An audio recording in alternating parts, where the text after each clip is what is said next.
So the Warriors get a 139-104 season opening victory. Play was ragged at times, which I guess you could say was, that's all part of a season opener. But I think as the night went on, the Warriors got better.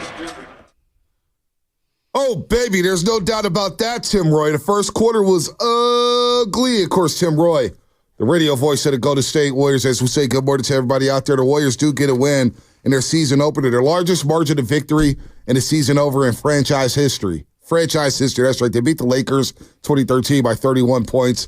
They beat the Boston Celtics way back when, Shasky, in 1971 by 22 points. Big win at the Garden back in 1971. But he's not lying. It was ugly early. First quarter, they shoot 26%, go 2 of 12 from the three-point line, go the first 5 minutes and 33 seconds without hitting the field goal. But you know what? Portland started to bow down. The Warriors go to 15-6 run in the second quarter. And next thing you know, everybody's chilling in the fourth quarter. Good morning, Shasky. There's really no team that makes me smile more than watching good, fun Warrior basketball. Like, honestly, it is such a jolt to the system to see that team out there having fun. Look, we want to crush Steve Kerr when he doesn't do X, Y, and Z. There were multiple moments in this game where I thought Steve Kerr had his finger on the pulse of the game and understood the balance of, let's put some guys in, let's sub some guys out, let's call a timeout early in the third quarter when things got a little hairy, and then they hit the gas pedal afterwards. And Steph Curry, is there a player outside of Barry Bonds who's transformed his body from day one to where he is now? He is jacked. Yeah, he's hit that weight room. There's no doubt about that. He is jacked. What are you shaking your head at, Spinoni? Maybe Spinoni's looking at the headline on the TV here because I just saw something right before the show, Shasky. I was smiling because I saw something on ESPN where it said, Jerry Jones called out Mike McCarthy, said, we're designing bad plays. And I'm thinking, when is this old man going to stop? He's calling out the culture designing bad plays. Speaking of bad plays, the Warriors didn't design any bad plays yesterday. How about the screen? Oh, everything was going on. The out-of-timeouts, sets, Terry Stotts, you can see his influence on the offense. But you're right, Steve Kerr's going to play about 12 guys. And he did play 12 guys in the first 13 minutes of the basketball game. Now, the first quarter, he plays 11, and he's trying to find a rhythm, which something moving forward we're going to have to monitor, right? That's going to be the big topic of conversation around these parts. How many guys he plays? Does he need to shorten his rotation up? And how can guys get in the rhythm if they're getting short stints? It's almost like Steve Kerr went full hockey on us yesterday. He's got 14 players. He could go line 1, line 2, line 3 if he wants to, So he goes 11 deep in the first quarter, and nobody could buy a basket. Nobody. Portland being Portland, the Warriors were able to stay in the game, and then in the second quarter, they dropped a 41 burger on the Blazers, and outscored them 78-51 in the second and third quarter. So, look, Steve Kerr's going to juggle this thing. He's got something with Buddy Hield coming up. Buddy Hield knows his role. There's no doubt about it. Buddy Hield knows his role. Buddy buckets. Are you going to get defense? Are you going to get passing? Well, catch and shoot Buddy Hield. If he's got some space, he's going to let it fly. When Steve Kerr said, we're going to let the threes fly this season, that didn't fall on deaf ears when it came to Buddy Hield. He said, hell yeah. And did you hear Buddy Hield after the game? He said, I haven't felt this free since I was at Oklahoma. That was 8 years ago. Wait a minute. Buddy Buckets, you haven't felt this free since you were at Norman, Oklahoma, playing in the Big 12, leading to a Final Four? Well, you know what? Good for the Warriors, because Buddy Hield's feeling it right now. He was born to be a Warrior. Wasn't he? Did you think you'd say something like that? 8 years ago, 5 years ago, 3 years ago, a year ago. But you know what, though? We hyped up Nick Young, and Nick Young doesn't fit the ethos of the team, like over the last decade, like a Buddy Hield does. Buddy Hield is... the guy can shoot, and I actually saw a guy who was a little bit more active than I gave him credit for on the glass. I thought this team as a whole, the passing from the young guys, whether it's TJD, these little pocket passes, Pajemski had an unbelievable dime. Kaminga's awareness to cut from corner three to the rim over and over again. Kaminga, we'll get to him in a little bit. Everyone take a deep breath, okay? Everyone needs to take a deep breath. Listen, I would suggest this for you, Shasky, because it helps me, and it's helped me for the last 4 years. just don't pay attention to the internet during a basketball it's game. my phone as well. People texting me. It's like, guys, all right, relax, all right, okay? Like, all right. just it'll all play itself out. I kind of let it just. I don't even read them. When you're big time and you're on TV, I get. The boss man was texting me, and I felt an obligation to text him. I even text Guru back. I text a group thread here and there, but the boss man was very. There's good conversations, grown man conversations. Like there. what? Would you just hey, what's going on with the game? This and that. We're not going to make those sweeper proclamations at the game one. Oh, this guy doesn't fit. Oh my God, the Warriors are going to win a championship. Oh my God, let's chill, folks. I agree. When it comes to the Warriors, when it comes to the Blazers, just for a moment, please. I got a direct message last night. Did you hear about this from Spadoni? No, he didn't say anything. Oh, well, I told Spadoni. I don't know if I had a chance to tell you, but the Carolina Panthers direct messaged me last night and said that the Blazers stink. Scoot Henderson. I mean, Scoot Henderson is crashing into people left and right. If his name was John Henderson, we'd never mention him. Anthony Simons is one of the worst contracts in sports. That team is awful. Awful. Chauncey Billups, poor guy. You're going to be looking for work soon. Wait a minute. You talking about Big John Henderson from Tennessee who played with the Jacksonville Jaguars? Bonte, tackle in the middle? Scoot Henderson removed all of the accessories, and he had the double shoes, like the neon and the red shoes. That team is so bad. The only thing salvageable for the Portland Trailblazers is normally their uniforms, and they went with some uniform that was horrible last night. The uniform was terrible. And so it wasn't just me. The uniform is bad. I was shocked at Scoot. Look, the Blazers are so bad. They're so bad. Listen, they're so bad, Shasky. Check this out. I said this after the pregame show. They're so bad. We didn't even run a graphic for their starting five yesterday. We mentioned the Blazers maybe twice. We didn't even run their starting five graphic. We did not even care. And then when the game started, I said, damn, they're not even starting Scoot Henderson, their lottery pick from last season. They went with Anthony Simons, Avia from the Wizards, who I actually like Avia. I like Avia, too. I think he's a player. I like him, too. If some good contender gets their hands on him, he's got size, he's athletic. I like him. He's got handle. I do like him. Jeremy Grant just stealing money up there in Portland. Poor guy. And then Kamara, I think Kamara's a try-hard guy as a defender. There's something in that player, Kamara. But other than that, DeAndre Ayton just... do you want to play or not? Who are you right now? He's terrible. Look, but you know what, though? The Warriors are going to have to do this. Not only are they going to have to beat good teams this year in the Western Conference, we touched on this yesterday when they were 10-34 against the Denver Nuggets, the Dallas Mavericks, the Minnesota Timberwolves, OKC, and all those teams in the Western Conference. They definitely have to beat the teams they're supposed to beat. And handling the Trailblazers and chilling in the fourth quarter, that's what you want to see. So we won't see them up in Portland until the last game of the regular season. They'll come by and visit the Bay Area. Hopefully that'll be a dub. Can't play them enough. I mean, you can't play them enough. Look, I know they're awful. But Bonte, that's a game last year. They hang around. No doubt. They hang around, and Curry has to play the whole fourth quarter, and they got to close it out with 5 minutes to go. And so, look, I don't know what this year's Warrior version becomes, but I can already tell you now, these guys like each other. They do. They feel like there's a bounce to this team. I feel like the younger players. There was a little sequence with Moses Moody and Jonathan Kaminga in the corner where they were kind of like, your turn, my turn, and then let me set a ball screen for you. Let me pitch it back out to you for the corner three, Moses Moody. Yep. And there's just so many little things. Pods diving all over the floor. Yeah. They're feisty. The 50-50 balls. They're feisty. They are. I keep calling him DeAndre, but DeAnthony Melton is a freaking player. I like him. No, he's a player. Warrior fans are going to love him. Look, he may be starting at some point. Steve Kerr's going to tinker with the lineups, but you know what?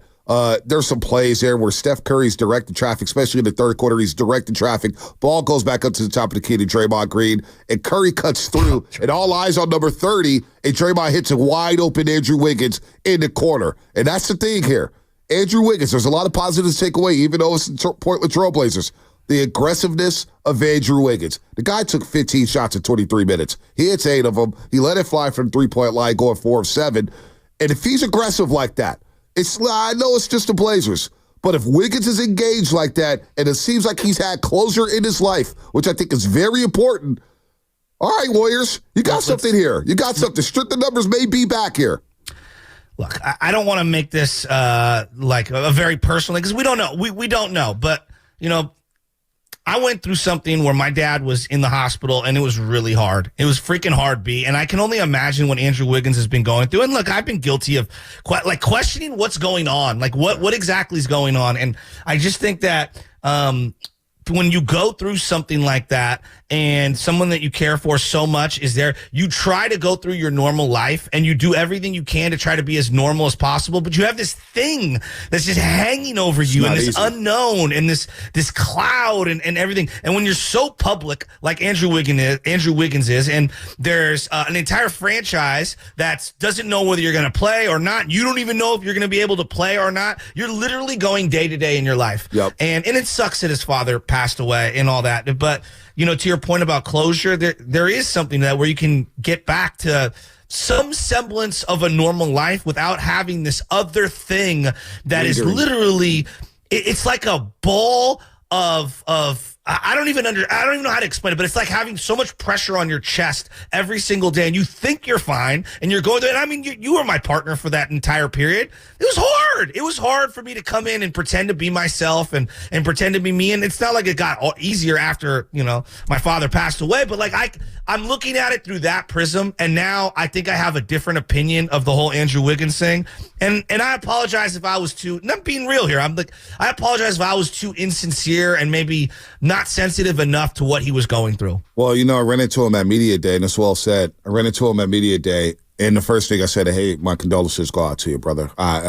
He hugged me, tapped his heart, said, I really appreciate that, man. I really appreciate that. And then you look at the way he's kind of moving around. The smiles yesterday. Oh, he was smiling. He was lit up. When he hit that wide open quarter three, you see the smile on Steve Kerr's face. They were having a lot of fun. The post-game interview, everybody's like, man, Wiggins was talking yesterday. He was talking. Then he goes to the podium. He's like, hey, man, we really deep for real, though. Kind of cracked some jokes there.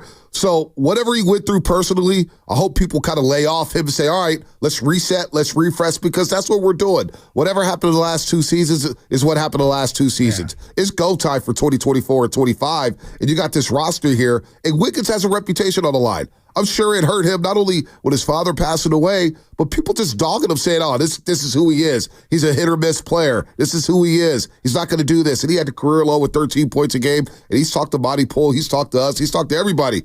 I'm going to be better. I feel like I'm going to be researched. I want to get back to the All-Star form. And you know what? Look, 8-15 yesterday, got off to a cold start, really came on in the second and third quarter. He got us 20, 4 rebounds. He was ultra-aggressive. It's starting next to Stephen Curry. This is something we touched on. I remember talking to Anthony Slater, Shasky. We had Slater on. He goes, yeah, I don't know about Wiggins at the 2. Well, Steve Kerr said, I'm going to put Kaminga, I'm going to play Kaminga and Wiggins together. We're going to go big to start the game. Now, it didn't work out for the Golden State Warriors. The lineup, I thought that flipped the game in that second quarter was Curry, Pods, TJD, Buddy Hield, and Draymond Green. Yeah. Pods was moving that ball. The off-the-ball movement of Stephen Curry getting the Blazers' attention. TJD cutting to the basket. Draymond doing what Draymond does. And then you have Buddy Hield lighting up for the three-point line. That fivesome right there with Curry, Pods, TJD, Buddy Hield, Draymond Green felt like that was the lineup that helped separate the Warriors from the Blazers last night. They were just so active, B. Like, they were so active, and I thought they were contesting shots. Their ability to recover on defense, everything felt different. And this isn't a I know everyone's gonna make this immediate pivot to Klay Thompson and talk about all the things that he isn't, etc., whatever. To me, it's deeper than that. It's not just one move. It's a collection of moves that they've made over the last, 4 months, and then guys taking leaps forward. Like TJD. Do you know how many times I watched TJD last night go straight up vertical as he's in the air against a defender? It's so difficult to do that. Yeah. I thought that Kevon Looney looks amazing. I told you. Lost about 30, 35 pounds. But he dove on the ground. I go, I don't know if he could have done that last year. No, I'm being real. He looked a little more lumbering last year. Now, I had to be in the car for a minute last night, and I was listening to Tim Roy on 95.7 The Game as I do a little promo here, and he was saying that Kevon Looney basically went to the coaches and said, hey, I'm in my 10th year. How can I stay in this league longer? And they're like, you have to shoot. You need to learn to shoot. And he was talking about his footwork and how he dedicated his life back to his body. And I just think there was a crossroads for a lot of players on this team. Buddy Hield, Andrew Wiggins, Jonathan Kaminga, Moses Moody, even the young guys, and and they all kind of looked themselves in the mirror and said, how can I individually be better, and what can I do to make the team better? And if I make the team better, I'll reap the rewards of that. It just feels like everyone's pulling the rope in the same direction this time. And everybody has to if they want to play. Everybody has to if they want to play. And if you want to get future money, you got to think about the unrestricted free agents they have after the season. Gary Payton II, DeAnthony Melton, Kevon Looney, Lindy Waters III. How about him late in the game? And then you got the restricted free agents, right? Reese Beekman, Quentin Post. You got Pat Spencer, of course, Pat Spencer's on the two-way contract. He's going to be playing in Santa Cruz. But you got Jonathan Kaminga, who's got a restricted free agency, and he's got money on the line here. There's guys who make it, Moses Moody. He was the 12th guy who played yesterday, 12th guy who played. So we'll see if he's going to stick around in the rotation, because Steve Kerr, I think, he's going to have to shorten the rotation at times and get guys in rhythm. And there's going to be some hard feelings here. But when you're winning games and everybody's pulling for the same goal, you're going to get a vibe like you did last night, which you got all preseason. This is what I've heard all preseason. The vibes don't translate to wins, because I think about Mark Cannon when he got traded for Detroit. Well, baseball's different. It is different, but baseball's the vibes. But when you got 15 guys traveling together, 14 guys traveling together, and they're all in. They're all in on the goal this year to at least make the playoffs and make a run at this thing. And we're not talking deep playoff runs. We just want to see them get to the top 6 and win some games and play a good style of basketball. You can tell they do like each other a lot. They're feeling it right now, but how many wins does that translate? We don't know. We'll see when they play the big boys, and they're going to get a test over the next couple days against Utah, who played Memphis tough last night, and the Clippers, who took the Phoenix Suns to overtime. The Warriors are going to have to bring it every single game. But it was refreshing to see them all just play. And you talk about all the diving on the floor. It's one thing that last year they couldn't do, because it felt like they weren't athletic enough, Shasky. They're scrappy. They're going to get a lot more of those 50-50 balls. They're going to be quicker to the basketball. And the .5 basketball where Steve Kerr said, let it fly. How many times did you see one of these guys get it? Even Draymond Green shot a corner three with somebody in his face. And he hit it. Nothing I but couldn't that. believe it. And well, speaking of Draymond Green, I mean, it wasn't a normal game without having Draymond have a dead ball, shooting a free throw, technical. I mean, Jesus. It's just, it was all the Warrior feels in one night. It was great. And then my favorite was watching everyone hold him back. It's game 1, Dre. We're up like 18 on the Blazers, dude. Take a deep breath. We're going to be okay. It was second quarter. They're trying to separate. Was it second? I thought it was the early third. It was the second quarter. You're right. It was. It was about 2:20 left in the second quarter, and you see GP2 and Podge and Curry over there just surrounding him. Absolutely incredible. He's going out with Steve Kerr. Steve Kerr's like, dude, you got to chill. Stackhouse like, yo, Drake, come on, man. Let's move on. It's the full Draymond Green experience, man. Here's one thing I seen him on the podcast with Baron Davis. Somebody sent me the clip yesterday morning. I forgot to run it, but he started off again on the Draymond Green show. That's why you got to love Day-Day. I'm not saying we're going to win a championship, but don't let us effing win a championship. Of course. So you got to love it. I do love it. If he's going to run point with that lineup that they started, and I'm sure the lineup's going to be a moving target, meaning they're going to have different guys in every night. But if he's going to run point with Wiggins, Kaminga, Trace Jackson-Davis, and Steph Curry, I like it. And if he's going to run point, okay.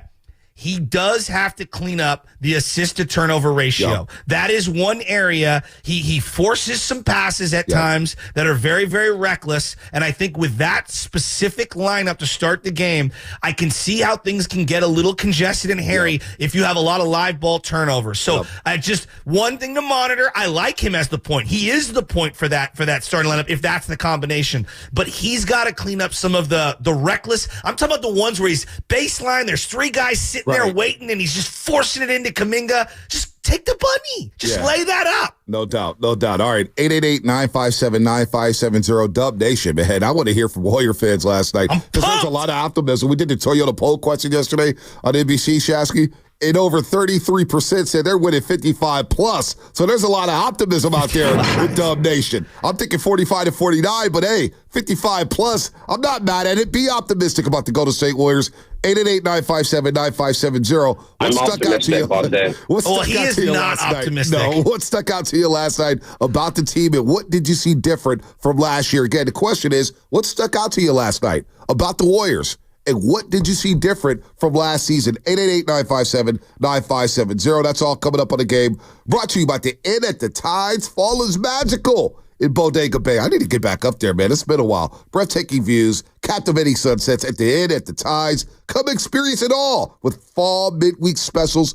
Rooms starting at just $250, Shaska. That's a lot of money for you, man. You got that coin, $250 a night. That's pretty good. Through November 24th, book your escape now at InAtTheTides.com. Hey, it's your boy Guru. Every time we put a rat on the table during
Guys playing in the first quarter. He's going to continue to roll with this. We'll play some of the sound.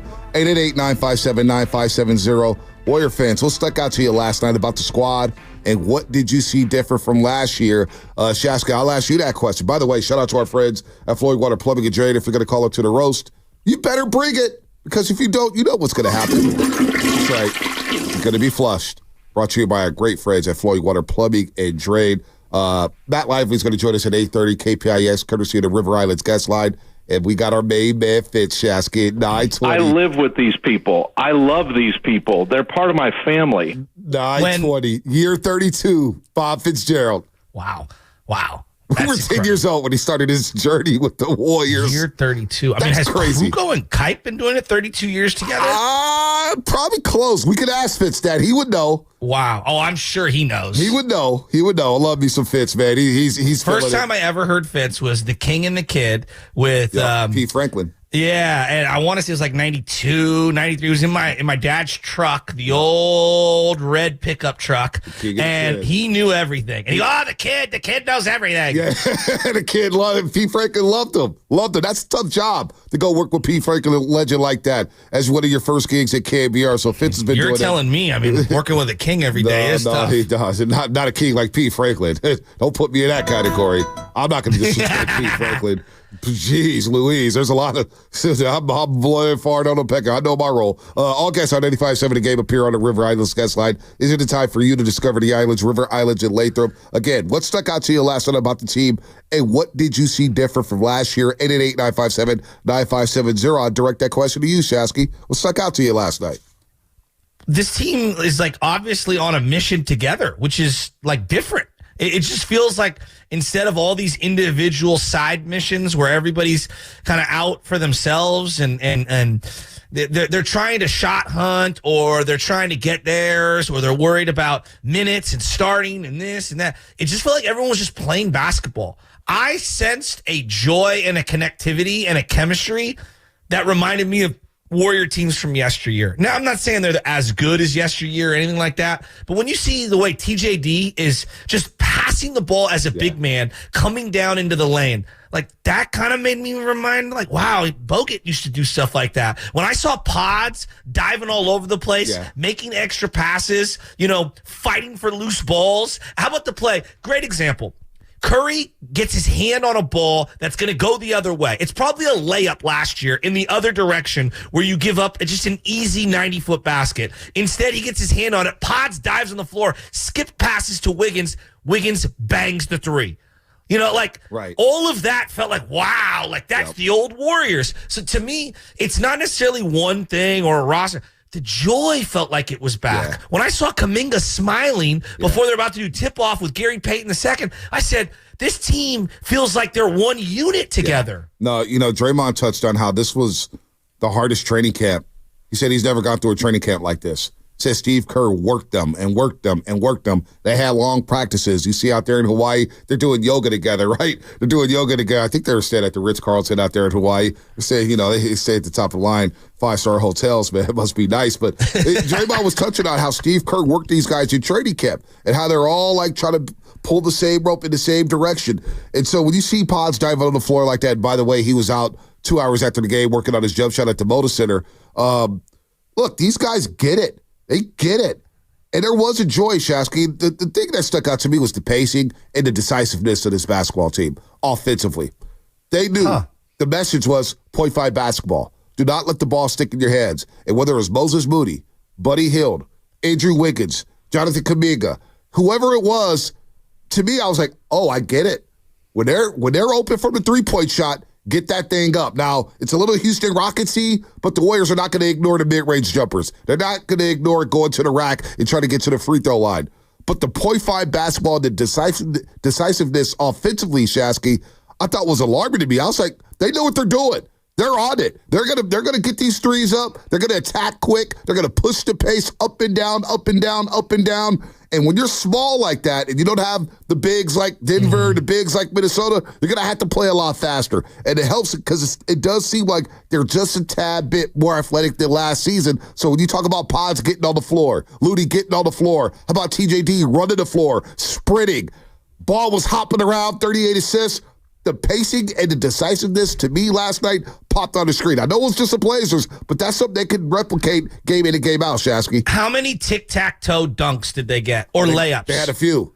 Where you have one guy who's like initiating a play, trying to facilitate into the lane, and then he kicks it to a cutter who kicks it to someone else who's coming baseline. It's Andre Iguodala all over again, right? What we saw with the 4-on-3.5 court. Exactly. And I felt like I saw that last night more than I saw that in a month or two of all of last year. Look, I can't believe we're gonna get here, but like the reality is, and I know he's a legend, he's an all-time player. But there was a lot of oxygen being sucked up by Klay last year in terms of like they had to overcompensate defensively, and I think that there was some spacing issues that just given the rest of the roster, there was some specific stuff that was going on. I do believe there was like some pecking order stuff, and I'm not making him the worst person in the world. I'm just saying like you can tell that it wasn't a great fit. It just wasn't. And then now, not that it fits better, it just feels like a lot more people are falling in line and things connect a little better on both ends of the floor. Well, the pieces fit, and I wouldn't put it all on Klay Thompson, and we promised that we wouldn't talk about last season, but it's obviously the locker room with Klay trying to figure himself out, trying to find out who he was as a basketball player at this stage. Then you had the Chris Paul situation, which nobody talks about. That's a Chris good Paul point. coming off the bench for the first time in his career. Then he gets hurt, and then Brendan Pajitsky's playing against him or playing ahead of him. So there's a lot going on last season. Draymond Green missing 27 games didn't help. They were 13-14 in those games that Draymond missed. Andrew Wiggins got hurt a couple times. Yeah. Had some personal stuff going on. So there's a lot. Just not Klay Thompson. By the way, Klay Thompson's making his debut tonight for the Dallas Mavericks, I believe, against the San Antonio Spurs. So it wasn't just Klay. Oh, my God. When I got home, it was tough to go to sleep, so I scoured the internet, and I did see a lot about Klay. I kind of ignored it because there was a lot going on. But look, he moved on. He wanted to move on. The Warriors moved on. I've moved on. I'm looking at this squad and saying, I'm not worried about Klay. I'm not worried about Chris Paul. I'm worried about how this team looks and how these guys are getting better. So they do. Steph Curry, we're going to try to get the sound. It was a little technical difficulties up there at the Motor Center where it was buzzing a little bit with Stephen Curry. But he touched on it and said, there's no negative energy right now. No energy that's going to drain the locker room and bring everybody down. So a lot of people point to Klay Thompson. If you want to do that, that's fine. But this team is now, you got to think about the resurgence for Andrew Wiggins. Kaminga playing for new money. Moody trying to prove that he's a legit pro. Buddy Hield on his fourth team now, trying to find a landing spot. He fits, though. But he fit. And so these pieces do fit. And so when plan A and plan B go awry and you don't get Paul George and Markkanen, who, by the way, scored 35 last night against Memphis. We'll see him Friday night. This works. This works for now. But again, it's the Blazers, so let's see them in the next 10 games, and let's judge them in 10 games and 20 games or whatnot. Some of the players in the league, I just want to get into this guy for a minute. Some of the players in the league that I like, are those like pesky like backup point guards who just do so many little things really well. Like Boston fans love Peyton Pritchard, right? Like they just love that guy. And TJ McConnell is a guy that I've always liked, and Sean Livingston was probably the best version for the Warriors of a guy like backup point guard, could do so many little things to help a team with his brain, with his hustle, with his size, defensively. I feel like Pods is like 10 players wrapped into one that I've always loved. He frustrates you the way Dellavedova frustrated you, where, you know what I mean? Like, he's one of those guys you hate going up against him, but you love that he's on your team. He makes the extra pass and gets into the lane and is way tougher than you think he is, like a TJ McConnell. I think the three-point shot is better. He took a couple off-balance shots I didn't love. Yeah, and I thought he didn't look for a shot at times yesterday. I thought he could have looked for a shot a little bit more in the first half. I agree. He's a winning player, though, B. Like, I don't know what he is ultimately. I don't know. But he's a guy, I want him on my team. I love the energy that he brings, and I just think he makes so many small winning plays, and he sees the floor so well. He's a brilliant passer. No, he is. He has a really good IQ here. By the way, we haven't even brought up Stephen Curry with the 17, 10, and 9. We'll get to that on the other side here, but let's go to Oscar out in Stockton. Oscar, look at the Chris and Luke in a second here. Oscar, what's happening? Oh, man, what's going on, fellas? Good morning to you. Hey, good morning to you, Bonte and Joe. Hey, Bonte, you looking clean last night. I got to tell you about that blue suit. You know what I'm saying? Yeah, we're trying to go light work on the first day, man. It was a little weird putting on the suit. I'm not going to lie, Shasky. It's been a while. But yeah, man, people always want to doubt the Warriors, man. You know, especially Perkins. But I'm going to tell you one thing about being a long-time Warrior fan. With this team that we got right here, and with Buddy Buckets, I'm telling you guys right now, don't be surprised. We're going to be in the top 4, and the Warriors are going to make a run. But Steve Kerr is a hell of a coach, man. I'm getting tired of everybody being on Kerr but not playing Tatum. You understand me? Olympic basketball is different than NBA basketball. But like I told all the Boston fans, bring it on. Because the Warriors are a championship team, and you got to understand, like you said, all the players on the team is bought in. And the way Steph Curry has put the world on alert, Luka and everybody else, Steph is the best attraction in sports, man, and the best captain in sports. I love the optimism, Oscar. I'm not going to be mad at that. I'm not going to disregard that. Stephen Curry last night, again, he had 17, 10, and 9, 1 assist shy of a triple-double. Of his 5th career double-double on opening night. So he let the game come to him. He got off to a very cold start. Remember the first quarter, he didn't hit a field goal. But he was getting to, I noticed he got to the free throw line. He got to the free throw line 6 times last night. I'll take that all day long if Steph Curry gets to the free throw line. So he got rolling there in the second half, got hot in that third quarter, and then chill for the fourth quarter. That's what we love to see, Shasky. Let's pick this up on the other side. Chris in San Jose is feeling the vibes. Luke in San Francisco. He's got a concern. He's got a concern. Already? He's got a concern. Yes, sir. He's got a concern. 888-957-9570 is the number. What stuck out to you last night about the team? And what did you see different from last season? Luke in San Francisco, he has one concern. We'll get to that on the other side. And that is brought to you by Fremont Bank, celebrating 60 years of full-service banking with no compromises. Golden State Racing is here every Friday.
By Draymond to Curry, right corner, gets it to Hield, who knocks down another three, his fourth of the half. 49-42, Warriors lead. To be honest with you, like, I don't want to bring it up, but I think the last time I was free like this was in Oklahoma. I had guys that are always playing for me and passing the ball and trying to get me open. So, I mean, it was fun. I'm not gonna lie, but it's been a fun from preseason. You know, we just got to keep building and stay humble and keep learning from these guys. Dub Nation is Buddy Hield. Listen to the Morning Roast with Bonte Hill and Joe Shasky on 95.7 The Game. You better hit those break, Bonte. Buddy Buckets. What a debut. And what a shot to Sacramento. You hear that, Kings fans? You hear that, Damian Barling, Katie Caraway, ESPN 1320, cereal breakfast? Buddy Hield hasn't felt this free since Norman, Oklahoma. Yeah, Buddy Buckets. Come on, Draper. The segment sponsored by Golden State Lumber, serving the Bay Area for 3 generations. When you succeed, we succeed. Visit GoldenStateLumber.com. That was Tim Roy on the call. And how about this, Shasky? Buddy Hield. All right. Hit 5 threes yesterday. 5 threes. And I got it up here right now. All right, here it is. 5 threes yesterday. It's the second most in the Warriors' debut in Warriors history. Nick Young hit 6 threes in his Warriors debut. That's the most threes ever made in a Warriors debut and a player's debut. Nick Young, back in October 17, 2017, he hit 6 threes in a game, his Warriors debut. That's the most. Ricky Pierce, Steven Jackson, and now Buddy Hield with 5 made threes in their Warriors debut. D'Angelo Russell had 4 when they got blown out by the Clippers in the first ever game at Chase Center, first ever regular season game at Chase Center. So there you go, Buddy Hield, making his presence felt right away. I don't know if you saw it on opening night. I have another point on Buddy Hield, but you bring up D'Angelo Russell. Did you see the blonde dreads that he had rocking? I thought my guy was part of House of Dragons. Well, not only did I see the blonde dreads, did you see the possession where Anthony Davis had the ball in the half court and D'Lo's in the corner and he's like, practicing his shot mid-possession. Did you see that? Yes. I was like, bro, what planet are you on? That's D'Lo, though. That's D'Lo for you. No, it's not planet. It's what part of Westeros are you from? From House of Dragon. He does. He looks like one of like the Targaryen kids. He's House Valerian for sure. Is it Valerian? Is that what it is? I'm sorry. Yeah, Corliss Valerian, yeah. 100% though, right? You get what I'm talking about. Oh, man. And then you bring up obviously some stats from Buddy Hield, but Bonte, the one that stuck out to me was Andrew Wiggins. 13 games it took him to surpass 17 points last year. Okay, just to give you some perspective. Last night he had 20, and it was like he was barely trying. Barely trying, huh? Hey. Well, I mean, in the sense of like he only played like a couple quarters. I'm buying stock in Andrew Wiggins. I'm buying stock in Andrew Wiggins. It's not too late, folks. Buy your stock now. You better buy the dip before it goes up and explodes like Bitcoin. Better buy the dip. Well, now I want to know what you mean by this. Like, being Andrew Wiggins, part of the Andrew Wiggins experience is there's games where he looks dynamic, and then there's other games where he kind of floats around. What do you mean by he's back? We're getting the consistent player that we saw in the championship season, during the championship season. That's what I'm saying here. You know, a lot of people just like, he's done, get rid of this guy, blah, blah, blah. Like, everybody was down on him, right? Kind of ignoring what he went through personally, and it's tough. I can't imagine going through what he went through. I can't imagine what you went through with your father. I can't imagine that. I can't put myself in those shoes. I can't. It's tough. It's difficult. But you saw a guy last night, and for what you hear in training camp, you see a guy who's engaged and wants to get back to that level he was playing at when the Warriors won their 4th championship in 9 seasons. So that's what I mean by buying stock in Andrew Wiggins. I think this guy's going to get back to 17, 18 points per game. I think he's going to get about 5 boards. And Steve Kerr's empowered him to shoot the 3 ball. Hey, Wiggs, I want you to shoot 5, 6, 7 threes. Everybody's like, what? Wait, what's going on here? Well, you know what? He shot 7 threes yesterday, 4 of 7. And let's see how it could, again, it's the Portland Trailblazers. I don't want to get ahead of myself here. But Andrew Wiggins, I think, is going to be fine in this offense. There's more. And then, here's the thing. Without Chris Paul holding the ball, because that's what Chris Paul loved to do, right? He holds the ball. He's not used to playing in the motion, really react offense. Klay Thompson, that's about 16, 17 shots that are available for others. So many shots. You know what I'm saying? That's a lot of shots, right? It is. Somebody had to take them. And the quote that Steve Kerr said last year that stuck out to me, and it still resonates with me, where he said, we can't allow Andrew Wiggins to go 5 possessions without touching the basketball. So now he's going to get more touches just due to the departures of Klay Thompson and Chris Paul. He's getting that wing three anytime he wants, basically, when they do a dribble drive penetration and then kick out. But Mully brought up kind of posting him up and putting him in the mid block and then the low block. And there was a sequence where you could tell they were just looking for a bucket. And I believe it was Steph Curry goes onto the left side and Andrew Wiggins just posts up and he's pinned down. And I don't even know if he hit the little turnaround hook shot or not. But to me, it was like, I want more of that. That's a matchup that I really like because he's really athletic and that quick little not a dream shake because he's not as good as that guy, but he does a little hezzy and then a little little half hook, if you will. He's so athletic and he's so quick with it. And then sometimes he can finish with the left. I think that's an underutilized aspect to his game. And then you can have split action off of him posting up. So I love that they threw that wrinkle in I think it was the first quarter. First quarter, yeah, because we were discussing Andrew Wiggins, how to get him integrated early. And Bully's like, get him on the post and get him some easy touches right away. And I think they went away from that last season with Andrew Wiggins. So he's going to be more aggressive again. He got 15 shots up in 23 minutes last night. All right? You probably want a little more efficiency, but he shot over 50% last night. 8 of 15. I'll take that all day long. Let's get to the lines here. 888-957-9570. We're talking Dubs in their season opener. Largest margin of victory they've ever had in the season opener, whether they're at home or on the road. For a minute, I thought it was just going to be road. I was like, wow, 1971. They beat the Celtics by 22. Now I got to see who's on that Boston team. Boston was loaded back in those days. 71, parquet floor, you win by 22. What? Who's on that roster? I got to check that game out. Was Don Nelson on that team? Don Nelson had to be on the Celtics. Celtics. So I'm going to pull that up. I know Steiny is somewhere punching air I could name the entire roster. By the way, Steiny's really showing his age. I got to say this before we go to Luke in San Francisco. Because he comments on my Facebook stuff now. And I'm thinking to myself. Wait, what do you mean? Well, he commented, I posted something yesterday, and he commented hey, man, let's have a great season. And I'm thinking to myself, has he been hacked? No, yeah, he's bad. He's commented a few times, and I'm thinking, is this a fake Matt Stuyvesant? But what I'm getting at here is that all my uncles and aunties and grandma, they all post on Facebook. Yeah. So Steiny's kind of following the Guru post on Facebook. Look, Guru, kind of showing your age. Kind of showing your age, Guru, posting on Facebook like that. That's all I'm saying. I got a call from the Goo yesterday. What was that about? He needs some new restaurant recommendations, so I wrote down some for him. Oh, boy. Don't even... Shut up! Okay. And then we were talking about if the Niners lose this game to the Cowboys, just the fallout. And if I take the pig around back and come back with bacon, what happened to the pig? I don't even want to know what those conversations are like. Who was more frustrated with Jonathan Kaminga's performance last night, Brian in Palo Alto or Guru? Oh, boy, I don't even... I'm right. I'm sure to freak out after one. Yeah, Brian Paul also's got to chill. One game. Oh my gosh, Lucas. I have a big mouth sometimes. Lucas, I love him though. I do. What stuck out last night about the team, and what did you see different from last year? And Luke in San Francisco admits that they look good. How are you guys doing today? Luke, you got one concern. Luke, what is that concern, Luke?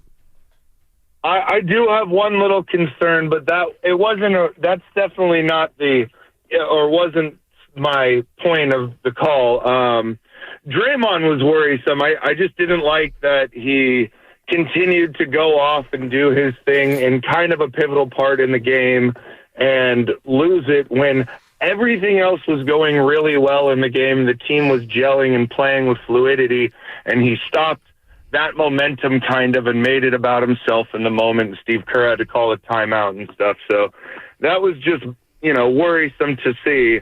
But a couple of great points. I was super happy to see Wiggins smiling while playing. I saw him smile multiple times, whether, after a free throw, after a shot made in the huddle, seeing Wiggins smile back was really nice to see. I thought Buddy Hield should have been a Warrior for a couple years. I mean, he looks so good.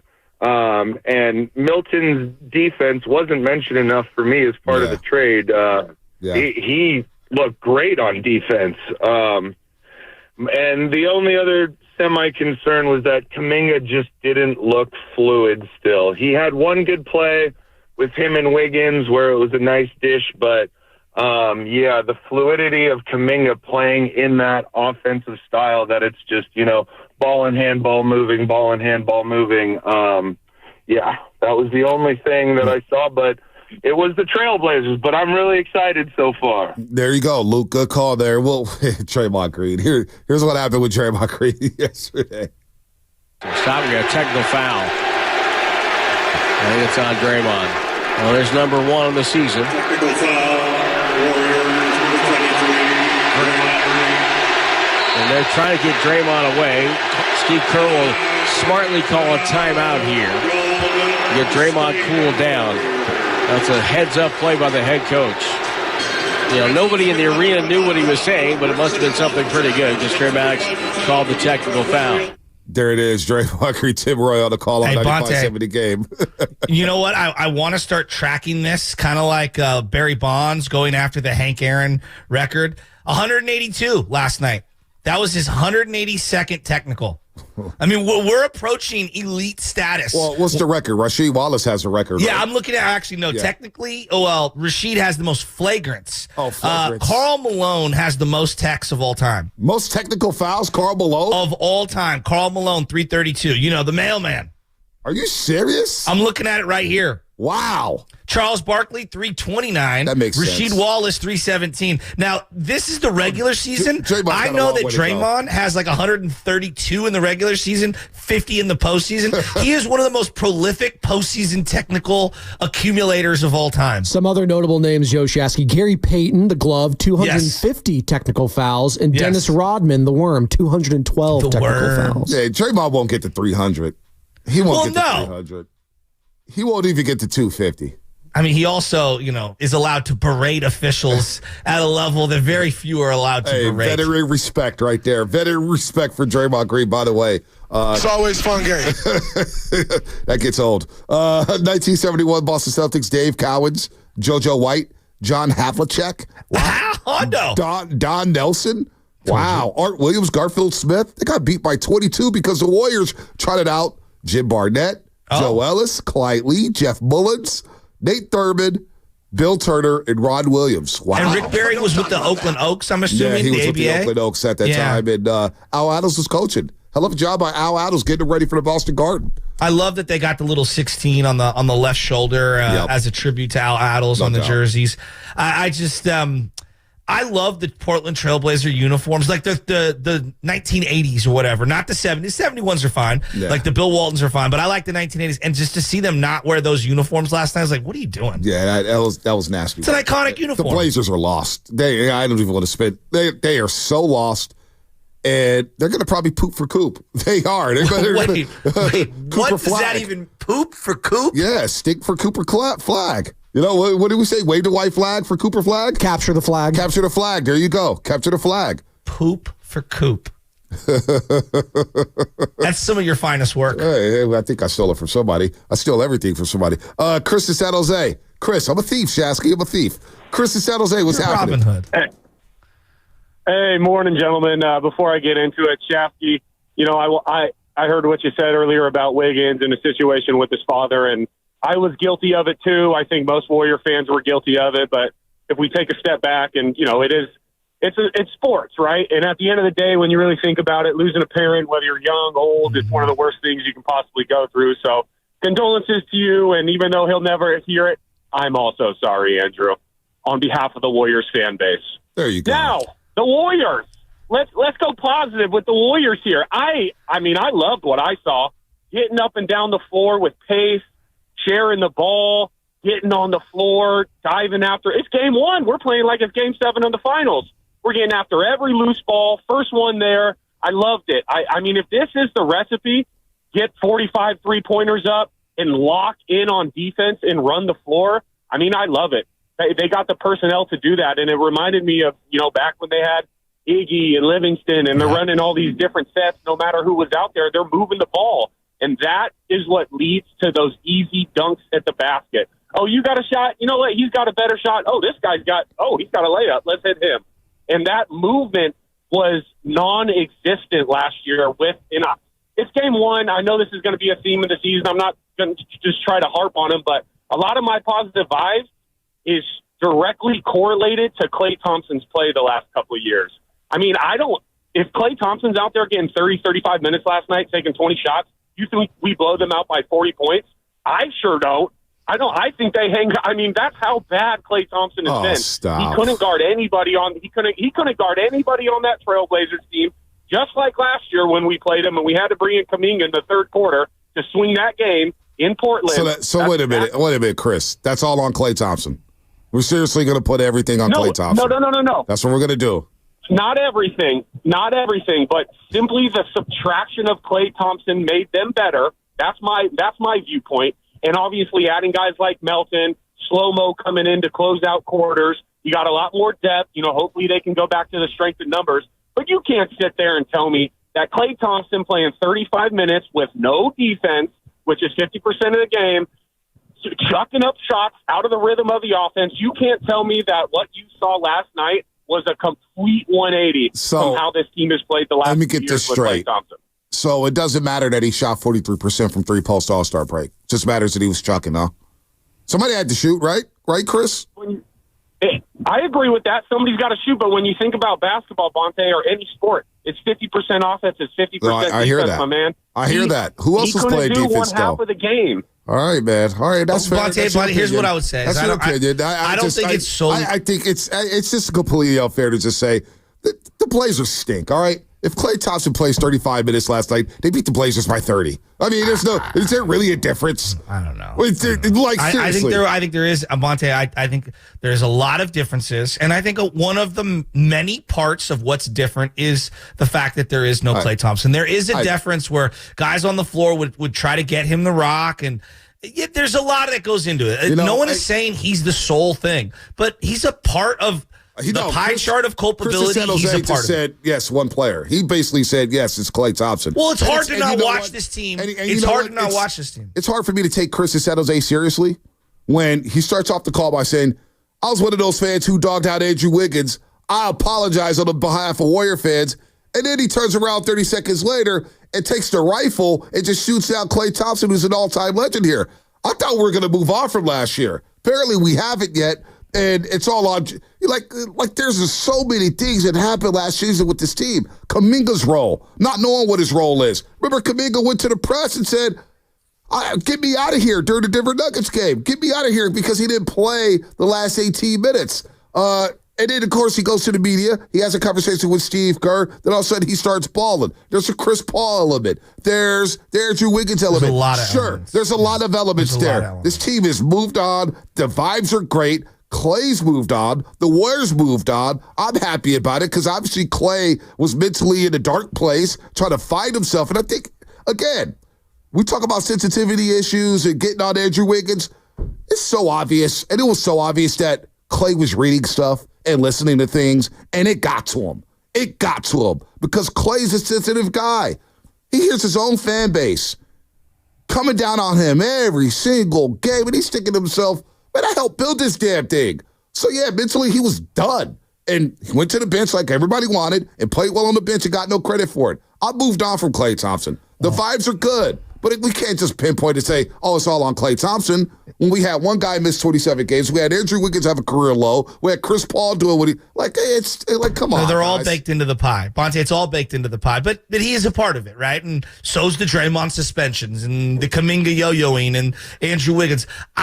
Me personally, I separate the two between personal stuff that's happening with your family and Andrew Wiggins. Like I separate that from the professional pitfalls of social media. Like that's a little different. Like that kind of comes with the territory when you're making gobs of money in the NBA, in the NFL, and Major League Baseball. You know, part of the navigating of it is criticism, right? That's what you get paid for. No doubt. That's part of it.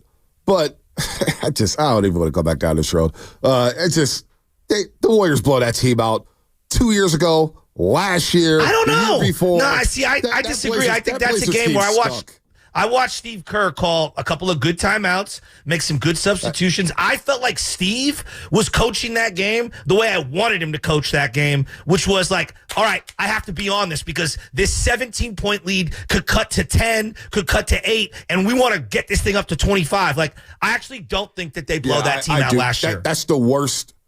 That's the worst team in the league. I agree, but that's how bad things were last year. Just my feel. That's the worst team in the league. How many blowouts did they have by 30 last year? They blew a lot of good teams out. Not a lot of good teams. They blew some bad teams out. Last year was a joke. Last year, the parts did not fit.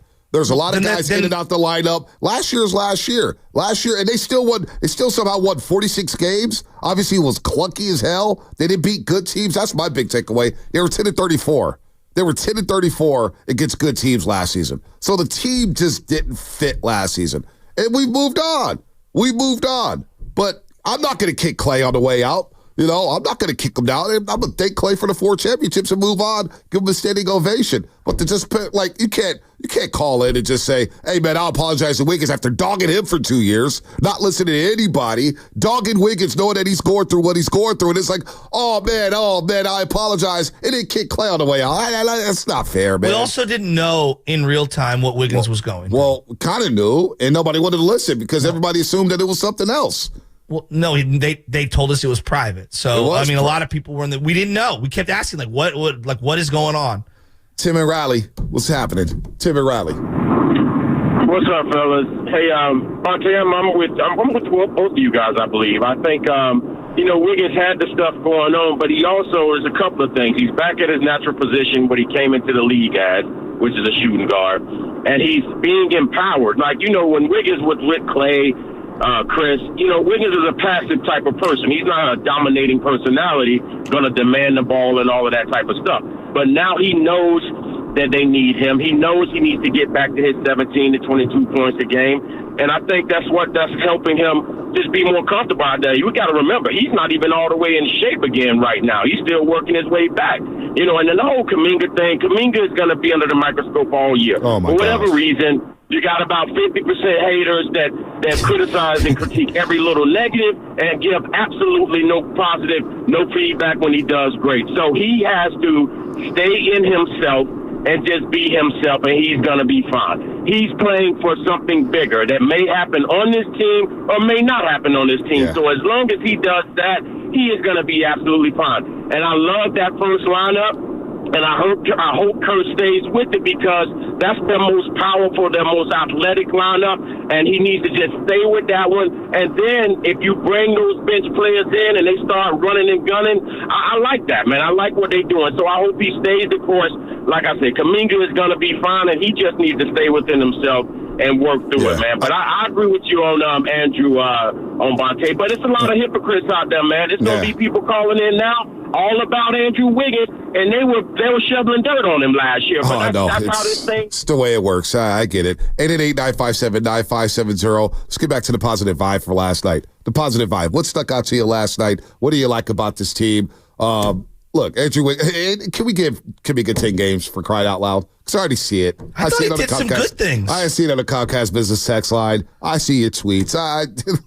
You didn't think he did good things last night? I love what Kaminga did last night. I said it on the postgame show last night. I like what Kaminga did. He's going to struggle because people don't see the ball going to hoop, and there's some clunkiness at times, and they see the 4 turnovers. Let him get 10 games in. Let's get 20 games in before we start making sweeping proclamations on whether or not I can do something in this office, man. It's just, we're not going to do that on day number 1, are we? All right, what's coming up in the game? Brought to you by Crystal Kaiser, Alpine Spring Water. More of your phone calls. I want to hear from Latrell and Hayward. He loves this brand of basketball, so I want to hear what he loves about this brand of basketball. That's coming up, plus the rest of your phone calls. 888-957-9570. Warriors get the win in their season opener. What makes Crystal Kaiser?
Gets it to Lindy Waters. Good story for the Warriors.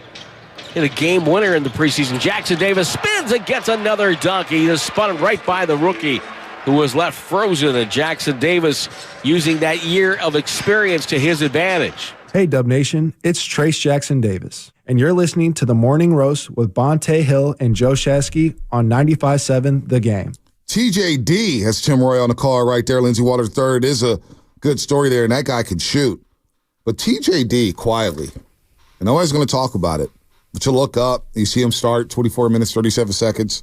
He goes 5 for 5 from the floor, goes 4 or 5 from the free throw line, scores at 14, 4 rebounds, had a poster, dunked all over the Blazers. TJD in his second year, he grew an edge, he looks stronger, he looks more athletic. And the Warriors have told this guy, I need you sprinting baseline to baseline, buddy. Baseline to baseline, I need you to sprint. TJD, man, look out for him in the second year. What a good pick by Mike Dunleavy so far. Mike Dunleavy taking TJD at 57 overall, and of course, Brandon Podziemski in the first round. But the kids in Moody, Pods, TJD, and Kaminga, they're going to be essential to this team. How can they complement the veterans here? Because Buddy Hield, Anthony Melton, and Kyle Anderson, they know their roles. They know how to play the game. They've been in the league for a long time. Kevon Looney in his 10th season, he knows what he's doing. How can these young kids help complement Steph, Dre, and the veterans here? And I thought so far so good for the Golden State Warriors, Shasky. You know, TJD's hands are so much better than I thought. Yep. And then his ability to hit some of these pocket passes. He had a couple of little touch push passes that were just brilliant. And I just think defensively he's really smart and knows how to use his body. And like I said, going vertical, so hands straight up. I'm in the air, but I'm not lower body crashing you. I'm not upper body kind of slamming you. He just does a really good job of going straight up, even when he leaves his feet. Mm-hmm. TJD balling it. And then obviously the big question is, is Steve Kerr really going to play 12 guys? Is he going to maintain this rotation? Here's what he said last night in Portland. I mean, we're going to do it. I've never played 12 before, but we're going to do it. So it's not easy, but it's not easy on anybody. But we just have to trust that from one night to the next, we're going to find guys and combinations that really work. And the guys have to understand that some nights their night, some nights not, and that's okay as long as we continue to play together and play hard. I think it's going to be a really fun team to watch for our fans. They play both sides of the ball, and a lot of good energy, and they like each other. The ball moves, and it's fun to watch them play tonight. They like each other. So that's Steve Kerr. Interesting. Here's what Buddy Hield said about what it takes to be part of a 12-man rotation. First of all, you start off liking each other. I think everybody has the right personalities. Everybody comes in and there's no egos. And plus, me coming here, there's a standard that these guys go by, and it's championship. They've done the work. So no matter what you say is wrong, because whatever they say is right, and you just go by that. And you learn and you listen and you try to observe everything, and you just try to figure out how to apply myself into their uniqueness and how I can be effective. All right, Andrew Wiggins, what do you think about the 12-man rotation? Can this really work? Man, I feel like this is a very deep team, so it might work for real. I feel like we have a lot of good players that can come out, and our point of emphasis is to run. Play fast, and you play fast, guys are gonna get tired, and I feel like when the bench comes in, we're not gonna miss a beat. Bench did come in and give them a nice boost in the first quarter to kind of stabilize the basketball game, and of course, they helped their Pods and TJD, of course, that second unit lineup alongside Steph and Dre and Buddy Hield. I thought they were able to flip that game midway through the second quarter.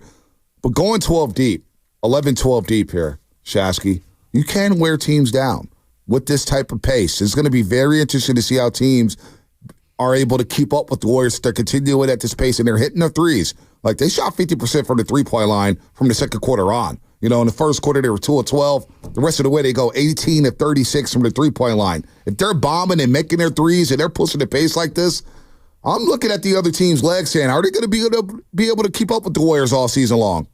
Yeah, they got to a lot of loose balls. They did a really good job being active on the glass. And then, one guy tips it, and then 2 or 3 guys are surrounding the ball, and then let's push it up court. There were a couple times where they got easy buckets on the other end, just hustling. Literally just hustling. I made this comp yesterday. Like, obviously, they played totally different positions. Buddy Hield, I think, is coming for some of the most Spates fan favorite type stuff. I think he's going to be a guy. He'll have bad games. All right. I'm not here to say he won't, and people are going to get frustrated, but I think that he's got a little like most Spates vibe to him where we're just going to accept, hey, he's out there to stretch the floor and shoot, and we want him to just take shots. You know, it's very fascinating with Buddy Hield. We're going to get to the calls in just a second here. Coach Latrell, Riley. We talk about this with, Fezzi and Mully before the show yesterday, and obviously on our pre-show call. And Buddy Hield, this is now his fourth team. And I just kept trying to figure out, why didn't Philadelphia play him in the playoff series against the New York Knicks? He had that one quarter, but they didn't really play him. And Embiid was hurt. Tobias Harris was MIA. He was on a milk carton. And they didn't play Buddy. And Indiana, which has a similar style with Rick Carlisle, where they're running up and down with Tyrese Halliburton and they're getting up threes, they traded Buddy. And I'm thinking to myself, why did they trade Buddy buckets? What's going on there? Well, you know what?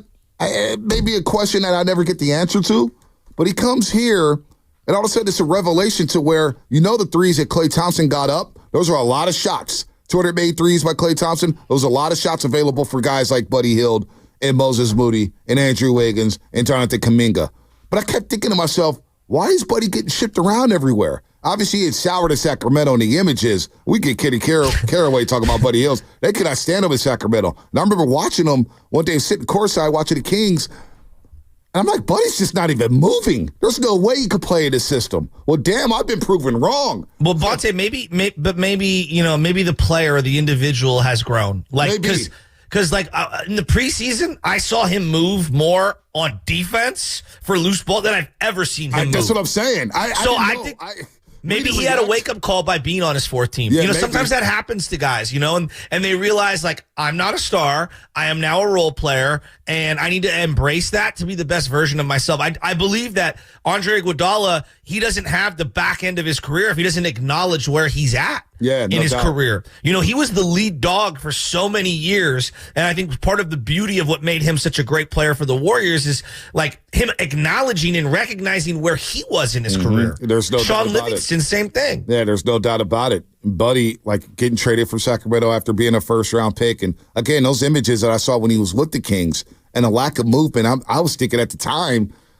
there's no way he could play in a system like the Golden State Warriors. Are you kidding me? Then he gets traded to Indiana, and he started playing well for Indiana, and they just flipped him. They moved him. And I'm thinking to myself, why did they move him? And then Philadelphia doesn't play him. They just didn't play him in the playoffs. And I'm thinking to myself, well, they needed some shooting.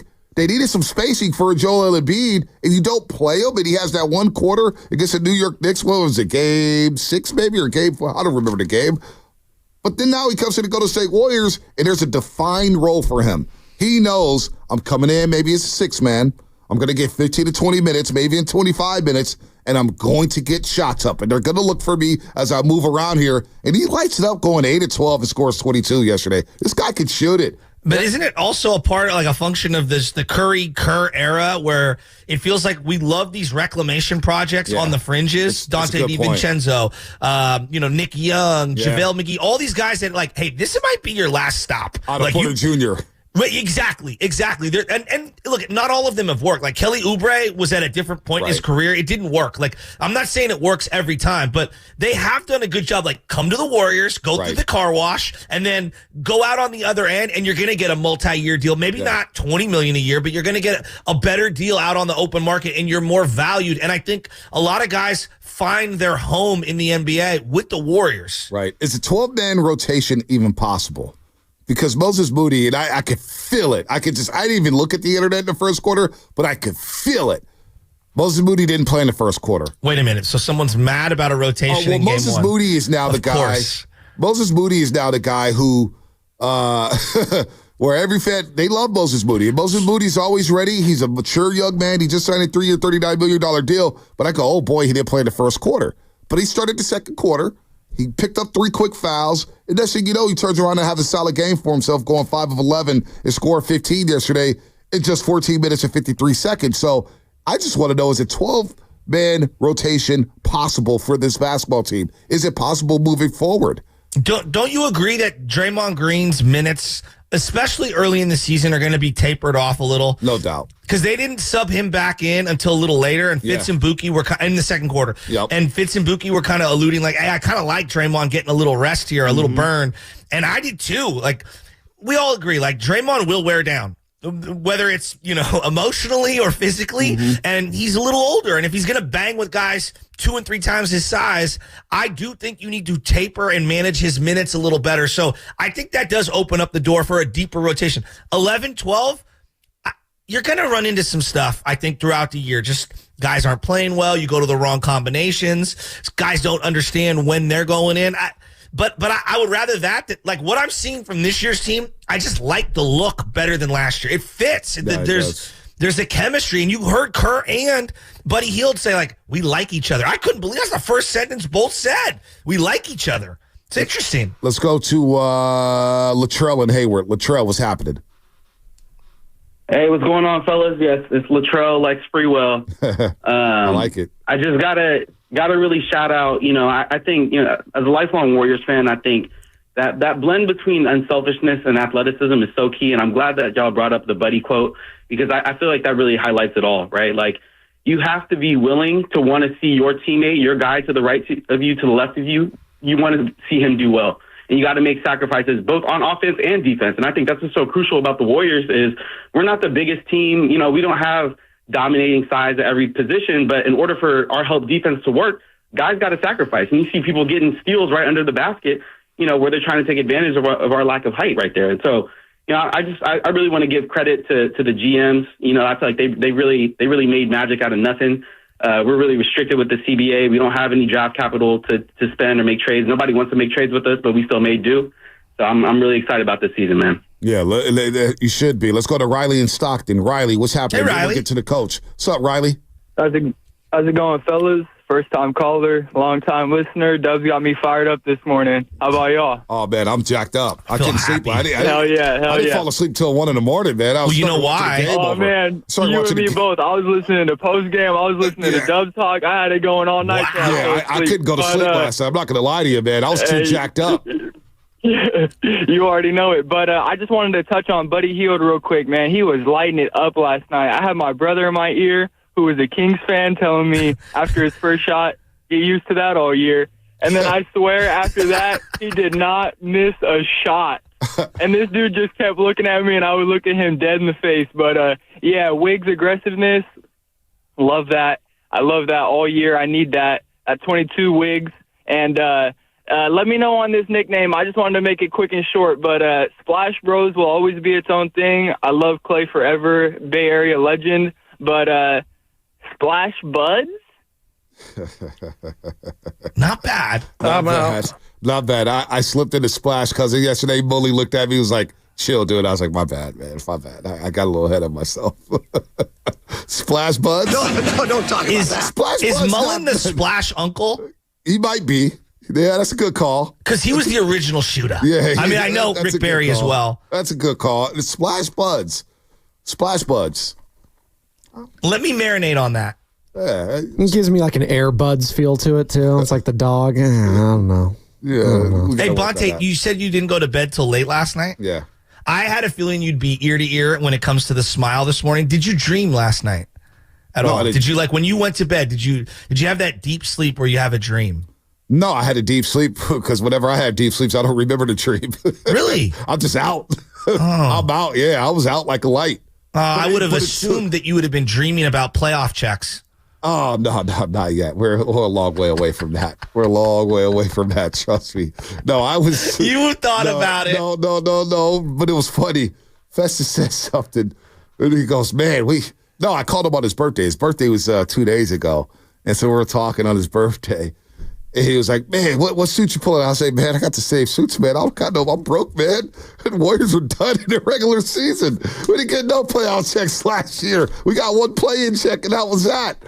But no, I just couldn't sleep because I was like, man, basketball. I was playing the game over in my head, was kind of watching it on my phone, and I don't know, it was tough. Plus, I was on the couch because Ches has been sick, so I let them sleep in the bed, and I've been on the couch for the last 3 days, and not the most comfortable, but I just couldn't sleep last night. I don't know, I was buzzing, man. Live action, highlights. I'm watching the highlights of the Suns and Clippers at the new stadium, the Intuit Dome. The highlights. The highlights, man. I was buzzing last night. I loved how Steph Curry kind of felt out the game early on, almost like a veteran quarterback. Like, oh, you guys are gonna play back on defense. I'm gonna run the ball. Like it felt like he really understood. Like early on in the season, let me defer a little, and then when it was time to kind of turn it on, he turned it on. Well, I think that's going to help his game this season if he does take that approach. Let the other guys get a taste, right? Wiggins, Kaminga, Draymond, TJD, Buddy Hield comes off the bench. They're all getting theirs. And all of a sudden, defenses, look, they're not going to let Curry alone. They're not going to leave Curry alone, I should say. But I think that could open up his game moving forward to where he gets some easier shots like he did in the third quarter. Because all eyes are going to be on number 30. They're still going to double him. They're going to put long defenders on him, like Jeremy Grant, like this Kamara kid who tried to defend him last year. He's a tough defender. He's physical, athletic. And don't forget, Matisse Thybulle was out for the Portland Trail Blazers. So Curry would have saw a lot of Thybulle last night, but he didn't play. It seems like Thybulle always kills the Warriors, but he was out last night. He's got an injury, right knee inflammation. So I think that will help him moving forward, Chasky, letting the game come to him and letting other guys get theirs and have them feeling good. And then Curry knows that, okay, now it's go time. Let me flip the switch and start getting my game going. But overall, solid night for him. A rebound shy of a triple-double. And Bonte, I cannot get over, and I know he's done it over, it's not overnight, but it's been over a 5-year period. If you look at rookie, and again, he was 20, but you look at rookie Curry versus body transformation, 30, what is he, 37, 38? Yeah, 36. He'll be 37 in March. Okay, so seasons now. The transformation that he's made physically is unbelievable. And I know this happens, you get thicker, most of us get fatter, but he has transformed his body. He is jacked. It's unbelievable how jacked. In a cardio sport where it's hard to put on weight for some of these guys. Where he loses a little bit of speed, you gain a little bit more strength to where you can finish a lot better at the rim. You could get your shots off there. Curry, stable. He does look ripped. He does look ripped. I can't get over when he goes to the free throw line how jacked his shoulders are. Well, he started looking like that a couple of years ago. You can see the transformation with their arms and everything. 888-957-9570 is the number again. What stuck out to you last night in the first game? The largest margin of victory for the Warriors in a season opener in franchise history. That's right, franchise, whether they're in Philadelphia, playing in San Diego for a cup of coffee, up here at the Cow Palace, the Oakland Coliseum, Chase Center, the largest margin of victory in a season opener for the Golden State Warriors. They blow away the Portland Trail Blazers by 35 points last night. The previous largest margin of victory was against the LA Lakers back in 2013 when they blew out the Lake Show by 31. 888-957-9570 is the number. What stuck out to you last night? What did you like? Or, you know what? I'll listen to a concern or two if you have one. 888-957-9570 is the number. Let's go to Coach in Vallejo. Coach, what's happening? Coach. Hey, good morning, guys. And I'm going to be positive because I like the call. Let's make it all positive today. I think the speed of the game is going to play right into Kaminga and Wiggins' hands. First game, Kaminga was nervous like the rest of the Warriors. They all came out jacked up, but this is going to be great for him. But my biggest take from the game, and I don't know if you guys feel this way, and I don't think it's been mentioned this morning, is Melton. Melton, I just feel a comfort when he comes in the game. He takes over. He quarterbacks the game. He looks for everybody. The ball doesn't stick in his hands. I feel very, very comfortable when he's in the game. You're talking about a connector. Man, he puts everybody, and I know Jackson Davis loves that connection with Melton. So I think he might be the biggest key right now. He looks healthy. He's springy. He plays great defense. He can shoot the tray. So that was my biggest take. Yes. No, Coach, I think it's a great point. I loved when you had Pods and Melton on the floor together because Pods can be frenetic, which is a good thing offensively. And it felt like you have multiple ball handlers and facilitators who could also knock down shots with that second unit. I thought that's when the game flipped. Right, I agree, and like I said, Melton just seems like an adult out there, He seems like a second Curry out there that the team is comfortable when he's out there. So I think that with Melton, and like you say, with Pods out there, who's also looking for people, but Melton and the speed that he's playing with, he's healthy, and if the guy stays healthy, he's going to be the key, I think, to the Warriors. Yeah, Coach, great point there with DeAnthony Melton. I always felt like the Memphis Grizzlies traded the wrong guy. They traded him to Philadelphia, and I thought, why? Because in that second-round series against the Warriors, Melton was guarding Poole, and he was giving Curry some problems at times, and they gave him a quick cook for whatever reason. I don't know what was going on with the Memphis coaching staff, but I thought, that guy needs to play more. He's physical. He's tough. And he could talk that talk. This is a key acquisition for Dunleavy. This is a sneaky, sneaky move because I know the Clippers, they were in on this move as well on DeAnthony Melton. They almost got him going down there to Intuit Dome, DeAnthony Melton, so the Warriors get him. He's a good stabilizer, man. This guy can guard if he gets a three-point shot rolling because 2 of 8 yesterday, but he's getting them up and he's going to be open with these shots. This is a key player for the Golden State Warriors, man. He's not overwhelmed by the moment. He's tough, man. Melton's going to be a key piece this season for the Warriors. It just feels like the IQ of the entire team is so much better than last. Okay, we're a couple games in, but it's so much better than last year. Which is crazy. Well, I had to cut you off. We think IQ. You had Chris Paul on the team, which is crazy, right? Yeah, but he wants to play a very – I know he is. He's a really good player. This is not Smart. a backhand. We talk about IQ. Just Chris Paul knows the game. He sees the game or whatnot, but the style just didn't feel like it matched. Exactly. But when you add Kyle Anderson, Melton, and Pod's clearly taking a step forward, I don't know, all 3 of those guys with that second unit, it's just a little different. And I actually think – so, all the negatives, people are going to look at the shots that Kaminga missed. I thought there were 7 or 8 little in and out, some passes, some pocket passes, some spacing stuff where he knew where to be in relation to where Steph wanted to be. Where last year he just ran into guys, or he just double cover a corner shot that Curry wants to hit one, and you bring your guy over. I don't know. I think there were a lot of subtleties last night that tells me that this team, they're on the same page. Well, when it comes to Kaminga, what I envision, and hear me out here. Look, he's going to get his 3-point shots up. Kerr watched all these guys shooting threes, and he was 3 of 9. But when he's running the floor and he's putting pressure on the rim, you think about James Worthy, for example, when he was running the rim. I'm not saying Kaminga's James Worthy at all. James Worthy's a Hall of Famer, one of the greatest Lakers of all time. But think about the way he ran the floor with the Showtime Lakers. Just think about it. Close your eyes and just think about James Worthy running to the basket, dunking on dudes, going to the rim, putting pressure on the rim, getting to the free throw line. Kaminga can do that offensively because he's so damn athletic, running baseline to baseline. Who's quicker than him running baseline to baseline? He has speed, a lot of speed. And we know about the athleticism and the fact that he's getting to the free throw line again. I think that's one of his great assets that could benefit the Warriors offensively. He got to the free throw line 60. He took 6 free throws yesterday. Steph Curry took 6 free throws yesterday. We know this team traditionally does not get to the free throw line. This guy's getting to the free throw line. So can he run the floor in the open court like a James Worthy, like one of these guys who could just put pressure on the rim relentlessly, and then the 3-point shot will come. So I'm not going to freak out over Kaminga over one game. He's solid. But your point about the finishing is very important because this is a team that doesn't really have a lot of guys that are going to attack the rim. And he had 2 sick layups in traffic. No, one with the left and one, I believe, was a reverse on the right-hand side. It was... Look, you need that. And to your point about the free throws, he missed one early, but he was almost 75% from the free throw line last year on a team that doesn't get to the line. That is very important. No, it's vital. It's vital for JK. And look, we got to give it 10 games because we don't know it. It's going to be a talking point at some point. The contract extension that didn't get signed, and they were far apart on it, and he's got to play. Look, he's a restricted free agent. Let's see how that impacts his play because there's no doubt I watched it a couple times. Are you worried about that? I don't know. I asked Festus about it on the show yesterday, and he goes, it impacts. He goes, every day he thought about it damn, I got to play my ass off because I'm going to be a free agent. Certain guys, in this league, you don't know where you're going to be in the future, right? It obviously loomed over Klay Thompson's head last year. It loomed over Chris Paul. It's common in sports to know that I got a contract on the line. I got to play well. So a part of him, we'll see. I think he's just playing carefree. He knows he's going to get a contract for somebody. He's going to be fine. He's going to be in the NBA for a long time.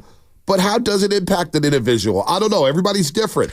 Do you view him differently that the report came out that he demanded over $30 million? He's asking for more than $30 million. No, you see the contracts that was floating around? No, I think all of these extensions, Franz Wagner included, they're out of this. I'm sorry. Johnson, the guy from Atlanta, they're horrible. $150 million. Bonte, what did I say to you?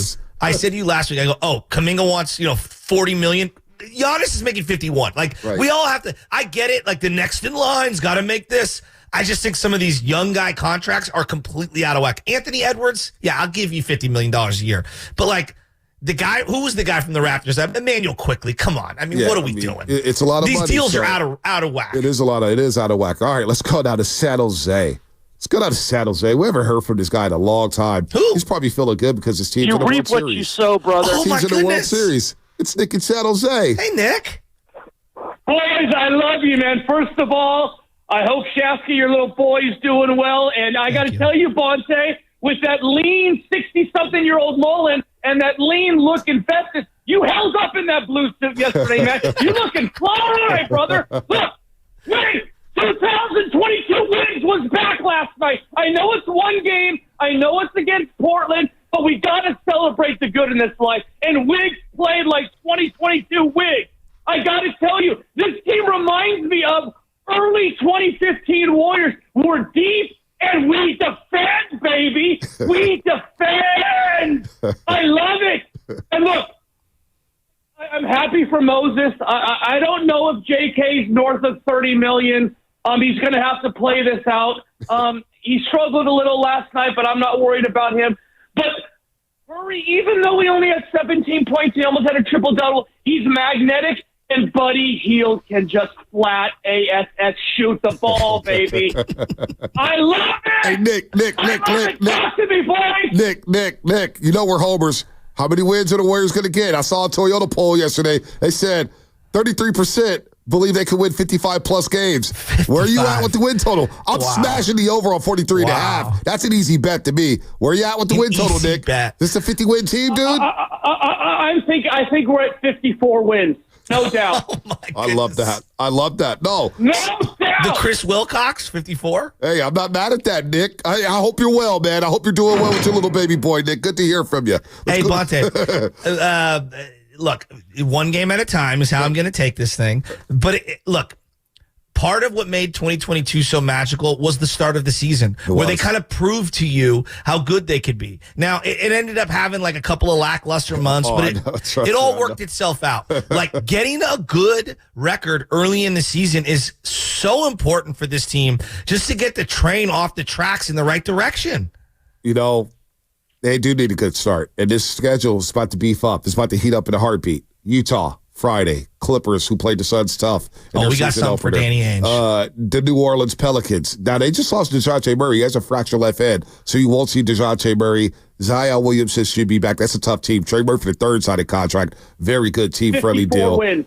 Dude, how much did he sign for? I think it was $110 million, if I'm not mistaken. For how many years? I think it was 4. If I'm not mistaken. Now, like, that to me is a reasonable contract. That's actually a great value contract for that young man. Yeah, Trey Murphy's legit. Trey Murphy's sick. Spinoni, if you check out his contract, Trey Murphy at third for the Pelicans. That's like what, 27, 28 million a year. That's not bad at all.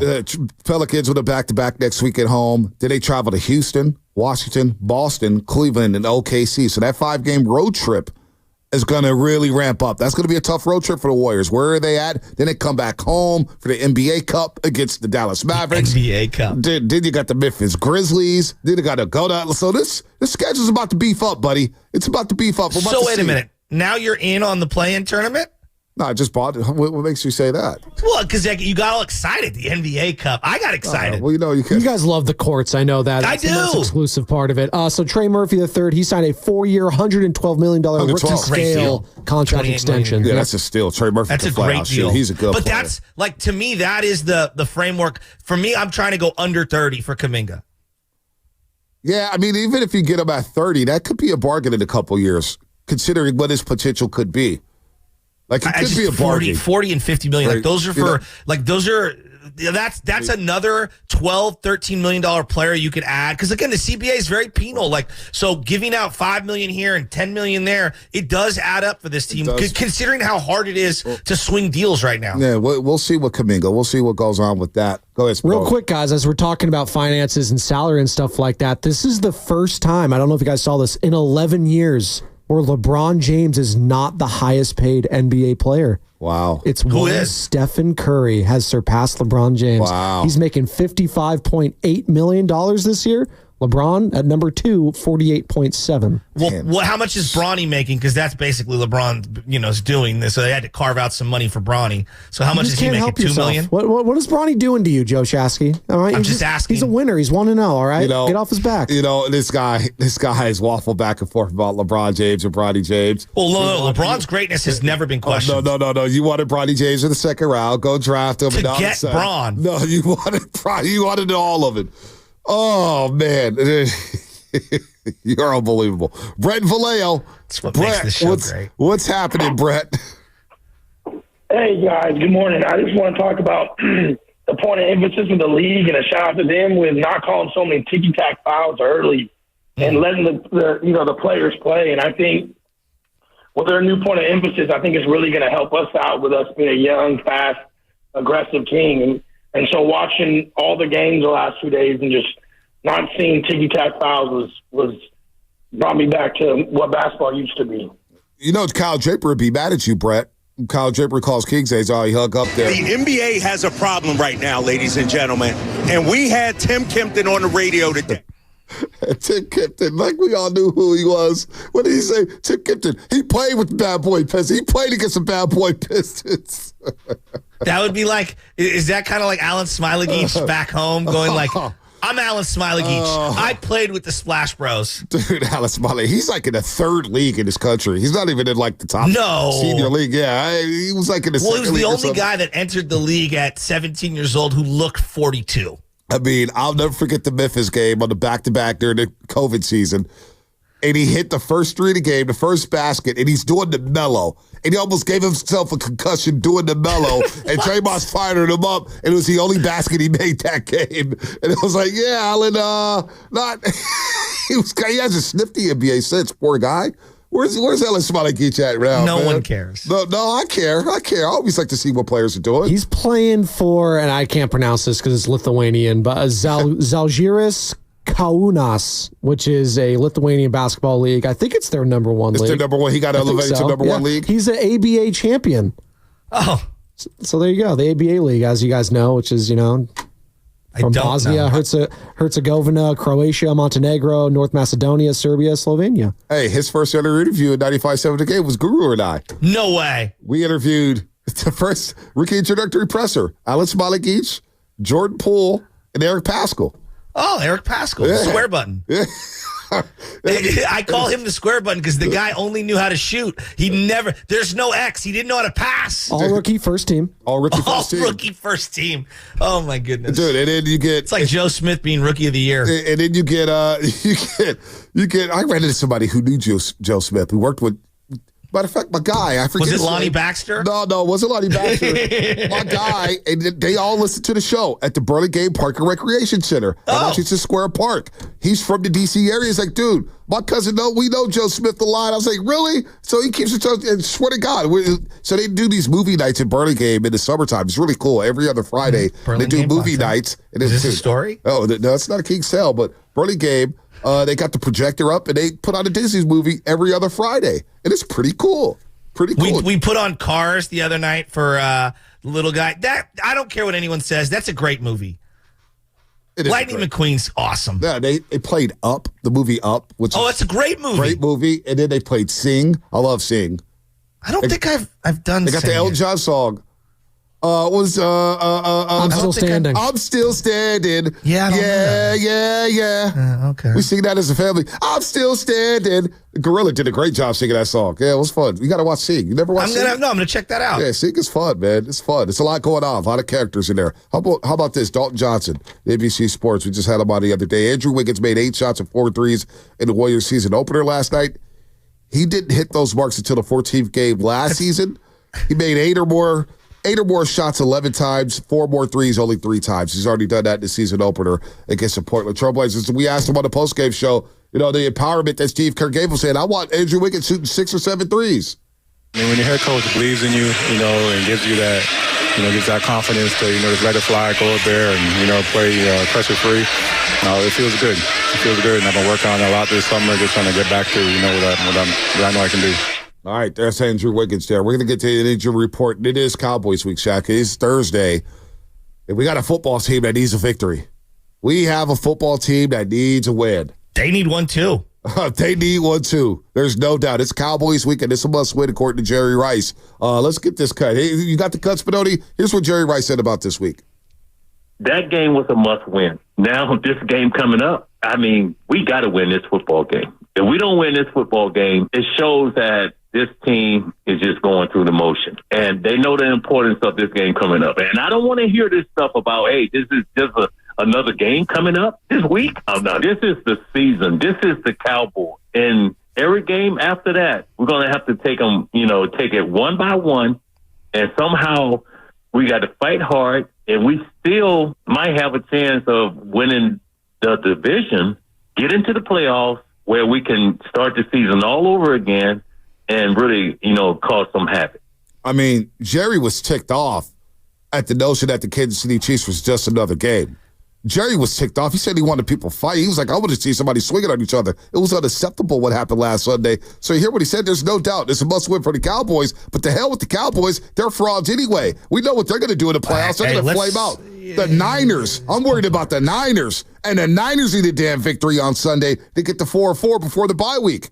I mean, we might get Micah and Debo doing a crossover pod before the weekend. But, Bonte, here's the reality. Like, Jerry Rice is coming out, and he's questioning some of the team and the tactics and some of the schemes from the coach. Steve Young has come out on many platforms. He's questioning some stuff that's going on when it comes to play calling.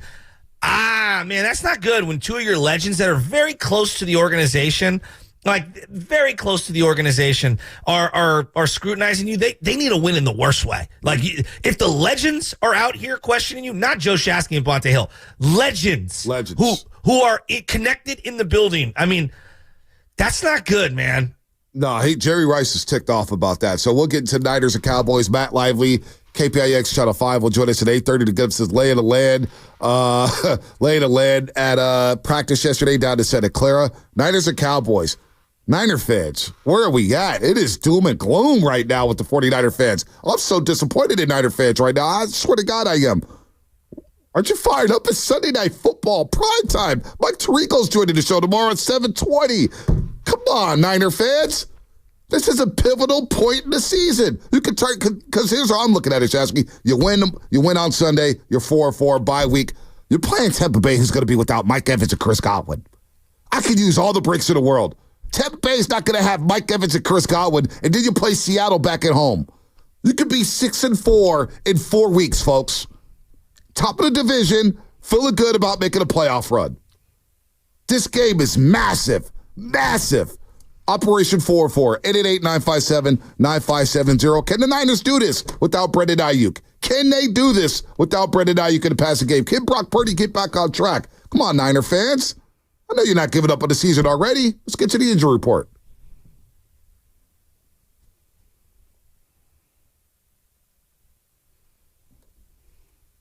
Ow! All right, Deebo Samuel obviously fighting a bout of pneumonia over the weekend that required him to be hospitalized. Deebo was released from the hospital on Tuesday. It should have had left open the possibility that Deebo will play this Sunday night against the Cowboys, depending on how Deebo progresses through the week. He was on the field yesterday running some sprints, trying to get himself back. So Deebo Samuel is going to be vital here. It is a big game for Deebo Samuel. He's had some monster days against the Dallas Cowboys. He's a physical type of player. We know the Dallas Cowboys don't like physicality. So they need Deebo Samuel on Sunday. Plus, on the other side, you got to hear what Greg Cosell had to say about Ricky Pearsall. I was blown away by what he had to say about Ricky Pearsall. That's all coming up. Of course, that was the injury report brought to you by our great friends at Boxer Gerson, Northern California's premier workers' compensation law firm, helping injured workers get their lives back for over 40 years. As I mentioned, we'll get into Niners and Cowboys right now. We'll touch on the Warriors. Warrior fans, if you want to call in, 888-957-9570. What did you like? What didn't you like? Bob Fitzgerald will join us at 9:20. But what's coming up on the game brought to you by Fremont Bake, celebrating 60 years of full-service baking with no compromises. The 49ers. Wait till you hear what Greg Cosell had to say about Ricky Pearsall. And let's get into the Niners offense here against the Dallas Cowboys. Let's get into that here on the Morning Roast. Lawton Skilled Nursing and Rehabilitation Center is a 5-star facility located in the Sunset District of San Francisco.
tonight was not their night. Quick in the slant, Oren Burks comes up with the interception. The third interception of the night thrown by Prescott. And the former Green Bay Packer comes up with the pick. Oh, baby, oh, baby, oh, baby. We got the Warriors winning their season opener, largest margin of victory in the season opener in team history, beating the Blazers by 35 last night. And we got Niners and Cowboys on Sunday. Prime time. Mike Tirico on the call on NBC Sports. Of course, Chris Collinsworth, the color analyst. And they destroyed the Dallas Cowboys last season 42-10. And we were talking about, Shasky, who's the better unit? Is it the defense or the offense? I mean, wow, they just blew away the Dallas Cowboys on primetime television. And so let's see what happens here on Sunday in a must-win situation. And if you can't get up for the Dallas Cowboys, Niner fans, then I don't know what's going on with you. These are the Dallas Cowboys, for crying out loud. I hear you. I just think that we have so many issues with the team right now, and there's so many things going awry. It's hard for a lot of Niner fans to, direct their energy toward the Cowboys. It's hard to get ready for this game? No, I'm saying that not ready for the game. I'm just saying I think we're spending the bulk of our energy self-diagnosing what our issues are, as opposed to directing our energy toward the Cowboys. Well, you know what? It's Cowboy hate week. And you still got Brock Purdy.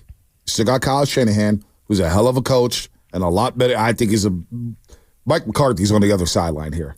All right. You got the owner talking about the type of things that we all think we should be looking at is we're designing bad plays. He's literally telling the coach that he's designing bad plays. And then Mike McCarthy shoots back saying, I don't think we have had bad concepts and bad plays, but I'll go back and check. So there's already a disconnect with the owner and the head coach. The Cowboys are a mess. The Cowboys are a mess.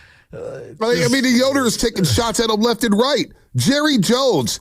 I don't want to come in here on Monday morning talking about a loss to Jerry Jones and the Dallas Cowboys. These frauds. I remember TC calling Kyle Shanahan a high-level loser. No, the Cowboys are high-level losers. Those are high-level losers. These are the 49ers who will play for big stakes and big chips in 4 of the last 5 years. High-level loser, bro. Yeah, no. That's Dallas Cowboys.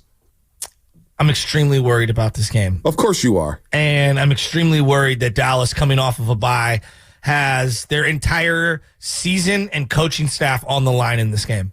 That's the way it feels to me.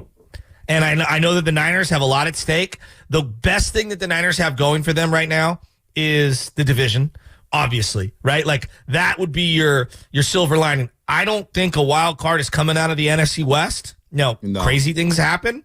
But it just doesn't feel that way if you were going to project, given how difficult the schedule is. To say this is a must-win feels like an understatement. Oh, it's massive. You got to win this game to stabilize your season. There's no doubt you have to get to 500 because all of a sudden you got Christian McCaffrey, who somehow, some way is going to come back with the bilateral Achilles tendonitis. Drake Greenlaw is looming to be back in this lineup. So you got some reinforcements coming. Talanoa Hufanga, hopefully he get his season right back on track, and he can come back in the next few weeks here after having the wrist surgery and whatnot. Can I stop you there?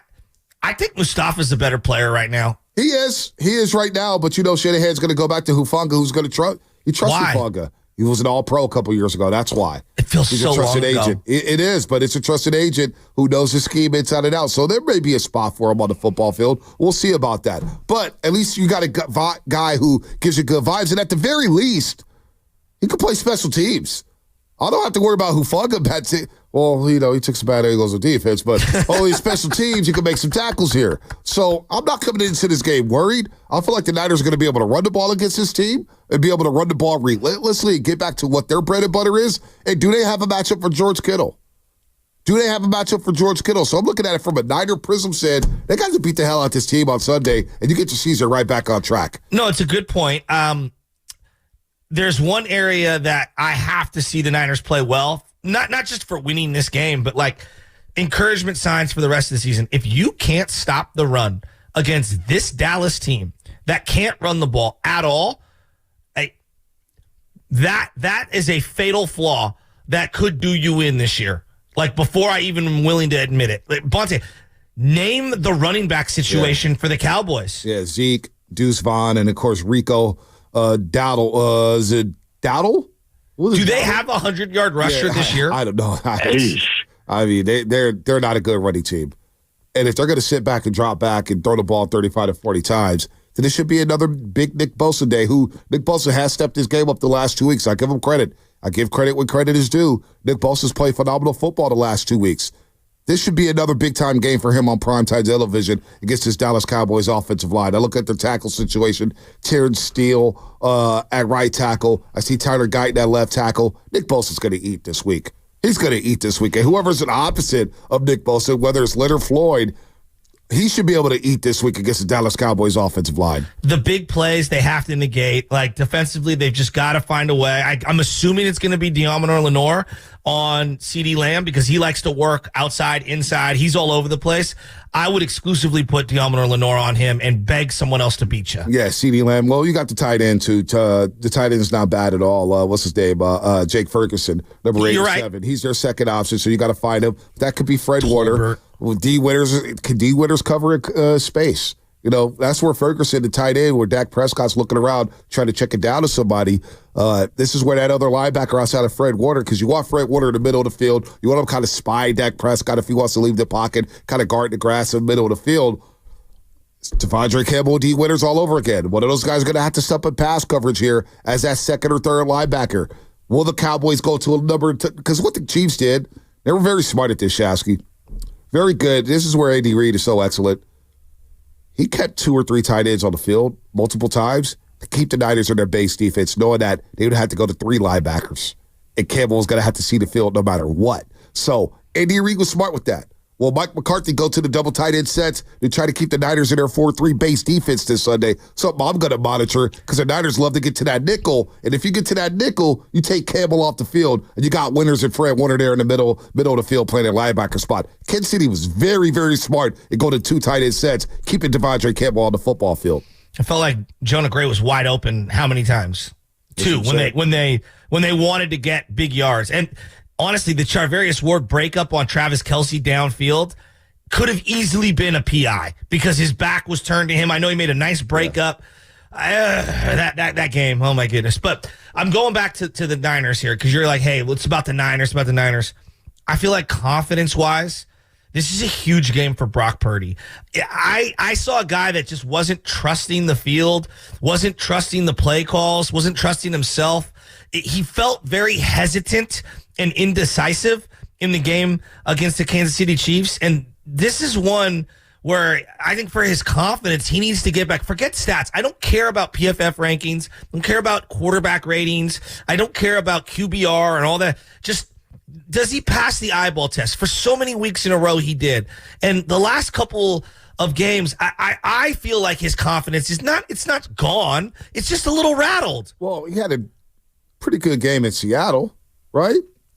Second half was very touch and go. I mean, you know, they dropped 36 on the Seattle Seahawks. I mean, he was solid, trending in the right direction. It was a 6-point game until I don't. I hear you. They blew some things. You know, they blew some things late in the game, and it got hairy. Before the Renardo Green interception, I was sweating big time. Well, you sweat anyway. I mean, come on. You That's weren't. Nothing new. They had That's a 10-point lead, and no, I don't stress like you, man.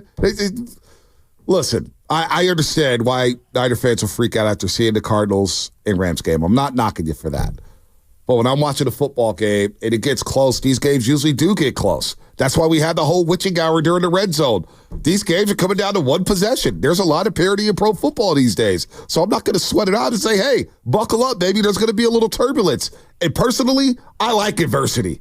I like to see how resilient my team is. And so far, the Niners haven't shown that they're that resilient. Against Seattle, they showed some resiliency. So I like turbulence. I like to buckle up the seatbelt and go for a roller coaster ride. That's what makes this stuff fun. Now, the vibes, right? We're talking about the vibes with the Golden State Warriors. The vibes are great with the Warriors right now. There's no doubt. They haven't lost a game in the preseason or regular season. Yet they blow away the Portland Trail Blazers, shooting 50% from 3 after the first quarter. Now, what about the vibes in Santa Clara? What about the vibes out there? Well, Shanahan touched on the mood and the vibe down in Santa Clara. He talked yesterday to the media. Yeah, I felt good today. I mean, Monday's always a rough day, but we spent a long time on Monday, and we do that from early in the morning till really right when I'm done with you guys. After that press conference is the first time we move on, and then we see the players today. So they do their own thing on Tuesdays, and they came in today, and we've had good meetings. We just had a good walkthrough, and guys are ready for the week. Guys are ready for the week. Now, who do you lean on, Shanahan, when times are tough? We got great captains. We got a great team. I mean, there's not, we've been in this situation before where not everything's going perfect and you're a little backs against the wall. But our group, our culture, it's never really been an issue. I've never had to make a big deal about stuff. And anytime that there is, I'll call guys in and address it. But our team's we know each other pretty well. I think they know me pretty well. And we got a bunch of good people that don't blame each other and know what you got to do after stuff like this. There's only one thing. You can sit and talk and evaluate all this stuff, or you can get to work and find a way to be better the next week. Shasky, I don't think Shanahan and Lynch get enough credit for keeping this locker room together. They've had some slow starts. They have. They had the 3-game losing streak last year when they started off 5-0. Everybody was doom and gloom. Remember they started back in 2022. They were 3-4. They were 1-2, and then 3-4, and the sky was falling. They get the win. Kind of similar to this game coming up. They had to go down to L.A., take on the Rams Halloween weekend. They were 3-4. They get a big win where McCaffrey goes with the hat trick, the passing touchdown, the rushing touchdown, the receiving touchdown. They go into bye week 4-4, and they start to roll. They roll from that point on. 2021. We know how they started. They were 2-4 after losing in the monsoon to Indianapolis on Sunday Night Football. Then they had the big game against Chicago. They come back and lose to Arizona, what I started calling them mistaken-ass Niners, and they were 3-5. And as you know, they flipped their season. But Shanahan deserves a little credit here, as we all, a lot of talking points about Shanahan and what he is in and what he's not and what he hasn't won. What he has done is help keep this culture, this locker room intact during his entire tenure. I don't think he gets enough credit for that. Yeah, the hard part is that just certain guys that you would hope would be anchors to the team for the second half are probably unavailable. Like Brandon Ayuk done. That is a huge loss. I don't know what you're going to get from Deebo Samuel this week. I'm assuming in a couple weeks he'll be back and 100%. I don't know. The guy had water in his lungs. That's not good at all. Pneumonia is horrible. And then I look at George Kittle being day-to-day with the foot. I'm assuming he's going to play. He's been really good this year. I just feel like overall, even though maybe he doesn't have the numbers to back that up, but the CMC absence, I don't think he's coming back anytime soon. Whoa. And then Jordan Mason didn't run with the same physical authority with the shoulder. I'm hoping maybe a week removed, he'll be a little better. So they're really banged up. Yeah, they're banged up. But again, the culture that Shanahan hasn't lost, as we keep talking. In the NFL, it's easy to lose the locker room. It feels like Mike McCarthy is on the verge of losing the locker room. Brandon Staley, who's now part of the 49ers staff, lost the Chargers locker room. He lost it with that organization. Shanahan, despite all the turbulence, again, they still believe in this guy. They still think about this. Again, I'm going to go with the positives because I'm feeling good today with the Warriors. I'm feeling real good right now. I still feel good because I think the Niners played tough against Kansas City. And actually, you watched the game a couple times. The quarterback was bad, but maybe it's an anomaly because Brock Purdy's been really good during his tenure with the 49ers. They had a chance to take the lead if they don't miscommunicate with Rodney Bell. They're going up 15-14 at bare minimum late third quarter. So they were in that game against Kansas City. But here's another positive for you, Shasky. Here's one for you. Arizona's going to Miami to take out Tua Tagovailoa. Dolphins are desperate. I think they light up the Cardinals coming off a short week. Cardinals had a short week. The Dolphins light up. Okay. I think they're going to beat the Cardinals. I do. I really do. That's a short week for Arizona and a long flight down to South Beach, Miami Sunday. Yeah. So they got a quick turnaround. And they're going to be feeling good with Tua. They're going to support him. And I think the Dolphins' offense start to click again. Seattle's hosting Buffalo. All right? 4-3, and if they lose, the Niners, guess what? All right, back in first place in the NFC West going into the bye week. So just get a win on Sunday. Even if Seattle beats Buffalo, I don't care. You're one game behind Seattle. You own the tiebreaker over them. You see them again at Levi Stadium in a few weeks. It's not all doom and gloom for the 49ers. The season's not over. Again, I had to take a step back and say, you lost to the Chiefs, who are undefeated, who are a Super Bowl favorite, and they're defending Super Bowl champs, and you were going toe-to-toe with them. And the positive that we didn't talk about was the defense taking a step forward. Look, the season's not over. Look, the defense did play well, but they still gave up literally 9 consecutive runs to end that game. They were tired, man. They were gassed up. They're cooked. Well, that's part of complimentary football. So I'm saying to myself, I know the defense can play, well, but can the offense hold up their end of the bargain? And without Brandon Ayuk, with a limited Deebo Samuel, with a limited George Kittle, with no CMC, it's been hit and miss. It's been very spotty. And I think second half, it feels like the offense just hasn't been the same. I mean, they went 5 drives in the first quarter and barely moved the ball. Well, you got to tip your hat to Kansas City and Spags. again, we talked about the rushing numbers with Derrick Henry and Bijan Robinson and all the running backs they've played. They shut dudes down. That's what Kansas City does. And right now, you got to figure out a way to navigate this offense or navigate against the Chiefs defense, but don't have to worry about them, hopefully, until February. Mike Zimmer, the DC for the Dallas Cowboys, I don't think he's the greatest, but he's actually been kind of tough against Shanahan. I feel like his linebackers have... No, am I wrong? Don't do that. Don't do that. I mean, Jimmy G against the Vikings, had his moments. They sat down. Hendricks, he knew exactly where they were going to throw. Man, I can't believe you're doing that. What? I can't believe you're going to do that after how that day went down. You're going to now give Mike Zimmer credit for that game? What's wrong with giving Mike Zimmer some credit? For 5 years, and you ripped Jimmy G, said he's not the guy, this and that. And I say, well, they actually played the Vikings defense. That's a very good defense. I don't care about Mike Zimmer. Now we're worried about Mike Zimmer. You're just worried right now, Shasky. It's called maturation, Bonte. I can admit when I'm having a shortcoming. I need you to be fired up for this game, man. I am fired up, but I'm very skeptical. No, you were worried and shook right now. I need you to get out of that. It's Sunday Night Football. It's the Dallas Cowboys. All right, if they lose, all right, Monday morning you want to be freaked out about the team? Sure, why not? But we've seen this team bounce back over and over. Don't they deserve the benefit of the doubt? Don't they deserve that?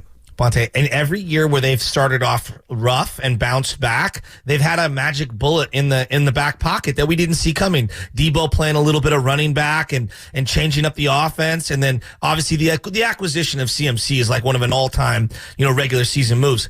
I don't understand where they're going to get a magic elixir from this time. Like, if CMC was granted some health and he came back, that'd be a huge jolt. Well, like, losing Brandon Ayuk is a huge loss. Well, you get Juwan Jennings. Huge loss. You get Juwan Jennings back. And Greg Cosell said yesterday with Willard and Dibbs. I thought Pearsall running routes looked pretty juicy this week. So he's only going to get better. What that means in terms of production, no one can answer that. But I thought he looked pretty quick running routes. Plus, he's got some physicality to him. There were a couple of times he was pressed, and he ran through the press. So I'm really anxious to see him play more, which he will, obviously, because Ayuk's not there. And now you get a little more Jacob Cowing. And you said Ricky Pearsall looked juicy. Was that surprising to you? Because it was very surprising to me because I didn't see juicy on Sunday. Me neither. I'll take his word on it though because he obviously knows his craft. But I'm surprised to hear that. Yeah, I don't know if I saw juicy, but and talking to Baldy about it after the game and on the show on Tuesday just thought the receivers couldn't uncover. They couldn't separate. So, but you get Jacob Cowing with his speed, and before the game, me, box score Bonte. Walking the field, and a trusted agent, Bonte, trust me, McCaffrey's going to be back in mid-November. Now, I don't know what that means long-term. Mid-November. Mid-November. That's coming up. That's in a few weeks. They're off the November 3rd weekend. They have a bye. Yep. Correct? They have a bye after this week.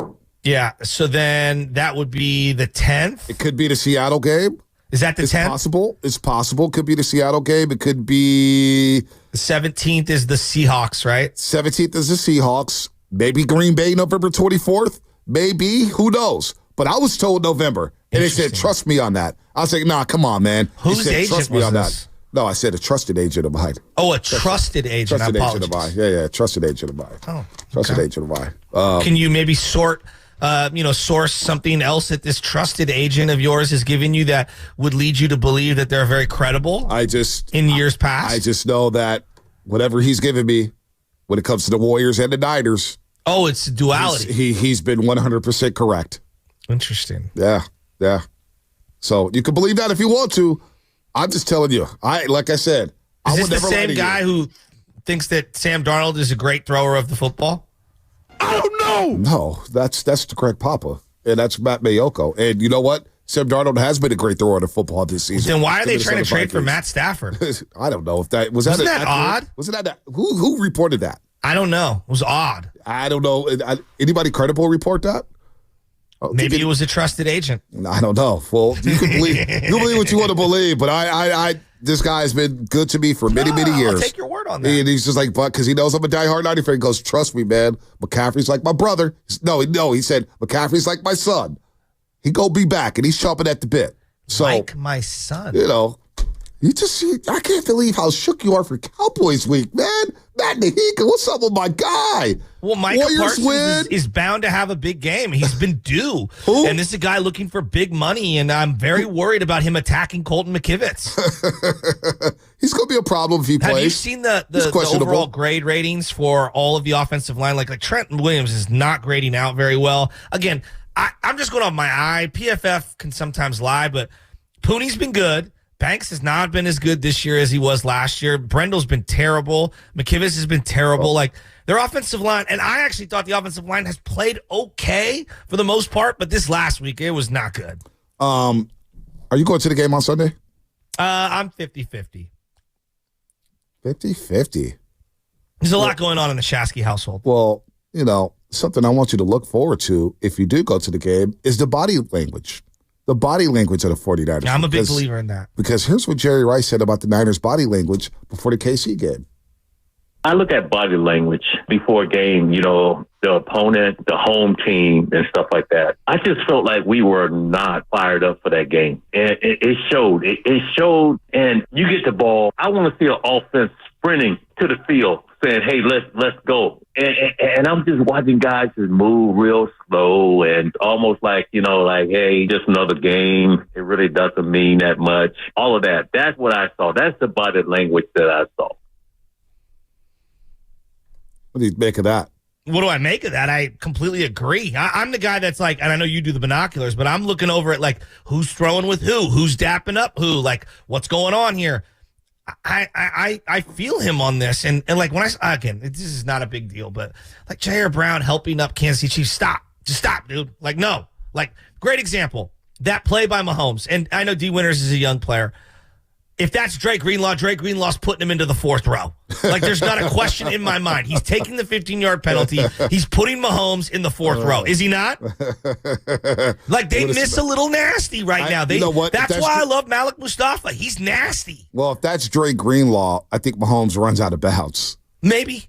He runs out of bounds. So, he knew that it was D. Winters, a young player who's trying to get look, Drake Greenlaw was raw like that too when he first played. Overrunning things, over pursuing. It's going to happen. You got to let these kids play through it. So Sunday's a massive game. We're going to talk to Matt Lively, KPIX Channel 5 on the other side. He's going to break down what he sees at practice, what Deebo Samuel play, how's Ricky Pearsall looking, the status of George Kittle, what's going on defensively.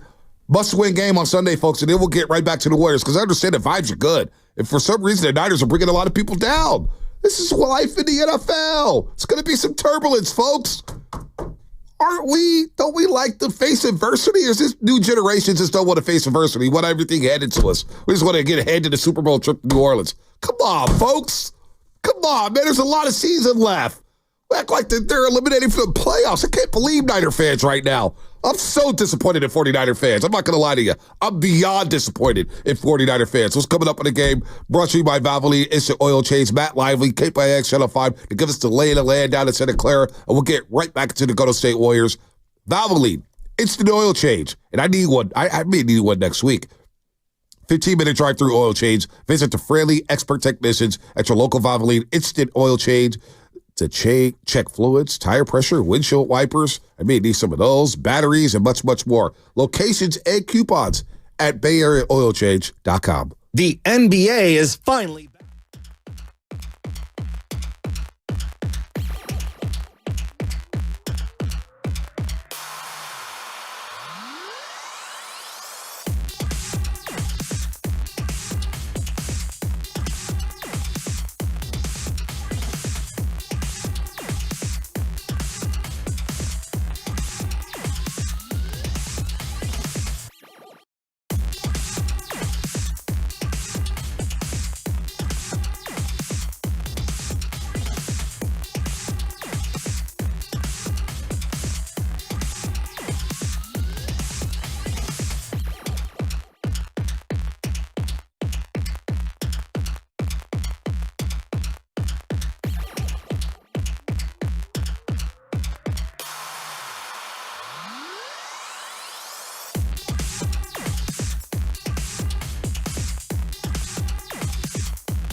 right now. Time for you to like and subscribe.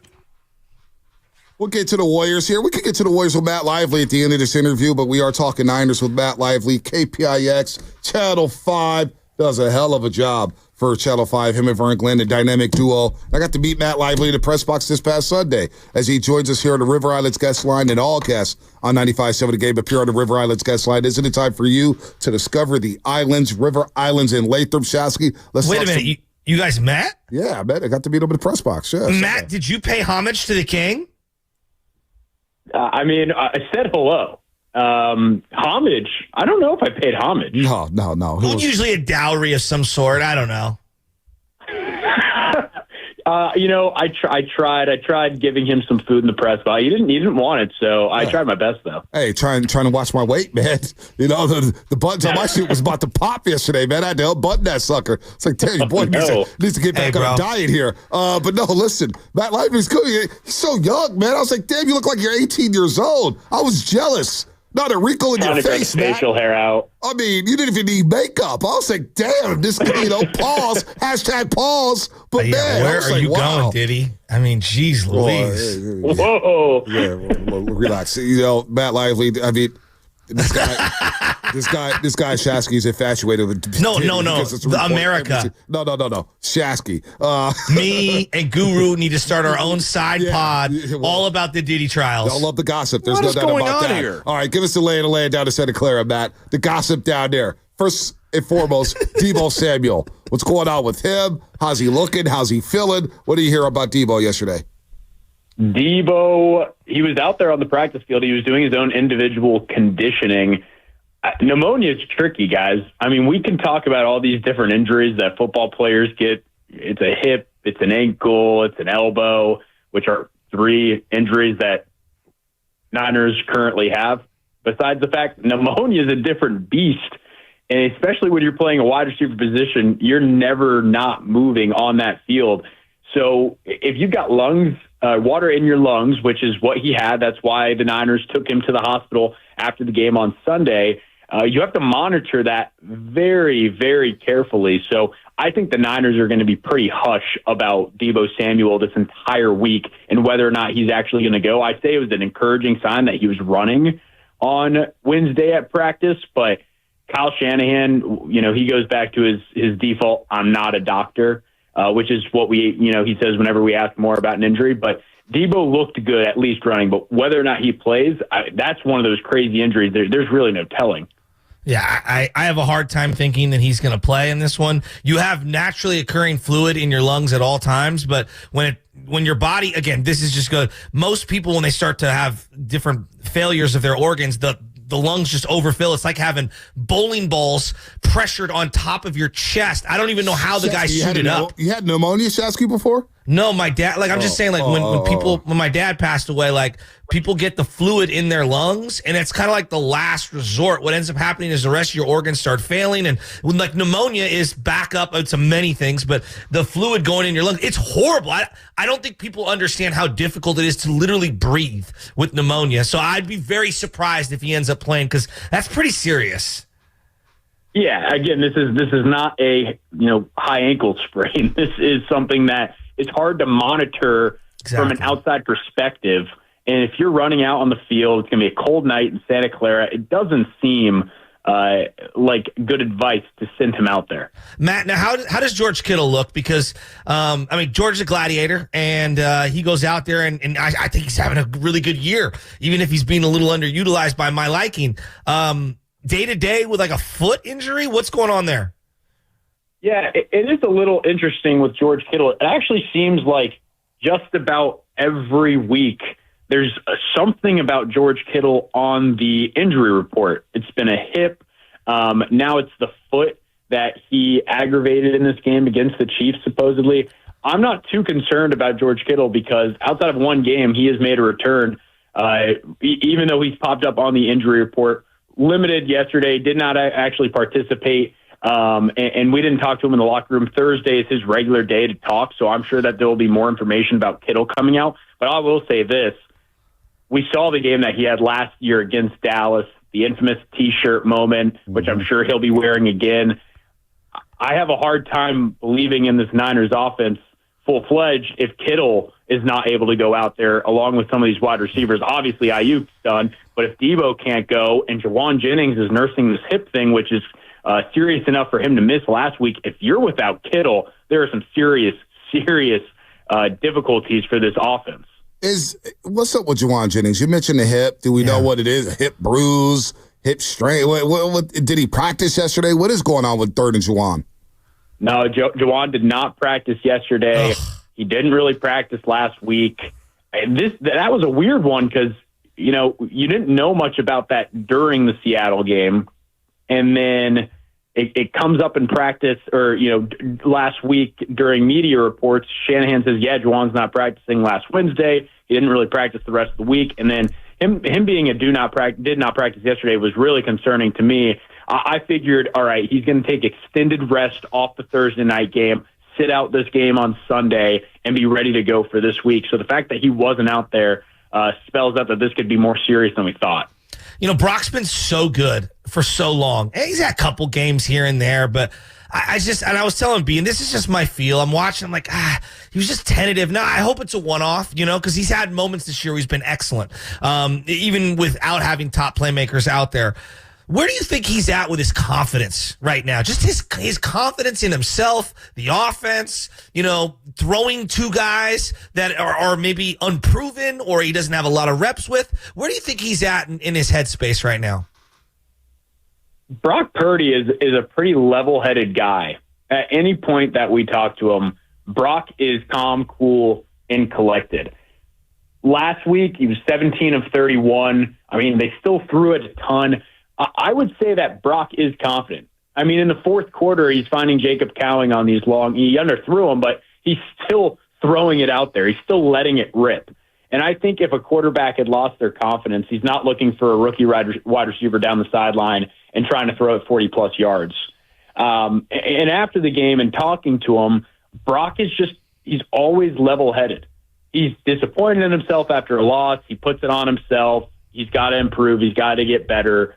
But at no point has there been an indication that, this guy's confidence is shot, or maybe more importantly, I don't think the locker room trusts him anymore. I don't think there's been any indication of this team losing faith in Brock Purdy, which would in turn allow him to lose his confidence. That's not really been the case yet. Matt Lively, River Island's guest line here on the Morning Rose, does a great job for KPIX Channel 5. Has been down in practice, going to the games, traveling to the games. So what? I didn't realize this, Matt. I guess it was a big deal. We discussed this on the show yesterday.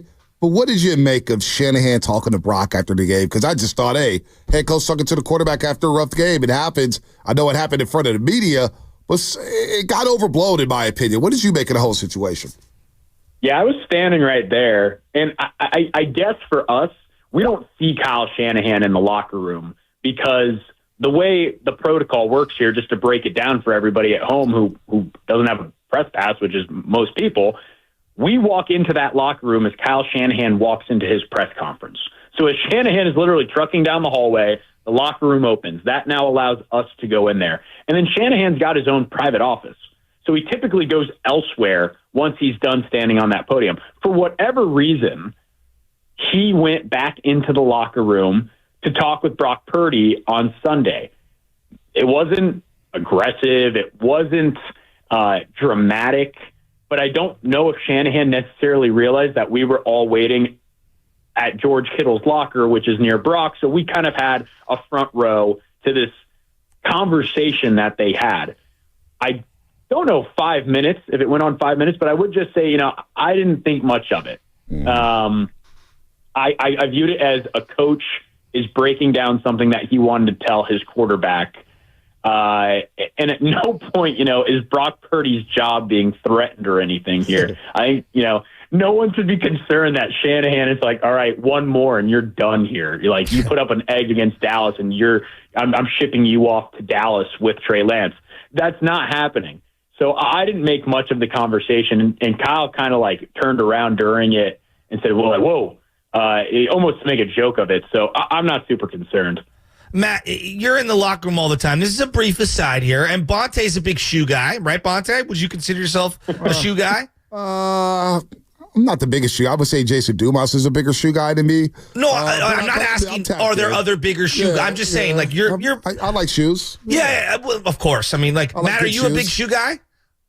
I rock like one pair of Air Forces, and I'm trying to get into the low dunk game, but I'm not gonna say I'm a self-proclaimed shoe guy. I wish I was.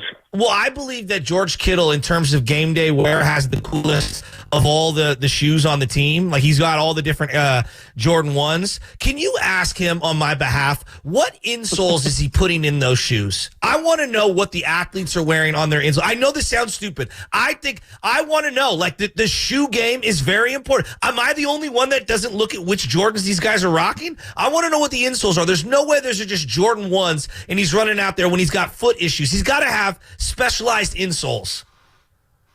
If he comes in today with some Skechers tone-ups, I think that'll tell us everything that we need to know. Maybe that his foot injury is more serious. So we're on shoe watch today for George Kittle. If he comes in the Skechers or the Asics, something is seriously concerned. No, but I'm serious on the insoles, because you could pull the insole out, and like a lot of the athletes put specialized ones. Find out what he's using. I want to know. I'm going to get you the name and number of his podiatrist. There we go. There we go. That would be good journalism. I'll hook him up with my chiropractor. What is going on here? Matt, how does this play out, man, against the Cowboys team? They're both desperate. Niners and Cowboys are both desperate for a win. The Niners need to get to 4-4 before the bye week. Stay in the NFC West race. What was, Shanahan talked about the vibe was good yesterday. Did you feel like the vibe was loose and good yesterday when they got back on the practice field? Yeah, the vibe with the 49ers, there's too many veterans for that vibe to go too south. As far as Dallas, I know this is crazy. The records are almost the same. Dallas is 3-3. They're coming off the bye week, which is maybe the biggest concern. But look at the teams they've beaten. They beat a Browns team in week 1, and we didn't realize how bad Cleveland was going to be. They've taken down the New York Giants, who are vying for the first overall pick in the draft. And they beat the Pittsburgh Steelers by 3 points when Justin Fields was still putting up lame duck numbers. So the Dallas Cowboys have not impressed me. And you can say the same about the Niners. They don't really have a signature impressive win, outside of maybe Seattle, but then they come back the very next week and they do what they do. But I think if the Niners can field enough guys, if they can put 11 on each side on Sunday night, and battle through these injuries, this is a game they win. The special teams, right? Obviously, the punt return and kick return coverage units they're so bad. Who is kicking for the Niners this weekend? Like, honest to gosh, I know the one guy who came in for Jake Moody got put on IR. The other guy, Andrews Carlson. Yeah, the other guy missed a kick. I mean, Mitch Wisnowski with the worst onside. I don't even think me and B have talked about it. The worst onside kick I've ever seen in my life. It was pretty bad. LJ has kicked a better onside kick than that guy, and he can't even stand up. Yeah, I will. Mitch Wisnowski, I don't know if they've got to practice these onside kicks in practice, especially when you're starting kickers out. I'm not quite sure what that was. I believe it traveled 4 total yards. But that pretty much was like, all right, I can now head to the elevator and head down to the locker room. I don't need to see this one kneeled out. I was going to beat the rush. I know that supposedly they brought in a punter for a tryout. I haven't seen anything say that he's been signed. Anders Carlson is going to have the duties, but he had a couple of boots where on the kickoffs where, the Chiefs literally got a running start out of the end zone to field the kickoff. The special teams, the fact that this is not being addressed more, and Kyle Shanahan said he was asked about it a lot yesterday. It was an interrogation on special teams in that press conference, and he just kept saying and going back to, we just got to coach our guys up and fix the mistakes. I don't really know what that means. There are so many mistakes on special teams that's really putting it lightly. So, one, they don't have any return game of their own, seemingly. It seems like it's always going the other way. The other team is always getting a big return on the Niners. So I don't know what is going on in that special teams room, but it has to be fixed immediately because they are losing games because of it. Yeah, there's no doubt about that. By the way, the 510 Comcast Business Text Line says, I'm more of a Gucci slipper guy. I don't have Gucci money. Maybe Matt Lively does. Real quick, Matt, I got to ask you about the Warriors because you're going to be covering the Warriors too. You do it all at KPIX. What's your thoughts on the season opener last night? Pretty impressive, huh? Yeah. How about Buddy Hield? Buddy Hield going out there. Nice to see a vintage game from Andrew Wiggins. I really like Trace Jackson Davis. I liked him last year. I liked when they drafted him. And he's been impressive as can be for a second-year guy coming in and having the night that he did. Yeah, no doubt. By the way, when it comes to the Niners and everybody wanting Robert Saleh, how funny is it that there's a lot of reporters saying Robert Saleh's just going to take a year off and chill? Huh. Well, he's resurfaced with the Green Bay Packers. How about that? What is wrong with these football coaches? If I got fired from my multi-million-dollar job that I had to be paid out on, you would not catch me in the States. I would be on a beach in a remote location without a phone. Yeah, but Matt, if you love it, you love it. You know, the game keeps calling you. Or you have too short, can't stay away. You have like 7 to 8 kids and you want to get out the damn house. Well, that too. Yeah, that too. That's fair. Matt, see you, Matt. You're always good to us, man. Good to meet you last week, man. Keep up the great work, buddy. Thanks, guys. Matt Lively, courtesy of the River Islands Guest Line, and all guests on 95.7 The Game appear on the River Islands Guest Line. Is it a time for you to discover the islands, River Islands in Lathrop? Like, you know, I know Niner fans, you're allowed to be down. You're 3-4. I get all that. But I'm looking at the New York Jets, right? And I just got sent an article from the New York Post about Aaron Rodgers. And yeah, they're the Jets. Devontae Adams giving a fiery speech after losing to Pittsburgh, who just got there last week. Yeah. I mean, we could be the Jets, folks. At least we don't have the Jets. No. We're not the Jets. We're not the Panthers. We're not the old Commanders under Daniel Snyder. We got a good thing going on out here. Now, there's some rocky really roads pick here. The 5 worst organizations like in sports? I mean, well, some Niner fans act like we do have the worst organization. They're unreasonable. Have you listened to some of the phone calls this week? Well, they're unreasonable, but Bonte, can we just laugh for 1 minute? I know you got into golf like recently. Yeah. There's nothing more embarrassing than when there's like you're on the first tee, and Spadoni and Nahegan, I know you guys golf, so I would love your opinion on this. But when you're at the first tee and there's a bunch of people hovering around the first tee watching you hit your first shot, and you top it, which means like you come over the top of it and you just trickle a little drive that goes like 1.5 feet. That literally was what Mitch Wisnowski did on the final play of the game, trying to do the onside kick. It was the worst attempted onside kick I have ever seen in my entire life. And I'm not even being hyperbolic here. When I hear people go like, I can hit a ball out of AT&T. No, you can't. Most people can't. I legitimately believe 50% of our audience could have kicked a better onside kick than what Mitch Wisnowski did. I don't even know what he was doing. Tom Brady literally said that, Joe Jasky, on the broadcast. He said, that looked like me at Pebble Beach Pro-Am last year when I topped the ball at the first tee. I didn't even hear that part of it. Wow. He made fun of it on the fly. It was so funny you mentioned that. No, it's a great point. And there is nothing more nerve-wracking for like amateur sports, Bonte, than going to that first tee at the clubhouse in front of everyone like I did at a Pinehurst out in North Carolina. I striked it though, don't worry. But it's very like when you just need to, even if it's a hook or a slice. I totally agree. You can't dribble it or you can't top it. You got to hit Mitch Wisnowski just did. I mean, that was such a bad onside. Bonte, he's been terrible. He's been okay. He's been terrible. No, that's not fair. What's the game he had? Like 3 punts inside the 10-yard line. He had some really good, like we're too hard on Wisnowski. He pooched one, the first punt. He pooched it like 25 yards. It took a forward bounce. They got lucky. Like, no, Presley Harvin was the guy they should have kept out of preseason. No, Wisnowski's fine. Presley Harvin was kicking the coverage. You imagine if Harvin was kicking, there would be like 5 punt returns against the 49ers this season. Kicking into the end zone. Well, you can't do that every single time. You got to try to get field position and pin a team deep, right? You want to pin them inside the 10-yard line. Will you acknowledge that was the worst onside attempt in Niner history? I have no problem acknowledging that, but let's be real here. This guy's been solid. Wisnowski's been a good 49er for a number of years. A good Niner. Now I want to look at the punting stats. Before we pivot back to the Warriors, we're going to talk about Fitzgerald. You want to talk about optimism? I can't wait to talk to Fitz about the Golden State Warriors. I live with these people. I love these people. They're part of my family. Dude, I love me some Fitz. Hey, man, I can't wait to talk to Fitz about the Dubs, man. I'm feeling really good about them. But I'm looking at the punting stats here. Let me look at the punts. Yeah, let me see the longs. You're just trying to find one metric where he rates out well? Wow. Some guy for the Cleveland Browns had an 84-yard punt. Well, he's been doing a lot of punting this year. Ryan Stonehouse, Tennessee Titans, had a 75-yard punt. Damn. Wow. So it's Wisnowski. Look at here. I don't even see him on this list. Wow. Where is he at? In the words of Bonte, you're kind of proving my point here, Shasky. No, I don't even know why he's not able to. Maybe he's just not that good. Maybe and he makes like if you could save $1 million on the punter and just get someone else, I would do it. I would have done it already. Yeah, this guy's not even. Well, the Niners don't punt much. That's for sure. They don't punt much. He's got 9 kicks inside the 20-yard line. Saucy's going to be fine. 888-957-9570. Come on, man. It was watching that attempt. I was like, what?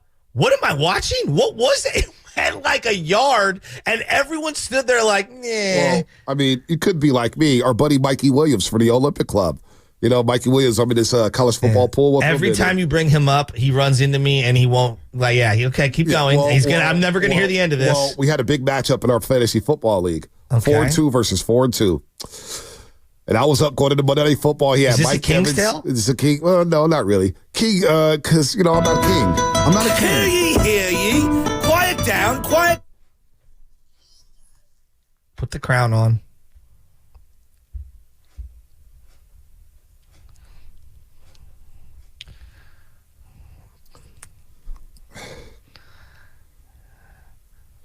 You're good. I'm the worst king in the world, no doubt about it. But Mikey Williams, fantasy football, Monday Night Football. We're going to get back to the Warriors. And at 889579570 versus 4-2. The Warriors. What did you like about it last night? What did you like about the vibes? The Warriors, the fantasy football league, 4-2 versus 4-2. Baker Mayfield, Mike Evans, Baltimore defense, Justin Tucker. That's what he had left, down 30. Now, I called a break because Mike Evans popped that hammy in the second quarter. I say, whoo. So you fist pumped when Mike Evans went down? I had a fist pump. I felt bad for him, but, I was looking at 5-2. I'm staring at 5-2. First place in my division. And Baker Mayfield threw a cheap touchdown. So I'm like, it's all good. I'm up 4 points. As the Tampa Bay Buccaneers line up for an onside kick. And Joe Buck goes, the only team to allow an onside kick has been the Baltimore Ravens. Teams are like 1-24 or whatnot. So I go, all right, Baltimore, just recover the onside kick. They don't recover the onside kick, and Baker Mayfield gets the cheapest touchdown, and he gets the win. And, of course, I just texted him before. I was like, congratulations on the win, Mike. Oh, don't do the reverse jinx. But to Mike's credit, he's grown up a little bit. He's grown up a little bit. He hasn't bragged about it because he knows he's going to have to see me in the playoffs. But I am ticked off about losing to him. That was a monster matchup. I could have been 5-2, catching some momentum. I hate losing to Mikey Williams. I do. I beat Harry Bears and blew his ass out. But Mikey Williams, that's a king's tale. That is a king's tale. If you're on YouTube, you can see he was wearing the cape. He's got the crown, the scepter. He slammed the scepter down at the end, declaring it a king's tale. People are starting to take this king thing too seriously. Listen, I didn't call myself the king. All right? That was you guys that did that. You guys did that. Oh, I think you just need to lean into it. No. You guys, the king. And I say, well, damn it. Since I'm the king, won't you guys listen to me? And it spread like a wildfire. It ain't nothing you can do about it. It ain't nothing I can do about it now. I don't even get called a king of my own house. How do you like that, Mr. Bonte? Well, behind every great king is a better queen who understands how to be the master of whispers. There's nothing worse than laying down on the couch, getting comfortable, watching the game, and then, babe, Papa, babe. I'm getting too old to be getting up and down off the couch, man. The amount of times my wife is screaming from another room for me to do something, and I'm like, I can't even hear you. And I have to get up and like, could you take this out? And it's like, oh, my God, I'll get to that. Jeez Louise. It's like the clean police are going to come and audit us at any moment. And I'm like, no, it's okay. That sweatshirt can stay on the couch. We're fine. I want to hear the king rip the Cowboys. Yeah, well, I'm going to rip the Cowboys because I'm tired of these frauds. Jerry Jones, you want to talk about high-level losers who spends all this money? Jerry Jones is a high-level freaking loser. Throw a radio host. I don't even like RJ and Sean. Loser, bro. I don't even care for RJ and Sean at 105.3 The Fan in Dallas. They don't want the smoke. They refuse to do the simulcast. Forget them. But for Jerry Jones to come at them and then come at him a week later saying it's a privilege that I'm talking to you? No, Jerry, it's a privilege that we listen to you and we waste our time listening to you. I'm so sick of Jerry Jones and his fake fraudulent star. You haven't been good in many, many years. You haven't been to an NFC title game since 1995. You're a joke. Your fan base is a joke. You're soft. You're bandwagon fans. I cannot stand this star. You overpaid Dak Prescott when you didn't have to. CeeDee Lamb, free CeeDee Lamb. Please, free CeeDee Lamb. Get him out of there. You wasted his career. The hell with the Dallas Cowboys. I'm sick and scared Niner fans this week when the Cowboys are coming to town. This is the game that could turn your season around, playing a bitter rival that you got a deep history with. I don't want that winning streak snapped right now. I want to continue to own it. You imagine Jerry Jones walking out of Levi Stadium, winking at everybody after a win? No, I want him to be miserable when he's walking those highways to Levi Stadium. I want him to be miserable when Calvin Watkins asks him a question. He goes, well, I'm not going to answer that, Calvin. You know what I'm saying? I want Jerry Jones to have the longest flight of his life back to Texas. The hell with Jerry Jones. Who the hell does he think he is? Taking a helicopter in the middle of practice and landing it on the practice field while they're going through 7-on-7s. Who does this guy think he is? He is unbelievable. Sure, he's a great businessman, but he's a terrible owner. Terrible.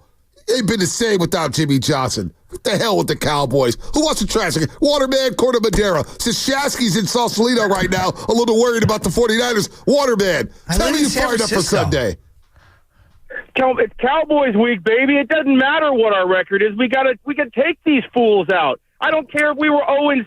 It's Cowboys week. We mess these fools up. They are our redheaded stepchild. Niner fans, where are we at? Where are we at? Let's lose this bad attitude. Okay, things haven't gone our way great this year. It's Cowboys week, baby. This is where we get right and things turn the corner. Let's go. Let's go. That's what I'm talking about, Waterman. That's the type of energy I'm talking about. The scared stuff, the scared tactics, high-level losers. I got David Fresno calling me out yesterday. We got TC talking about, I mean, they're just all these defenses. I swear to God, Shasky, I've been so disappointed in Niner fans over the last couple of weeks. Seattle, they go up to Seattle and beat the hell out the Seahawks. I was talking to somebody yesterday at NBC, my boy Flo. What up, Flo? He listens to the show every day. He goes, Bonte, these callers this week, man, I'm listening. It's not good. And then after they win in Seattle, Flo think I'm good? No, he's ticked off at the fans, too. I feel like they're a little bit soft. Well, the fans have acted a little soft. I'll call them out because I am a Niner fan and go to every damn game. We are acting soft right now as a fan base. Seattle, they go up to Seattle and beat the Seahawks on the 12s on Thursday Night Football. We got like 5 calls the next day. Like, we act like front runners around here, and I'm tired of it. I swear to God, I'm tired of it. We have showed our ass this week as being a soft and spoiled fan base. Now what everybody says, why the cheese, why the cheese, why the cheese? I see why they call us the why the cheese fan base. It's sad. It's really sad, Shasky. Bonte, I just don't know what else you need to say here. Like, this is a must-win situation. I'm just saying I'm disappointed. Matt Nahiga shaking his head. Spadone's a Raider fan. He's been miserable his whole life. He's even said, I can't believe Niner fans act like this. Oh, my gosh. Well, I just think right now we're really frustrated with what we're seeing from our own team. It's hard to waste all that energy and point it and direct it at the Cowboys. I mean, it is a great opportunity to be able to flip your season around. I'm very worried. Like, this is a team coming off a bye. I got my guy, Filet-O-Fish, texting me right now. You know who Filet-O-Fish is his name? Well, it's Ryan Covey. Ryan Covey, sales manager. Elliot listens to us all the time. He loves you, Jerry Jones, Red. He's a season ticket holder. He goes hard in the paint. He's not a soft Niner fan. Shout out to Covey. I owe you a phone call. He's feeling good right now because the Bears are rolling. We could beat the Bears for all these years when they didn't have a quarterback for a zillion years and now 1,000-yard receivers. Gosh, it's the Cowboys week. I can't believe the lack of energy this week. You had the Chiefs, and then you had the Cowboys, and the energy is like, we're walking on eggshells, like, oh, I hope we win. Oh my gosh. Bobby Los Altos, I can't believe this fan base this week. I'm calling you all out. Bobby Los Altos, what's happening?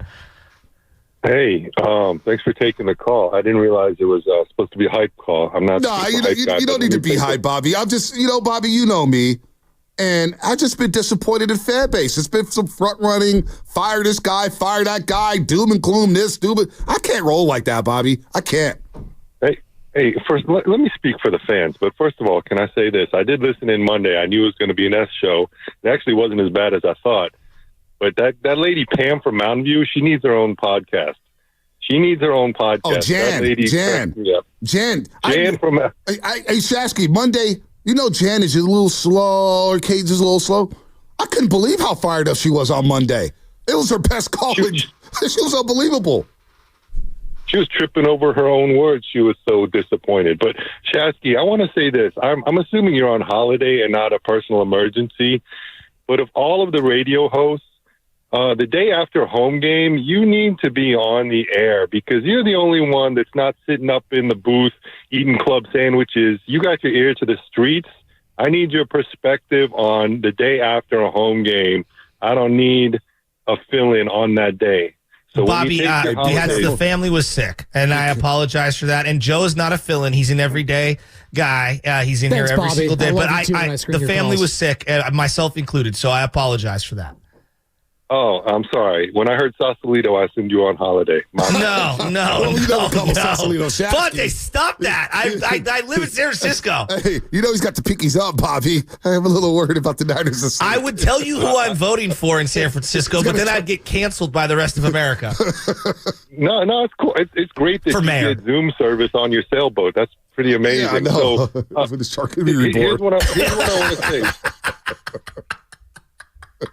I wish, this is what I want to say. I actually wish this game was in Dallas because I love the symmetry of the last 2 weeks. We just played a team who's been our daddy for the last couple of years, and we came out so flat with no effort. And I think that's what disappoints the fans. Not the score, the apparent lack of energy. Now we get a team that's coming onto our home field that we've owned, right? Like we are their Chiefs, right? Every time we beat them at home in the playoffs, every time they have a good season, we ruin it for them.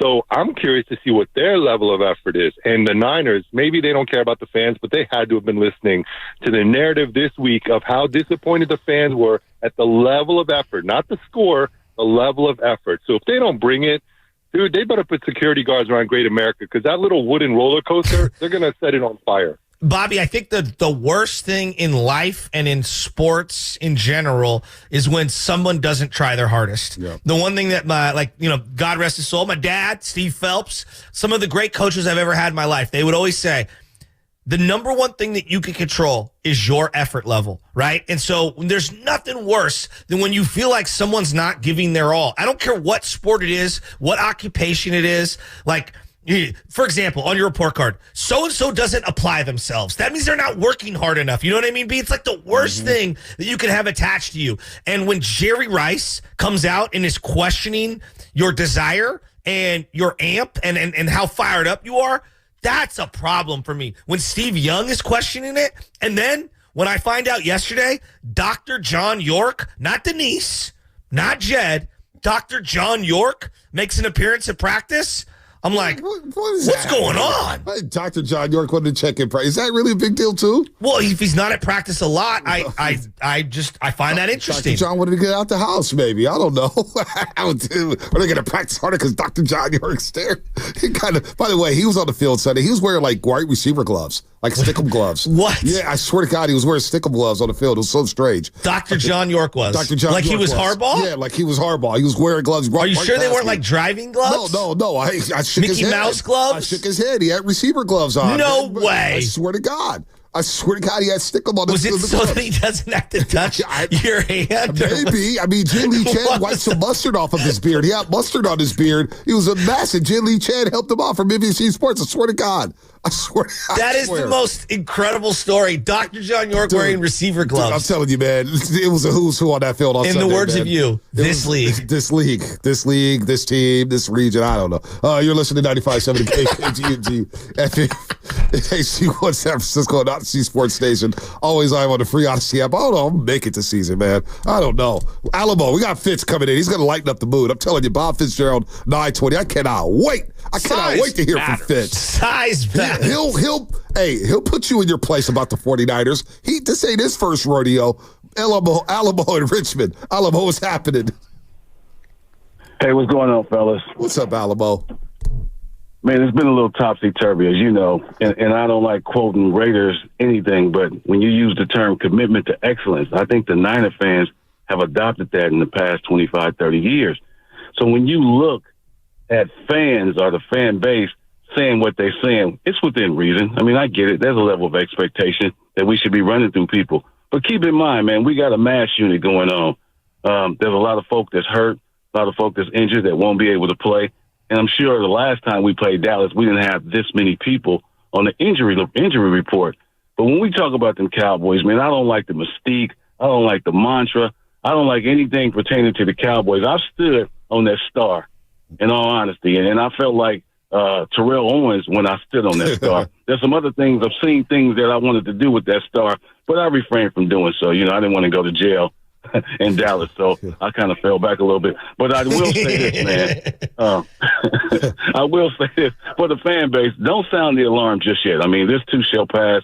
We'll get over it. I think with the Dallas Cowboy game and how heightened it is, we'll get beyond the scope of this one. But at the same time, you know, Dallas is not the Super Bowl, and nor was the Chiefs. So at the end of the day, hey, let's stay focused. Let's do what we do. Be faithful to the Bay, baby. Let's go. I love that call out of the ball. I love that.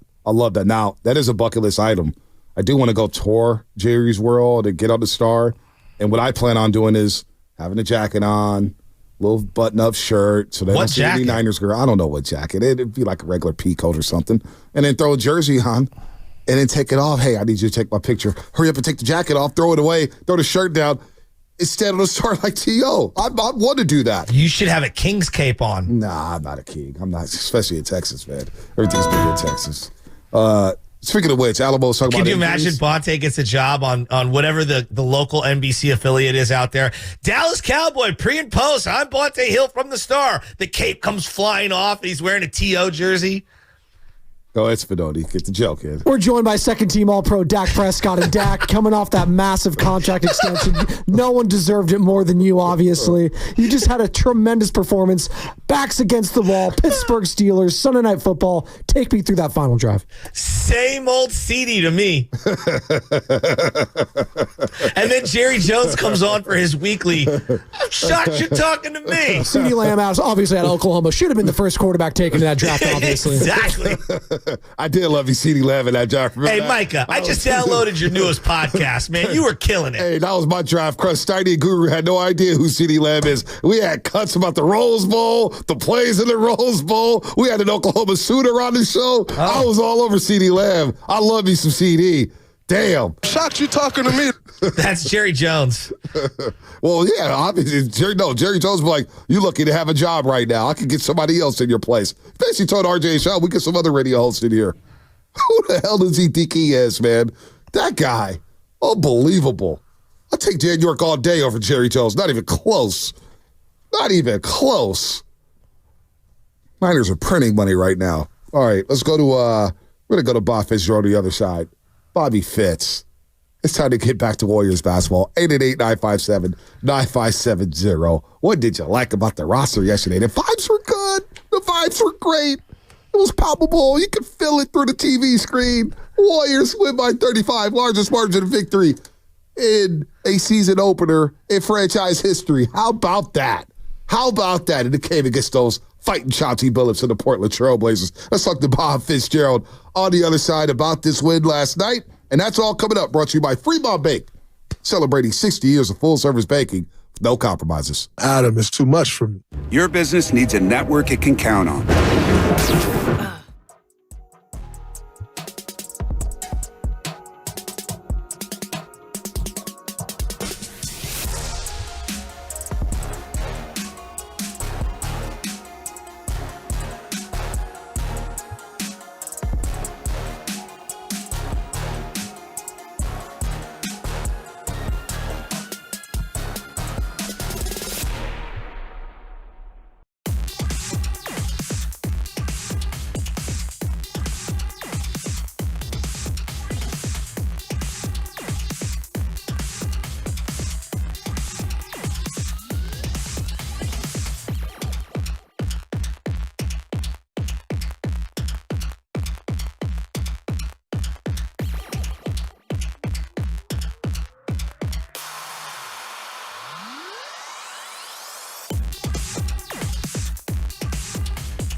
Draymond's going to get the technical foul. Well, you can see that one coming.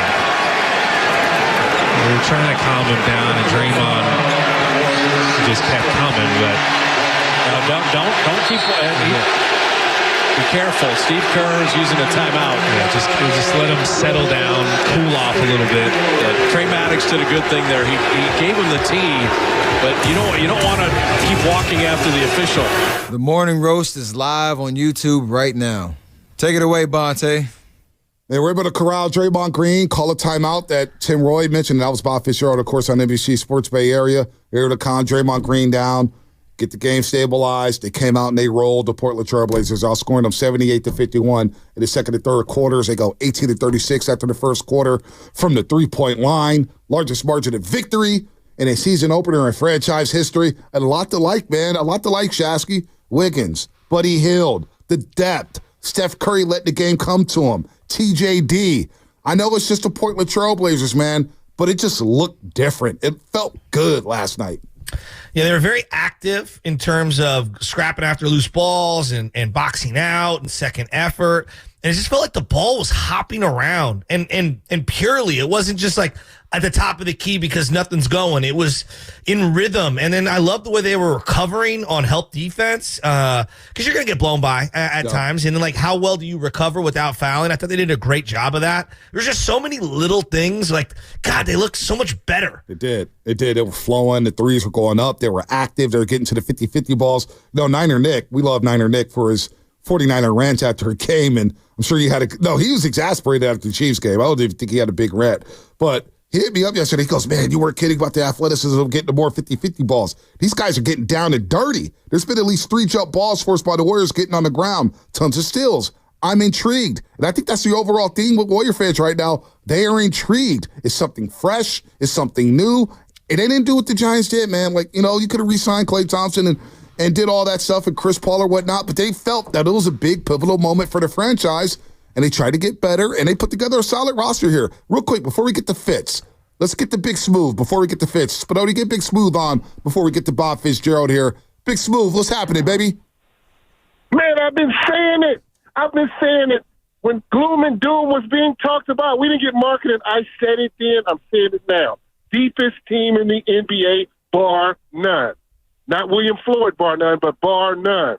And I'm going to tell you something, man. Last night it was on display, and the shooting wasn't even there yet. Wait till the shooting comes in. Steve Kerr can roll out 10, 12, 13, some nights 14, and nobody really – here's the thing. Steph's numbers are going to take a hit, but he'll be better for it at the end of the year. This team, I believe, will be a top 10 defense. I believe that. Because you can put people in waves. When they get tired, you have enough people to shuffle. You have enough people to withstand any kind of an injury, except for Steph Curry. But what I'm saying is you saw Buddy last night. Buckets was smooth. Yeah. Melton, you can kind of see what he's going to give you. You see the value of slow-mo. You're starting to see this, man. I'm telling you, this is the real strength in numbers. The other one, we were just saying that because, but this one, this is the real strength in numbers team, guys. I'm telling you, we are going to be in the top 6. Don't worry, Shasky. We're not being a playing team this year. But let me say one other thing real quick. Go ahead, I don't like the barrage. I don't like the barrage of three-pointers that I see in the NBA in general. I don't like the way this is going. Somebody just needs to we need to see a defense that can clamp down. Too many threes. My God. Did you see the games yesterday? Yep. People were just chucking up threes. I hope the league is – man, well, it's too late. The genie's out of the bottle. Well, Big Smooth, you know what's interesting? The rest of the NBA is going. Good call. No, Big it's Smooth. interesting. I don't know if some change like any dunk is worth 3 points or something like that. I don't know if they're going to change the math on the floor or whatever, or change the dimensions of the 3-point line. I don't know. I don't know if something's got to change, but I do believe that there's going to be some defensive variations that are going to be birthed out of what we're seeing now that's going to force the game to evolve even more. And I just don't think we've seen it just yet. Yeah, no doubt. Kind of like football, right? The adjustment to the spread system, to the RPO game, to the jet sweeps and everything. You will see an adjustment in the NBA. Maybe it means more post-ups. Maybe it means going to the basket Now, I don't think the Warriors are going to totally ignore the mid-range game. They're not going full Houston Rockets where it's like, hey, threes, freeze, or layups. No. They're going to pull up from 15 feet. You saw Looney pull up from 15 feet. Steph's going to hit his mid-range. Kaminga with that patented fadeaway on the baseline or the mid-block. He's going to hit that fadeaway there. So I don't think they're going to totally shoot a lot of threes, but there are too many teams who think they have a bunch of three-point shooters who should not be shooting three-point shots. Well, I do believe, yes, I agree with that, but I also think that there are teams that think their best way of staying in the game is shooting threes. No It's doubt. similar to like, hey, we're an outsized team in high school football. We have to spread them out because we can't play power football with the, SEC like high schools. You know what I'm saying? No So like, doubt. I understand philosophically having that opinion, but you have a lot of low volume shooters taking low IQ shots that aren't high percentage at all, that aren't good shots. I think that's the number one thing from what I watched last night with the Warriors. There were a lot of rhythmic, good looks, good shots, good shot creation. And like that to me is the checklist on whether you should, take a three-pointer or a layup. Like, are they good shots? Yep. 888-957-9570, efforting Bob Fitzgerald, who's in Portland. Maybe they're getting on a flight right now. I'm not sure when they're flying out to Salt Lake City, Utah, which is never going to be an easy trip for this team after what transpired last season, unfortunately, with Decky, the assistant coach who unfortunately passed away in Salt Lake City. It's not going to be easy a trip. Steve Kerr mentioned that. It's always going to be tough and emotional, but you're playing a Utah Jazz team that's young, athletic. They took Memphis to the brink last night, and I think Memphis is going to be back in his top six. You got to forget, Jaja and company were a top 3 seed in the Western Conference in back-to-back seasons. Zach Edey kind of fits there. We'll see what they look like. Did he foul out last night? He did his first game. He did foul out a bit, 5 points, 5 rebounds, six personal fouls. So Walker Kessler, I've always liked this big. 16 points, 14 rebounds, 5 blocks last night, 6 of 7. Now, I'm going to fire up the Utah tape a little bit later today to see what we're looking at. Hey, I have to, man. That's what I do, Shasky. Come on, man. League pass, Bonte. Let's go. What they do, marketing, 35 points, 9 rebounds. There's going to be a conversation with Monks Warrior fans when it comes to marketing. Here's what I want to have happen. With every Pods assist and hustle play, I want him to point up to the Danny Ainge box. With every single Kaminga dunk, just point up to the Danny Ainge box and then just say, a great trade is the one you don't make. Jordan Clarkson's going to come off the bench and, he's going to get his shots up. So Utah, look, it's never an easy place to play either. Salt Lake City, what do they call that gym now? What do they call it? They used to call it the Delta Center back in the day. They now call it, what is it? Oh, wow, they went back to the Delta Center? Holy smokes. Wasn't it like Vivid.com arena for some time? Oh, wow, they went back to the Delta Center. Wow. Vivid.com sounds like it should be a, It's like 3Com Park. Well, Vivid, I mean, I don't know. It just felt like it was 18 and over. Yeah, it felt like it was an 18 and older site. Oh, that's where your head is right now. That's you don't want to do the Doobie Awards at a strip club, but your head goes there. Just saying. What does Vivid.com? That doesn't sounds like a mortgage company or something like that. Isn't it a mortgage company? Oh, no. I don't know. All right. 888-957-9570. Guru's back in the green room. He's fired up about basketball. 888-957-9570 is the number. And the question we asked in the first couple of hours, got a lot of calls with this. We can reset this in the 9 o'clock hour as well. What stuck out to you about last night? About the team? And what did you see different from last year? Now, let's hear from Buddy Hield. Because he was feeling good with his 22 points and 5 made threes. Here's what he said about last night. Be honest with you, I don't want to bring it up, but I think the last time I was free like this was in Oklahoma. I had guys that always playing for me and passing the ball and trying to get me open. It was fun. I'm not gonna lie, but it's been a fun from preseason. We just got to keep building and stay humble and keep learning from these guys. I mean, he said he hasn't been this free since Oklahoma. Wow. Most people, though, Bonte, very few people are Andrew Luck, where they can show up at a place and, just no matter what's around me, I'm going to have pretty good success. Most people aren't LeBron James. Like, hey, I'm here. I'm 18. I'll change everything. Most people like the setting matters. Would you agree? Your teammates matter. Yep, the company you work for matters. The opportunities you're given matter. So, like, I think the majority of people need to have a good setting that is catered to whatever their strengths are and their weaknesses are, and to be able to thrive. And I think that I'm not surprised that somebody who bounces around as a role player and realizes I'm not a star, now I have to accept this role spot, is now come to this situation where a lot of different role players have thrived over the last decade in a similar spot where he's at right now in his career. I think this is a great opportunity for him this year. And it helps when you have a Stephen Curry. It helps when you have a guy like Steph, and you got the banners, and you got the championship pedigree of Stephen Curry, Draymond Green, and, of course, Steve Kerr and this ownership group. That helps tremendously. Now, I didn't know this, Shasky. I really didn't know this. So it used to be called Vivint Smart Home Arena. I didn't know Vivint.com was an adult site. I had no idea. So apparently the Comcast Business Tech is coming in on that one. So there you go. How do you like that, Mr. Bonte? Sorry, guys. I mean, I've never visited the site, you know. Well, I know that when the Miami United Center got switched to crypto and then crypto went bankrupt. Yeah. FTX. Yeah, a porn site wanted to put their name on the top of the United Center, the old United Center. In Miami? Yeah. No, they were United Center's Chicago. Okay, then what was it originally down in Miami? Well, it was FTX, yeah. But they were going to go Bang Bros after that. Exactly. Oh, gosh. I'm glad you said it, not me. It was American Airlines Arena. American Airlines, that's it. Yeah. I knew it was in there like an airline. Oh, my God.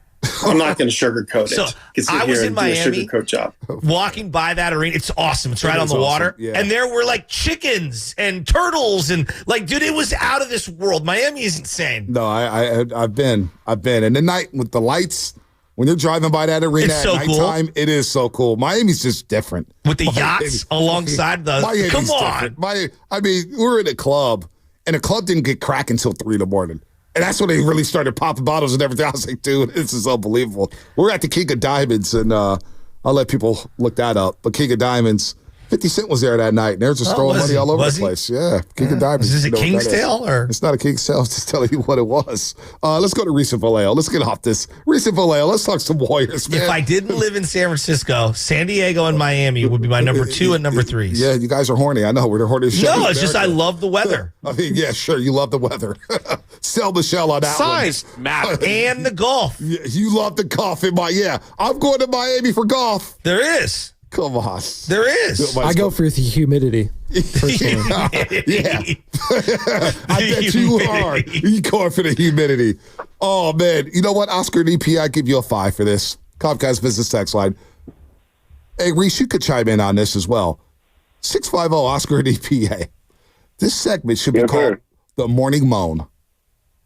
I am slippery. You like that, Reese? Hey, Reese, these guys are so horny, man. It's like they haven't been out the house before, man. Come on, guys. Tighten up. I agree. Tighten up, man. We got Warriors basketball, got Niners and Cowboys. Hey. They're thinking about Vivint.com. I had no idea. No, I'm not. I'm playing sticky man defense on the topic. Just chill. Yeah, well, you're getting burnt. It ain't sticky enough. I'm getting Jimmy Warded. Stop it. Go ahead, Reese. You're getting Mike rumped. Reese and Vallejo, what's happening? What's going on, fellas, man? Love the show. Called a couple times, but just real quick, I just love the fact that the Warriors, we really played with like that whole team buzz. Like the cohesiveness between everybody was amazing. I love Klay, miss Klay, but we didn't miss him that night. We didn't miss a beat. It seemed like we were firing on all cylinders. Buddy Hield is a beast, and it seems like the entire depth that we have is just amazing. So I like to see that, and I think we're going to grow as the season progresses. No, I like that call, Reese, because you know what? Klay's a legend, and we know that. But what the Warriors did in the offseason to replace a Klay, and don't forget Dario Saric and Chris Paul, I think these additions are going to help. These guys, we have defined roles now. Guys know, Kaminga knows he's going to start and get 20, 25 minutes a game. All right? Wiggins knows he's going to get plenty of shots up, and he's not going to go 5 possessions without touching the basketball. Steph knows he's going to let the game come to him. Buddy buckets. Buddy Hield has fully bought into his role because he knows with that second unit, I'm going to be able to let it fly. Pods, he knows what he has to do. TJD, Looney, all these guys, man. I like where they're at right now, Shasky. I really do. Now, we're only one game in, 1 out of 82. I'm going to see where they're at after 10 games, after 12 games, after 15 games, and we'll assess the situation. But so far, so good after what we've seen in the preseason training camp and, of course, the first game of the season. My guy, Phantom of the Opera, a.k.a. Pajemski, just diving on the floor with a broken nose. I loved it. Oh, absolutely loved it. Loved it. I mean, oh, boy, 5-1-0. I'm not gonna get there. Steve Kerr, he loved the way the guys stuck with it.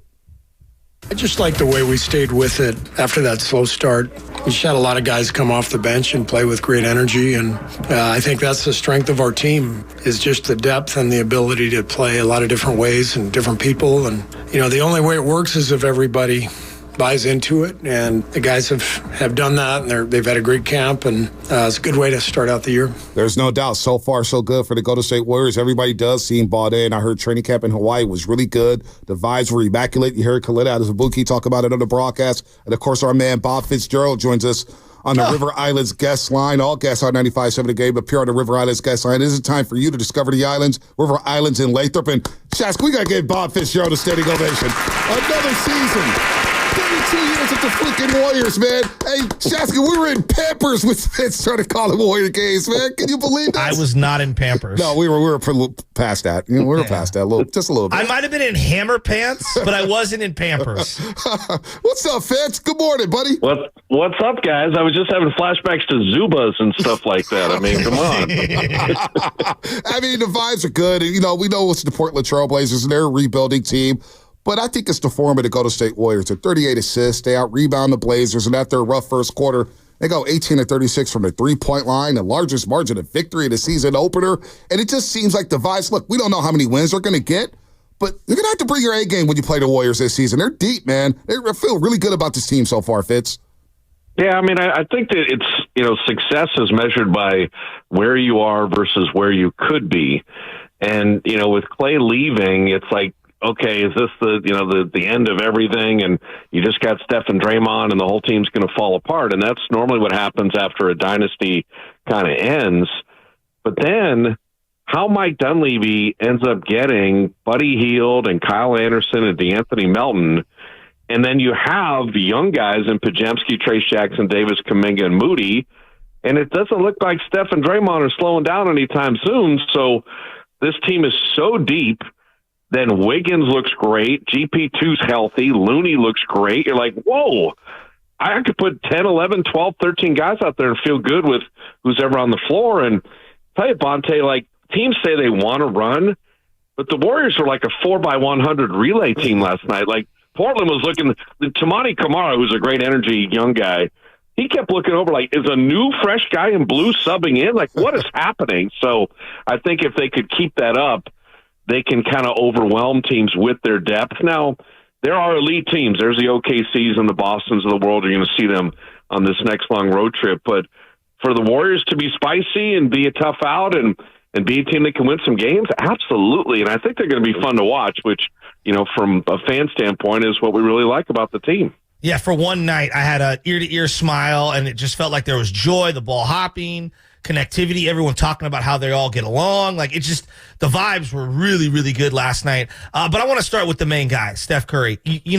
When we talk about body transformation, most people are like, oh, Barry Bonds, right? And we know what was baked into all that. And even though he's one of my favorite players of all time, I think we haven't talked enough about the transformation of Steph Curry's body from, I know, when he was 19, 20, 21 years old to what he is now. We're talking 15 years.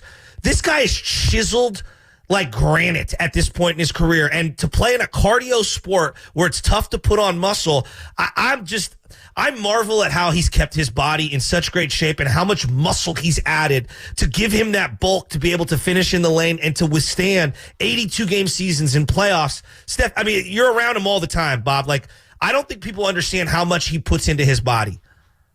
No, I mean, I think that's well said. And, Steph uses a phrase, the work will show. Like, you can't cheat the off season. You can't, sit around for 3-4 months and then roll out and try to be elite. That's why his energy level and his, I won't share too many personal stories, but this is the kind of guy like if you're on a golf trip, you're done and like, hey, let's get a margarita, whatever. And he's like, where's Steph going? On a 10-mile run. It's like, what? So it never stops for him. And it's the weightlifting, it's the cardio, it's the ability, I think people have written about it, but you'll see him in timeouts where he's staring straight ahead and you're thinking, what's he doing? He's lowering his heart rate. It's almost like a meditative zone where he can lower his heart rate and then get back to a level and then get back out and play, where most guys get to that timeout and their heart's beating so fast and then you don't kind of have that muscle memory and perform in the most pressure situations. So mental, physical, relentless work ethic, relentless. And that's where the Kevin Durant's, the Steph Curry's, the guys that just, hey, let's just get up a couple shots. No, let's get up 1,000 shots. I don't think fans ever see that because a lot of it's behind the scenes, but it does show when he's never tired and playing at a rate and a level against elite athletes at age 36, where that's an age where most guards are done, career over. And where's his prime and where's his extending of how long he wants to play? He's got 3 years left on his contract, and I think he'll play those 3 and play at a super high level and probably decide just year by year how he keeps on going. There's no doubt about that. Playing at an extremely high level, an all-NBA player in Stephen Curry. We're talking about Fitzgerald here on the River Islands guest line. Let's get to Andrew Wiggins because he's had a tough 2 years, Fitz. And personally, nobody knew what he was going through, but it feels like he's at peace. I saw him at Media Day, and it felt like he had closure. He was smiling again, and he's being ultra-aggressive. A quote that Steve Kerr had on this station last year was saying, hey, we can't let Wiggins go 5 possessions without touching the basketball. And you saw early on in that game last night, they made it a point, the Warriors that is, to get Wiggins the ball, get him some touches, and he started rolling. And boy, if the Warriors get the Wiggins we saw during the championship season in 2022, look out, man. This guy is the ultimate X factor for this roster. No, and I said it last night, and we'll keep track of it, but I think any game that Wiggins and Buddy Hield have 20 or more, they're not going to lose. And Wiggins, as that secondary scorer, it can't be 13 like last year. It's got to be 17, 18, 19 like previous years. And he scores differently than a lot of guys on the team, Bonte. Like the championship year, he led the team in three-point shooting. People can look it up. It wasn't Steph. It wasn't Klay. It was Wiggins. But you can put him on that mid-post. I think Steve, he threw his chips in yesterday in a good way. Wiggins at the 2, Kaminga at the 3, Draymond at the 4, Trace at the 5. I don't know how long that starting lineup will stay, but I love it because Wiggins is bigger than most 2s. Kaminga's bigger than most 3s. Do you have ball handling? And this, maybe you can always look at what you don't have, but I love that unit. And if Wiggs is, hitting threes, scoring inside, when he and Kaminga run, there's a relentlessness that most guys don't have wings that can finish like that. So I do think, and you alluded to it nicely, you got a family member dying and he passes away. There's an ache there that doesn't go away, but there is some closure to kind of continue to move forward. But while that's happening and you're in a public position, what is Wiggins doing this? Why isn't Wiggins doing that? There's a lot more going on in someone's life than I think you ever realize.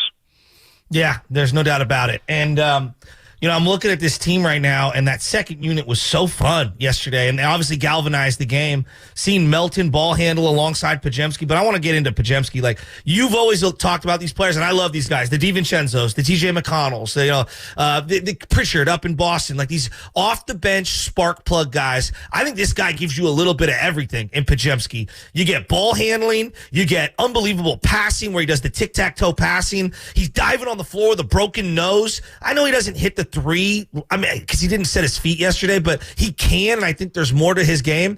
He's the guy you hate playing against and you love on your team. I love Podziemski and everything he brings to the table, Fitz. Well, I love that you said that because I was curious as to which guys you would talk about. There's some fans, and Dub Nation's very smart, so this is not Dub Nation. This is more random fans. They look at Podziemski last night. Oh, man, he was 0 for 5. He was plus 34 in his 25 minutes, the best on the team for everything you just said. 7 rebounds, 4 assists, relentless energy. You wouldn't want to play against this guy. He's a Tasmanian devil. So, last year you look at his three-point shooting, I got no problem with him at 37%. I think the mask is a problem shooting. I mean, Brandon won't say it, but it's funky, man. It's just that there's something with just the way your depth perception is. It's uncomfortable. So I think his three-point shooting, we saw it in Summer League. You see it just warming up. He can hit the three, but I do think it's a lot of feet set, catch and shoot, a lot like Draymond's threes, where you can almost tell when he catches it and where his base is if it's going in or not. And so I think Brandon's going to be fine. If anything, he's trying to do too much sometimes. But running that second unit with Buddy Hield, playing with Anthony Melton, how about the return of GP2? Yes. Oh, yeah. I mean, this guy just swipes balls from legitimate ball handlers like at the NBA level, like you're in 5th grade. He's just literally taking lunch money. It's to have him healthy. I'm telling you, they put out guys where you're looking, who came in? Okay, I like that unit. Wait, these 3 guys came in? Great, they can all play. Like, it's just fun to see the depth. Look at Kevon Looney's body and the way he's playing right now. So there is a chemistry and camaraderie, and maybe the biggest surprise is that you would get a Anthony Melton, a Kyle Anderson, a Buddy Hield. They would fit in basketball-wise, but they would fit in amongst the guys. Like, you can't fake that. Like, bus rides and shoot-arounds and practices and going to Hawaii. Like, there's guys like, this is a new guy. But then you see them in the mix with everybody, and you're like, wow, they scout talent, but then they scout people at the right way. And, and I think Jerry Stackhouse and Terry Stotts being added is another, plus to the vibe around the team right now. Yeah, we touched on that yesterday in the pregame show, Fitz, that the underrated moves are the guys sitting on the bench with Terry Stotts, who's got a ton of head coaching experience, and Jerry Stackhouse, who has head coaching experience, is going to get on guys for their defensive abilities here. And you mentioned lineups, pods, and I thought the lineup they really flipped the game in the second quarter, Fitz, was Curry, Brandon Podjemski, TJD, who went 5 for 5, 14 points, showed his hands, ran the floor well, Draymond Green, and of course Buddy Hield. And I gotta admit this, Fitz. Watching him in Sacramento, I thought, boy, what is Buddy doing? Can he move? Can he play in a system like the Golden State Warriors? Well, fast forward 4 teams later, and he seems like the perfect fit off the bench in this unit, and he's going to get plenty of shots. And who knew that in the last 5 years he's made the most threes in the NBA? Yeah. F's made the second most. In the first 8 years of his career, he's made more than anyone in the history of the sport. I'll give you a little thing with Buddy Hield is that when you have Chris DeMarco coaching him on the Bahama national team, and you have Ron Adams around that team a lot too, Buddy Hield already kind of feels the love of this coaching staff. And I think after, it was like New Orleans to Sac to Indy to Philly, whatever, you got to appreciate a guy where it can't just be, well, if he makes shots, I like him, and if he doesn't make shots, I don't like him. I think they like Buddy Hield as a person, and he feels that. And maybe that's the Bahamian vibe or something. Yeah. But 22 points in 15 minutes, he's going to have games where maybe he doesn't shoot it as well. And then he's going to have games where off the bench, he is a flamethrower. And either way, this coaching staff and his teammates are still going to love him for it. And I think at this stage of his career, Lenny always uses the phrase at peace. You're a 6-man, you're a flamethrower, you're a shooter. You come in and that is your job. And I think right now he's like, cool, that is my job. I love it. And so 22 points in 15 minutes, man, like that is, there's something about where your role is and then where you see yourself at age 31 career-wise. And I think this is a good stop for him, and it fits on a lot of different levels. Shasky, this is why Fitz is the man. The Chris DeMarco pull and the Ron Adams pull. I didn't even think about the Bahamas national team. That's a great pull, Fitz. Well, it's also, too, is that, there's always those interconnections on, I knew this guy because of here, I spent this time here, and you get to know, guys as people. And so then when Mike Dunleavy says, hey, we're thinking about Buddy Hield, and DeMarco's like, I'm coaching him in an Olympic tournament right now. Like, I know everything about Buddy Hield. Ron's like, I know everything about Buddy Hield. And so that helps. That helps the recruitment, and that also helps. This is how you coach a guy. This is how you get the best out of him. And, I think if you look at this is now I'm getting super deep. The game in Vegas against the Lakers, Buddy Hield didn't shoot it all that great. The game was over, and Steve went over and gave him a big hug. And I think it was showing him there's games you make them and games you don't, but we still love you the same type of thing. Where I think in other places, hey, you had a great game, I love you. Oh, you had an off game, I ain't talking to you. I think coaches learn more and players feel where you really fit in sometimes when you have a rough game. And I'm going to make sure breakfast this morning, I tell Pajemski, hey, man, 0 for 5, I don't want to hear it. Plus 34, best on the team. Like, guys need to hear some of that stuff just so it isn't all, what were my stats, what was my scoring on a given night. Yeah, no doubt. You referenced, I know they're going to have a moving target when it comes to the starting lineup, closing lineups. It's going to be what is done now does not mean it's going to happen 15 games, 75 games from now. We all understand that. But with Draymond running the point at times with that starting unit, Bonte and I were just kind of kicking this around. He's such a willing passer, at times almost overly aggressive. What are you looking from him if they are going to play Kaminga, Wiggins, and Trace with Steph out there? What is it specifically you're looking for him to help space the floor a little better, maybe protect the ball from those live ball turnovers where he's forcing it into the paint, trying to get one of those rim runners? I think it's important that they try to figure that lineup out because I think it could be a really good lineup for them. Yeah, I mean, let's go defense first, and then we'll get to your point on offense. I don't think you can have Draymond play too many minutes at the 5 during the year. Mm-hmm. I just think it wears on you, and he can do it because he can guard anybody. But I think having Trace alongside him, having Looney alongside him, having Kyle alongside him, I think Draymond then gets to play free agent defensively and blow up teams and help Trace and weak side help and contest shots and fly out at shooters. Like, Draymond ran a clinic defensively last night. So I do like him at the 4 with the 5 next to him. That, the best was Draymond Bogut, 4 or 5. That was insane. But now offensively, because he's not getting worn down so much defensively, offensively he's got that bounce and he's got that energy. But I do think that the passes you're talking about, there's no margin for the Warriors to have 25 turnovers in a game and throw the ball around the yard. Right. So this is where the Terry Stotts and Steve says efficient running and efficient in transition. You know what? That home run pass that might work 1 out of 6 times through 4 defenders, we're not throwing that this year. Throw it to this guy, and we'll see what we get. But I don't want to see the degree of difficulty. Like, Steph had 7 assists, no turnovers in the first half. Then he had 2 kind of giveaways early, and Portland got a little bit of juice at the beginning of the third. Draymond handles the ball so much, and he's such a good passer that I think Steve and Terry Stotts, and even Draymond himself, because he's so smart, is going to be, you know what, degree of difficulty in some of these passes. We got to wheel that back in because we don't have the margin that you might have had in previous years talent-wise. So, I think Draymond's going to do what he did last night. 6 rebounds, assists, run the floor, relentless energy, 3 of 3 from the field, made his only 3, only had to play 20 minutes. Like, life was great. He checked a lot of boxes with that game last night. It's a nice corner 3 with somebody right in his face there. And Draymond Green quietly shot 39.5% from the three-point line last season. So I kind of want him to take more threes because he will have those shots. Real quick, Fitz, we're up against it. But taking a look at the Utah Jazz, it's never an easy place to play in Salt Lake City. You know that. It's going to be a bit emotional for the Warriors. We know what happened last season, unfortunately, to Decky. But Markkanen, Kessler's playing. He had a monster double-double yesterday as they lost to the Memphis Grizzlies by 2 points. This is going to be a good barometer for the Golden State Warriors early in the season. Utah's no joke. They're going to play hard. They got some nice quick guards in Sexton and Keontae George. I'm looking forward to this one tomorrow night. Utah started the last 2 seasons 26-26. In the West, they were 500 both the last 2 seasons. Then the wheels fell off and they faded down the stretch. If you catch the Jazz, you want them later in the season, not at the beginning, because to your point, the way they played Memphis the other night, like they play 100 miles an hour. Markkanen's a star. Warriors know that. Everybody tried to get him in the offseason.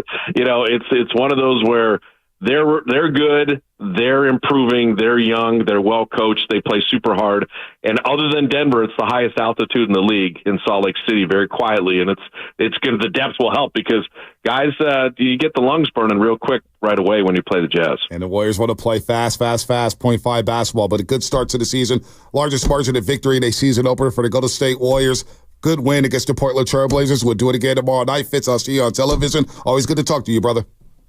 All right, guys. Shasky, Ponte, Anytime. Love it. Love it. Thanks, Fitz. Bob Fitzgerald here on the Morning Roast, courtesy of the River Islands guest line. The DeMarco Buddy Hield dynamic. I like those little nuggets right there. Those are the little backstories that I live for. I like that. I got multiple great insight, great questions, Joe. I mean, that's when you know you're hitting on all cylinders. Fast five time. Oh.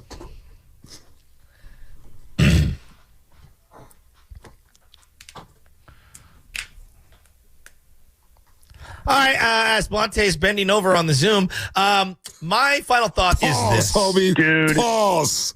Big pause. Super pause. I know you're big time. I mean, yeah, he is big time, you know. My final thought is this. The Warriors made me smile last night, and I felt happier watching them last night than almost any moment all season last year. I don't know what that is. I don't know if it's just the newness, us needing basketball at this moment in our life, given our sports, but that's not where I'm going. The thing that made me smile the most was seeing Bryce Eldridge hit a game-winning ninth-inning home run in the Arizona Fall League, his second in 3 days. I'm telling you, he's going to be our starting first baseman 2025. You're looking at a 300 home run guy for the San Francisco Giants. Mark the tape. All right. I was going to say, I'm surprised you're not like DeJounte Murray with a fractured head. Nobody loves patting themselves on the backboard. Shasky. How so? That's a good joke. He's talking about the pitcher. What are we doing? Anyway, I got something on baseball. Believe it or not, my final thought on baseball. Spinelli, did you pull it? Did you pull it? 12 years ago today, Shasky. Pablo? Count 0-2. And Sandoval hits it into center. Back at the wall. Goodbye. 1-0 Giants and a home run by Pablo Sandoval. The 2-0. Fly ball into left. Back at the wall. He's homered again.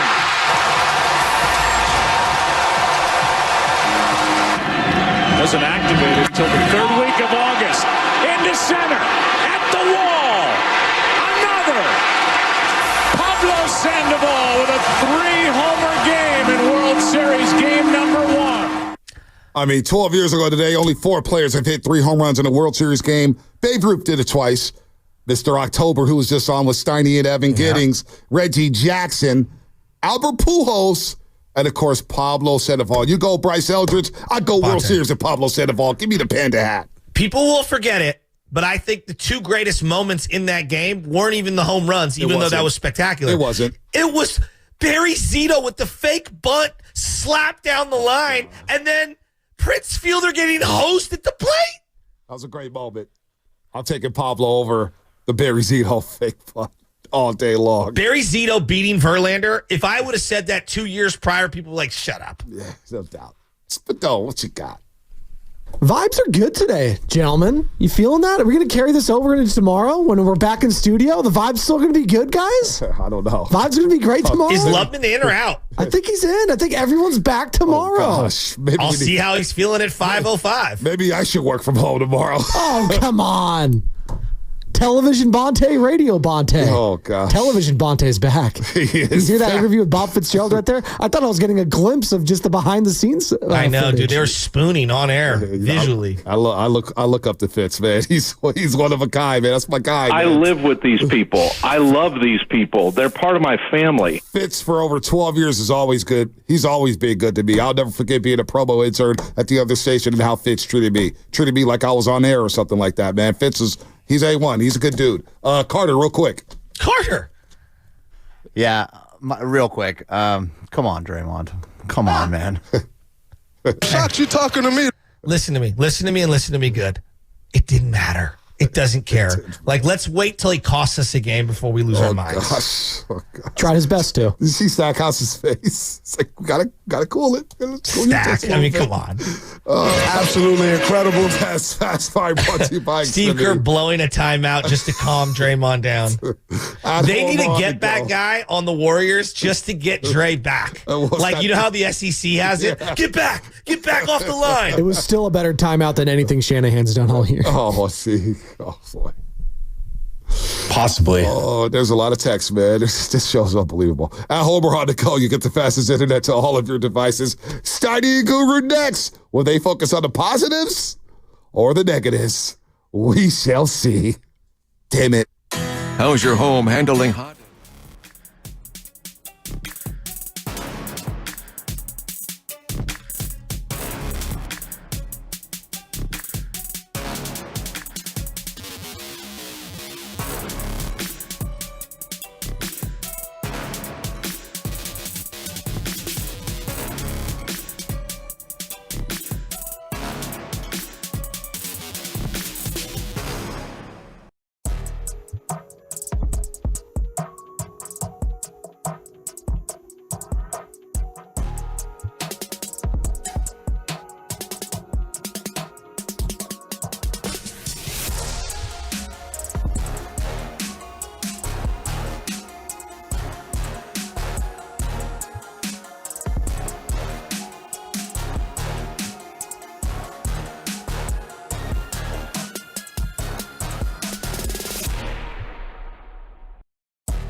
Great start. Bring on the Celtics. Great start for the Warriors. Man. What was the best part of the great start? Oh, that's what we're going to talk about for the next 2 hours. You miss me? I tuned in. Really? Listening to you guys take shots at the dude that's on his... Well, dude, I was down, what man. What do you want to do? You want to take a victory lap first, or you want to apologize first? You can do either one. Apologize to who? Apologize to Deebo Samuel. Apologize to Deebo Samuel. I sent out a personal tweet. I'll let you have a victory lap on something else. I did not know it was pneumonia. I said it was the optics, and I broke out, had food poisoning or a bug, and I got a blackhead. It's as big. It looks like I'm pregnant on my left cheek. You can't even see it, bro. See, that's a black joke. What you mean you can't see it? You can't see it. The thing look like Rocky Dennis in here. Nobody. But Spadoni and Vontae and Shasky taking shots at me yesterday. That hurt as I laid in bed listening to you. And then I guess you got a joke mouth. Something about we know who our stars are and our injured. Hey. That hurt me. And Vontae was laughing. Where was I in that? You weren't here. But where was I? Where do I It was yesterday. Shasky wasn't here. Yeah, we found out you weren't going to come in. And there seemed to be a little bit of worry. And I just said, relax. The Stars are still playing. That's Spadoni. I was going in on you because I thought you were running material about your boy. I said, not Spadoni. So you were saying we got it. So yeah. Good to be back. I'm going to let you do a victory lap at some point, but I must explain. So Monday, Goo comes in here, and he is all over Deebo Samuel. Steiny, I would have rather just been on the sidelines Why is or Evan in the laughing? locker room. Steiny, he should have known. He can't play. He can play. He's like, he shows up, and then he warms up, and then he doesn't play, and da-da-da-da-da. The next day. Well, that night. The very next day, Guru gets in his caddy, begins to drive to work. It looked very similar to what Deebo was doing before the game, seeing if he could go, and he turned the car around. You turned the car around and went home. Right. Exactly what Deebo Samuel he stayed did. at work. And now we don't know. Listen, pneumonia's, my mother had fluid on the lungs. God rest her soul. That's serious, man. I heard Butcher talk about his dad. When it was pneumonia, I called the dogs off. All I said, real quick here, Steiny, and I put out a tweet, before we knew it was pneumonia, it was just bad optics. Like, dude, you're out there. For you. Okay, for me. It's bad optics for you. Yeah, but I turned the car around knowing I didn't want. Dib's got baby Mila. I don't want to get her. You turned the car around because the boss said, turn around and go home. I didn't want to get anybody infected. But anyway, I'm back. Warrior Steiny. I'm going to give you half a victory lap the more I think about it. Now that hurts. So I'm ready to go. Guru said he wanted Curry, Wiggins, Kaminga, Green, and Trace Jackson-Davis in the starting lineup. Yeah. And you got it. But here's why you only get half a victory lap. Boy, you are tough. You know why Steve Kerr said he's going with that lineup? I've been out of it. He wants the Warriors to set a defensive tone, and he believes that's the team to do it. Right. When he was telling everybody why he was using that lineup, not one time did he say, ha-ha. Yeah. So it's about defense. Yeah, it also, too, to have great defense, you got to have great athleticism, right? You got to be able to do things. And I just like that starting five.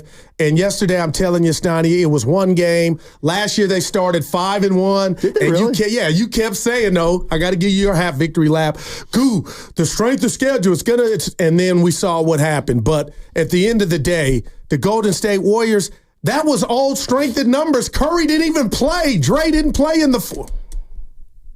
Draymond, you are the best thing going in the NBA. What? You get a technical on opening night. They had to burn a timeout. Neither here nor Small there. potatoes. But Curry didn't even have to play in the fourth. Yeah, he could have had a triple-double. This team, you be consistent. They got a lot, Steiny. They look younger. They're running. They're trying to run. I was a little nervous in the first quarter, 21-21, but they blew it open. And then they got a game tomorrow night. And why? You love me. Sunday's already ruined. Me and I will be at the Cowboy game Sunday night. Nice. The Warriors home opener, guess when? Sunday night. Yeah, I don't like that. I'm going to watch both, but I don't like that. So you're going to be at the stadium with your iPhone? No, I'll tape the game. I'll stay away from the Warrior game. But you'll find out. No, I turn it off. I'll text you. I'll text you the score at about 7 o'clock. But anyway, Snotty, I love what I saw. Thank you. And Buddy Hield, man. Klay who? It is not that, because it's not about that. But, Stoney, your man was on a heater during the preseason.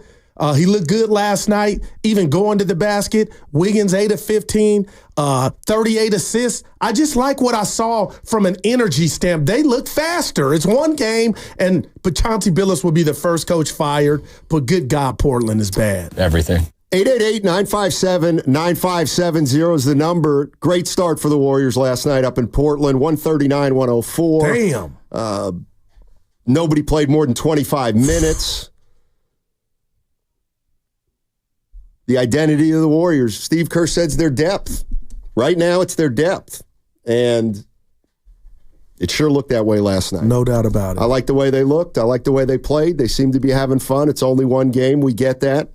But I don't know. You think the joy is back?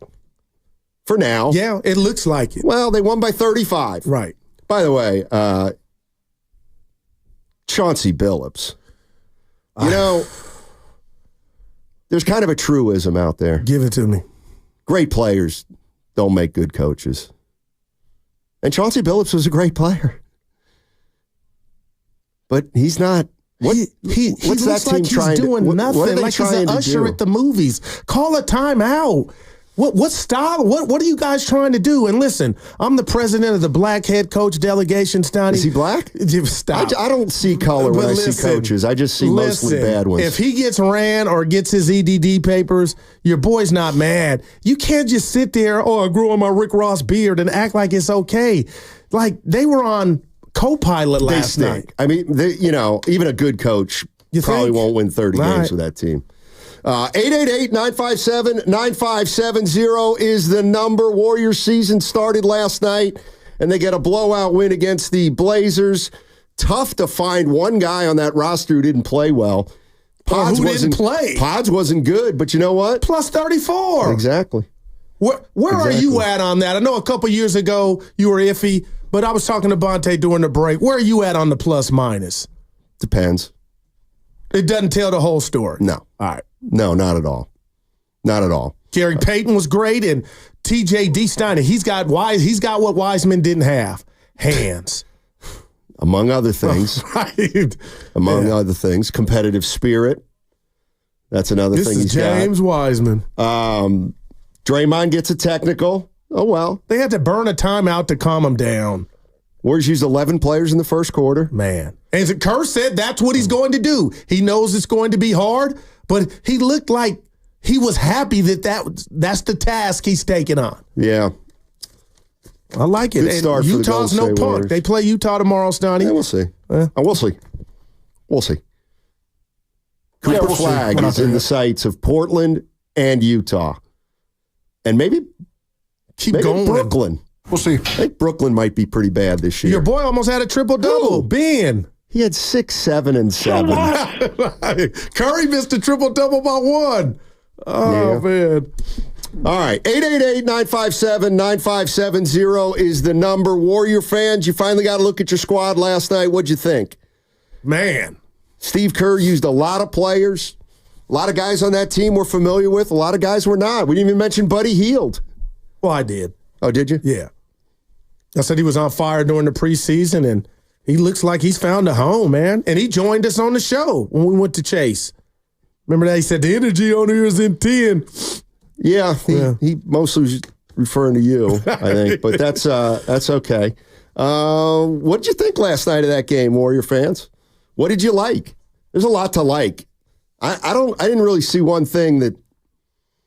I mean, Kaminga was everything. Pods to me was but who cares? Like when you win games, those kind of things matter less. Yeah. Whether Pods played well or Kaminga's got his 25, he didn't get his 25. There's something about Kaminga's game that doesn't have and again, I'm not coming down this road, a natural element to he doesn't have a foundation. Damn. He doesn't have a basketball foundation. He's still working on that. You talking about the charge? Well, just talking about the charge. Just his navigation system. You know, it's just like I'm rooting for him. He's got all the athleticism in the world, man. Sure. All right, 888-957-9570. I mean, we got a lot going on today. It's a Thursday. Guru's here, and we're going to talk about the Golden State Warriors who beat the Portland Trailblazers. Then we're going to get into some football. We got a fun guest coming up at 1 o'clock. 1 o'clock. Barry Switzer. Oh, boy. Barry Switzer, 3-time national champion at Oklahoma as a coach, and then a Super Bowl winner with the Cowboys back in the 90s. Barry Switzer. He's a piece of work, and we'll try to have some fun with him. But 888-957-9570 is the number. Let's talk Warriors. Great start for the boys last night. 139-104. 888-957-9570. Let's go. Am I talking to Matt or Eric? Lawton Skilled Nursing and Rehabilitation.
season-opening victory.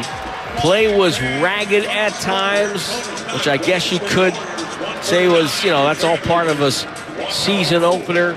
But I think as the night went on, the Warriors got better. This is Tim Roy, and you're listening to Steiny and Guru on 95.7 The Game. Tim Roy, he got it.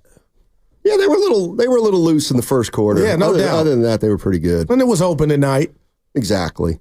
Give me something from last night. Yeah, just give me something you liked. Just give me something that stuck out. Jackson Davis. Okay. Trace Jackson Davis. And, I mean, Steiny, if we want to go baseball, I feel like he hit 390 last year just with him being able to, get in and not look overwhelmed. He's got bricks in the back pocket, and he's got a foundation, as we talked about with Jonathan Kaminga. But TJD started. He did nothing for me to think Kerr's going to make a move there going forward tomorrow, Steiny. And the one facet about his game I love is the guys can do the ha-ha, do whatever they're going to do, give it to him, and he went up and viciously dunked a couple times. So I like TJD. I really do. He's given them a foundation and allowed down low Draymond Green to play 4, so he doesn't have to be Joe Frazier boxing with those bigs every night. Ayton stinks, by the way. Yeah, that's what I always mean. But you know what? Yeah, so that's 2 or 3 years. Go get Ayton. Get Ayton. But he's Why? But he's skilled, though. He stinks. He's skilled, though, Steiny. He's skilled. Jackson and Walnut Creek. How much does Ayton stink? Oh, my. How you guys doing? We're doing well, man. Thanks for the call. Right on. Love the show, guys. I just want to talk about how I love the way Steph was dishing the ball last night. I want to see if you guys think maybe this is a new role coming into the year.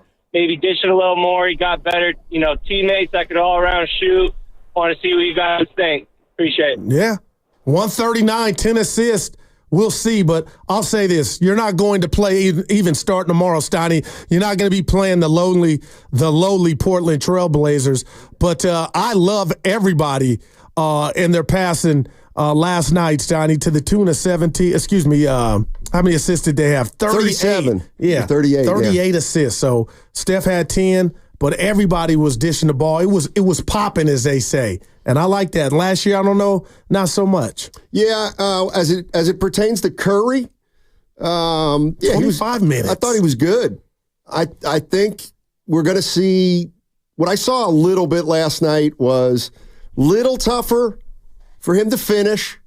And at least in the second half, I don't think he was tired, but when he gets into penetration situations and there's the middle's kind of had a couple turnovers clogged, it's those plays get harder as you get older. But other than that, this was a real nice effort by the Golden State Warriors last night. And we're going to be talking about it today.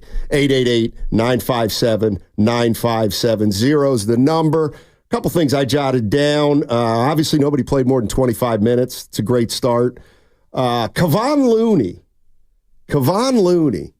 I think we've got a role for Kevon Looney. 14 minutes last night. Going up against the other team's second team. That's when he's really good, when he can go up against the second team, because he's so much smarter than so many of these other players. How many times did Portland had the rebound, Steiny, and he made it a jump ball by just using IQ? Yeah. I mean, he was, when you got Looney out there and Draymond out there, that's a pretty good defensive front court. There's no doubt about it. And if Wiggins and Kaminga can defend on the perimeter with their size, maybe this team will be a pretty good defensive team. What did you make of Wiggins? Because at first I was like, and it wasn't just about the ball not going in, but 8 of 15, Steiny, 4 of 7 from 3. Somebody on Twitter came at me. I pointed out that Wiggins, when he's on, can play and shoot 38 to 40% from 3 in a season. He's done that. And they were just like, that was a fluke game. He'll need 4 or 7. I'm like, don't hate on Wiggins and his ability to shoot from 3, Steiny. When he's going good, he can do that. Well, I mean, in fairness, he started Kerr started Wiggins and he started Kaminga. They didn't get off to a great start. No, they did not. That lineup didn't get off to a great start. But again, Steve Kerr is indicating it's not about what he's seeing offensively. He wants to create a defensive tone, and he thinks that might be the team that can do it. But the pace was something that I really liked too. They were running, Steiny. Yeah. 650 Warriors were awful in the first half against a terrible team, yet you guys are making it seem like they dominated. They won by 35. Yeah. They were up 15 at half. And I mean, you start nitpicking 35-point wins. What are we doing? Steph Curry the starters didn't even play in the fourth, bud. I know. Yeah. I know. 888-957-9570 is the number. And the Golden State Warriors get the season off to a real good start last night. 139-104. And you know what? I know it's only the first game of the year. Yep. But it's not too early to start to try to stack wins. And Utah doesn't look like they're going to be a great team. I think the Clippers are very vulnerable. So maybe you want to get off to a good start knowing that these are the first three opponents. You got Portland and Utah, probably bottom Western Conference teams, and then the Clippers, who are, I just think, very... they were in the game last night, though, Scotty. Yeah, but they could be in for a long season. Now that I don't doubt. But I'll say this about Utah. Don't sleep on them. They gave Memphis all that and some last night. But you said you weren't into those games. No, I was locked in on the Warriors game. Because if you lock in on the Warrior game, then you have all the conversation at your fingertips. But if you only watch the Warriors and other teams, then your knowledge isn't. Well, I was quite talking Wednesday night when you said you weren't focused on Philly and Boston and New York. That's when I asked you. Tuesday night. Yeah, Tuesday night. Excuse me. Yeah, no, I watched the Timberwolves-Lakers game. Yeah. How about Bronny? Were your heartstrings tugged at when those two checked in? When those two checked in the second quarter, it was nothing short of basketball history. Yeah. It was. And one purchased I got a little, I don't know if you remember this, verklempt. Stop. I got a little verklempt. Wake me up when it's organic. And to have the Griffies there. Oh, the beautiful. Griffies who earn their spot and are stewards of the game. This guy. And we're supposed to sit up there and act like this is organic. What doesn't fit in this Bronny? Then what are we doing? We are the stupidest people in the world. But hey, go ahead and do it. It was a great moment. Now, if that was Lil Duro, Donovan, or Milan, I'd have did the same thing. But miss me when it's not natural because one person didn't earn their keep. But LeBron, you are so great, and I love you and respect you. Why not bring the other kids in, the daughter and Bryce? Bring in, what's his wife's name? I forget her name. Just let them check in too. Why stop at Bronny? It's just Savannah. Why stop at Bronny? Our society is so... Of which you're we got an election coming up too. Oh, that matters. I want to go to another planet, Bob. I'm tired, man. I am tired. If you think for 1 minute you wouldn't kick my ass to the curb so that you could work with young Darryl or Donovan, you would do it. But you would do it. You would. And you know it. And you know it. Oh, boy. Let's go to Bert and Benicia. Bert. What's up, Bert? How you doing, man? Hey, what's up, boys? I think the unit that showed the most cohesion last night was when it was Steph, Pods, Buddy Hield, Draymond, and Trace Jackson. I think that five really looked good. The passing was good. The spacing was good. Hield got open threes in the corner, which is where you want him taking them.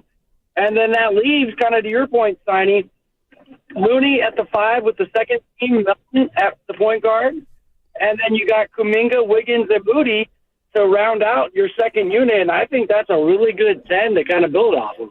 Yeah, I'm with you. I like Looney off the bench a lot these days rather than starting. And they got a lot of different combinations they can use. They used a lot of them last night. And, Pods, going to be an interesting one this year. Yeah, no doubt about it. He may... How many minutes did he play last 25 year? 25 minutes, 0 for 5 from the field. No, I'm talking about how many minutes did he average last year? Oh, last year. Okay, I thought you were talking about last night. He may not be an automatic. And that's what, team. and it's not a bad thing, but Stoney, what I like, and 27 minutes a game last night. So 2 off last year. But I got to give you the victory lap just for you liking the trio of the guys that came in that already know how to play basketball. So you don't got to teach them or go out your way. They're vets. And I love what I saw from DeAnthony Melton. Now, you could say, 4 of 11, but nah, Stoney, you could see there's going to be games and moments. Gary Payton II, I won't say we left him for dead, but he can take the ball from the best of them, and he was a plus 26 on the night. So we are back, and it's one game, but this is the title of the jam until and if they make a move. It is totally a strength in numbers, Stoney. They're going to be different heroes on different nights. Yeah, there's no doubt about that. And Evan, let's go to the Kerr cut. This is post game. Steve Kerr, EZ63 on Steve Kerr talking about this deep rotation and how he's going to have to coach this team at least at the start of the year. I mean, we're going to do it. I've never played 12 before, but we're going to do it. So it's not easy, but it's not easy on anybody. But we just have to trust that from one night to the next, we're going to find guys and combinations that really work. We'll see. Well, there's Steve Kerr. He's going to try to play 12 guys. Now, why do you think that is, Donnie? Because there's too much competition. Wow, because the 7th man is not significantly better than the 11th man. And, last night he went to 4 players before the game.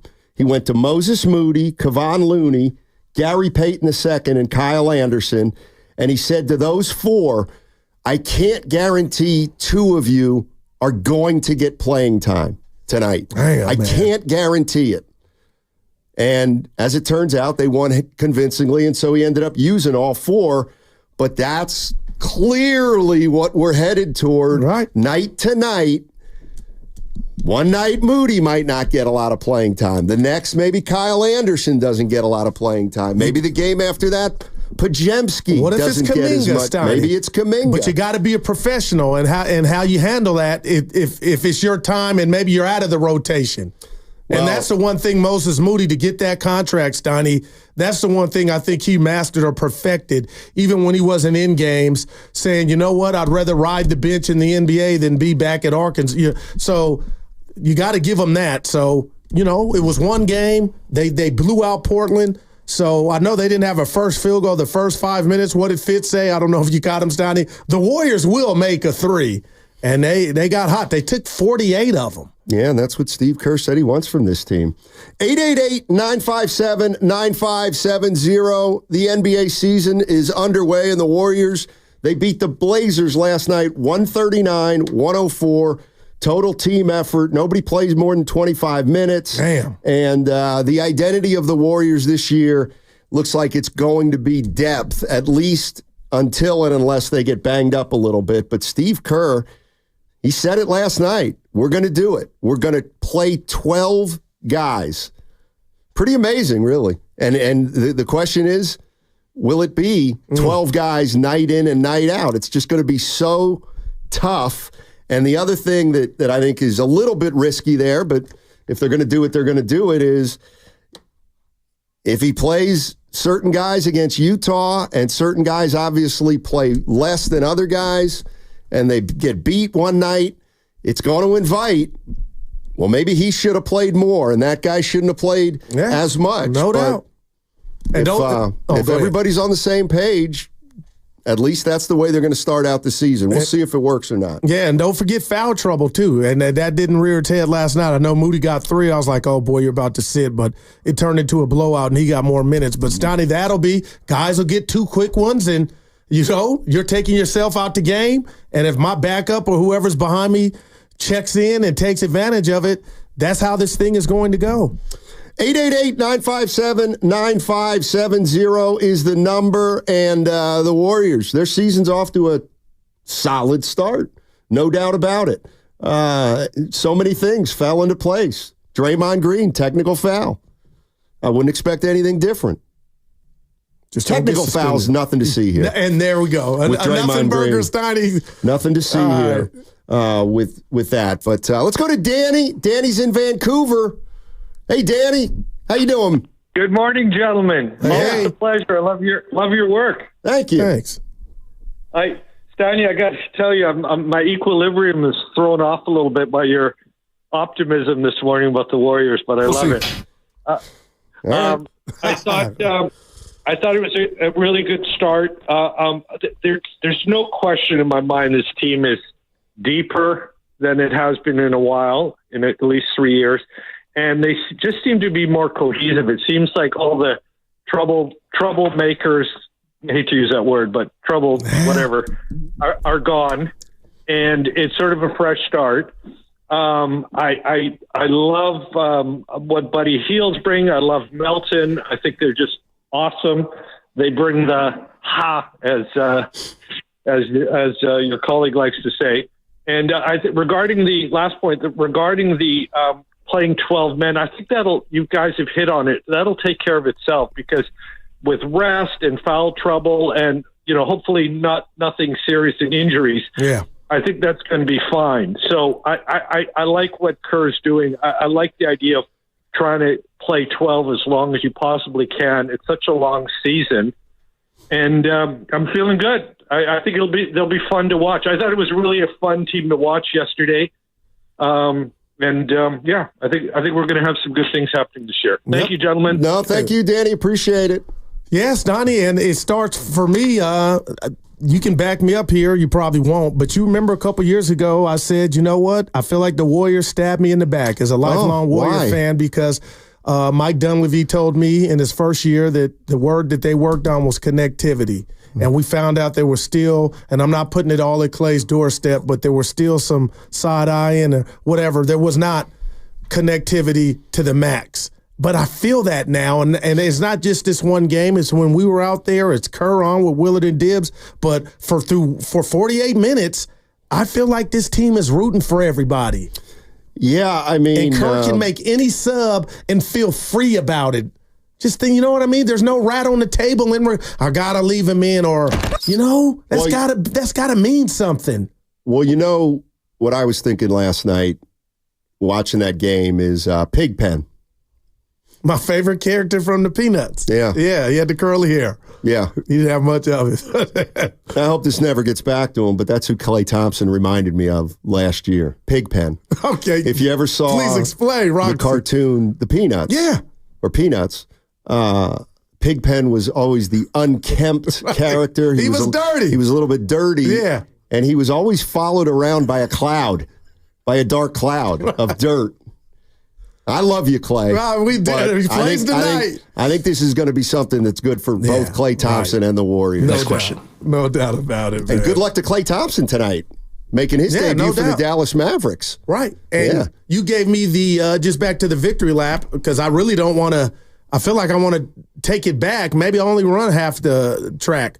Steiny, we don't know how long this is going to be, and it makes it exciting too. But obviously, we don't know how long Kerr is going to implement this starting lineup. It's what he started with, you know what I'm saying? But if we get 12, 10, 15, 20 games down the road, this thing, and that's the beauty of it. It's like a Rubik's Cube. Oh, please. It can change. If the Warriors change their starting lineup, you're going to be like, Steiny, I don't like it. Oh, no. See, you don't know me.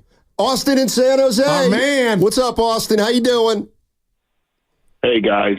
Listen, the game last night, I think, is, it's good to see the team and the way they played together, and more importantly, to see the shooting. But let's pause a little bit. We did play one of the worst teams in the NBA. I love you, Austin. I mean, and certainly in the second half, they basically went away from fundamentals. Portland did. There was some clear runs to the lane. It turned into a practice. So, I mean, listen, I'm excited about what I saw, but I'm not going to sit here and act like this was some revelation. I mean, we got to see all this, Steiny. I mean, we're talking about the starting lineup. By the way, that will change. I don't think that lineup's going to stay in place. The one thing that's interesting to me, though, is can we put Buddy Hield, have him run with Steph more? Because I think that's something that needs to be looked at.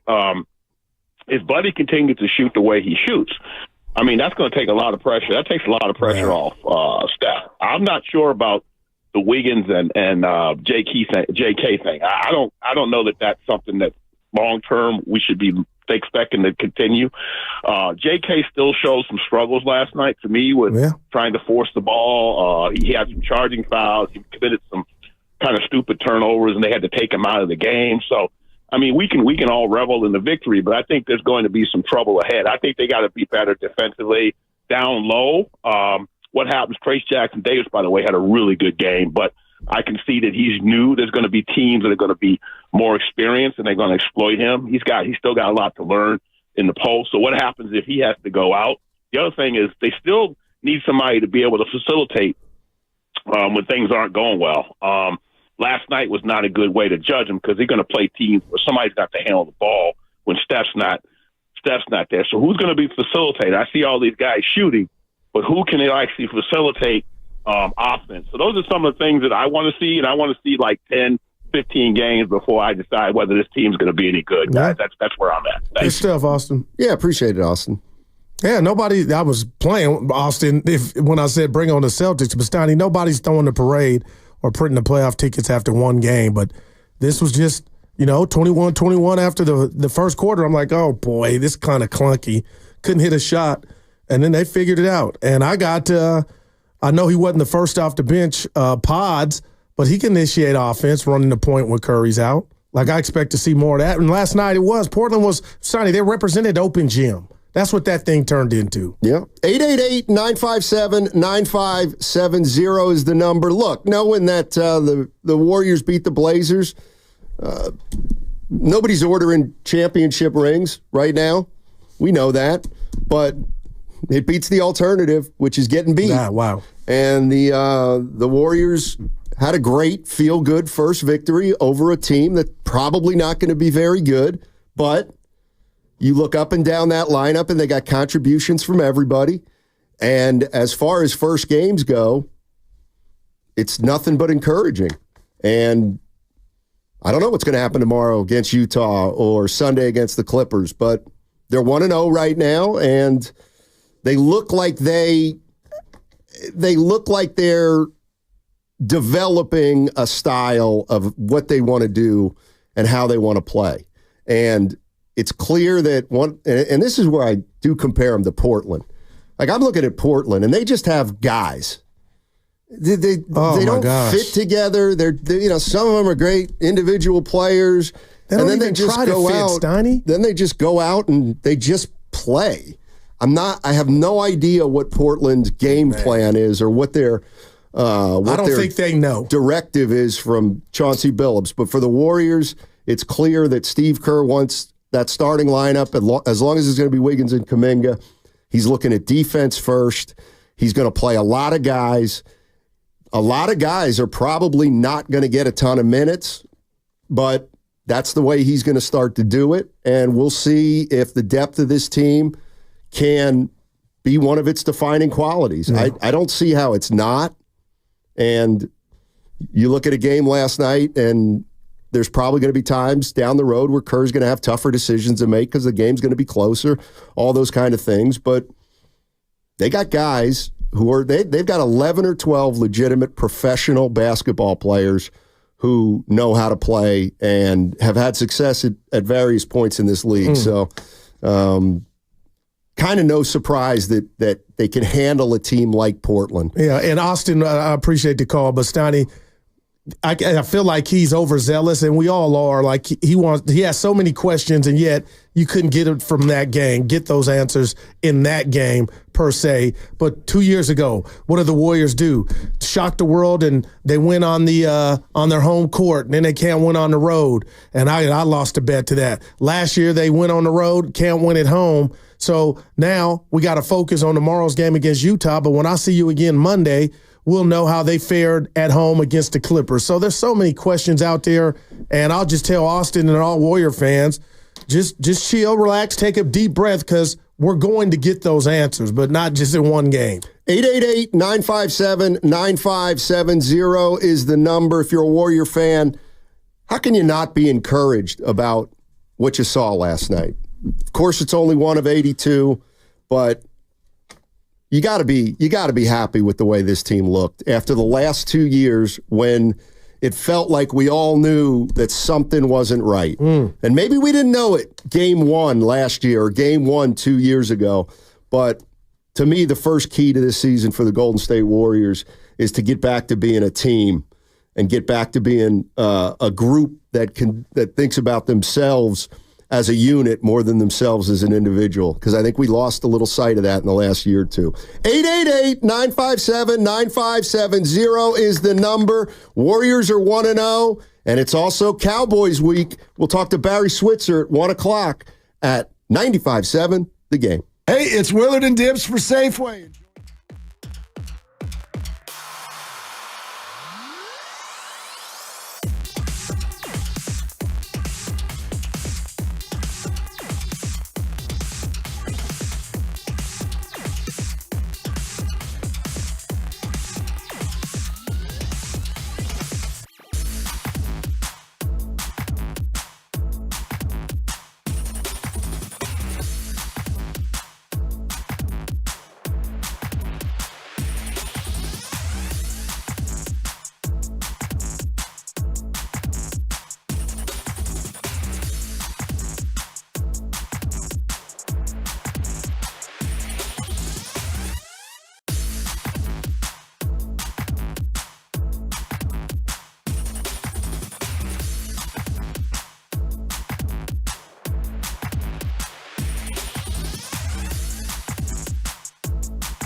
Draymond, two-hand heave to Curry. Left corner, lets it fly. Splash for Curry. And he's starting to have some fun tonight. It's a 20-point lead for Golden State. Now back to Steiny and Guru. Take it away, Steiny. All right, Tim Roy on the call last night, 95.7 The Game. We are the flagship of the Warriors. You can hear every game right here, live on 95.7 The Game. What's up, buddy? Not too much. Just trying to figure this all out, like where it's. What do you need help with? It's one game at a time. Like in 10 games, will the starting lineup that I like right now, will that be the one? And the only answer to that is what happens with Utah? Who's going to guard Market and what problems do they present? And then the following, so we're going to find out, and I'm excited. Ball is just back. But to see Curry and Dre on the bench in the fourth, that was it. Like, again, it was a dump truck team because I'm getting a lot of that on the text line. But you play who's on the schedule. But that's the goal, is to savor these dudes and handle your business in the first 36 minutes, and you get that. One of the things I jotted down on my piece of paper last night was Pod's got to stop complaining. Pajemski's got to stop complaining to the officials. He's got a lot of the Iguodala shrug going on right now. Take a couple charges, though. Early in the season, Brandon, we'll be fine. With a broken nose, still. I think. I'll tell you what. You got to give him. I think that's affected him. There was a ball that he tried to catch. Somebody threw him a pass. He was in the middle of the floor and he couldn't handle it. And I'm thinking that has to be mass related. I hadn't even thought how that's affected him. Those things are the worst. Unless you like them. Like Rip Hamilton, I'm not sure that anybody likes to wear those other than him. But 888-957-9570. You're allowed to get excited, Warrior fans. Yeah, you are. And Gary Payton II, Stoney, how many times this offseason do we just forget what he brings to the table? A lot. And I did. And it's sometimes we have to forget because he's not in the lineup. Yeah, well, okay, and we'll see if he can last the whole year this year. Right. Let's go out to San Lorenzo and talk to Deborah. Hey, Deborah, how you doing? Hey, guys, I'm good. How are you two? We're great. After a win, D. Yeah, and not just the win, it was how they were playing, right? You look at this time of the season, and teams are really trying to figure it out, but I think they figured out how their style of play with what they have, right? And the thing is, they're going to run. And people say, well, the Warriors are small. And, yeah, we've been small, but last year we did lead the league in rebounding, right? And they were very aggressive. So I like what I see. Like you say, I'm not saying we're going to the NBA Finals, but I think we're going to surprise some people with the joy that they're playing with. And that's, that's what's going to make this year fun. It feels like the expectations at the start of this season are far different than the expectations at the start of the past two seasons. I still feel like, and I said this yesterday, Goog, I'm probably going to repeat myself a little bit today because we talked about a lot of the Warriors a lot yesterday, but for whatever reason, and it's probably because they didn't make the playoffs last year, but if you don't make the playoffs, the goal is, well, let's get back into the playoffs. That's the first step. So is this a playoff team? Maybe. Is it a top 10 in the West? Yeah. Top 8, maybe. Top 6, we'll see. Top 4, wow.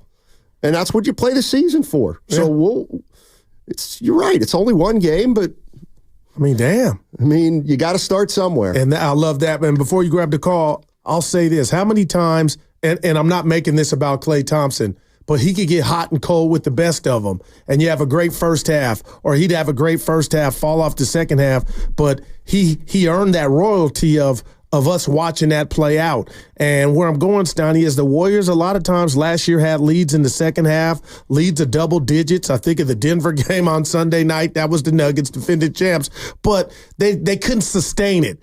I just feel like right now, as is, and this is bigger than just last night's game, they have so much athleticism and guys that can get out and run and can create that I think when they get in those situations where they have leads, okay, maybe you're up 16, you don't win by 16, but you get the dub.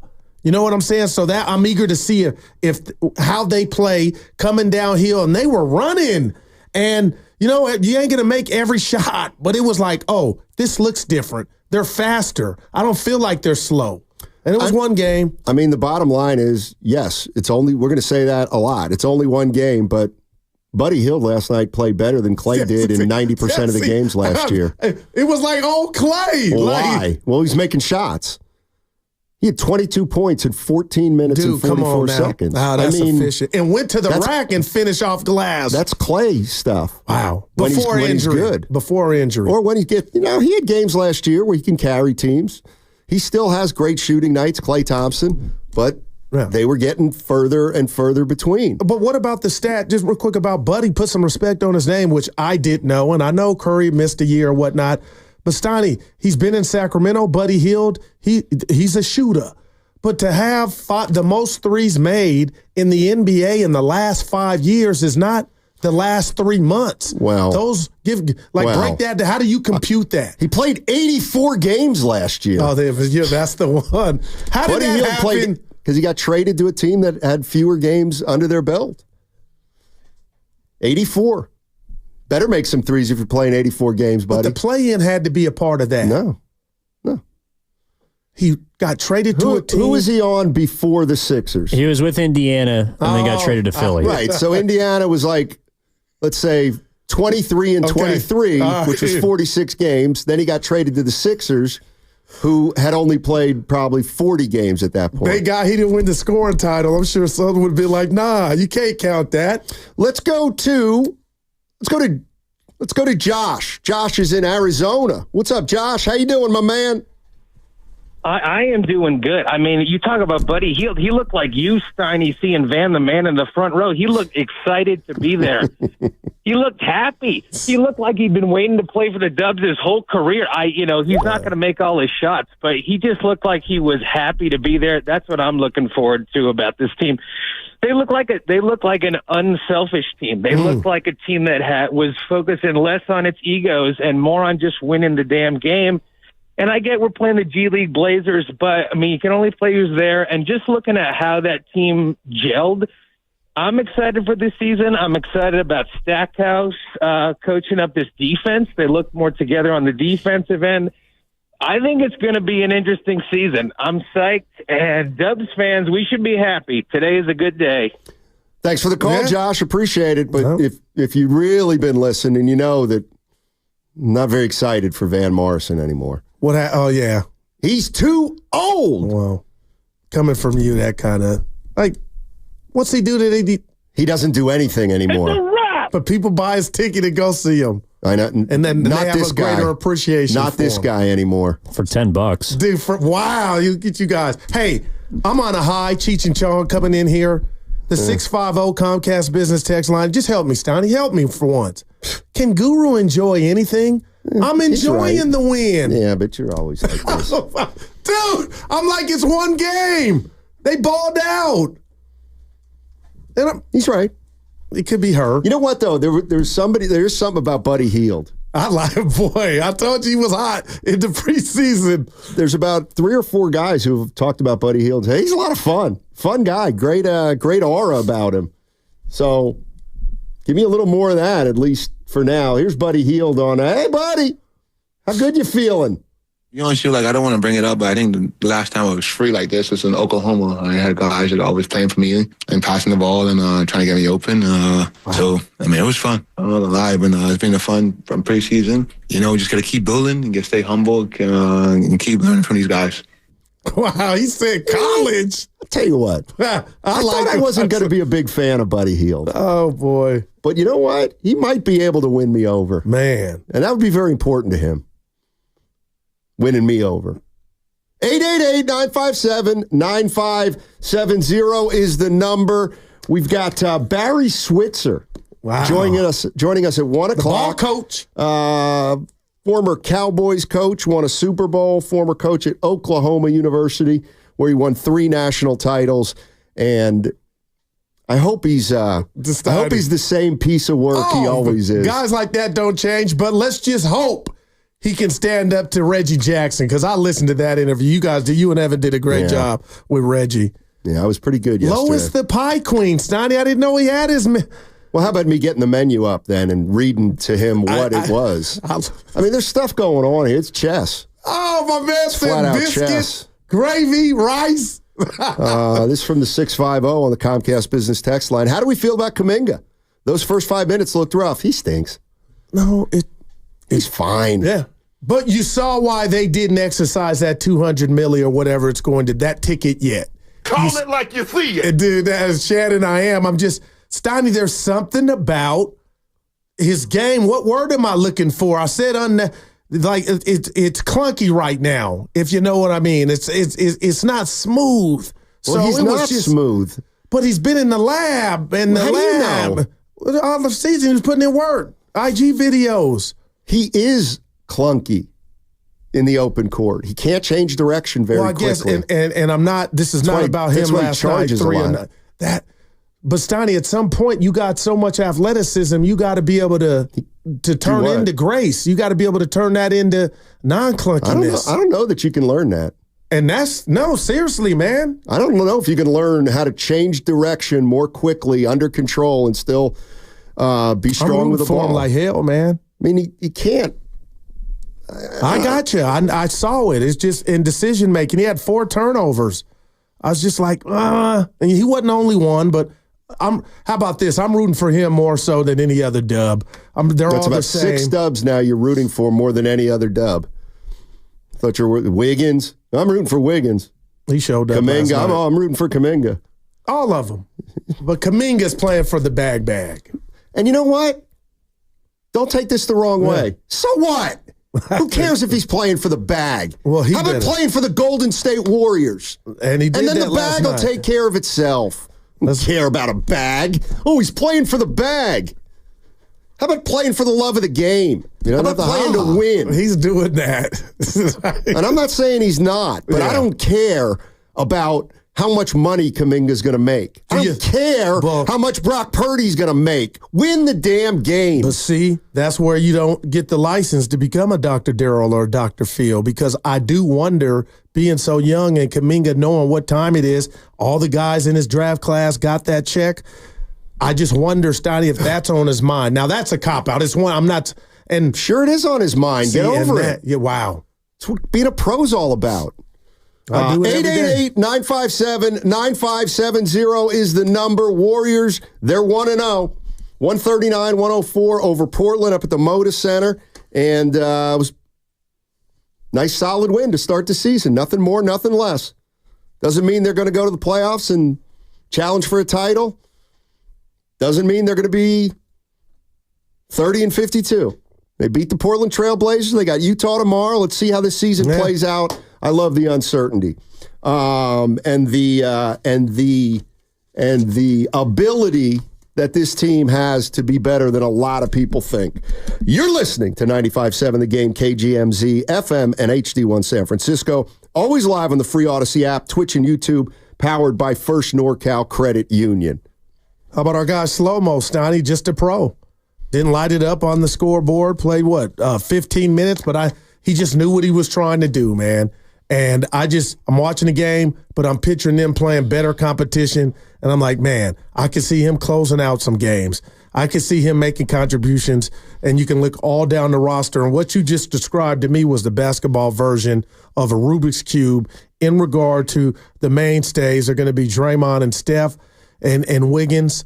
But Steiny, each and every night, I mean, you got a chance to see dudes in a Warrior uniform that are different, that are the difference in them getting a dub. All right, he's been the subject of a lot of talk in the last 2 years. Andrew Wiggins played well last night, scored some points. He was asked after the game if he thinks actually using a 12-man rotation can work. Man, I feel like this is a very deep team. So it might work for real, you know. I feel like we have a lot of good players that can come out, and you know, our point of emphasis is to run. You know, play fast. When you play fast, guys are going to get tired, and I feel like when the bench comes in, you know, we're not going to miss a beat. That's Andrew Wiggins. That's what happened last night. That was a 16-second soundbite of Andrew Wiggins, which I've done some research. That's the longest of his career. That's the longest answer he's ever given. So he's obviously feeling pretty frisky. Let's go to Leroy. Leroy's in Oakland. What's up, Leroy? How you doing, man? Hey, what's up, Steiny? What's up, Goo? Hey. Happy Thursday, man. Yeah. Big Warrior fan, as you guys know, I always say, me, you, Steiny, and Goo, we got history, man, and I be saying certain things. And at the beginning of the season, I was just like, man, with the moves that we're making, I like our bench. I think we're going to have, one of the better benches in the league. And, I was a little worried about our starting unit because I was like, man, we need to bring in somebody. We need to bring in some help on that starting unit. But they looked well because of the bench, and they looked well because Steve Kerr is looking like a genius when he said, hey, basically I got 13 ballers, man. I got guys that can ball, so I can do what I could do last night. And then last night it was proven. Is it going to be proven all the way throughout the season? We'll see. And, talking about Kaminga, when we came into the season, I thought he was going to play the 2. I really did. I think he's better at the 2 alongside Curry, but last night pop up and, he's playing the 3. So I actually think he's out of position, but how can you argue with Steve Kerr with what he did? It worked last night, and that bench is nice. And also, you look at the fast break points, man. Are we going to be a fast break team? I mean, the athleticism was definitely there, and we actually ran them out the building with fast break points. So I love that Curry had the ball in his hand more. I think he needs to play the point guard more than Draymond now, and I think his numbers are nice. If Curry can just, some nights you're going to need 30, 40 from Curry, but if he can be there and almost get a triple-double because of the help that he has now, man, that helps in aging Curry. You don't have to wear him down, and that bodes well. And one more thing, guys. In Vegas, they got us slated the 8th seed to make the 8th seed. And the way it's looking, I think we'll be a little better than that. Yeah, because we want out the play-in, yeah. Thanks, Leroy. Appreciate the call. 31-5 fast break points. Warriors got Portland. I want to get back to Kaminga for a second. Yeah. Because here's the way I look at it. Okay, Kaminga's the one guy on the team that's playing for money this year. He's in a contract year. I feel like there's 2 different kinds of pressure you can feel. One is if he presses. Is he pressing? To me, that's one thing, and that's how do you determine that, though, Stein? Well, I think there's a difference between pressing and being selfish, and I don't see him being selfish. Right. If he presses because he knows this is an important year for the contract, that's fine.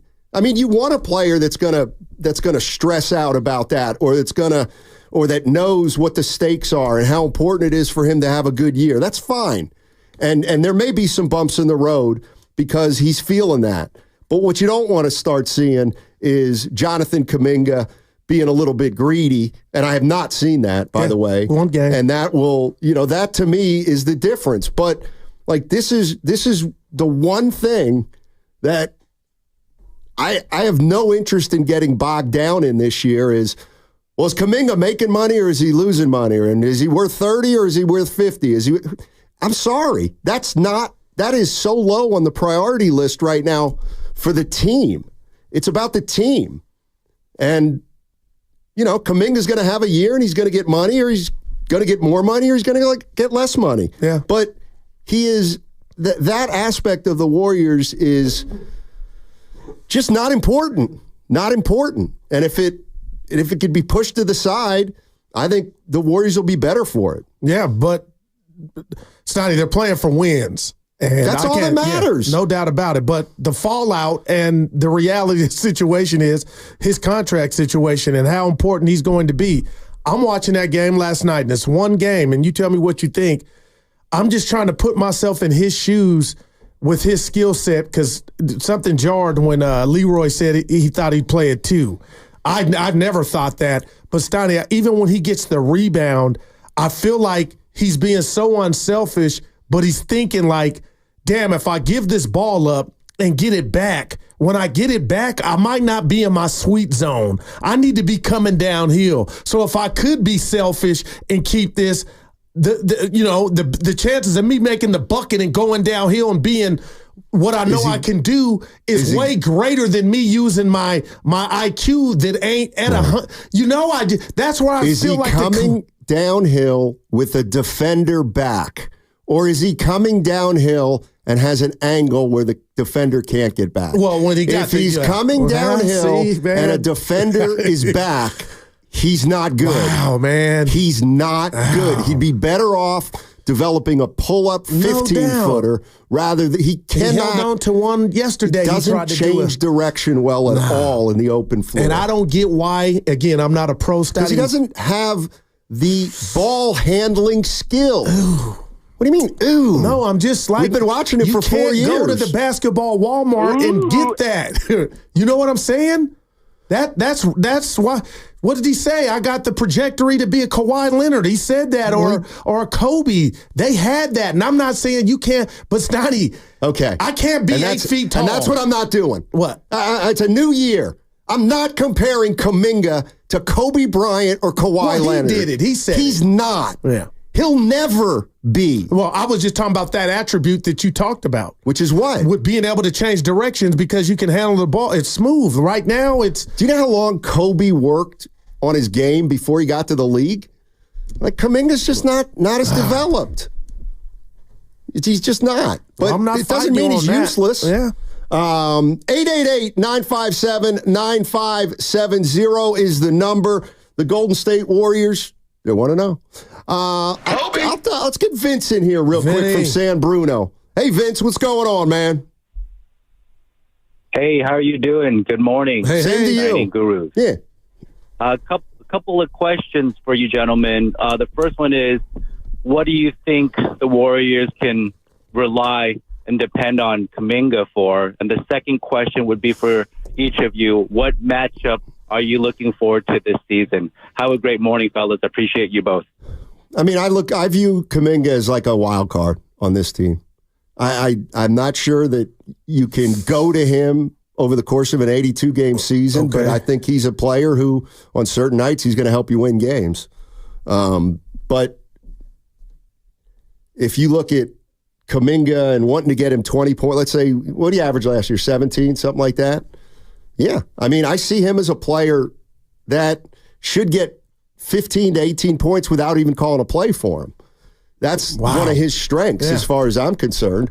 And then get him that mid-range, get him into that little mid-range sweet spot at the foul line area, get him a couple dunks on fast breaks, get him to the line 5-6 times a game, and you look at the box score and it says Jonathan Kaminga, 7 for 12, 1 for 2 from 3, 5 for 6 from the line, 18 points, 7 rebounds. That's what I'd want from Jonathan Kaminga. All right, 888-957-9570 is the number. We will jump back into Warrior Talk on the other side. I see Jason. I see our main man, Priest. I see Will. And so we will jump into more calls about the Golden State Warriors, who beat the Portland Trailblazers last night, 139-104. Tim Roy had the call, and he'll have the call tomorrow also against the Utah Jazz. And then the Golden State Warriors play their home opener on Sunday at 5 o'clock, which is the same time that the 49ers play the Dallas Cowboys. Oh, good. But that's multiple TVs. Yeah, I like it. I like it. That means there's a lot of sports going on. Yeah. All right. 888-957-9570 is the number. Download the free Odyssey app and check us out on YouTube and Twitch. It's powered by First NorCal Credit Union. One more time, 888-957-9570. We've waited a long time to talk Warriors, and now we've got a game to talk about on 95.7 The Game. We're Warriors! Golden State Racing at the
Holy, this is crazy.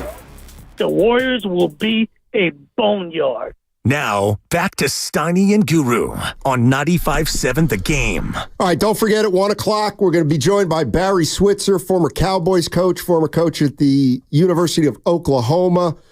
The 49ers play the Cowboys on Sunday night, Levi Stadium, 5 o'clock, and that's a must-win for the 49ers. I want to clarify something here a little bit about what was reported about Kaminga and the Warriors offering him a contract, but he didn't take it. They wanted to get him for around 30. He wanted more than that. This is from Sham Charania, right.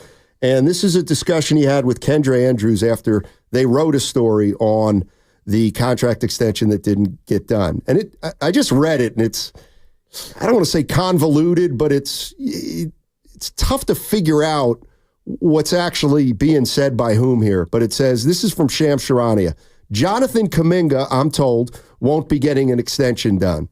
He believes strongly in his play, and he believes strongly in his play and believes he has a chance to be a star-level player.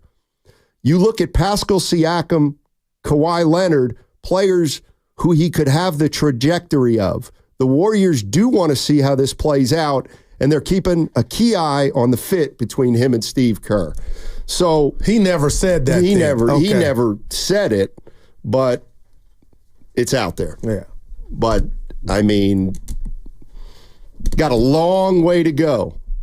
Somebody just texted in, how long did it take Jaylen Brown to become what he is now? Yeah, that's a good point. Jaylen Brown played 1 year at Cal. Still can't go left. Just 1 year at Cal. Yeah. Right. I love him. And you look at him now, 6, 7, 8 years later, he's a hell of a player. Yep. All right, 888-957-9570 is the number. Warriors get the season off to a good start with a 139-104 win over the Blazers. Let's go to Philadelphia. Let's talk to Jason. He's got 3 takeaways from last night's game. What's going on, Jason? How you doing, man? What's up, Steiny? What's up, Guru? Hey. Guru? Hey. Hey, so I had 3 takeaways from last night, and the first was Hill should be the first off the bench. I like what he provides spacing. He's automatic from 3 right now and looks perfect for the system. And after watching him through the preseason, I think he has a chance at 6th man of the year if he keeps it up. I mean, he's that type of player, Is yeah. our backup. Yeah. Pods is our backup point. Facilitates well, fills in all the gaps. And I think the pressure not to have to score is really going to make him even more impactful in that second unit. Him and he'll look really good together. And I think he'll work well with anybody in that unit. And then the big one, JK should not be on the wing. He doesn't have the handles. He can't shoot consistently yet. And he scores at the rim so much. He's better when he's at the 4, and you can get him on short rolls, backdoor cuts, possible lobs. And he doesn't have to worry about getting into the paint and then navigating traffic, because last night they really were packing the paint. They were backing up all shooters a lot. And when they would double step and dare anyone else to make a play. And gratefully, we got the talent now to do it. So with those things said, my question to you guys, and I'll let y'all run, is how do you think JK would handle coming off the bench? Because I think he's best at the 4. And you don't want JK playing a bunch of you don't want Dre playing a bunch of center. So I think they should go Steph, Melton, Wiggs, Dre, CJD. How do y'all think JK would handle that? I mean, great call, man. I listened to you and Evan yesterday. He's got to handle it. You guys had your top 5 questions for the season, Stoney? Yeah. And one of them was mine. I wasn't here, obviously, but in my head I was thinking if Kaminga had a diminished role or how he would take coming off the bench. Now, I could hear your voice in my head of, "Goo, it doesn't matter," but it does to the extent of, I'm not saying privilege or scholarship. I'm just saying, how would he handle it? Because we've seen some things even last year when, things get muddled with his playing time. So I mean, right now, Steiny, I feel like to get the best of Jonathan Kaminga, as crazy as it sounds, is he has to be in the starting lineup. But that caller made all the points we were talking about with the navigation, and the navigation comes from a slick handle. And right now he doesn't have that. And, we'll see, because right now he's at the 3. And if you're telling me he's better at the 4, Steiny, already, and that can happen. It's one game in, but I don't think that caller was far off by any stretch. And maybe that's something the Warriors are going to have to figure out. And just because they have been trying. Just because they won by 35 last night doesn't mean that Wiggins and Kaminga can play together. But it doesn't mean they can either, just because one of them had a good game and the other didn't have a great game. Again, as it pertains to Kaminga, I mean, what would you like? This is also the way I look at it. Okay, we offered you 30, you didn't want it. You declined 30 because you wanted 40 or 50. Okay, well, we're not going to give you that now because you're not a $40 or $50 million player. So it's up to Kaminga. Right. That's a period, end of story. And I'll put it right on the table, which I believe a rat on the table brought to you by Etco. Got a lot of rats running out here in the city, Stoney. I'll say this. He's not playing in Portland. He's not playing in Atlanta. So, again, the reason I bring up those two examples and those two cities and teams is if it were like that in open gym style, this dude would show you more. This is a system. You got to think and move. And I'm not saying he can't do that, but Steiny, he's got a too short. You got to get in where you fit in. And right now, I don't know where he fits in, but I know he needs to be in my starting lineup. But good God, I'm watching him think, and the word I keep coming up with, partner, is clunky. And it's one game, and hopefully he goes off tomorrow night and Sunday, and there's nothing to see here. But, Steiny, these are opportunities, man. You know, the one thing I want to say about Kaminga is, and I don't know how many people think this, but if they do, I think it's completely unfair. Like, I do not think that Jonathan Kaminga's got an attitude problem. I don't think that at all. I don't think he's a head case. I don't think he's selfish. I think he's still trying to figure out what is best suited for him to fit into an NBA game. I think at times he's confused, which is natural for a young player.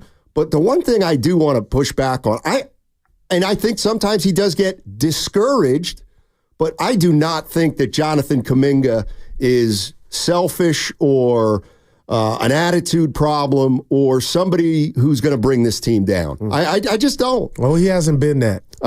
Let's go to our main man, Priest. Let's see what he got. Priest in Palo Alto. What's up, Priest? Hey, all right. How you guys doing, man? Talk to us, baby. Look at, man. Y'all, I started to come in here flame throwing. Oh. But I'm going to back off. Because I'm just sick. I'm sick and tired of y'all bashing this kid. For no reason, man. You watch him for 5 minutes and you come up with all these conclusions about who and what he is. That to me is just ludicrous.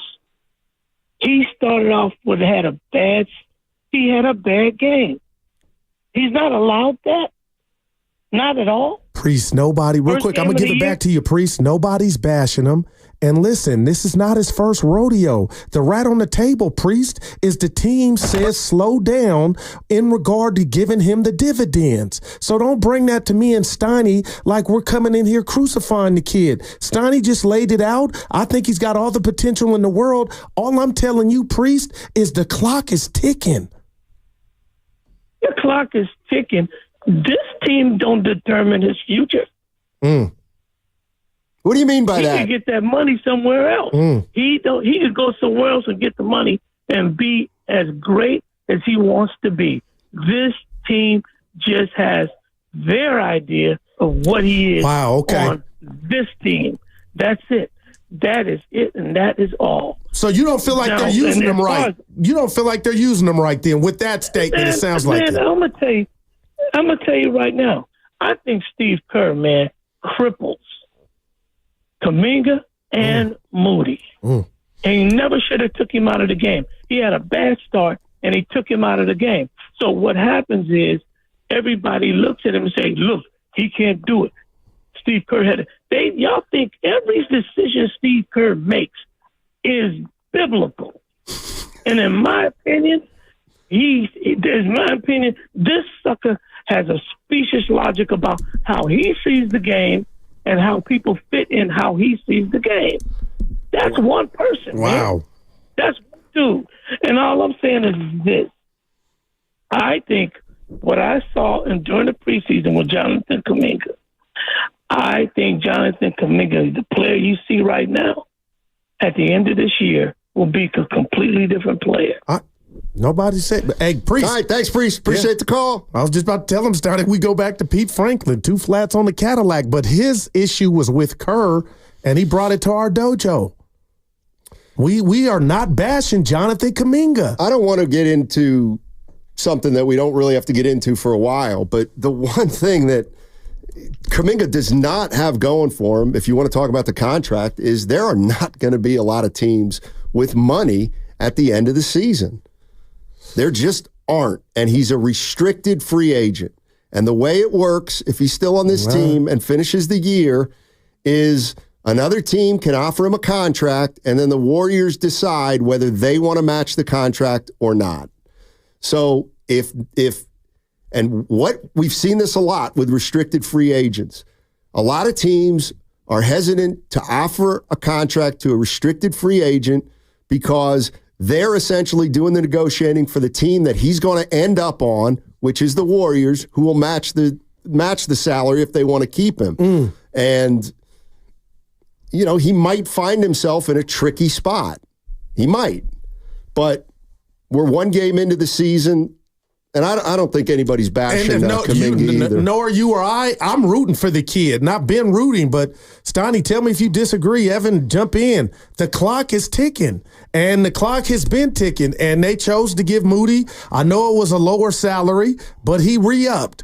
Jonathan Kaminga was the first one to get subbed last night, and you could tell that Priest and other Kaminga fans are frustrated at Kerr, but don't make it sound like we come in here after one game and bash him, because we have not. The other thing about Kaminga is if the Warriors thought he was a $30 million player and he thinks he's a $40 or $50 million player, then he's got to find a team that wants to pay him $40 or $50 million. And I don't know if there's teams out there that are chomping at the bit to do that. Yeah. Let's go to Will. Will's in the East Bay. Hey, Will, what's going on? Hey, Steiny. Hey, Goo. Always good to talk to you guys. What's up, buddy? Well, a beautiful day outside. You know, I was watching that game last night, and my thoughts harkened back to July when Steve Kerr was coaching that Olympic team and how he was mixing and matching players in and out, trying to find those combinations. I mean, even with these superstars who hadn't worked together, and of course, once you got toward the end there, you know, Steph Curry saved the day, but you could see that he was favoring Booker in that. He wanted Booker in the game. He wanted Anthony Edwards in that game. And my feeling last night was he's going to get on top of this thing early. He's going to put and mix and match a number of players.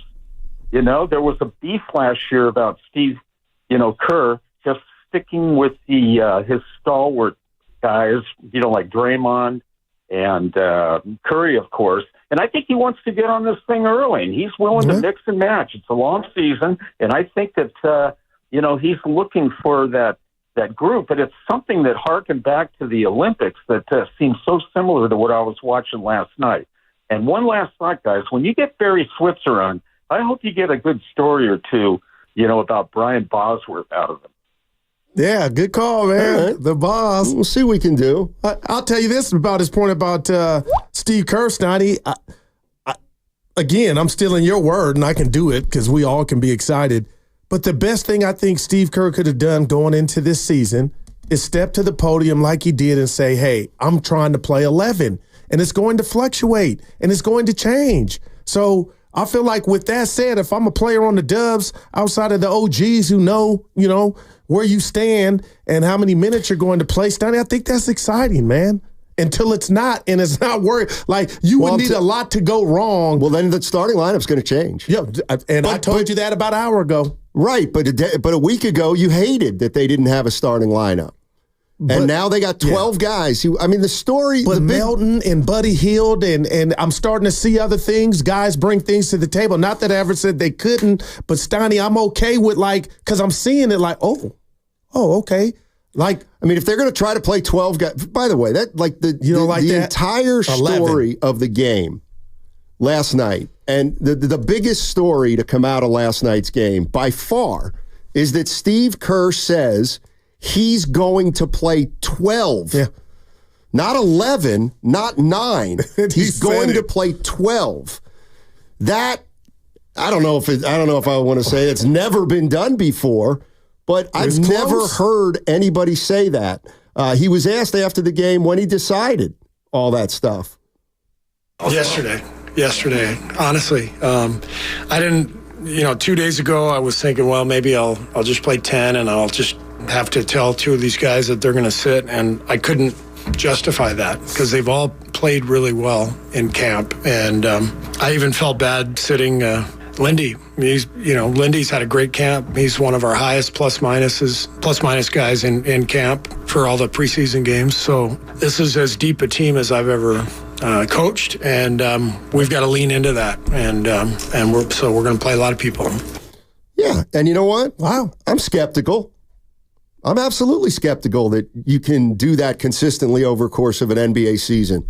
Chances are they're not going to have to because somebody will get banged up, maybe a couple guys, and they'll have to miss a few weeks, and then you just have a natural 9 or 10-man rotation.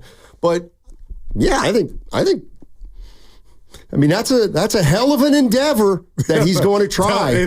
But he loves 12 it. He feels it. You're right. And that's, for now, you're right. And that's great. After you beat a Portland team by 35. But what did you say yesterday? I was listening to you, and even the last time I was here on Monday, Steiny, when you look outside of Dre and Steph and Wiggins, it's a close competition. There's equal. I'm going coffee. I wouldn't put Wiggins up with those three. I'd put Wiggins in with Kaminga and Melton and Hield. That's just me. Well, but you get my drift. This close. There's two guys on this team. To me, if you're going to play 12, then there's only two guys on this team that have to play. Steph and Dre. Exactly. And if I'm hearing Kerr correctly, if Wiggins isn't playing well one night, he'll play 15 minutes. And somebody else will play more. Maybe it'll be Kyle Anderson. Maybe it'll be Kaminga. But that's the part you really need to see over the course of a season, whether it's feasible or not to actually do that. Is there any truth to this from the 510 on the Comcast Business text line, Steiny? Al Addles won a championship playing his entire roster. Well, that was 50 years ago. Yeah. Mr. Goolsby in Oakland. Hey. Hold on. Are you any relation to Major Goolsby? The bar in Milwaukee. No, I'm from my family's from Georgia. Okay. Well, there you go. Welcome. Hey, Stanley. Hey, Guru. Hey. Look, my first team was Rick Barry and Derek Begley and Jeff Mullins and Phil Smith and Jamal Wilkes. Wow. That's my first team, right? All right. And I think the 12-man rotation is going to work pretty well. That's the whole season if they do it right. It'll be new, and everybody else going to jump on that now. All the other teams going to pick that up and try to use that. And I think we're going to win maybe 50 to 55 games this season with that 12-man rotation. It's very new. Wow. It's unprecedented. You got to go with that. Appreciate the call. Go ahead. I'm sorry. Go ahead, mister. It's okay. I've been watching for a long time, so we got this one this year. Listen to the confidence. All right, Mr. Goolsby, thank you for the call. Appreciate it. Well, there you go. I would just ask Warrior fans, when you hear that, it's pretty amazing that he came out and said it. And that's why you're coming down. Go ahead. You can play it. I'm just... we're going to do it. I've never played 12 before, but we're going to do it. So it's not easy, but it's not easy on anybody. But we just have to trust that from one night to the next, we're going to find guys and combinations that really work, and the guys have to understand that some nights their night, some nights not, and that's okay as long as we continue to play together and play hard. I think it's going to be a really fun team to watch for our fans. They play both sides of the ball, and a lot of good energy, and they like each other. The ball moves, and it's fun to watch them play tonight. 888-957-9570. 12-man rotation. Man. Is it a gimmick or a great idea? A 12-man rotation. And how long will it last? That's the other thing you gotta see. But the rat on the table too, Steiny, is you got to look at if you just tell me in general a 12-man rotation, I'm like you said before the season, I was out. I didn't like that. There was no continuity in that. But when you look at this roster as currently constructed, you got a lot of the same thing. But, all of a sudden now you're faster, you're younger, and Steve Kerr's got 4 rings.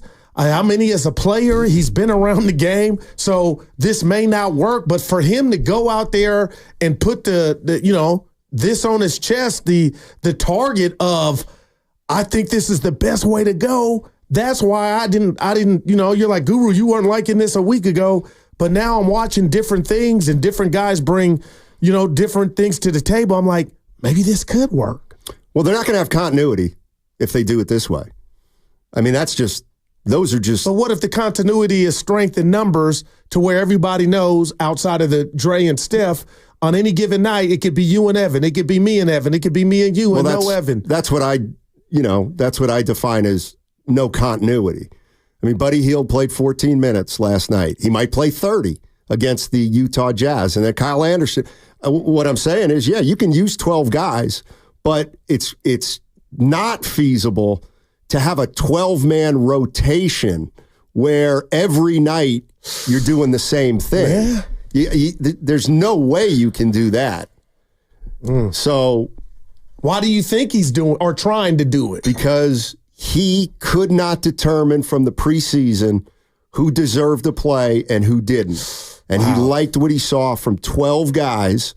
And the other look, here's the other part of saying you want to use a 12-man rotation is what it means is your roster doesn't have a lot of stars. Right. But it also doesn't have a lot of end-of-bench guys who aren't good enough to play meaningful minutes. They've got a roster of players right in the middle. Like, if you look at Kyle Anderson, look at how much he's played over his career. He's been over 20 minutes for most of his career. Buddy Hield, I got to believe he's been at least 20-ish and higher. Pajemski last year, 27 minutes a game. Rookie year. They're going to be games. The risk is that some games guys aren't going to play or play as much as others, and you better have a roster full of committed guys to winning. Otherwise, it won't work. And Kerr's going to open himself up to the morning quarterbacks. If they lose said games and you didn't get in the game, why didn't Steiny play or why didn't Goo get in? And maybe this is the issue with Kaminga. Kyle Anderson, Buddy Hield, DeAnthony Melton, they all got contracts, very reasonable. And so because they're pros, I could see those 3 guys, if Kyle Anderson doesn't play a lot against Utah, he's going to be fine against the Clippers. He'll be fine with that. But maybe the question you got to ask is, will Kaminga be okay with that if he finds himself on the outside looking in too frequently for his taste? All right, 888-957-9570 is the number. I see a bunch of calls stacking up on the other side. We will get to you. Barry Switzer coming up at 1 o'clock. 1 o'clock. Barry Switzer will jump into Cowboys, 49ers. What's coming up on the game is presented by Fremont Bank, celebrating 60 years of full-service banking with no compromises. Hey, it's your boy Guru, and Prize Picks.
the world would be my lab. It's a little shtick on your big shtick. Now, back to Steiny and Guru on 95.7 The Game. Warriors 1-0. Break on the Sills. They're not in a shambles. Boy, Priest was hot and current to get out on us. I love that, man. Maybe, hey, I got us. Maybe Priest is coming to the conclusion that his guy. He said it ain't got to be here. I don't think it will be. And whoa. You know what? Let's jump in. Okay. I know you did. Oh, no. Cousin Cynthia said, your friend, she's listening, and this 12-man rotation can revolutionize the NBA. I said, I'll tell old Steiner. You met her at the barbecue. Yeah. All right, Cynthia. You think it can work, huh? Well, that's good enough for me. But she's a diehard. Yeah. Let's go to Stooge. Stooge is in San Leandro. Hey, Stooge, what's going on? Hey, good afternoon, gentlemen. Hey. You know what? As I was watching this game, and I called this. I don't know if you guys remember, but I've been talking about the Warriors' depth, bar none, better than any other team in the NBA. But here's the thing. I think this is not a good situation for Kaminga. Let me tell you why. Because the collective is going to make the need for him kind of disappear a little bit. And if he starts to press on a contract year, it's not going to be good for him.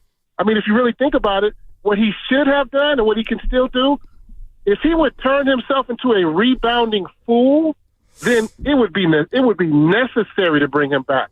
But man, if we can get what he's doing, what his production is, if we can get it from 3 or 4 people, why would we give him a bag?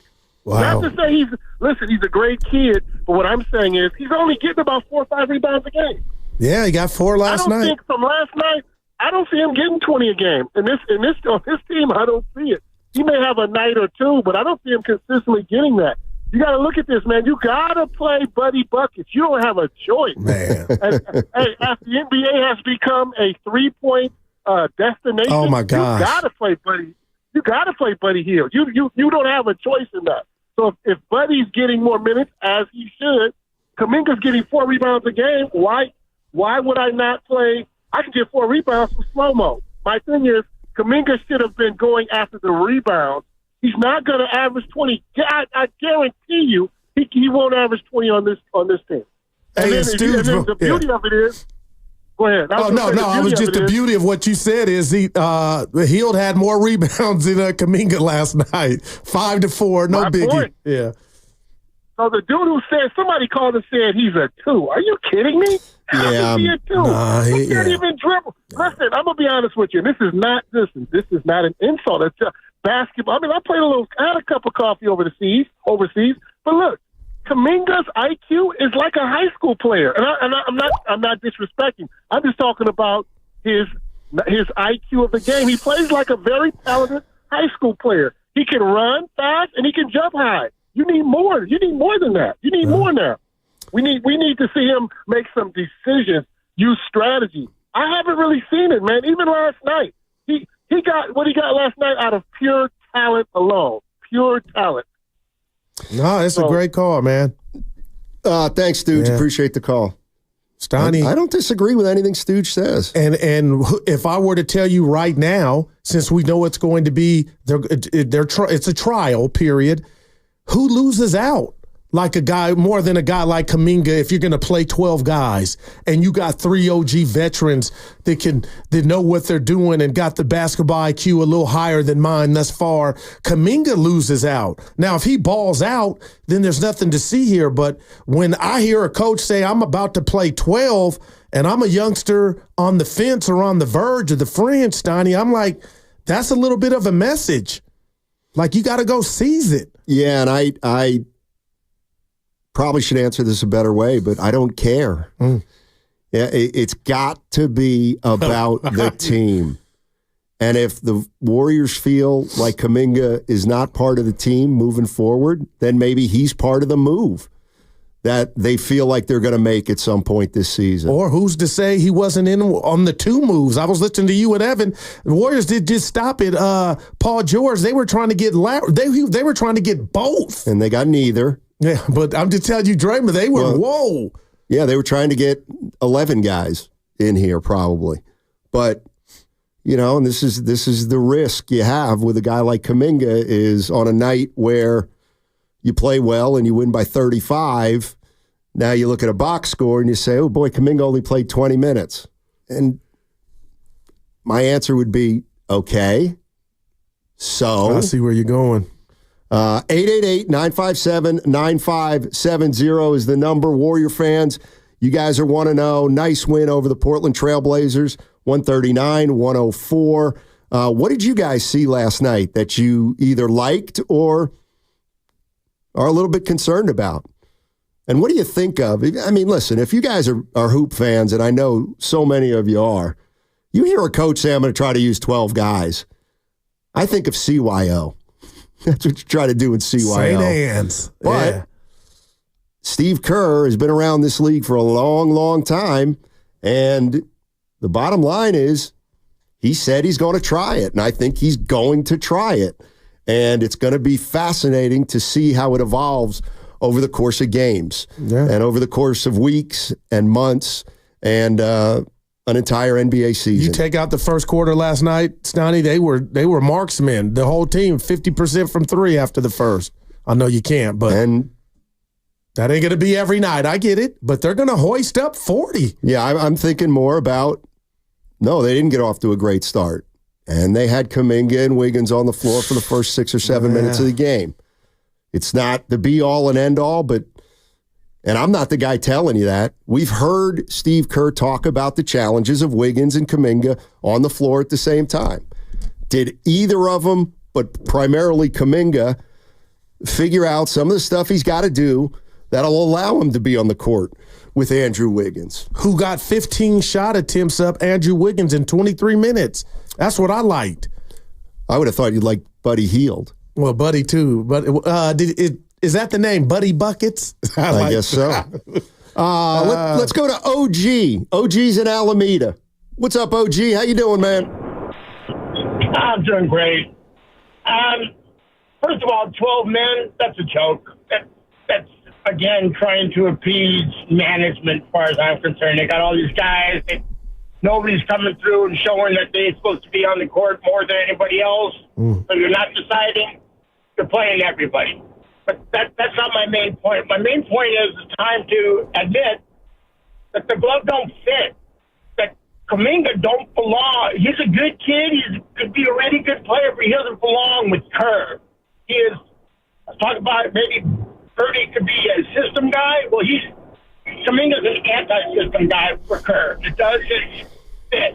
It's not what the Warriors need is a stretch 5. They don't need another 4, and he's not a 3. At some point, you just got to admit, lick your wounds and move on. Is Kerr just starting to prove his point to management that he doesn't belong here? That's my question to you, Steiner. Thanks, OG. I mean, I think it's a fair point. And what if I said I think the beginning of that movie is started by them saying, you know what, we're not going to exercise that option and we need to see more. I'm not trying to run anybody out of town, Stoney, nor are you. I want Jonathan Kaminga to ball out. And when it's all said and done, I take issue, and I will, because I'm going to think about it on the ride home. I mean, Kaminga's got so many Warrior fans in his corner, but it's up to him. And it was one game, but I just didn't see what I saw in the preseason, Stoney, where he was just playing, where it looked like the game was slowing down. It was 4 quarters, what have you. But the fact of the matter is, I believe your company, your job, sent you a message when they said, we're not extending you, and we need to see more. That's all. So the clock is ticking in a sense. But I would say this, and when you say, that's all, well, it is a big deal. It's an absolute big deal that Jonathan Kaminga did not get a contract extension, and everybody else did except Josh Giddey. Wow. Yes, that is a legitimate thing. And this is the way it works. You could have given him 40 or 50. That wouldn't have necessarily been the right decision. Because he's not worth it right now. Of course he's not. Of course he's not. And I think what we've found out, and we can put 2 and 2 together, is They don't think he's worth 40 or 50 now, and they're not sure he'll be worth 40 or 50 in 3 years. Because if they really believed it, he would have gotten an extension. Yeah. So there's no other way to cut it with Kaminga, and that is this is going to be his make or break year with the Warriors. I just think it is. They're this year, they're going to try to win as many games as they can, and they got Jonathan Kaminga, and part of that, the game within the game, is going to be to try to figure out if he fits on this team long term, and if so, at what price. Let's go to Victor in Fremont. What's up, Victor? How you doing, man? Hey, what's up, Gurus? I love you guys, man. I just love this. You guys going to work. You guys make my day. Oh, thanks, brother. Hey, so I got a question for you guys. I know the caller earlier was talking about the 12-man. I think it's going to be a compliment to the Warriors because the Warriors now is pretty deep. The chemistry looks pretty good, and when they got rid of Klay, I was so worried about, okay, who are they going to fill it in? Well, you think you got 3 good players. You got Anderson, Melton, and you got Heat, and these guys are perimeter shooters. I think what they have in depth in the second squad is going to outweigh dividends because they're hitting 35 plus points off the bench, even 40 off the bench. Other teams are not doing that, not at that efficiency. So I think the Warriors have a pretty good chance of a good chemistry for the season. And on the other hand, with Kaminga and Wiggins are strong. I don't know what you guys think. He plays good, and he runs the paint, he gets the fouls. But what I think he needs to work on as well, he needs to work on his free throws. Because right now, the way the West Coast is so stacked, every point counts. He needs to make those free throws. Yeah. Because those points matter. Yeah, he was 75 last year. I think you take that. Thanks for the call, Victor. What was he last night? 4 for 6. I didn't look at the box score, but I feel like... Yeah, you got it, 4 or 6. Yeah. And got there 6 times. And again, this is not overreacting to one game. This is just the bigger, to me, broader picture on Jonathan Kaminga in his future. But, Steiny, that was pretty heavy how you just brought home how big of a deal it was that he didn't get that re-up.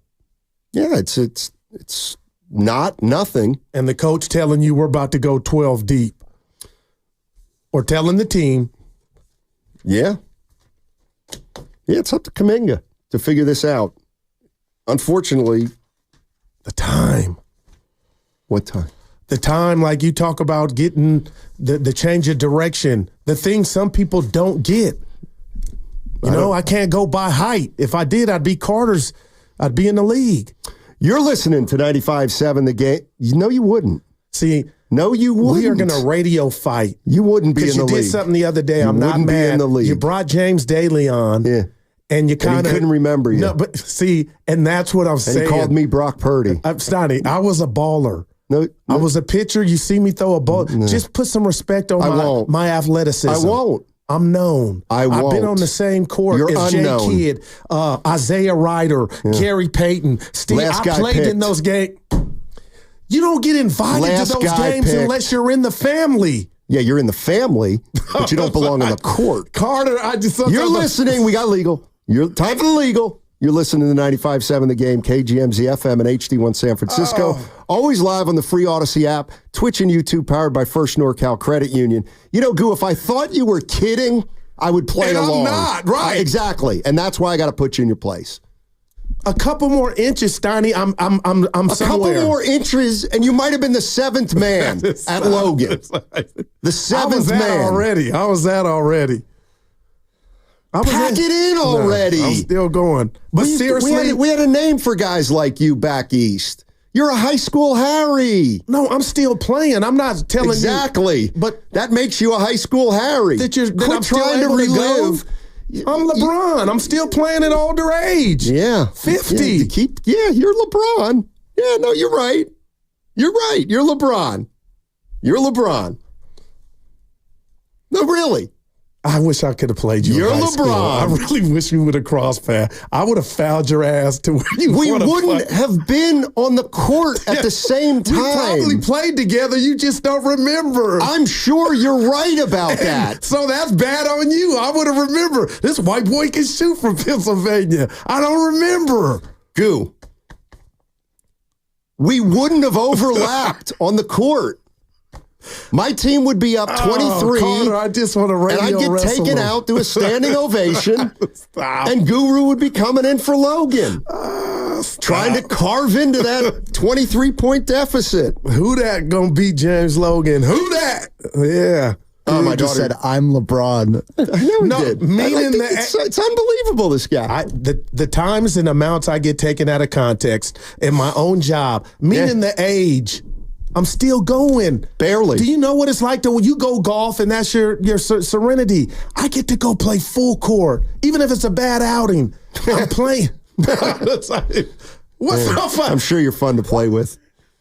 Bunch of 23-year-olds and this guy. I hustle and I'll rebound. I'm loony. Okay. Jay Voltron, get me out of this. What's up, Jay? Hey, how you doing? Guys? What's up, Jay? I'm good. Hey, what's up with you guys? Hey, Matt. Yeah. Hey, I have a question for you and E. Okay. I understand it's just one game last night, and do you think all the Warrior players is the cylinder clicking last night? I don't. I'm going to say no. Oh, yeah. Go ahead. Okay. And then the second question was, you guys was talking about it, the big fish they want to trade. Do you think that just one game last night is enough for them to have a package trade for a big fish? Yeah, I don't think we're there yet, Jay Voltron. Not at all. The race has just started. I think the idea of a big fish is absolutely, positively out there. But what about the big fishes, Stoney? I loved what Draymond, they tried to, again, you're right. They're Those guys 2. aren't big fishes. For what they, oh my gosh, Stoney, stop. You know what? This team right now is better than if they would have had Paul George. And marketing. I don't care either one. No, what if they had both? That's preposterous. And I read the story too. But let's wake up. You're gonna market it and Paul George, and now you get me mad at Dre. Yeah, come on, dude. When he said that, I like to fell out. Yeah, I want to date Haley Berry and Pamela Anderson. All right. I didn't just want one. Yeah, I want both. And guess what? Don't forget your girl. Who? She had the talk show. Wendy Williams. Don't. He played this. I didn't do that. He played the laugh, man. Wendy Williams. Cyrus is in Oakland. Cyrus. What's up, Cyrus? How you doing, man?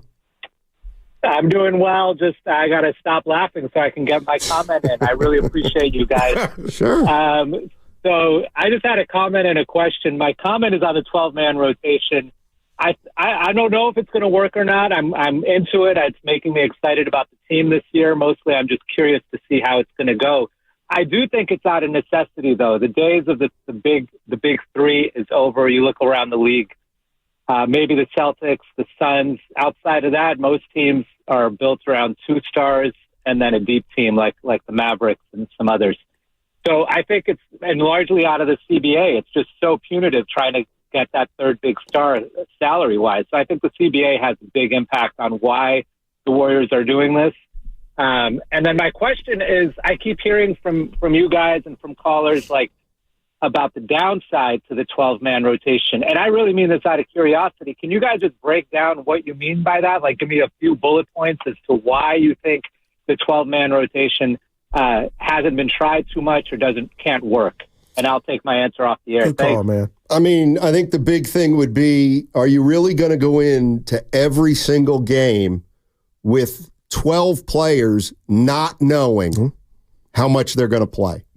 That's risky. We always hear it, and I think it's true. Guys love to know their roles before they go, before the game or before a season. And the other thing is, in fairness, it weeds out the guys who don't want to compete from the guys who love to compete. And, there's risks. The other thing is you really think your 11th and 12th man are good enough to play every single night against an opponent, regardless of who it is. And you lessen the impact. Give me a good 8, give me a good 7 in that, Steiny. You just said you liked it. No, I'm saying I would prefer to have 7 or 8 studs because you don't want to go so deep to where it lessens the impact of what you have. I mean, what's wrong with going out for 5 minutes, playing as hard as you possibly can, being dead tired at the end of those 5 minutes, and then getting a sub? Nothing. I'm just saying, have we really seen that? You know, we've never seen a 12 or 11 man rotation work. The NBA is historically predicated on it's top heavy in a sense, and you got 2 or 3 guys that come off the bench, and you're okay with that because their impact is like Clint Eastwood, sudden. But when you go 12, it's like jack of all trades and master of none. It has that element or feel to me, too. 888-957-9570 is the number. When you hear that Steve Kerr is really going to try it, he's really going to try a 12-man rotation, what goes through your mind if you're a Warrior fan? Because to my way of thinking, all right, I'm all ears, I'm open to it, but I also know that it's very easy to say at this point because you have 12 healthy players.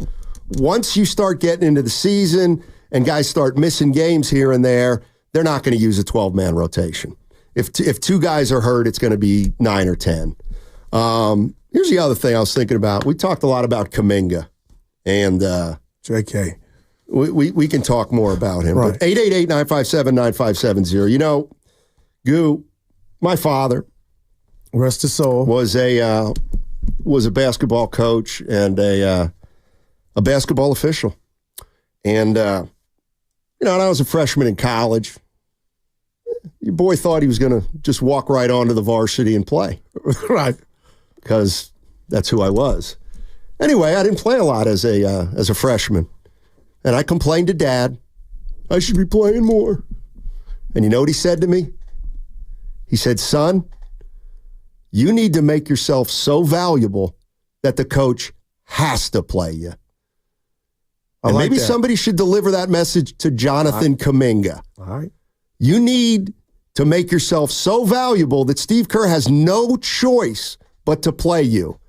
And as of right now, Kaminga's been fighting that for, the last year or two. But I wonder if Kerr is doing that with the subliminal of saying, I'm playing 12. I don't think playing 12. Because those minutes are coming from a little bit of everybody not named Steph and Dre, if you think about it. I think playing 12 is less about Jonathan Kaminga and more about he thinks he's got 12 pretty good players. Now, that's where I was going, because you were like, Goo, I thought you didn't like it last week. Steiny, can you honestly look at me and think a team has 12 good enough players to compete for a chip or go long in the offs? That's so when I hear 12, I'm not doing that. Compete for a chip or go for going. Right. I'm not there yet. They're 1-0. I'm not thinking about a championship. No, but have we ever seen a team play 12 guys or 11 guys go deep and win it all? I would say no. North Carolina under Dean Smith used to have the blue and the white team where he'd sub 5 guys at a time. That's the only thing I can remember. What? He did. No, he had the blue and the white. He started 5 guys, and then like once or twice a game, he'd bring 5 new guys in. It's an easy way to play 10 in about 2 minutes. But I mean, look, it's a lot of this is going to come down to attrition anyway. Right. I mean, it's not like 12 guys are going to all play 82 games. But what number would you put on, just to sum up, JK, what number would you put on of the season to where you say, Goo, I think he's improved in this or that? How many games do you give him? 20? Or before you say, you know what? I see he's been in the lab. Well, what do you think he's improved on since his rookie year? I thought 3-point shooting. Well, he shot 32% last year. Yeah. And 2 years ago, he shot 37. And I didn't. So last year, he shot worse from 3. I would say his mid-range game. And yesterday, Kalina called him out on it. That's a bit strong, but Steiny held on to the ball on his release real like it was awkward. But my thing is, I would think he's added that to his repertoire. Is it where the mid-range game? Oh, I think that's the strength of his game. When Jonathan Kaminga raises up from that foul line area, he's automatic. It feels like. 888-957-9570 is the number. Warrior fans, 12-man rotation. Gimmick or great idea?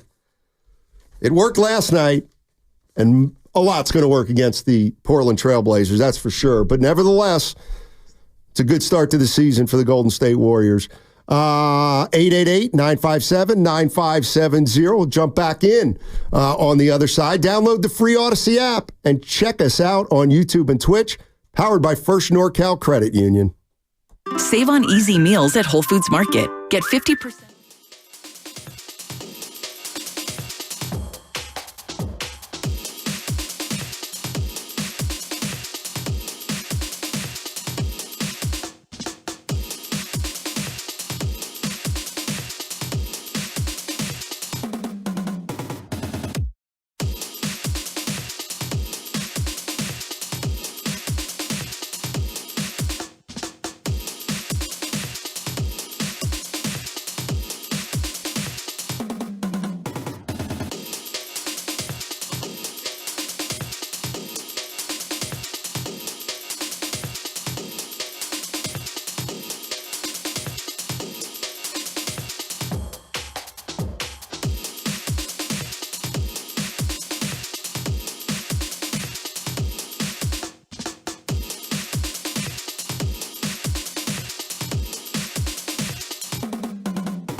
Now, back to Steiny and Guru on 95.7 The Game.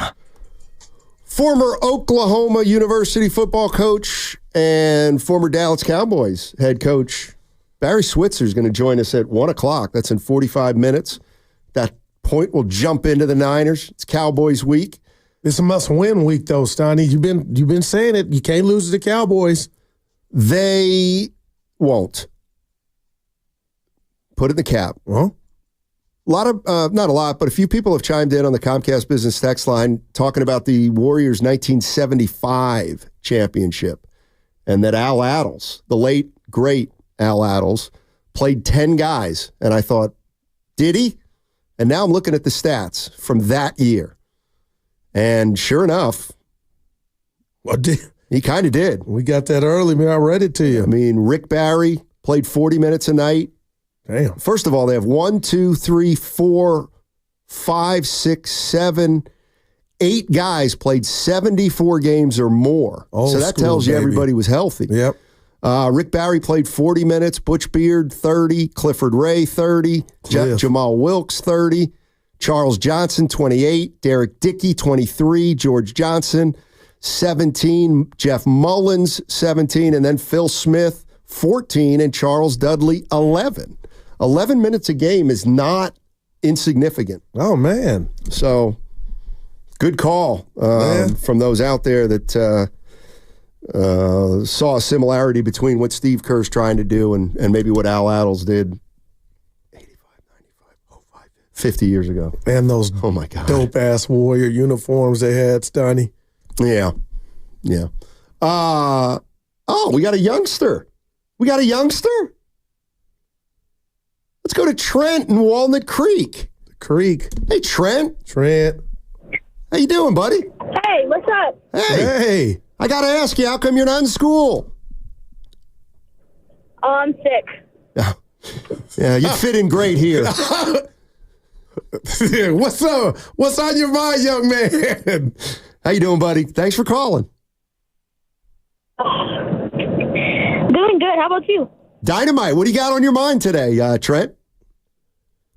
Well, I wanted to talk about Kaminga. It's the first game of the season.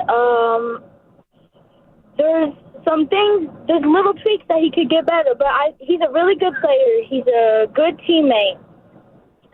And I think you guys should just be more understanding about him. Okay. And let him prove himself, because it's just the first game of the season. All right. Oh, good call, Tell you what, Trent. And we're not being hard on him, Trent. Tell you what, Trent. Yeah, we're rooting for him, Trent. Well, Guru more than I. I try not to root. I just observe. But, no, he's a good player. It's just we're wondering if he really fits on the team and if the Warriors really, really want him, Trent.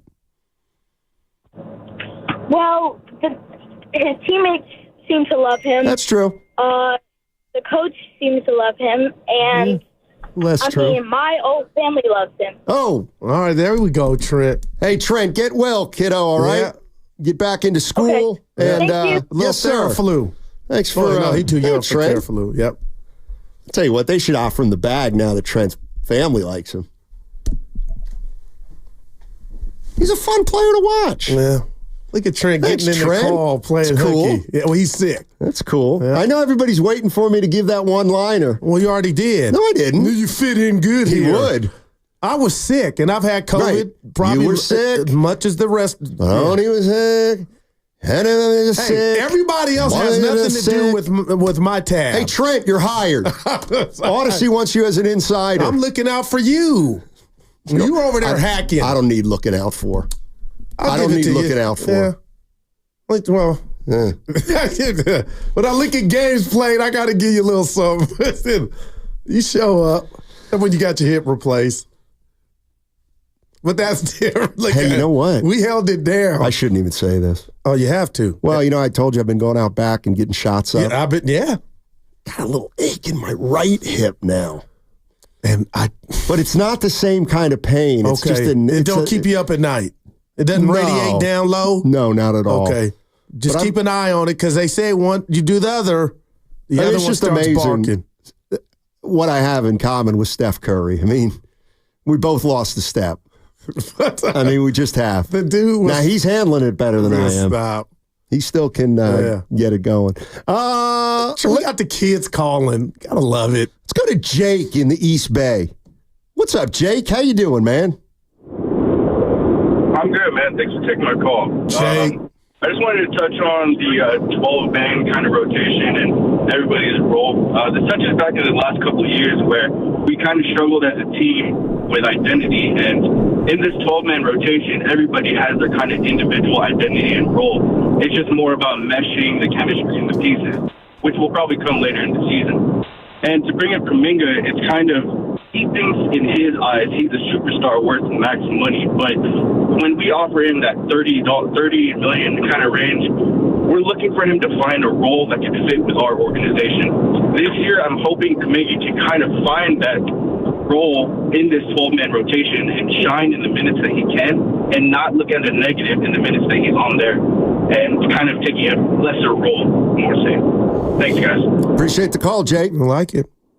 Appreciate the call. This from the 510 on the Comcast Business Text line. What you got? Young Trent taking a page out of Guru's book and playing hooky on a Thursday. I'm trying not that. Oh, man. Oh, I'll say this. Yeah. It's one game, but the air is thinner. And I'm not putting this all on Klay, and I'm going to watch all of the Maverick game tonight because I'm a Maverick fan because of Klay. But I'm telling you, Steiny, it's got to mean something that I feel like I can put my finger on the atmosphere in that locker room. And Coach Kerr, maybe that's why he's playing 12 or said he's going to play 12. Because how many times did he look at Klay and want to yank him out, and he couldn't? And that was all out of respect. But, man, they just, again, we are really – I don't think the strength in numbers got to this degree. 12 or even trying to play 12. They come on now. But they didn't need to then because they had 4 superstars. Yeah, I mean, 888-957-9570 is the number. Big story out of last night's game. Steve Kerr says he's going to try to play 12 guys. As much as he can. Is that a gimmick or is that a great idea? You tell me. But I did hear a couple things from Steph Curry last night that raised my eyebrows a little bit. And one was he used the term healthy egos, talking about what the team's going to need if they play a lot of guys a lot of nights. He said, we need healthy egos, meaning we've got to be able to handle certain guys playing some nights and certain guys not playing other nights. And I'm sorry, but I thought of Klay Thompson. There's no doubt you didn't. And then when Steph Curry was asked about Buddy Hield, he said that he thinks they've made a seamless transition with Buddy Hield. That feels like it has a tangential relationship to Klay Thompson and his role last year. No doubt about it. And that's why I said what I said about Klay. And Klay told us as much. And again, it's just one game, but I look at Buddy Hield, Steiny. If you told me the season where we're 50 games in and he's starting, I wouldn't be shocked because he's done it. He can shoot. And what did I tell you? My biggest fear was when we found out the departure was really happening with Klay Thompson with shooting. It's one game, but I'm going back to the regular season, the 500 threes in the last 5 years. He's not new to it, but Buddy seems to be having a good time to be in the Warrior colors and Warrior uniform around Steph and Structure and Kerr and the rest of the gang. But watch out for Buddy. I love it. Watch out for Buddy Buckets. Here is Buddy Hield on what everybody's talking about last night, and that is the 12-man rotation. I mean, you just got a wave of guys just coming in, you have your starting group that's very elite. You got Melt, me, Loon, Lindy, Moody. You got so much guys that can fill in the roles, for other guys, and they play the basketball the right way. And I think Steve did a great job just preaching unselfishness and sacrifice, because the 1-2-12 can play. And even the guys on the two-way, they're knowing the system all summer, and they probably run it better than us because they way to move the ball and ball move and kill it. So I think it's hats off to Steve and his coaching staff just implying the right things and preaching the right things and us buying in and sacrificing. Buddy Hield. Wow. Wow. I can shoot. Yeah, he can, Steiny. How soon we forget? And he had I don't know if you could pull it up. He had a great year in Sacramento when he was with them. I mean, he was letting them fly. I don't know what happened with Philly. Well, he's not a perfect player, but I like him. No, I hear you. Who's coaching Philly? Nick Nurse? Yeah, Nick Nurse. Yeah, they're under investigation. He likes guys who can play defense. You read that about the investigation? Well, they should. I mean, you can't just come out and say, oh my God, Embiid, you should have kept that to yourself, brother. I'll tell you what, I was thinking about this last night, and boy, I've been so upbeat, but the NBA. Please don't steal my thunder because I got something. Oh, go ahead. You do it. You must have overheard me talking. Go ahead. What's yours? I kind of told it to you in the green room. Oh, I didn't hear it. Tuesday night, there was 2 games. Okay.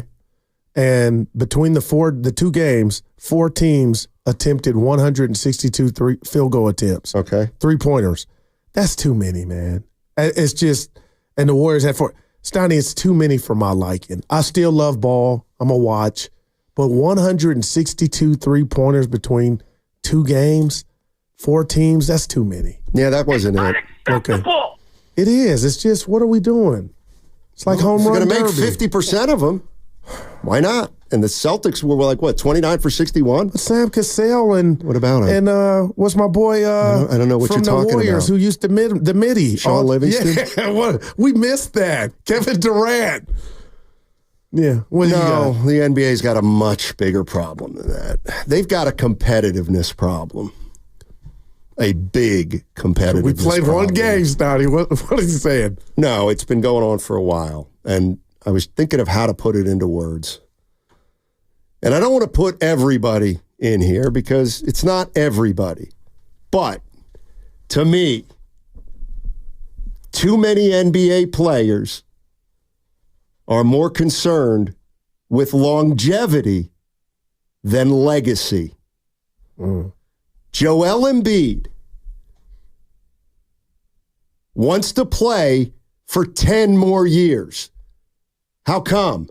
Because he knows he's going to get paid. He's going to get paid. He doesn't care if he's only playing 50 or 60 games a year. That hurt. That cut me. These guys are about, the money has become so exorbitant that now the goal of too many players is to play in the league for a long period of time. It's not, I'd love to go here and win a title. No, it's not what it's about. It's about Paul George at 35 getting 4 years for $220 million. It's like, he's set. Wow. He's already set. Now he's more set. Yeah. Do you think Paul George is driven and motivated by winning an NBA title? I don't. I just don't. Wow. And I think there's a lot of players like that. And in a way, I get it. It's understandable. If you have 30 teams in a league and only 1 team wins it every single year, then you know what? Just go to a place where you can get the most money. But now I got to double back because I feel you. But I don't agree with you in regard to a guy I just criticized because I didn't like hearing it. He could have did it. Nobody would even got onto him. But Joel Embiid, I feel like damn near put his career on the line going out there on one leg. You had no business in the Olympics. But what I saw him do against the Knicks in the playoffs is almost equivalent to he wants to play I 50 games. KD as a Warrior. He wants to play not playing 50, on that Achilles or calf he wants to issue play and they tore 50 games a year and then play in the postseason. And he wants to get paid like somebody who plays 75 games in a year.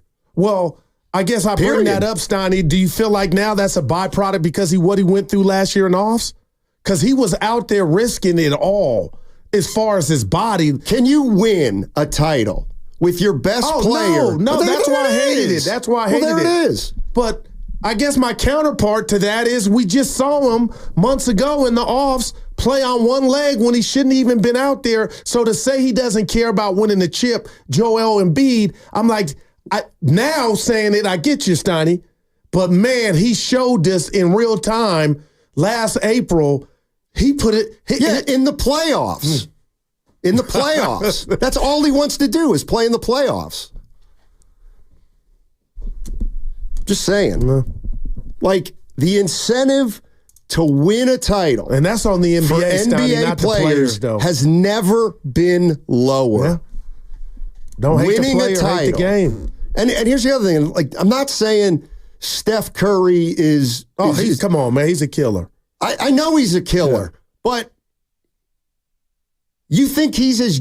He's now going to make 55, 60, and 65 the next 3 years. Right. And that's kind of my point is...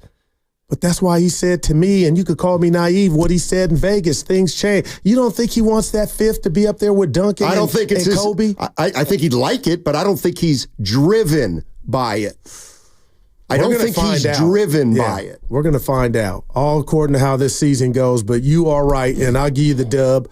You don't care. But, Steiny, this team is in the fast lane to come the deadline. They've already shown they're trying to get busy like Arsenio Hall and pull off a cue and gets a big boy here to go with Steph. I think that's all orchestrated by Steph wanting to still win. And I know you're not saying he doesn't, but Steiny, that fifth, man. Because what else is he playing for? For him to not make the playoffs? I'm just using Curry as an example. Last year had to stink. I still got something left in the tank and I'm at home, but I got to go to the Olympics to show everybody I still got something. Shit. We should still be playing. Well, I mean, I see a lack of competitiveness in the NBA. I'm not taking that from you. Wow. Yeah, it's 925. They're all going through the motion and don't care if they're winning or not. It's about the bag. But how long has it been? It's been this way for a minute, right? I don't think so. I just don't. Like, they implemented that. We're watching you. You can't just sit. The bottom line is, to me, and I don't know when it started, but when I think of Magic Johnson and Larry Bird and Michael Jordan, oh man, and I'll even put Karl Malone, and I'll even put LeBron James in there. They didn't. They wanted to be the greatest player in the world. They wanted to win titles. Yeah. Players nowadays want the lifestyle. All right. Wow. They want the lifestyle. The podcast. Without that kind of burden you put on yourself if you want to be the greatest. But Kobe, obviously, is an easy one in terms of I'm going to read this to you because you got me, Steiny, from the 925. Drive around and look around. You don't see kids playing outside anymore. That's where the hunger ended. I'll say this to that, but you go to the AAUs or go inside the gyms. I mean, at 13 and 14 and 10, Steiny, it's turned into a big business. Them kids ain't playing outside. They're inside getting primed, man. 888-957-9570 is the number. Warriors open with a victory at Portland, and they win by 35. In other words, they cover. They cover. I think it was 8.5. Yeah, Warriors minus 8.5 yesterday. After the first quarter, I was like, whoa, boy. Yeah, of course. See, this is... They didn't make a field goal the first 5 minutes. Play the worst team in the history of the league. And who was my guy, the point guard I like from... he's made me not like him. What was that yesterday? Scoot Henderson? No. Scoot. Simon? Yes, Scoot. Everything doesn't got to be a sentiment. Just play the ball up. But I'll say that to say, Steiny, is I think you guys are underselling how difficult this game against Utah is going to be Friday. I'm not underselling it. Huh? They could lose. Huh? It's the NBA. Fred in Oakland. Hey, Fred, how you doing, man? All right. How's it going, gentlemen? Going well. Good. Listen, I just wanted to call regarding Kaminga and Wiggins. Sure. I think Kaminga, I don't know. I think he should take a page. I mean, look what DeMar DeRozan did. Once he focused on his mid-range game, I mean, his career took off. And I think that's what Kaminga needs to do. He needs to just focus on 2 traits, not try to do 3 or 4 different things average, but do 1 or 2 things good. And that's his focus on his mid-range game and his rebounding. If he can do those 2 things, I think he can get a bag at the end of the year. But he needs to do that, and he needs to just focus on that. I think that's his ticket. And I don't know if you guys noticed, it looks like Wiggins was getting after it last night. Blocking shots, running down people, chasing the ball. So I don't know. Hopefully that's an omen that he's ready to, get back to his, level where he did championship season some years ago. So I just wanted to comment on those 2 guys, and hopefully the 12-man rotation, we'll see how it goes. Yeah, it's going to be fun. Thank you, Fred. Appreciate the call. No, I'm with Fred. I think Kaminga's mid-range game is probably one of the best parts of his game. And the rebounding, I don't know. I don't know if we're ever going to get. He had 4 last night. Yeah, I mean, look, this is the part that is understandable. His strength is to get out on the break. No. But you can't. It's harder to get out on the break if you make a commitment to rebound at the defensive end. And that's why it's tough to do both. Very few players are great rebounders and great runners of the floor. I think of a guy like maybe Karl Malone, obviously. But you got to make a commitment to get the defensive rebound, and then either you get it or you don't, and you got to try to beat guys down the floor. Yeah. If you're lingering on the perimeter, you don't go into rebound, that allows you to leak out. And they're asking him to do 2 things that takes a lot of work. It does. And what they're not asking him to do, Steiny, that he's doing to me is I feel like he's thinking too much. He's overthinking. And he's a young player. But that article that came out last year from his reps about, and he said this, or I'm paraphrasing, it's hard to kind of be free because he's got to go through the OGs.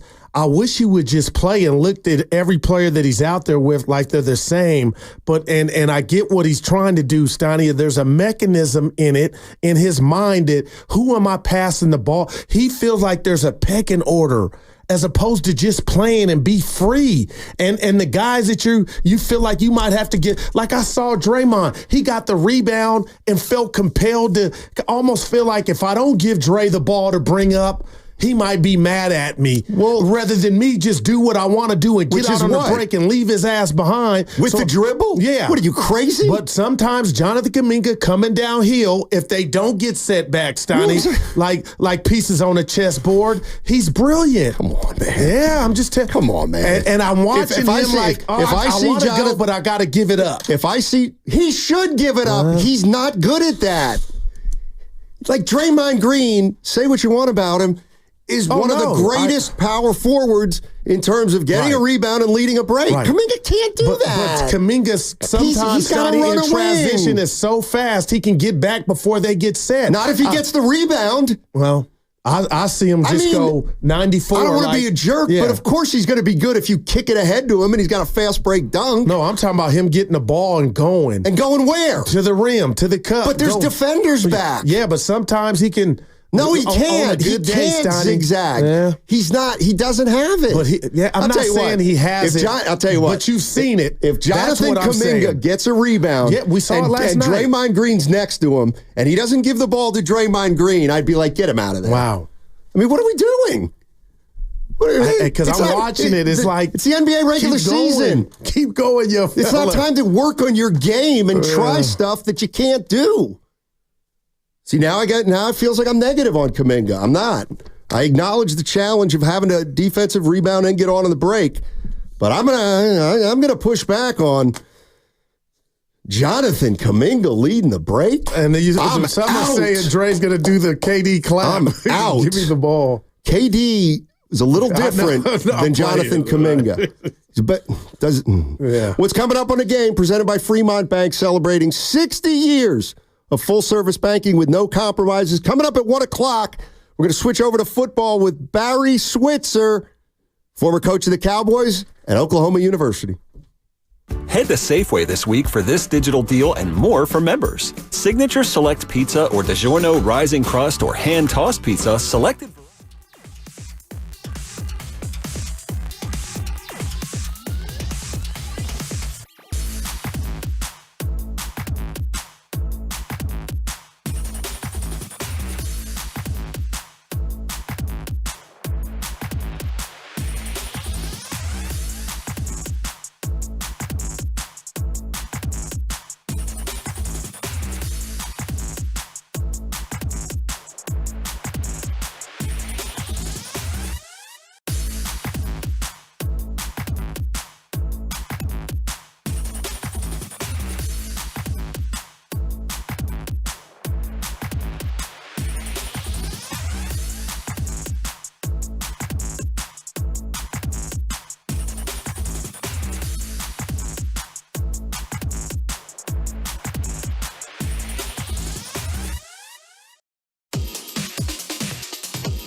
Save that one for the next segment because I've got an analogy to make. Speaking of which, how about our Sharks? What about jumped jumped off the wagon.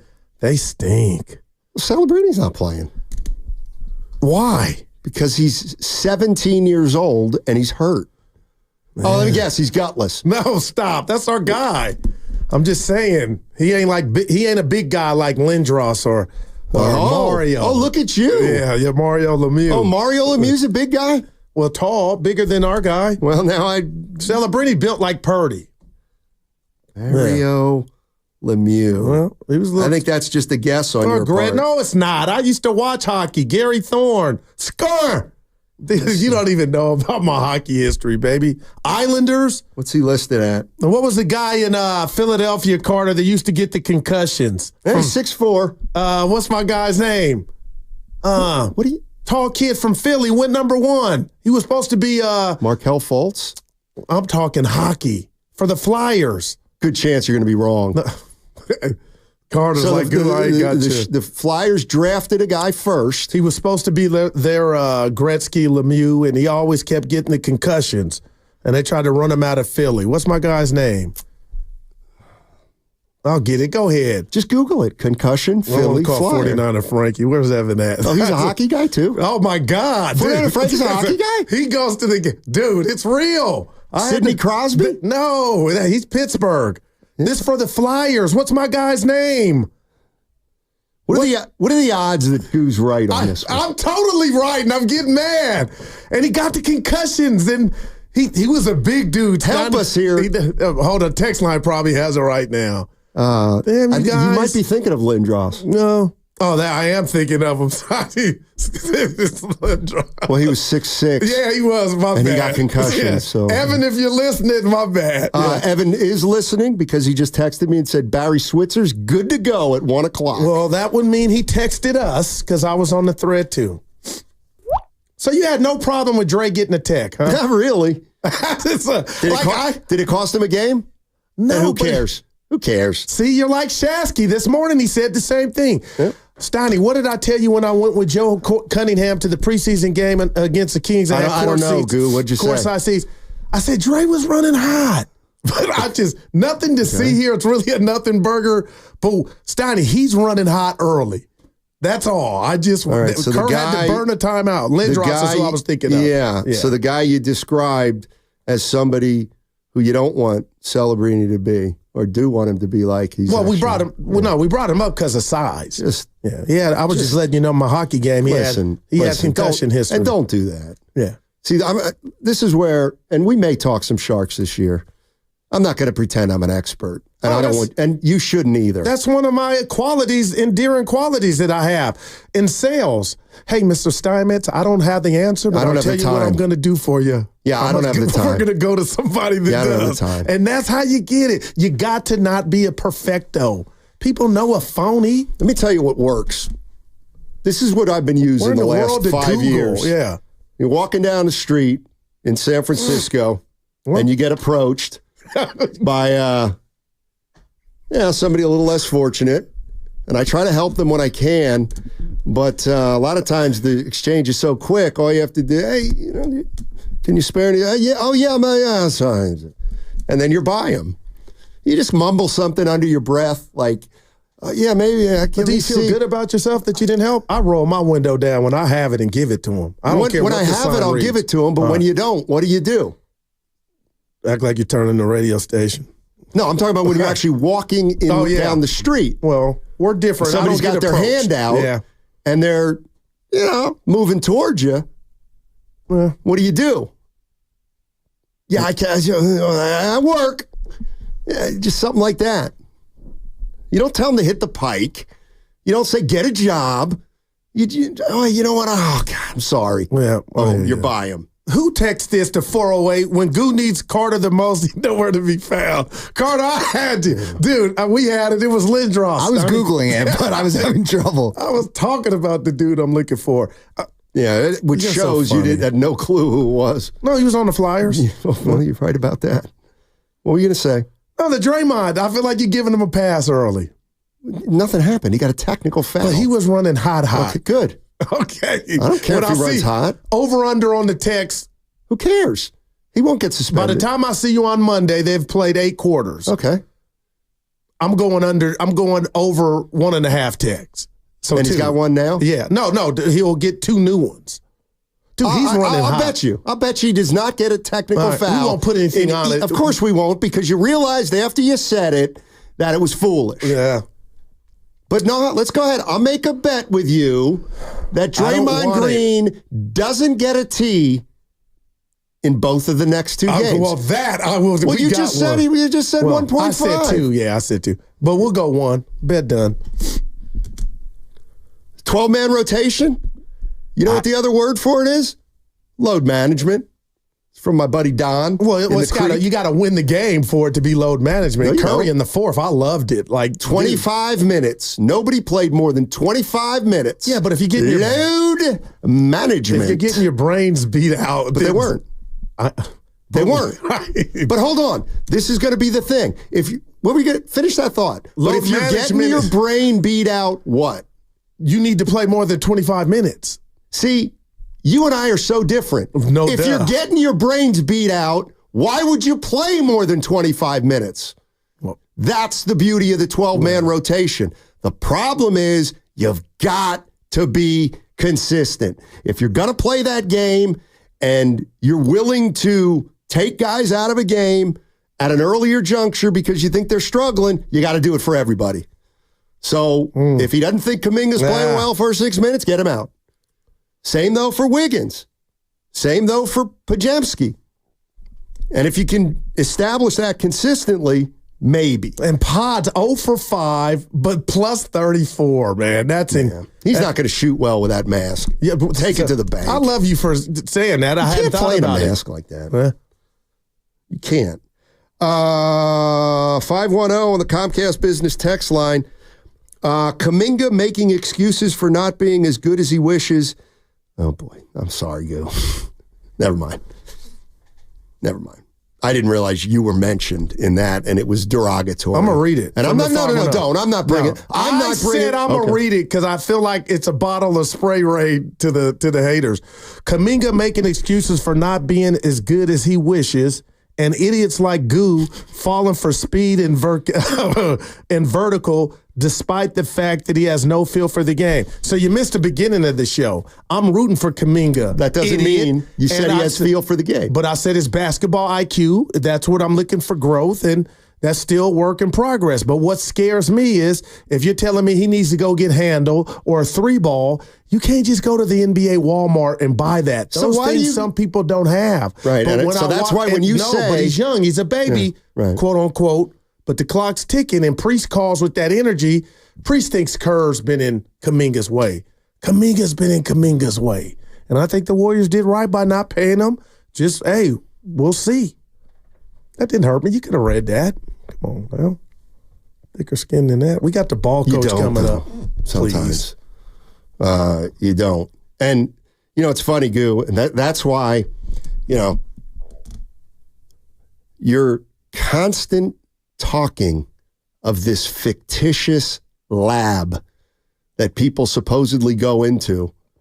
That's why I always feel like when you say he'll get into the lab, I do want to pull the old, shut up! Yeah, no, but his lab is... What is it? We're in the fourth quarter of... It's right. Dude, I see the video, Steiny. Of what? The work being put in. He's at 24-hour fitness in New York City taking standstill jumpers. The two dudes that come to mind that improved their jumpers in the NBA, I'm being Here real. We go. Magic Johnson. And Jason Kidd. I would say Maurice Cheeks, too. You notice something about all those guys, though?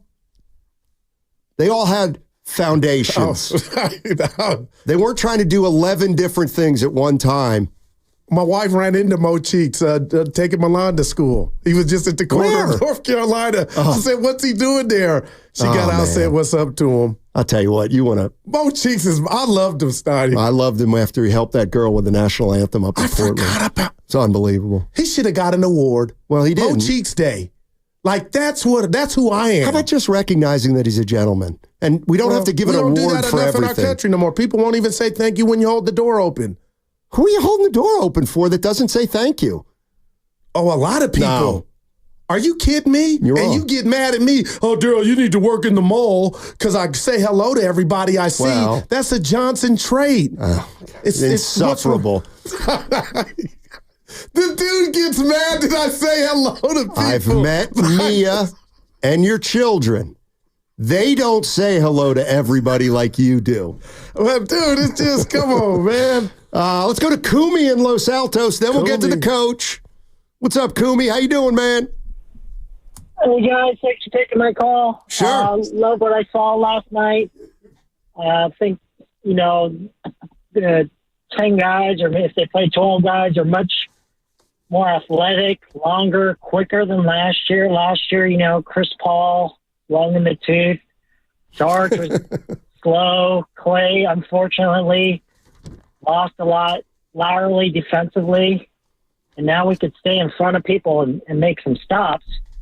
So I'm excited what I saw. If we can get up and down the court, even though we might turn it over a little bit, but we're creating turnovers.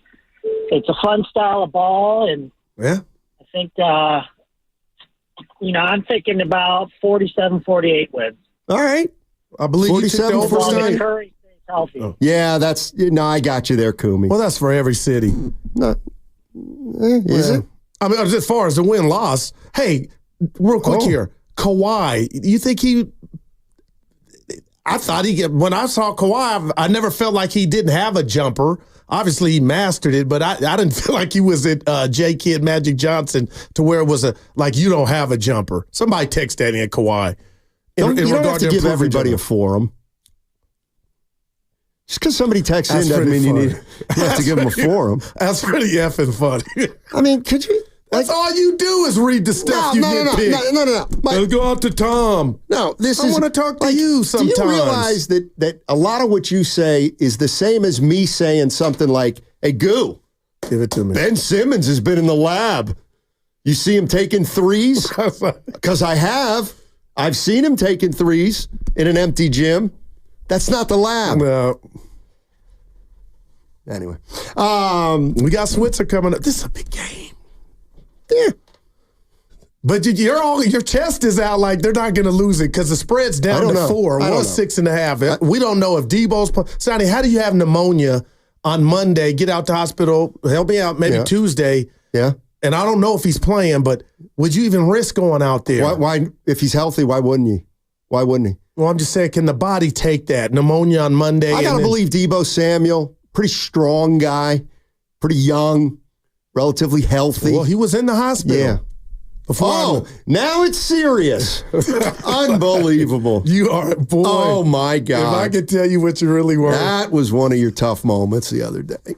Dude, I went on Twitter at Steinmetz Sports. I went on Twitter and apologized once I found out. And then Shasky ripped me while I was on my sick bed. He goes, Guru ripped Debo. I said, that was before we knew what was going on. And all I said, like Bonte, I love him, because he was like, the optics didn't look too cool. What are you talking about? If you're sick, don't get everybody else sick. So don't try to play. I was out. No. Oh, okay. Don't even try. He was ruled out. Go home or go in there and watch the game. Don't infect everybody like I did when I stayed home. Thinking of you guys. You stayed home.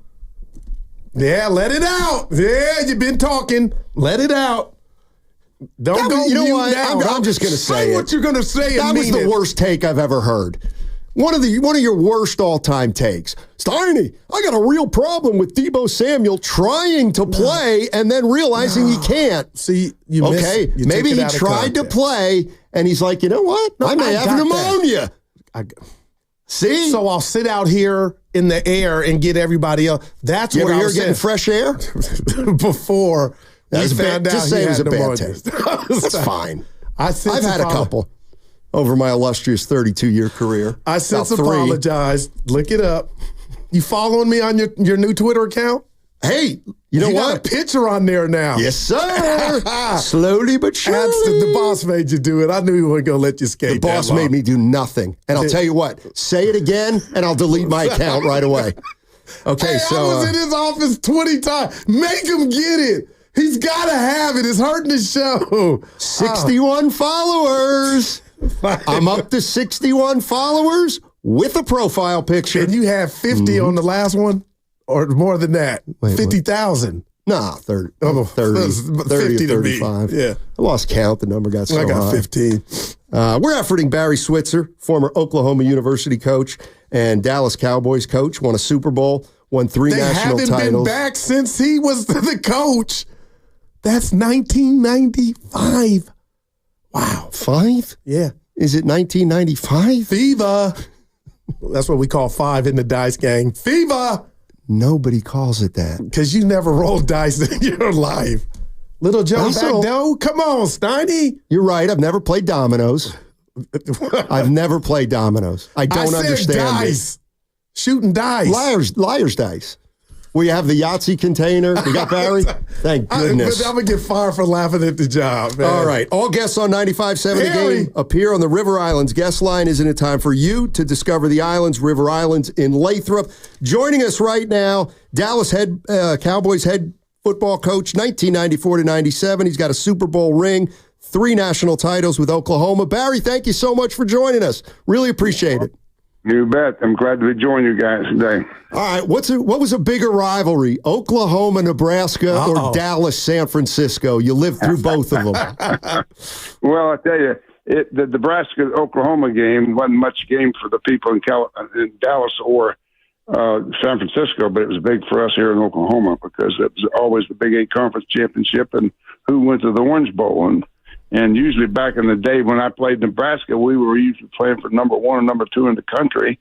We were the dominant football teams, us and Miami and Nebraska at that time. And those that got there would usually would win the national championship with playing in the Orange Bowl because it was the last game played of the year. But I know how important this game was when I was at the Cowboys because the 49ers and the Cowboys were the 2 dominant teams in college pro football at that time. And Jimmy and Jerry had put together a great group of athletes that I was fortunate to have there when I came to coach, and we tried to start a free agency. The year I came into the league, they started siphoning players off, and we started losing players. But we still had the triplets: Aikman, Emmett, and Urban, and a good offensive line and pretty good defense, and we were still a contender.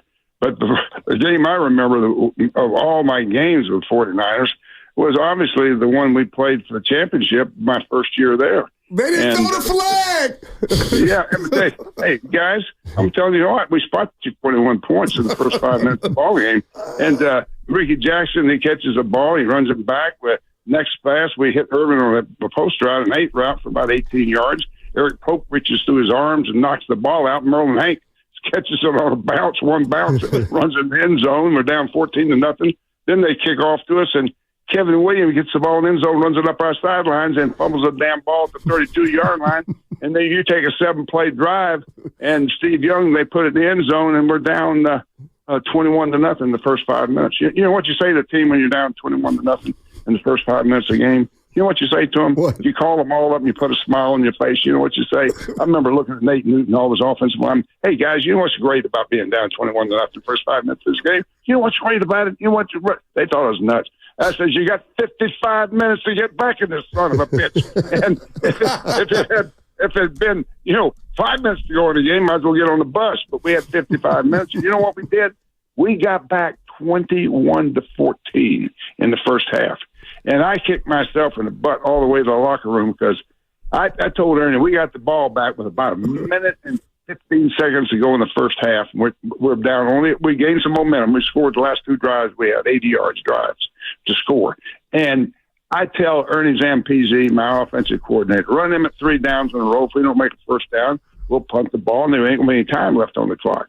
And I tell you, he talks to me and he says, "Oh, Coach, we just scored. Let's go get 3 points. We can score. We'll get some points. You let me go for it."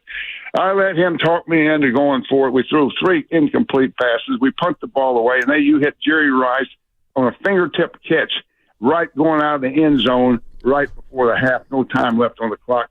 And we go to the locker room down now 28-14. I'm dog cussing my ass all the way to the locker room, you stupid son of a bitch. You let Ernie talk you out of knowing you knew what to do.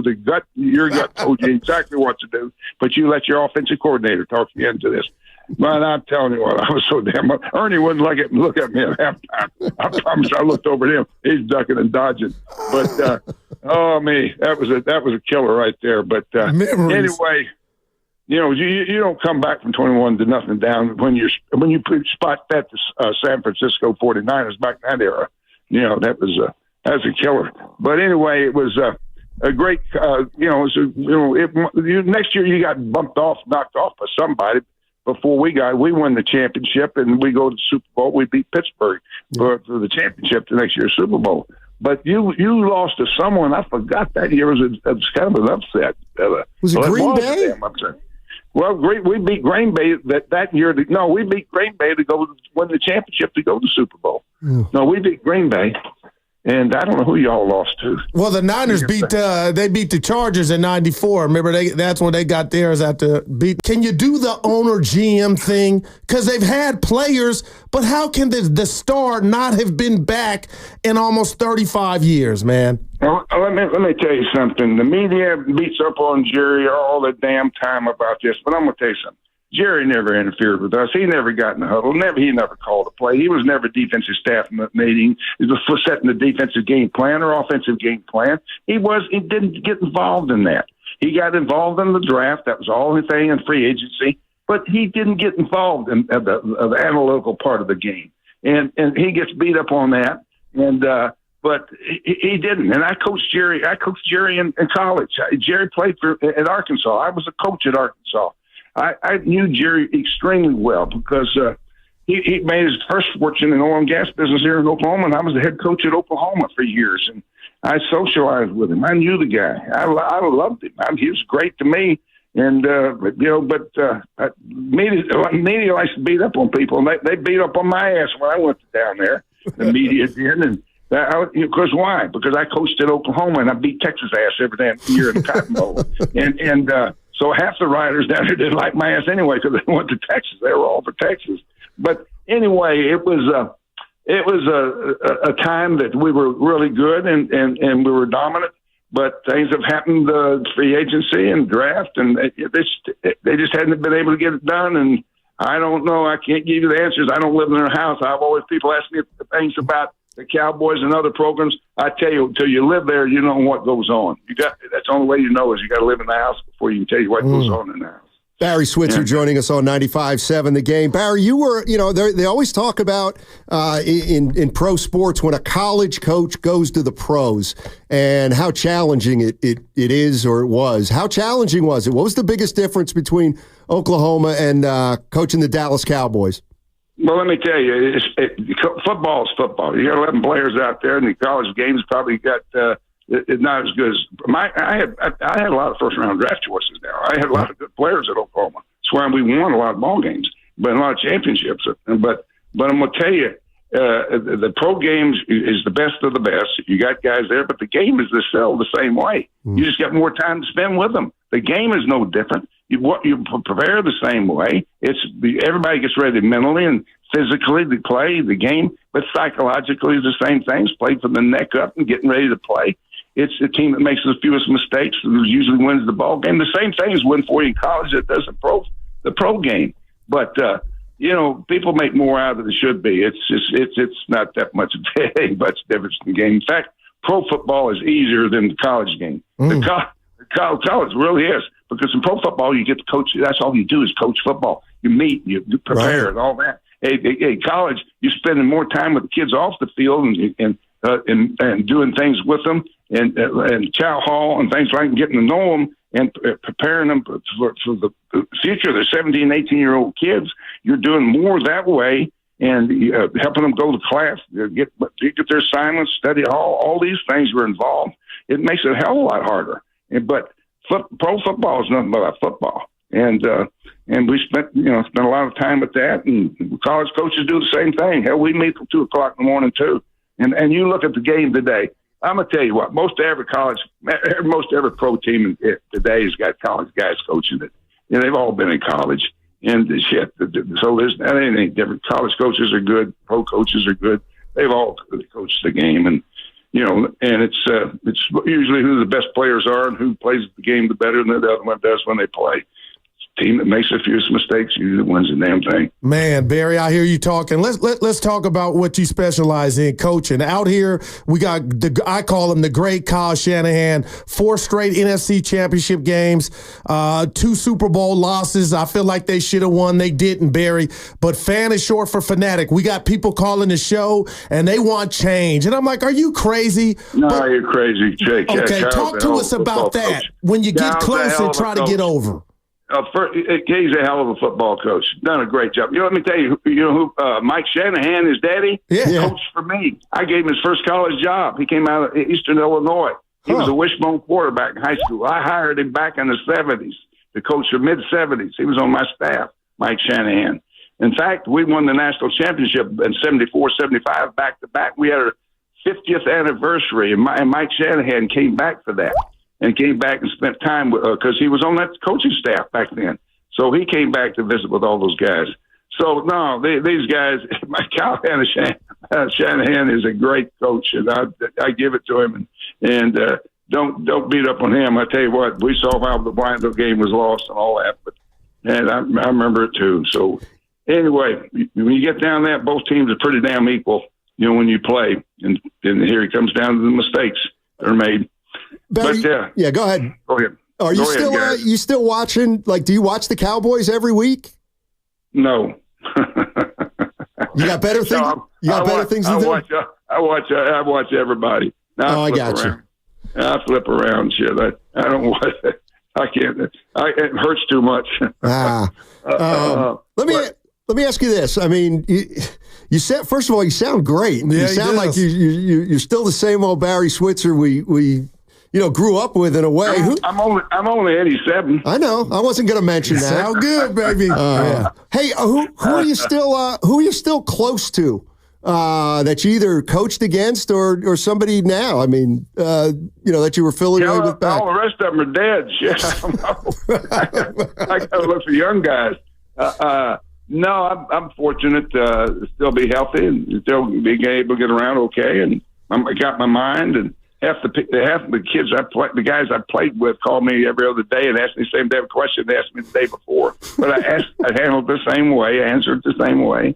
But I'm just been lucky, and everything's worked out for me, and hope it continues to. Let me ask you a quick question. We got 2 quarterbacks, Dak Prescott, who a lot of people are down on, gotten paid twice in Dallas, 8 years, no championship game visits. And then you got Mr. Irrelevant, Barry, comes out of nowhere, taking his team to the Super Bowl, a couple NFC championship games. Who's got the edge this Sunday night when it comes to the 2 quarterbacks? Well, you know, I liked Brock when I saw him play at Iowa State. I saw him play his career here at Oklahoma. I mean, at Oklahoma, I got to see Iowa State play.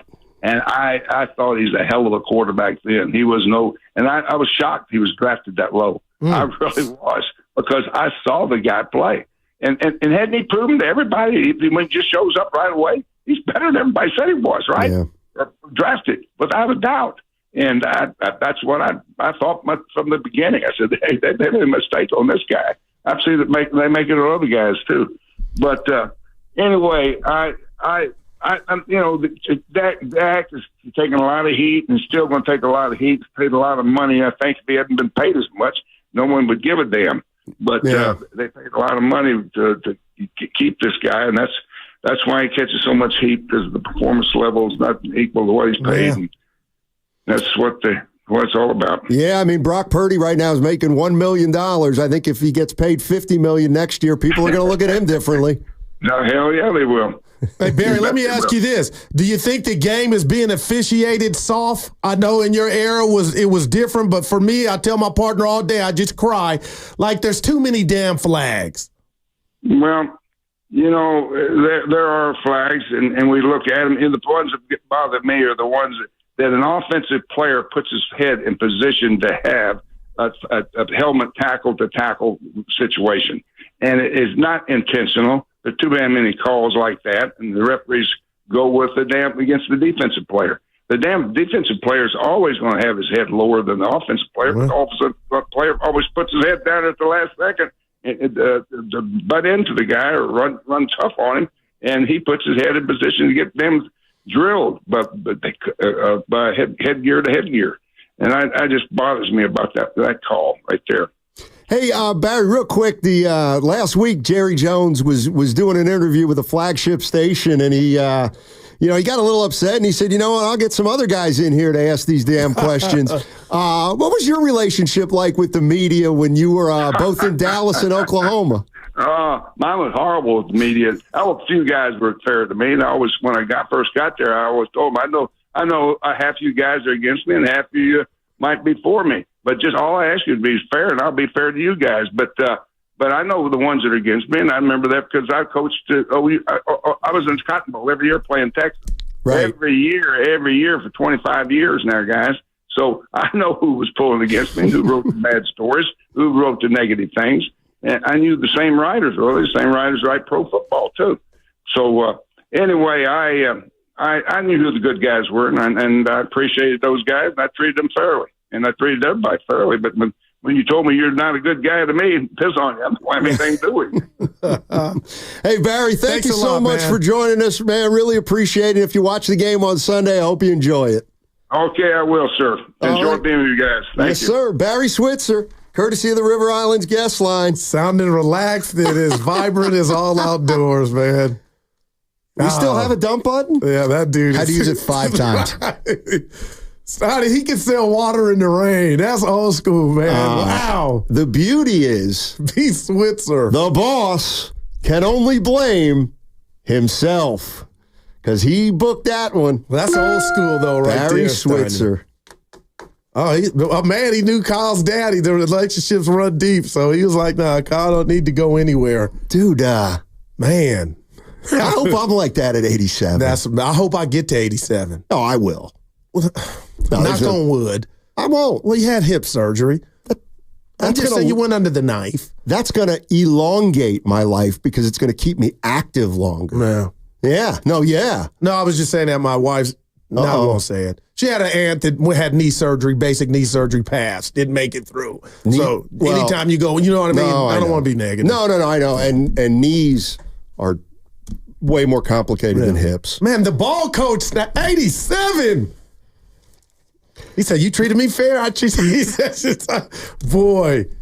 Hey, he's high on Brock. I guess he saw him play a lot at Iowa State. But, Steiny, this is a big game for him, right? It's a big game for the Niners. But aren't we? And there are 2 scoreboards now. This is like Kaminga. But as we come down the home stretch, and I know we still got a bunch of games left for the Niners, but we talked about the rat on the table, which is he's got a blank check, I just No, would he want, doesn't. I would like to see the pulse of Niner fans. If let's just say he comes in and has a game like Arizona or last week. Do they win or lose? Well, see that. Wow. I mean, let's just say they lose. Well, I don't think they're not losing to this mess of a team. If they lose to the Cowboys, Dallas is a mess, Donnie. They have a better record than the Niners. All right, but you understand. No. All right. No. I love my man. No, I don't understand. Is Philly a mess? No, they were a week ago. Yeah, but it looks like your boy is picked. Got him going in the right changing? direction. Sirianni's changing like Jed York. Oh yeah, okay. Yeah, sure. Speaking Come on, it's 1 week. What do you want to say? Nothing. That was kind of bothered. Yeah. Kind of a button in all the time. I am to you. No, that was great. That was like my uncle talking to me. Yeah, Barry Switzer's pretty good. Absolutely pretty good. We got to find out about. Well, go ahead. No, I was going to say I wonder where he resides. I got to believe somewhere in the Southwest. I'm saying Florida. I'm saying Texas. Well, you know what I forgot is that was great. He was even though he knew Jerry Jones, when he came in, he was an outsider. Yeah, because they had Oklahoma is not Texas. Yeah, right. And they don't like each other. But him, if you they got I forget the name of it. I'll Google it here. But all three of them, Jimmy, Jerry, and Barry got ties. Jimmy Johnson. Yeah, Jimmy Johnson. Yeah, as youngsters. Yeah, that was great stuff back in the day. I used to do some newspaper work back in the day and be covering those games with the Cowboys. Mm-hmm. Yeah. No, seriously. Santa Rosa Press Democrat. Yeah, Santa Rosa Press Democrat. My man. It's got one of the it was like a machine. It's like a journalism machine. They pumped out some just incredible journalists. Want to give me one more? Mike Silver. Oh, okay. Guy named Mike Wise. Okay. Worked for the New York Times. I had it. They had Brian Murphy. Okay. Who ended up writing for the Chronicle. Worked there. Did Matt Mayoko work there? Well, that's a few. This is one of those things where, me. Yeah. But no, that was what one about of Lowell Cone? Yes, he worked at the Santa Rosa Press Democrat. Memory. And Barry's in Oklahoma. Okay. Yeah. No, I didn't want to start going down the Santa Rosa Press Democrat because they've had a lot, and I don't want to forget anybody. All right, I got you. But anyway, Barry Switzer. He's a piece of work. So he still watches the game. He just didn't want to make it so he just watches Dallas. He's watching everything. Yeah, I think he watches everything. But it does sound like he's not crazy about what's going on in Dallas. Well, how can you be? Right? Yeah. This is right on the money. 650. Really? I don't got it. Goo, you have to come to terms that the Dallas Cowboys are allowed to beat the Niners. There are no absolutes in the NFL. No, I get that. Do you? But what I'm using your theory. Do you? Did it work last time? Oh, yeah. No, it didn't. The Niners are going to be the more desperate team. Well, this week it's a wash. No, it's not. No, I didn't say that. That was half of what I said. Half. So you don't believe stuff off the field, a meddling owner questioning and saying that the coach is calling bad plays, going in front of the media 2 days a week, the drama, landing the airplane on the practice field, making it all about helicopter. You don't think that stuff matters? Not really. And now there's a big write-up on ESPN about the Dallas Cowboy facility. Yeah. That the players feel like, whoa. I got to be careful here. Yeah, you want to get it right. They give people tours of the Star. So guys are working out shirtless or whatever. Nice. And then here come fans on a tour. Yeah. And they feel like that's knocking them off their game of getting ready. Yeah, because so they play in front of empty stadiums. Well, I'm just telling you, players, this article on ESPN. You're not wrong about that. But what? We do it all the time when somebody in sales. I said you're not wrong about that. No, I like it because when I'm performing and somebody walks by and you get all paranoid, I wave. I can, hey, okay, right, you're trying to sell. You lose your train of thought. Stop. Boy, you miss me. 925. Steiny, when I was an EMT, we took someone in for hip surgery and they died on the operating table. I don't change the That's subject. Jeff and Clayton. Thanks, Jeff. You seem like a barrel of laughs. Oh, my God. Oh, thanks, man. Jeff. Yeah. Don't turn the show dark. Hey, we got the guys coming up, too. Yeah, not for 15 minutes. All right. I do have something I want to bring up on the other side.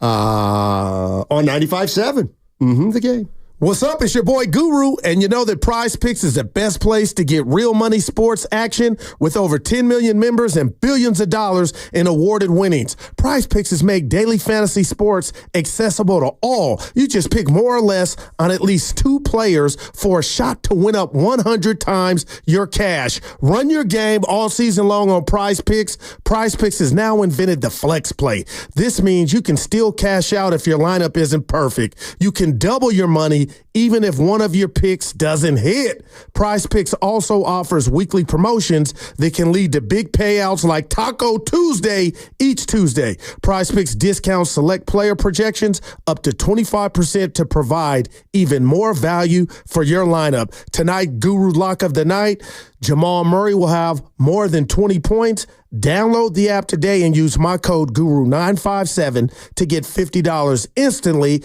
after you play your first $5 lineup. That's code GURU957. Prize Picks. Run your game.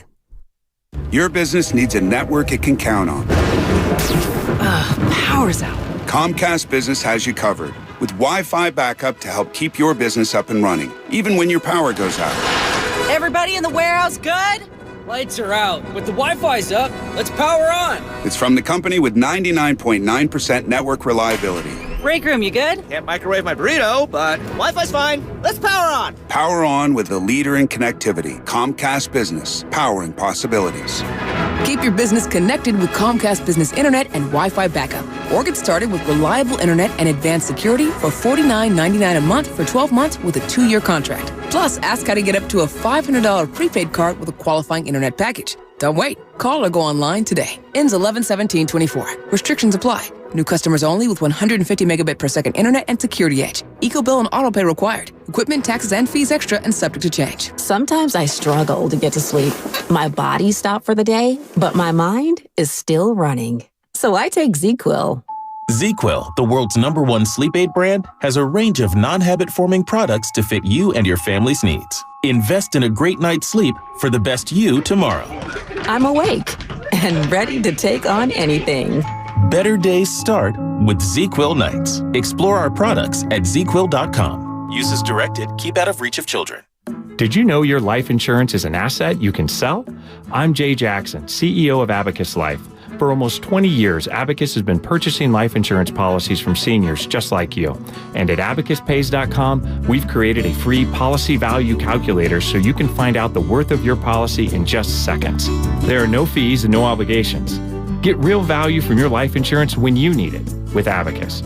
Learn more at abacuspays.com. Not all policies will qualify. Not available in all states. Trying to lose weight, but fad diets and sketchy products from online clinics aren't working? Listen up. Legit GLP-1 weight loss injections are helping millions of people get stubborn weight off. Balanced Medical Solutions only gets prescriptions from FDA-regulated U.S. pharmacies, and they provide personalized support to reach your goals. Their medical evaluation with labs to check for relevant underlying issues is only $99 and includes free follow-ups. Call now, 510-679-3300, or visit balancedmedicalsolutions.com. Individual results may vary.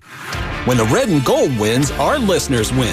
The morning after every victory, be sure to tune in to the Morning Roast for your chance to win a jersey. Presented by Habas Law, because Habas Law always puts people in the best position to win. Did you know that 9 out of 10 Americans are sick of the divisions in our country? But there's one small step we can take to remember that we're still connected. All over America, strangers with different political views are coming together to talk about their lives, not politics, and discovering they actually have a lot in common. Because even if we don't see eye to eye, we can still talk heart to heart. So let's talk for a change. Learn more at takeonesmallstep.org. Meet Cheryl. Hey. She's on vacation and lost in the moment. Unfortunately, so is her Chase debit card. It's gotta be somewhere. Maybe she lost it at salsa night.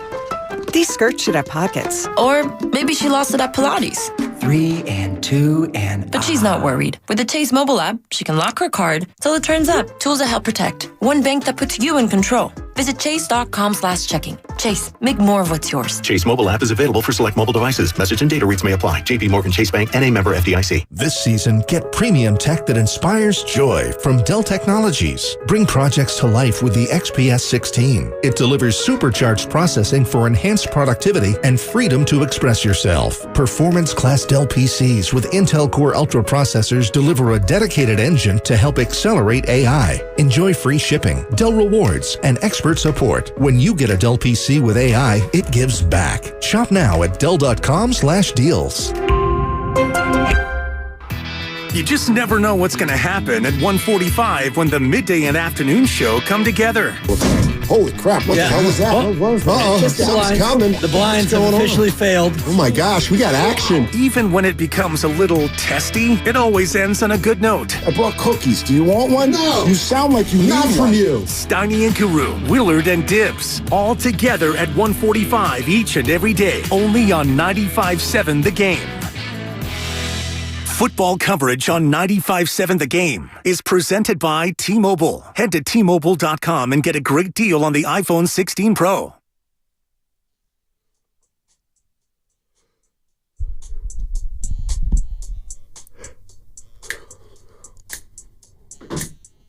I would run around the studio naked. Now, back to Steiny and Guru on 95.7 The Game.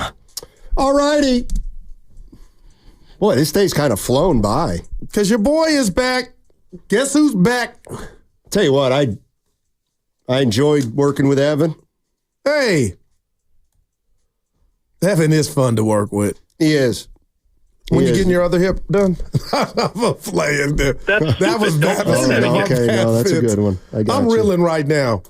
You're reeling in the years, throwing away the time. Sometimes I really think you can sing, though. Steely Dan. You ever heard of him? Never. Yes, you have. Hey, 19. We can Hey, 19 what? All right. That's the name of the song. Hey, 21. That's the point. Person wasn't 21. That's why are you reeling? What is going on here? Shut up, Fitz. Hey, dude, we got to have him on, too. No, we don't. Dude, we don't have to. I miss him. Because we big timed what you did when we were at the facility. We'll bring that up when we have him on. Man. I saw it all. Just because you show up doesn't mean I put you on the air. Listen. So Sheed from Warriors World called me out for something I said earlier in the show. Do I not get a pass to root for the Mavericks when they don't play the Warriors because of Klay? He is not the ops. Klay is always will be a dub. Now, when I watch Dallas like you, are you telling me you don't want him to go 11-13? That's how much I love Klay. It's not that I don't care about sports, but no, I don't care if he goes 11 for 13 or 1 for 13. No, would you root? It's like an ex. You want her to go be happy back in your day? Do I have money on the game? That dictates who I root for. That's sad. And no, it's not. You are the degenerate. Last night, play it off. I rooted for the Warriors. They hit. How about this? Portland's horrible. How about this, Q? I bet on the Warriors last night. Made the bet. And then game starts 6 minutes in, and I'm like, by the way, what is the line on this game? Oh, that's why you text me. Yeah, I didn't care. I didn't care if the line was 5, 7, or 11. That's why you don't know when payday is. No. What I know is Portland stinks. They are. And Chauncey Billups. And he carries himself like they're like a Maurice Hall of Lucas Famer? Blazers. Like, dude, call a timeout. Why? What are you running? And can I put another rat on the table? Sure. So Keegan Murray has a twin brother. How come the twin brothers? But he's in the league, so does that count? Carter is getting the genes or traits. But I'm looking like, how come you're not good as your brother? Well, what about LiAngelo Ball? Well, dude, who had a 38, 7, and 9 last night, but he wouldn't have helped. You mean LaMelo? Yeah, LaMelo. They drafted James Wiseman, who looked like he got hurt last night. He did. Hope it ain't his I think Achilles. he's done for the year. Was it last night? Yeah, it was last night. He turned around like somebody kicked him. Oh, boy. Tough start to his career. Absolutely. A tough start to his career. So you're rooting. So, yeah, this is it. No, I'm rooting for Klay. No. Well, you know, it's fair. You're a Dallas fan. You want Klay to win a fifth ring before Steph. Oh, stop. That's what the text line is saying. Now, that's stupid. Don't say that. I'm rooting for Klay. That's stupid. Don't say that again. You said I'm rooting for Klay unless he plays the Warriors. And Curry's rooting for him. You think he's going to sit down tonight and watch his boy play? Draymond, too. Want to know, baby. What are we watching tomorrow night? That's the question. Find that out. Utah? It's payday. Probably a 6 o'clock start. Yep. Payday. Let's do it. Yeah. Will you pay? It's payday. Hey, Evan got me yesterday. Oh, Evan, boy, how much was it? It was not cheap. Over 40? About that. That's my limit. That's my Yeah, cut. we know. It's usually not even that high. Carter, he's making this. Taking your boy out to be cheap, just laughing.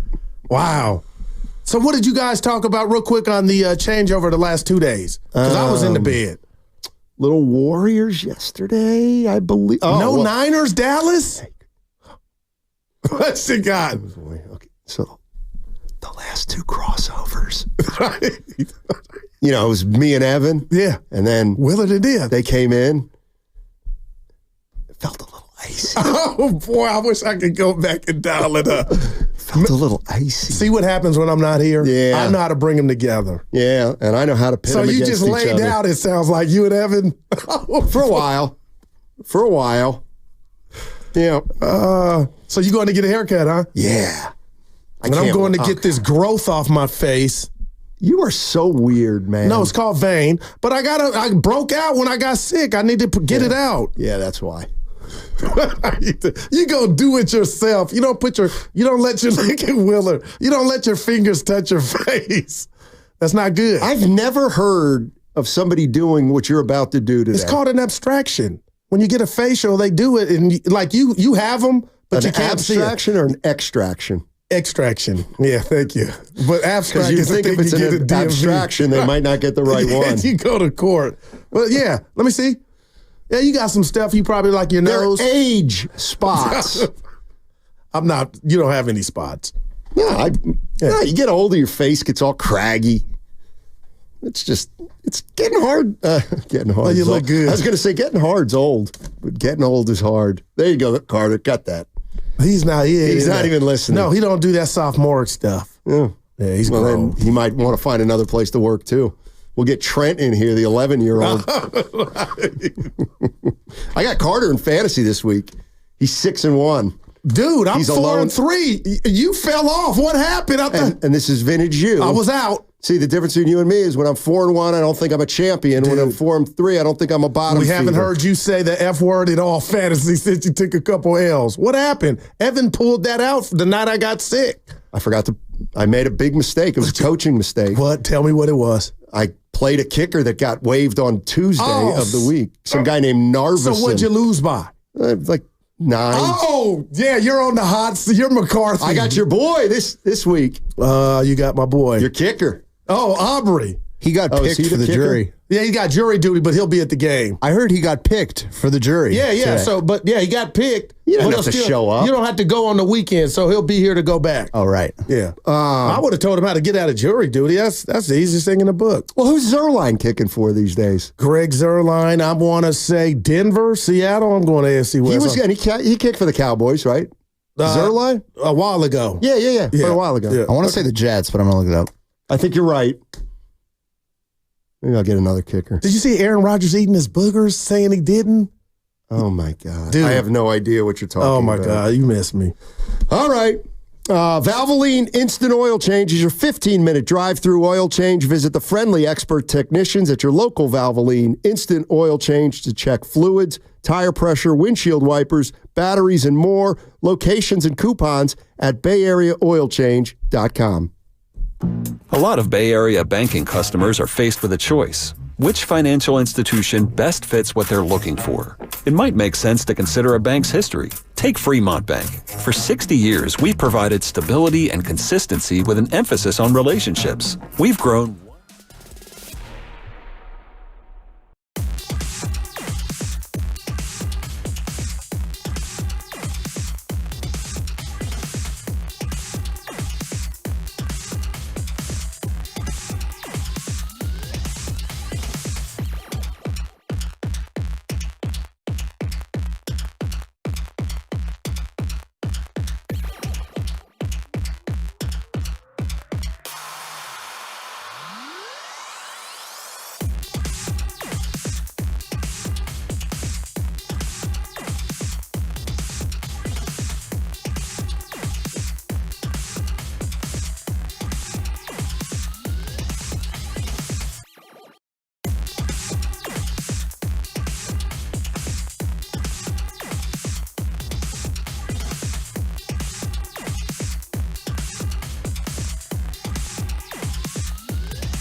95.7 The Game. All right, crossover time with Willard and Dibbs. Yes. How you guys doing today? Doing great. Dynamite. Really good. Dynamite. It'd be better if the Knights were on. There we go. Sure. We're great. It's the best day of the week. Yep. You already know that. Why?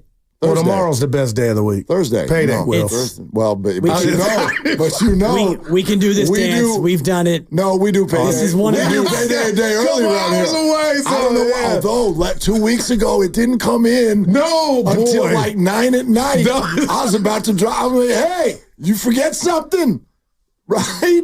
I don't know why it comes in a day early, but it does. What's going on? And now, once it's just like anything else. You make people used to something. Why do we care about money so much, man? Just all of us. Some less than, you know what I mean. What was that line from a song? Money. They say money can't buy happiness, but I'd like to see you live without it. Oh, mine is money can't buy you happiness, but it can rent you some fun. It can. And that's yours? Original.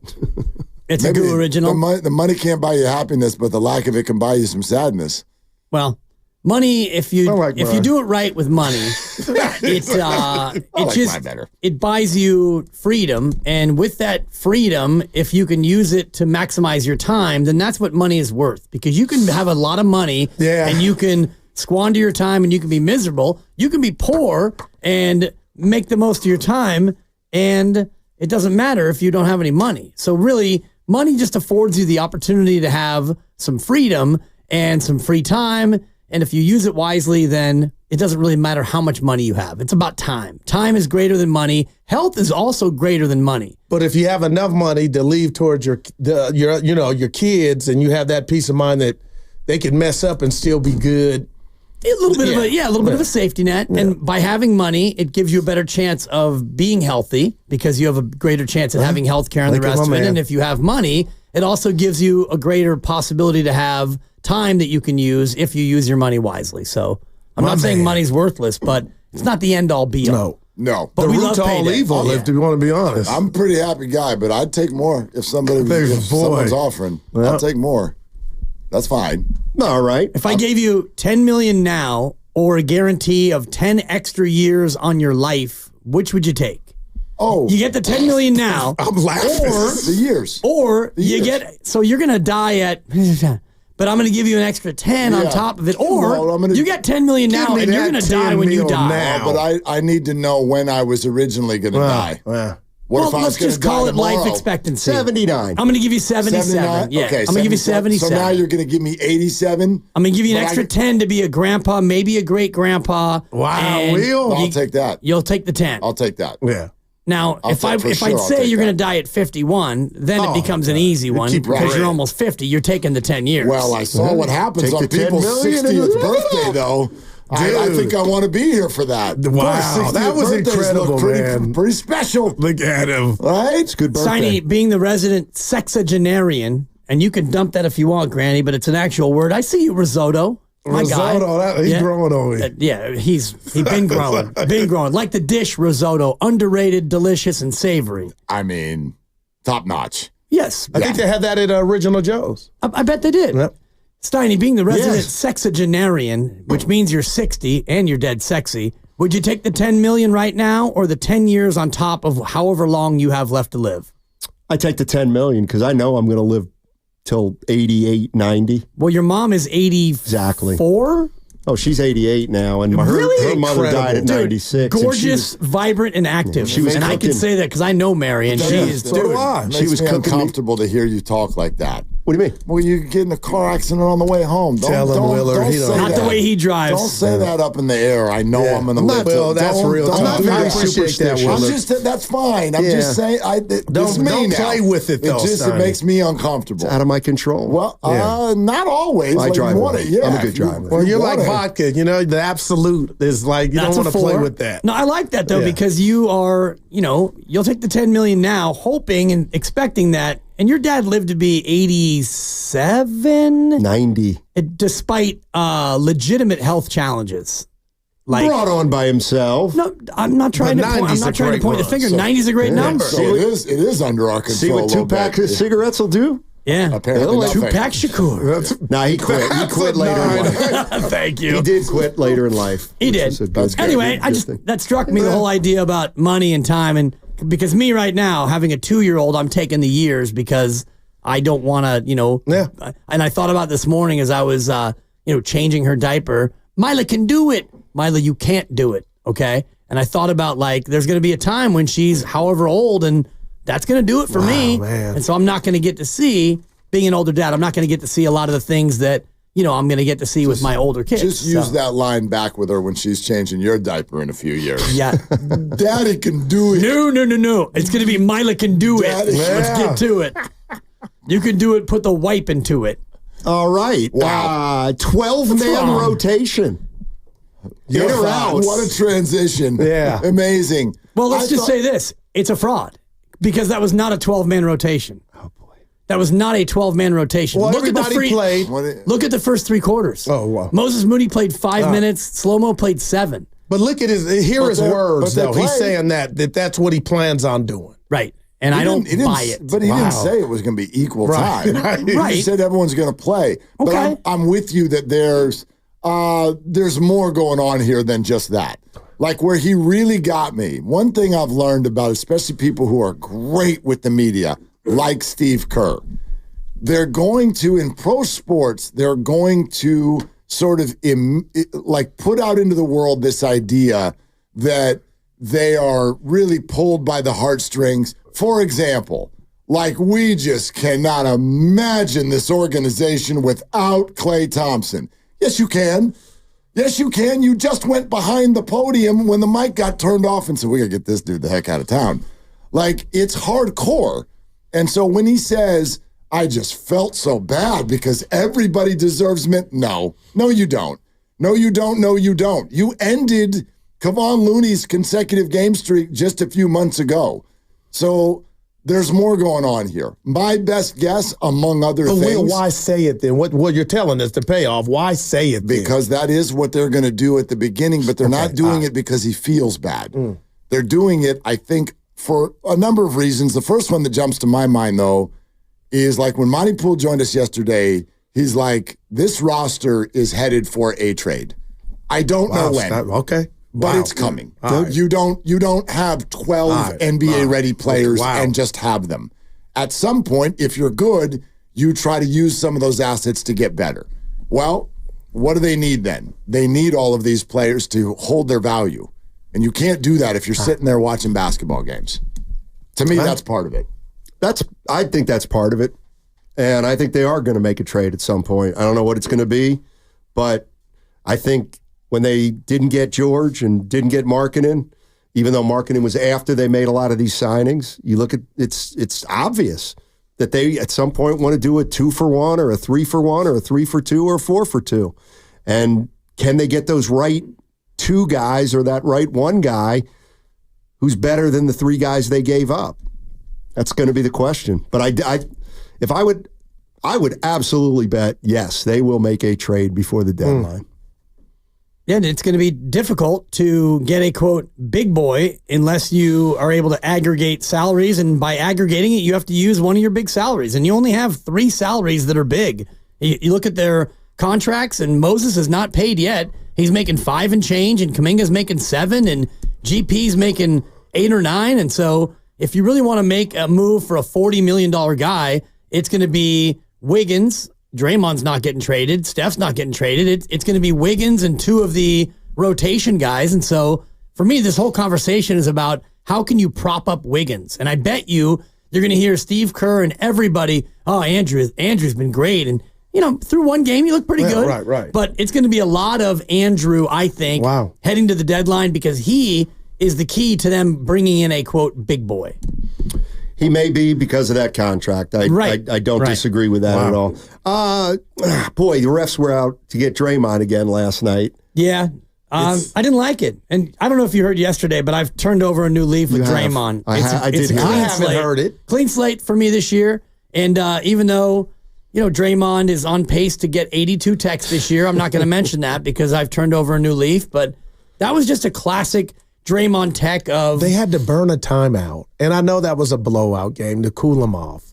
Yeah. Well, I think that, you look at that situation and you're going to take that. That was just Draymond exercising his First Amendment rights. When you got mad at me and came down my road because I talked about how great he was, just, I saw something in regard to how demonstrative and how much of the heart and soul he is of the team and the goon, right? And he's got 4 rings, but he was running hot just like that in the preseason game against Sacramento. So my question is, watching last night, why are you running hot so fast? And you were running hot like a bad Cadillac against the Kings. So you got your money. I don't know, but I couldn't believe he got one, and Steve had to call the timeout. No harm, no foul. But, I mean, I can make the argument, and I will. I don't even have to make it. He cost him the playoffs last year by getting suspended, so let's hope it doesn't go there. Yeah. So everybody's saying nothing to see here, okay? I've turned the page, right. I've turned the page on last year, and I look at last night, and I see a team that was up by 9 when he got a tech, and they went on to win by 32. So maybe you could look at Draymond and give him a plus 23 after that. Because well, you don't need that against Portland. Well, he spurred them on to victory. That emotional outburst might have been the key for them turning that game from a nip and tuck 3-possession affair into a real good old-fashioned blowout. Attaboy, Draymond. Good job. I'm glad you're turning over. No, man. Honestly, it's I'm so tired of hearing myself complain about the inevitable, which is you get a tech against Portland and you're just standing on the free throw lane. So he argues the call, which he might have put his forearm in the guy's face and it might have been incidental, whatever. You make your piece, you say what you say, it's over. It can't be. And you get to the foul line and he's still, I don't know what he's saying. I couldn't read the lips, but it was enough to where, and that was the ref that didn't even make the call. How do you guys compare it to like a hockey enforcer? Because there's certain sports that where it's almost considered a must. You have to have that. You have to have that guy on your team. I love that, Willard. You have to have him on your team. You in the stands may not understand. Like, why are they doing what they're doing? And in fact, in hockey, where they let's stop play, and the two of you can now do your soiree together. But don't be gone for 20 or something games. For sure. That's where he's taking it. 100%. Like, I haven't forgot about last year's suspension. And that's fine. But like when it shows itself in an opening night tech in Portland. No harm, no foul. Right? And maybe that spurred the run. But I was just kind of obviously mostly 50% joking. 50% from 3 after the first You're going to quarter. win that game against Portland 97 times out of 100. I mean, they started slowly and didn't hit a field goal the first 5 minutes. Right, and it didn't matter. By the time I got out of the car and got into the house and it was like 17-11, it's like 4 minutes to go in the first. This is a little bit weird. Take the under. No, well, and you better not. I mean, Portland's going to struggle to win 25, and so that's a game you're going to win anyway. Yeah. I can't get inside of Draymond's head and think about like why he chose that moment to get the first of 15 techs, because you get to 16, you get suspended. So that's the only reason why that I would file that one away. And to your point, Willard, I feel that, but I just feel like he's blown way past that. Well, of course he has in his career, but if I'm following my partner's advice here where we're all doing a clean slate. Yep, let's all sit down and let's have a snack together and just reboot. Let's reboot. And if that... Like, it does feel to a degree that the Warriors are trying to feed us that line, right? Isn't it like the whole locker room did a big reset, right? And go ahead, it's early. Didn't they? Yeah. Well, I know where you're going. We're going to get there. Yeah. There's look, let's just put it on the table, right? Put what on the table? Do you want to say we're putting pig pen on the table? Do your thing about first? No more rat? You want to do the thing on time for the legal. You're listening to 95.7 The Game, KGMZ FM and HD1 San Francisco, always live on the free Odyssey app, Twitch and YouTube, powered by First NorCal Credit Union. The Peanuts character, Pigpen. Yeah. Oh, yeah. One of my favorites. Who has a cloud around him. He does. Not bad. Yeah. That was Klay last year. Constantly. Yeah. And although Klay contributed more both positively and negatively than Pigpen was mostly a shoulder character. But they liked him. Well, and Peppermint Patty would just clown Pigpen, and Charlie Brown would kind of give him the Heisman, and Linus quietly with the blanket would be friendly to Pigpen, Pigpen would just was it? Well, Linus could tickle the eye. Linus's sister. Is that not Lucy? No clue. But the little blonde girl who actually was Linus's girlfriend. Wasn't a huge Peanuts fan. Wasn't edgy enough. You brought it up. Linus's sister was Peppermint Patty, wasn't it? No. You sure? Yeah, Peppermint Patty was she was non-binary, living outside the house with a good friend Marcy with the glasses. Yeah. Are you sure? Lucy's I'm sorry. Charlie Brown's sister was Linus's girlfriend. Lucy was outside the house. Lucy was the one who would hold the football and pull it away. What is this house you're talking about? They were all outside the house. There were no scenes ever inside the house. Charlie Brown's there house. Was a dog house. Correct. Charlie Brown, there was living room scenes. Whatever. You zygotes have no idea. And I'm surprised that you're a little bit bereft on your Peanuts knowledge. You know Charles Schultz? Overrated. From? Santa Rosa. Thank you. Mm-hmm. No, I'm kidding. 9-County Bay Area. Put some respect on his name. What was I going to say? Charles M. Schultz. Charles M. Schultz. Just to, and to me, yesterday I said, I just feel like it's a clean slate for everyone. And I realized one of the reasons why is because, you said, well, I think Draymond Green, he cost them the playoffs last year. Yeah, I don't. I think everybody cost him the playoffs. Wiggins cost him the playoffs. Draymond cost him the playoffs. A lot of guys cost him the playoffs. And so Steph Curry didn't have a great second half. And that's why, man, none of that matters. I'm catching a little heat here, Willard and Dibs, real quick. Where are you catching it? The text line. I'm rooting for Klay Thompson. I'm not a Maverick fan. I want to see him do good when he doesn't play the Warriors. Do you have to root for Klay Thompson? Well, from a personal standpoint. You do? Like, I want him to go 9-12 tonight. Are we not wanting to? He plays for another team now.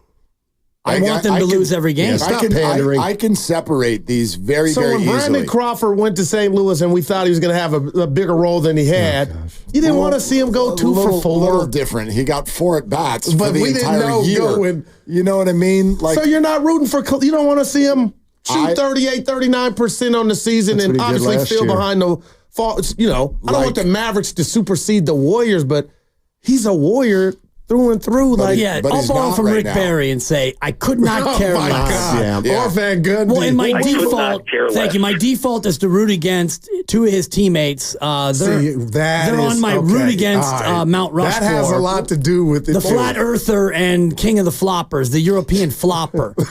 What's the text line saying to you? Just like Clay's the ops now. He's gone. Mark. Stop.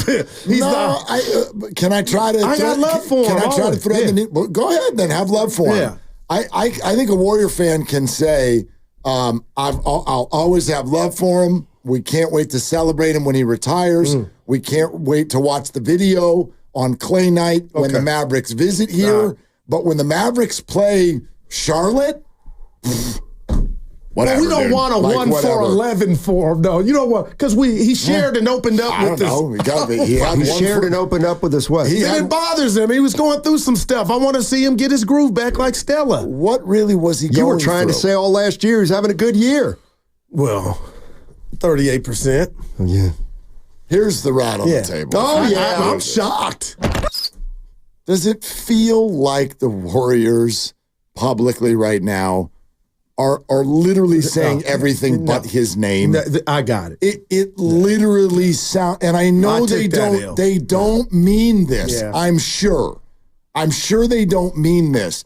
But when you listen to them right now, even before the game, it sounds like they're taking veiled shots at Klay. Yeah. Constantly. What did Curry say about healthy egos? Oh my God! He goes, come on, man. You need buy-in. You need everybody on the same page.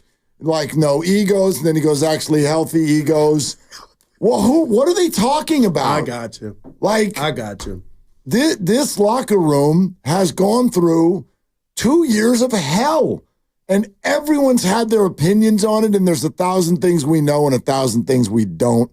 I'm wildly confident. And Draymond's got blood on his hands for sure. For sure. But literally. Rotation. Maybe that's why he's going to 12. Because he knows he can. Dude, you know how many times he probably wanted to yank Klay out and couldn't? Do you really think he's going to, they were in Portland last night. You think if they were in Boston, he's playing 12? No, all right. I mean... and he played 12. Yeah, and we can look at the end of the game minutes. Right, exactly. I texted the group with about 3 minutes to go in the third. Moody had played 4 minutes. So yeah, Moody had played, and Slow-Mo was on the bench, and he had played like 6 minutes. They had played, but you're right. And we can do the minutes dance all year, and I'm sure we will. You get 240 collective minutes in an NBA game, and if you play 12 guys, that's an average of 20 per man.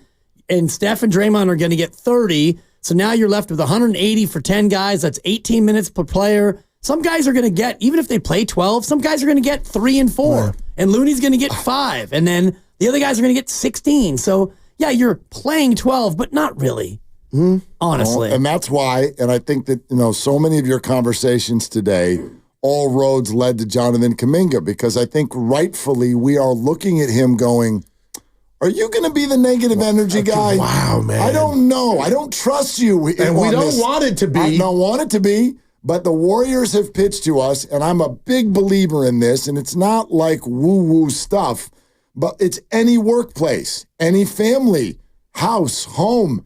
Negative energy is a death blow. Wow, man. And they've had it for 2 years, and they all look like they just... I said it a few weeks ago. They all look like they just took a shower after a hike. All of them. And that's Klay. And Jordan. Well, Chris Paul's gone too. And Chris and Draymond and whatever. That's what it is. And now we're looking at Jonathan. Dario Saric, also not here. Let's be fair about who's not here. He was crushing people. Maybe. But I think that's fair. We look at Jonathan and we're like, if you only get 22 minutes and you only average 12 points a game, are you gonna lose it?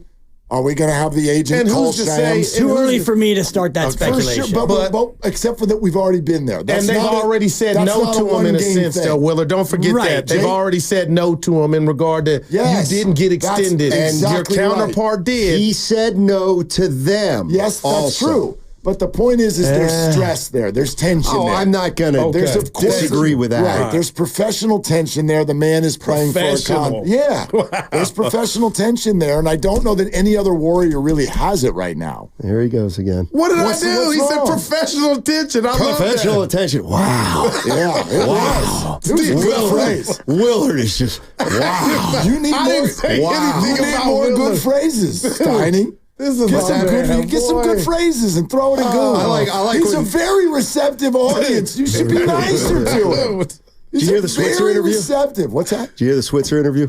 I did hear part of it. You can't play it. What? Well, I'm not going to play your interview. He broke the dump. He went, boy. Oh, did he? He broke it. How did you know? Like half the words, I can name nothing. He got the cadence there. Exactly. Yeah. Brought up Mike Shanahan, used to play for him. I gave him his first job. I love talking to guys like that because you find out they know everybody. Yeah. Everybody in Robert Sala. Oh, yeah, I knew him back at Central Arkansas in 1997. Which one of your big name guests from the last 2 days is older? Barry Switzer or Reggie Jackson? Barry Switzer. 87. 87. Is he really? Yes. Dude, wow. 87. In fact, Reggie's got to be 70. Deep 70s. He took the $10 million and the 10 years. Pretty much, right? He's still got his fastball. Still pretty good. Yeah, no doubt. I love listening to him talk about the NFC title game. And he doesn't just go, we done spot the Niners 21-0 lead. They didn't call the flag on Dion. And then he went through like Sean McVay every play. Beepity bop, 32-yard line. Then there was a blade of grass over here, and then this jerk drops the ball. told me to run the ball. I'm like, damn. I'm looking at Ernie Zampese and that mother. Oh my God. I'm like, verbatim, man. Listen to this man. At His 87. motor skill's still good. I'm like, that man still has a gym membership at 87. It's pretty good. Wow. Really fun. That was awesome. Big day for me, Mark. Why? Getting a haircut. What kind? Literal or not the usual? Okay. No, I'm actually getting like a literal haircut. I hate What's the other haircut? Like taking a check bath for or something. Do you have now a? Like I don't know if you were when like we go out to the bar and I pay. Yeah, that's when I take I don't know if you put a G on the Vikings or something like that. Exactly. Yeah. All right, well, you guys are you going to that $100 place or have you found? You going to Brogan? No, Lucia. Okay. Jackson Square Salon, $70. Okay, good. Wow. Yeah. And you'll $70? The tip is. I only do it four times a year. The tip is 20. Yeah. It's good. She's super. Why not Good. 30? Not Just round it up supercuts. to a super a C note. Why not $30? Yeah, why not 30? He said 70 for the, and he said 20 for the tip. Tips just gave you $10 This guy million. telling me about tipping. Yeah. This guy. 20 on 70 is a 28.6% tip. I get Is that not ample? But what are you going to do with the other 10? Give it to Sophia. That's a All right, cocktail. yeah. Now we're just. Well, What do we do? Now we're just not being- the city is not Yeah, this. where am I getting? Now I'm just here because of you guys. Well, All right. is that not worth it? I've been with him for 4 hours. Yeah, he's on 95.7. The game.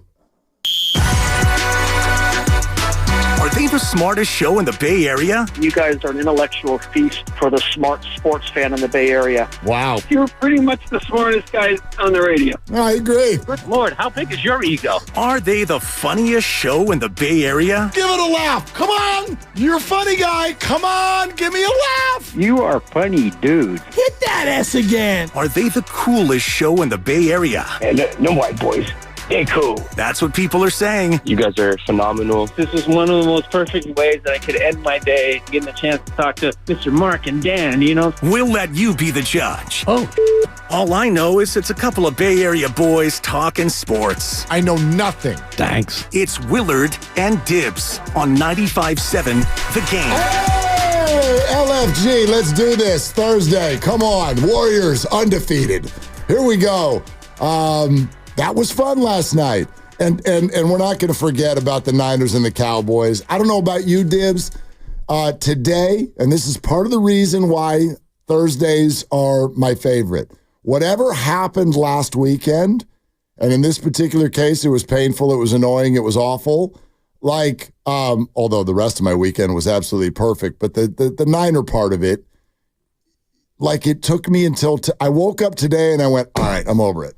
Let's go. Cowboys are coming to town. It took till today.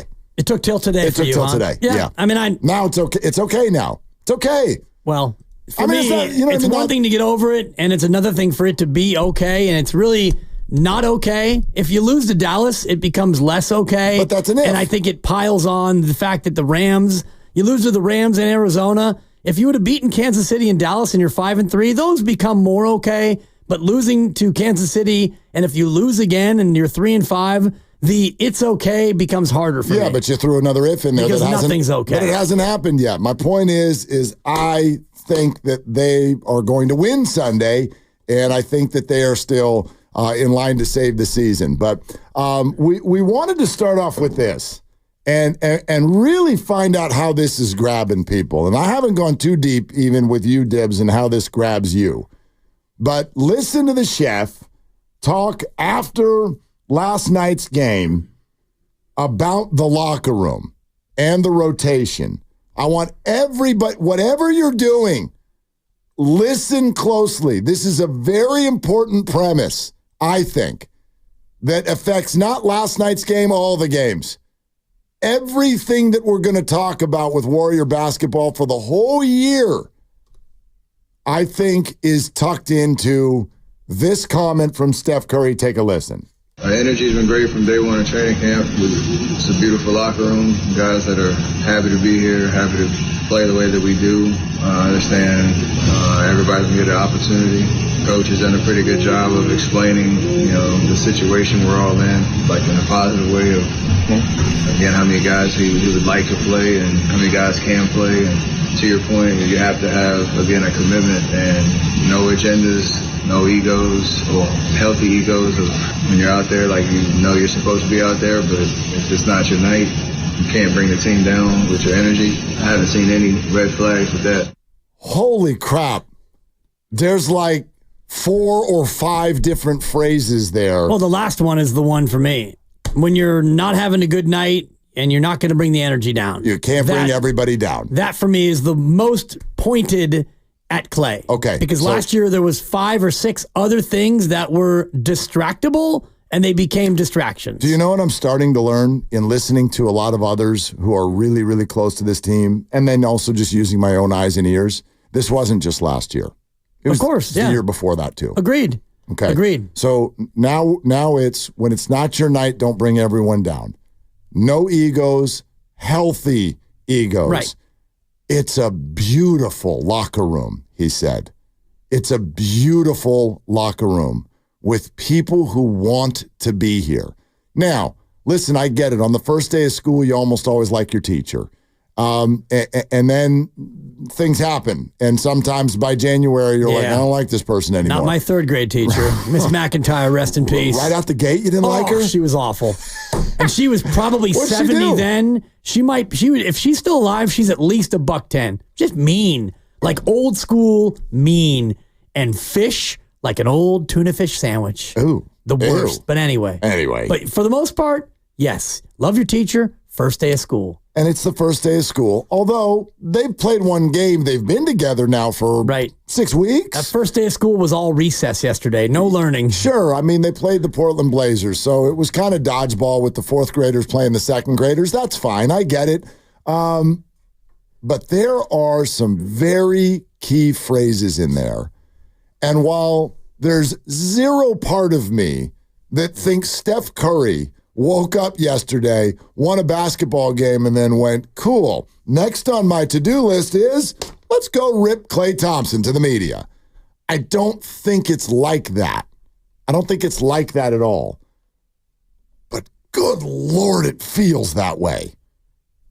I can't escape the feel of all these comments, and he's not alone. Steve Kerr made some of them to us the other day. Buddy Hield sounded like it, and he didn't even play with Klay Thompson. But everything I'm hearing and feeling from this team when they tell us what matters to them and what's going on behind the scenes feels like they're all saying, thank God he's gone. I think it's more than just he's gone. And that is, I think, the headline of what's different last year to this year. But there's a lot more to it than that. And I'm just remembering when it all happened. And Draymond Green was inactive for 2. He played 6, was inactive for another, played 3, and then he got suspended on November 16th. His first of 2 suspensions. So as far as things that hung over the team last year, that was a month into it. And you started the year with a lot of losses. The Klay situation. Chris Paul came in and he fit for the most part, but he knew that he was going to be there for 1 year and gone, and he probably was already getting ready for the next thing in his world. And you had other parts of the team, I think, that were more unsettled than just Klay Thompson and his negative energy. No, listen, I don't think anything in a locker room or a season, nothing is ever one person's fault. Like that's too simplistic. There's so many things going on in a season. But it doesn't change for me the feeling that they feel, thank God he's gone. That like, again, I don't know, and I don't even think, like, I'm sure if any one of them were on the phone with us right now or sitting next to us, they'd be like, no, that's not how it feels. I'm just here to tell them it sounds like that.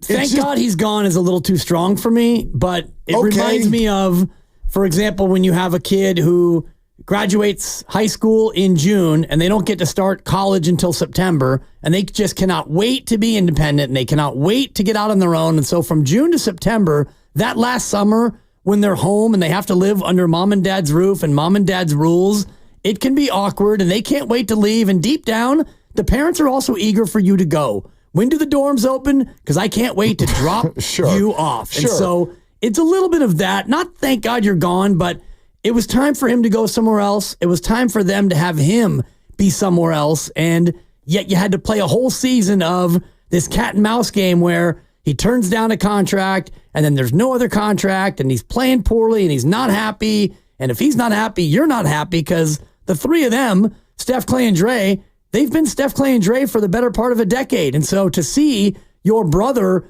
go through it and kind of put you through it too, it makes it so, not thank God he's gone, but thank God we can all turn the page. Yeah, right? like for sure. You know, it feels like a teen movie. Every teen movie has the exact same premise, right?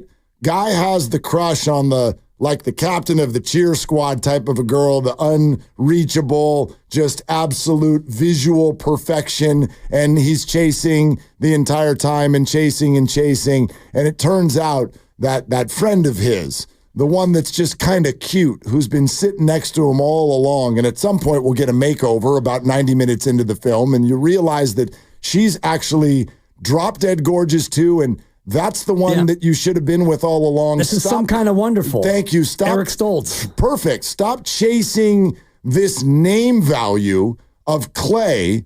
Is the team much happier to have, for example, happy-go-lucky Buddy Buckets, who the Sacramento Kings fans hate because apparently he doesn't understand basketball or something like that. But my God, he can shoot it and he smiles. So listen to Buddy Hield. Ask what it takes to be a part of a rotation so big. First of all, you get start off liking each other. I think everybody has the right personalities. Everybody comes in and there's no egos. And plus, me coming here, there's a standard that these guys go by, and it's championship. They've done the work. So no matter what you say is wrong, because whatever they say is right, and you just go by that, and you learn and you listen and you try to observe everything, and you just try to figure out how to apply myself into their like uniqueness and how I can be effective. All I can say is if everything I've ever heard from the last 2 years of Klay Thompson had an opposite, that was it. Like, listen to him. The first thing we got to do is like each other. And then the next thing you do is do whatever the hell Steve, Steph, and Draymond tell you to because they're right.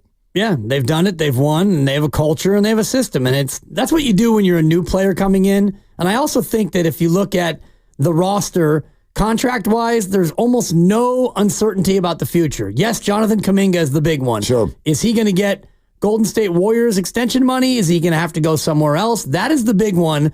DeAnthony Melton's on a one-year deal, but if he does Melton things, he's going to get a contract similar to the one he got this year, and virtually everyone else is either from here, loved here, or they have a long-term deal. So there isn't that, overarching, I need to get mine part of this. Kaminga's going to be the interesting one to watch. For sure. It took one night for us to be like, is Jonathan going to like this? There's nothing bad that happened last night other than the fact that he didn't look really good. And that's not going to get under my skin yet. Maybe. I had questions about Jonathan Kaminga before this year, so they carry over. I'm certainly not going to write him off after one night, but there are concerns there or questions there, no doubt. But yes, we're talking about someone who had his agent make a phone call to NBA reporters so that they could tweet that he's lost faith in Steve Kerr to be the person that oversees his development going forward. That happened. That happened less than a year ago. And then apparently they all made nice, and then Jonathan got minutes, and so now apparently it's okay. But I think all of us are fair to have that thought that you just put out there in our bellies. Wait a minute, now you're going to do a 12-man rotation, and no one's going to do more than 25 minutes, and Jonathan's going to score 10 and look woefully outplayed by Mr. I don't know where he is, Mr. Let's give up on him, Andrew Wiggins, looked way better than Jonathan Kaminga last night. How many more games like this before Jonathan starts feeling some type of way again? Well, there's going to be measures that are taken. If he has games like last night on the regular, well, then he won't be starting, and he'll be getting back to where he was a couple of postseasons ago where his minutes were really reduced, and Steve's going to have to coach him up. And we all have to remember how young Jonathan Kaminga still is, not only chronologically, but basketball-wise. A guy who never played in college. He played one year of G League, and then now he's with the championship team. He's a very young basketball player. Kurt Warner's going to join us in 45 minutes, okay? We got all kinds of great stuff today. We'd really love to hear from you coming up next. Does it feel like in some sort of way, without them doing it on purpose, that the Warriors are collectively saying, thank goodness that we've moved on?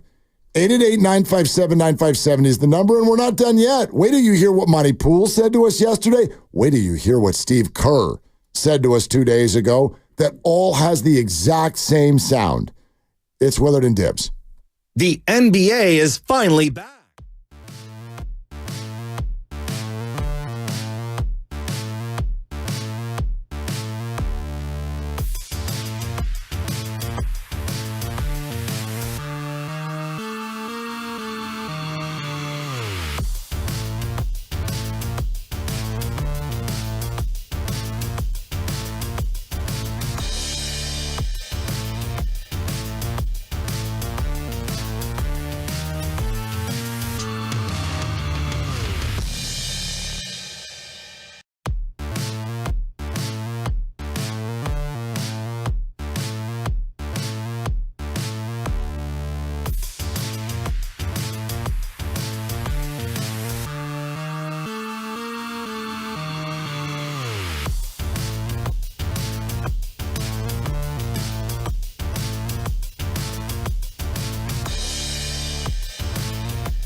Majemski guarded by Scoot Henderson. Over to Hield. He'll fire away. 3-ball good for Buddy Hield. It is a 12-1 run for Golden State. Hey, Aries, Buddy Hield. You're listening to Willard and Dibs on 95.7 The Game. Hey, side question. What is it about Buddy Hield that people have not liked in his past lives? What? Oh, my God. Yeah, it's broken. It's broken. It's broke. It's broke. It's broke. It's broke. I got a dangler here. Can I take a picture of you so people who just listen on the radio and then we'll put it on Twitter or whatever like that? Sure. How about like this? Yeah. Well, Does that work for you? It's better if you Like that? Yeah, a little bit like that. Yeah. Like that. For those who aren't seeing this, my headphones, one of the ears has broken. It's just hanging off the side of your head. And it's the plastic that is broken. There's no more snapping it back in. It is broken. Okay. So, but you can hear out the left side of your face. I can hear out both sides. Yeah. And I'm also sitting right here, so you can hear me. Right. It's just that if Grandy or Steven or the voice of God, if anybody wants to talk to you during the show. Yeah, callers, 888-957-9570. Yeah, absolutely. Then that's where you're I'm limited, yeah. You're Mr. One Ear. Yeah. Yeah. But I always go one ear anyway. My other ear is never, the headphone is never on my ear. Well, then who cares? Right. It's more aesthetics and comfort because now the plastic is jabbing into my skull. Well, okay. You want a new one? No, I'm good. Okay. No, I'm fine. All right. Not some candy. Candy, you know what? I'll tough it out.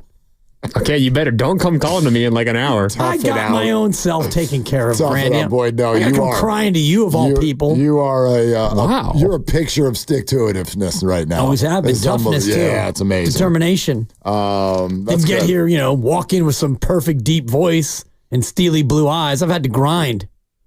Captain Deep Voice, Mr. Handsome. See, now that's what it feels like the Warriors are doing. That felt directed at me. It was. Oh, okay. 100%. Sorry. Yeah. I should be more veiled. Hi, I'd like to work on radio. You're hired. Meanwhile, that's actually that's pretty much how it went. Yeah. Yeah. Anyway. Best day of the week. Thank you. Trying to get to me. You're not gonna today. Big day for me. We might. My prediction, by 5:40, you'll be so pissed that you won't even be here anymore. I like that. Yeah. That's my prediction. It's a good prediction. All right. Yeah. So if anybody listens. Well, my lock will probably be down 14-0 at that point. The pick is in, and I'll save it for later. The pick is in. We're fading the Dibbers tonight. Yeah, Are the Vikings a 3-point favorite? Is that what we're doing about? Something like that? Are they a 3-point favorite tonight? We'd be careful. Sounds about right. Be careful about them home dogs. Yep. Then you look at that. And you're like, what? Yep. The Vikings are going to kill the Rams. I see Vikings by 2.5. God. But Puka Nacua and Cooper Kupp are back. Oh, while we're there, can I get a collective? Because, Dibs, you already gave me your answer, and thank you for that. This is totally selfish, but let me borrow 20 seconds for this. Grandy, Steven, everybody, please, listeners, text, call, tweet, whatever. Fantasy situation. I got a league. It's a big league. We play a lot of people, okay? Puka's been on IR the whole year. Team's doing very well. First place team. So we get the news about an hour and a half ago. Puka Nacua has been activated. It's an activation sensation. That's a buck. And so I got a flex spot. He's been activated. I got a flex spot that I could put him into. Jawan Jennings was in that spot. Jawan's probably not going to play. So, but here's the other option. The other option is Bucky Irving. And they're wearing creamsicles this weekend against the Falcons. Timeshare running back Tampa Bay. Or do you think Puka's even a better option than the other three starting receivers on the team, which is Amari Cooper, Brian Thomas, and DJ Moore? Do I play him? Yes or no? Grandy? I have Puka in a couple of leagues. I'm not playing him You're not tonight. playing him? Yeah. Scared. He's not going to play a full complement of snaps. Do you know that? Cooper Kupp is back as well. Do you know that? I feel very confident that he will. But no one has said that to you. Adam Schefter, Bruce sources, he has not said. There are some. I'll find the exact source. There are some sources who have said that he's probably not going to play full snaps. Anybody else want to weigh in? Steven, you want to weigh in on this? I'm going to take the side of the creamsicles. Okay, you're going Bucky Irving? Yeah, I told you off the air, Bucky Irving. You said Bucky Irving? Bucky Irving is their red zone main guy on the ground, I've seen. Yeah. They do. They run them all. Well, they've got no receivers anymore, so I feel like they're going to probably throw it to him out of the backfield a little bit. Maybe. That's a good point. Half point PPR. Not full. Okay. Anyway, if anybody wants to weigh in on that, I would love your help. Mike Garafolo. Certainly won't be a full slate of reps for Puka Nacua, though he and the Rams feel good about his knee. Huh. There you go. Okay. Yeah. All right. I got some time to consider it. And you've got some time to consider this. Okay? This is Steve Kerr on Tuesday with us. I asked him the question, does the locker room feel a lot lighter? This is what he said. No, I think that is fair. And every year is a little different, and you can't always control all that stuff. So you're constantly hoping that you get a group in a good vibe and in a good place, and that's where we've been with this year's team and camp. There's a really good sense of we've got a chance to prove people wrong and to have a really good team, and we got a lot of guys who are excited to be here, and I know I'm excited. This is year 11 for me, which is crazy, but I'm feeling refreshed and ready to go and really excited about the season. Okay. And again, I want to back up. The Steph Curry thing that we played for you a bit ago and has gone very, very viral so far today, where he says this is a beautiful locker room and no egos and people who want to be here. And if you have a bad night, don't bring the whole team down. I don't think at all that Steph was knowingly out there firing on Klay. I don't think that. But in some way, indirectly, it feels that way. It's hard as a Warrior fan to not hear all this and go, oh, they feel so good about the kumbaya of everything. What's different? Well, it's very obvious what's different. Klay Thompson's not on the team anymore. Right, and Chris Paul, and that's about it. Usman Garuba and Dario Saric, I don't know if they were heavy drains on the overall vibe, and it's a guy who had been there for more than a decade, and somebody who had won 4 championships, and somebody who got into a skirmish early in the year, which resulted in Draymond Green choking out Rudy Gobert and getting suspended, and Klay played with an edge unlike any that we've seen, and his year ended in the worst possible way, where he didn't make a field goal in a play-in game. And so you could see it. The energy that he was giving off was not as carefree and positive and joyous as what we were used to. So, yeah, when he's not in the locker room anymore and you bring in 3 veterans who want what they've had, a championship, they've got hunger and they're ready to play their role, it's a completely different feeling there. I mean, what if we almost sort of evolved the question that we're even asking? Like, we're all Warrior fans. Not all of you listening, but a lot of you. Like, are you now, and what's the word I want to use here? Are you glad that he's gone? Are you relieved that he's gone? Are you, I don't know. I don't know what the word is. How do you feel about that? I've sort of arrived at a spot where it's something beyond at peace with it. I mean, if you're a big-time Warrior fan, you love the guy.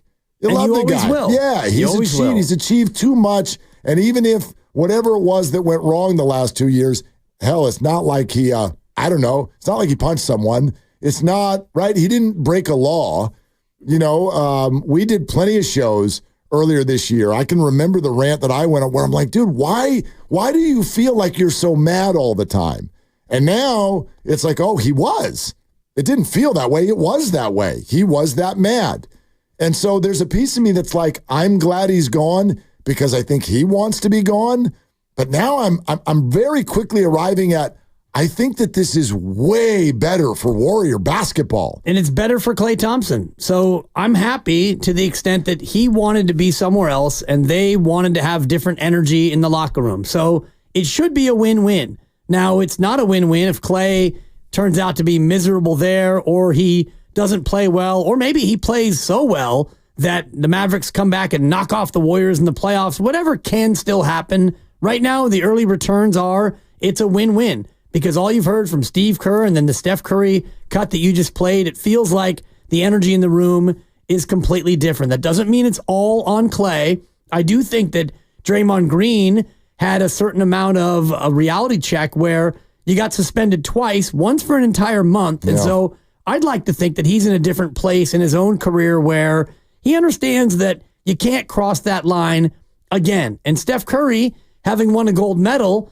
he has to have a certain amount of contentment about not only his legacy, that's already been cemented, but where he is now as a pro. And he got an additional year on his contract. And Wiggins has now been freed up, for a lack of a better way to describe it. Yeah. But, when you lose your father and it happens the way it happened, where his father's no longer in pain, that has a certain amount of freeing to it. And so I go across the board for a lot of these guys, and individually, they're in a better place. And then collectively, with the 3 vets coming in, a high IQ slow-mo, a bucket getting Buddy Hield, and DeAnthony Melton, who by all measurements is a really good two-way player, I think the team overall, top to bottom, got better, and the vibe certainly got better. We're going to go to the phones in a second. Peep this. Check this out. Comcast Business text line. Listen to a few of these, the first ones that have come in. 925. Yes, I'm glad he's gone. Met him several times. Sad to say he was a rude jerk. 650. 100% glad he's gone. Was bringing down the team mentally. Bad mojo last few years. 510. It's okay that he's gone because he didn't want to be here anymore. And that's fine. Sometimes you need new scenery. Those are the first 3 that came in. If you're just joining us, here is the Steph Curry comment that kind of inspired this conversation. Energy's been great from day one of training camp. It's a beautiful locker room. Guys that are happy to be here, happy to play the way that we do. I understand everybody's going to get an opportunity. Coach has done a pretty good job of explaining, the situation we're all in, like in a positive way of, again, how many guys he would like to play and how many guys can play. And to your point, you have to have, again, a commitment and no agendas, no egos, or healthy egos of when you're out there, like you're supposed to be out there, but if it's not your night, you can't bring the team down with your energy. I haven't seen any red flags with that. If it's not your night, you can't bring the team down with your energy. Guys who are happy to be here, guys who are happy to play the way we want to play. There are 4 comments in there that get my attention, but you're right. That one is, I think, the one that made people go, oh, that's Klay. Right. You're talking to Klay, even though I know you're not talking to Klay. Like, there's 0 chance Steph Curry was like, I'm going to go find that microphone and I'm going to give Klay a little little rib shot because we're 1-0. That's not Steph. That's not Steph. He's way too respectful, way too happy, has way too many awesome accomplishments and memories with Klay Thompson. But it's very difficult to hear him say that and not immediately think of Klay. That's the way I feel. Absolutely. And you look at last year, and the only other people who were here were Chris Paul, and he was mostly, I think, kind of in the background emotionally. When he was healthy and he played, he was a net positive for what they were trying to do. But I don't ever remember a time where he was a drain on the emotions or the vibe. And, Dario Saric played a lot early, and then he was relegated to the end of the bench. I don't think that he was, even if he was pouting, I don't think that he has the gravitas to affect the vibe in the locker room. But for sure not. When you've got Klay Thompson, a 4-time champ, who's desperate to try to find it again, and also pretty desperate to get that contract because he made $43 million last year, and they offered him $27 reportedly, right? Or was it 28? Whatever it wasn't 43. So from that moment on, he played with a certain amount of anger, and I also think early in the year, especially, he was hunting his shot. And so when Steph says that, guys who want to be here, who are happy to be here and happy to play the way that we want to play, that's not the way that they normally would play, where you give it to Klay and he's trying to hunt for it because he wants to get that bag. For sure. Monty Poole, NBC Sports Bay Area, on the difference in the vibe. Night and day. Everybody is really kind of spreading love toward everybody. It's like they've been at a kumbaya camp. A lot of the new guys that come in have made a difference. Kyle Anderson, Buddy Hield, DeAnthony Melton. They came in and they've been professional. They've been affable and funny and everything. I mean, Buddy is like everybody's favorite friend now, Buddy Hield. So there's a different vibe. And last year, obviously, Klay went from being no maintenance early in his career to last year was a tough one for him. And that kind of was something that kind of permeated throughout the team, as well as Draymond's absences. So you look at what happened last year. I think this year the vibe is a lot more positive. Okay. And I mean, a lot. Well, not just a lot. I'll let the listeners know. So Grandy's got some things organized here on our soundboard, and the ones that sort of feel like potentially someone is maybe referring to Klay. He's got those labeled in such a way. And he's like, subtle jab at Klay here, subtle jab at Klay. Funny. Well, I'm like, that's not subtle at all. He used his name. Monty Poole's like, yeah, Klay went from no maintenance to all the maintenance. And now he's gone. So now it's not that way anymore. That's not subtle. No. I got the message. So, and that's any workplace. And I think for sure. I think about this workplace before you even got here when our new PD took over. We had 4 or 5 employees who were negative energy. They were drains on the vibe. And over the course of time, look, the PD went about changing that culture slowly but surely. And now, if you look around the room, and you've been here now for more than 3 years, we have a great culture. Everybody pulls for each other for the most part. Egos are mostly in check, and we all have each other's best interest at heart. And that makes a big difference when you come to work. One more from Steve Kerr. We asked him about Buddy Hield. Listen to this.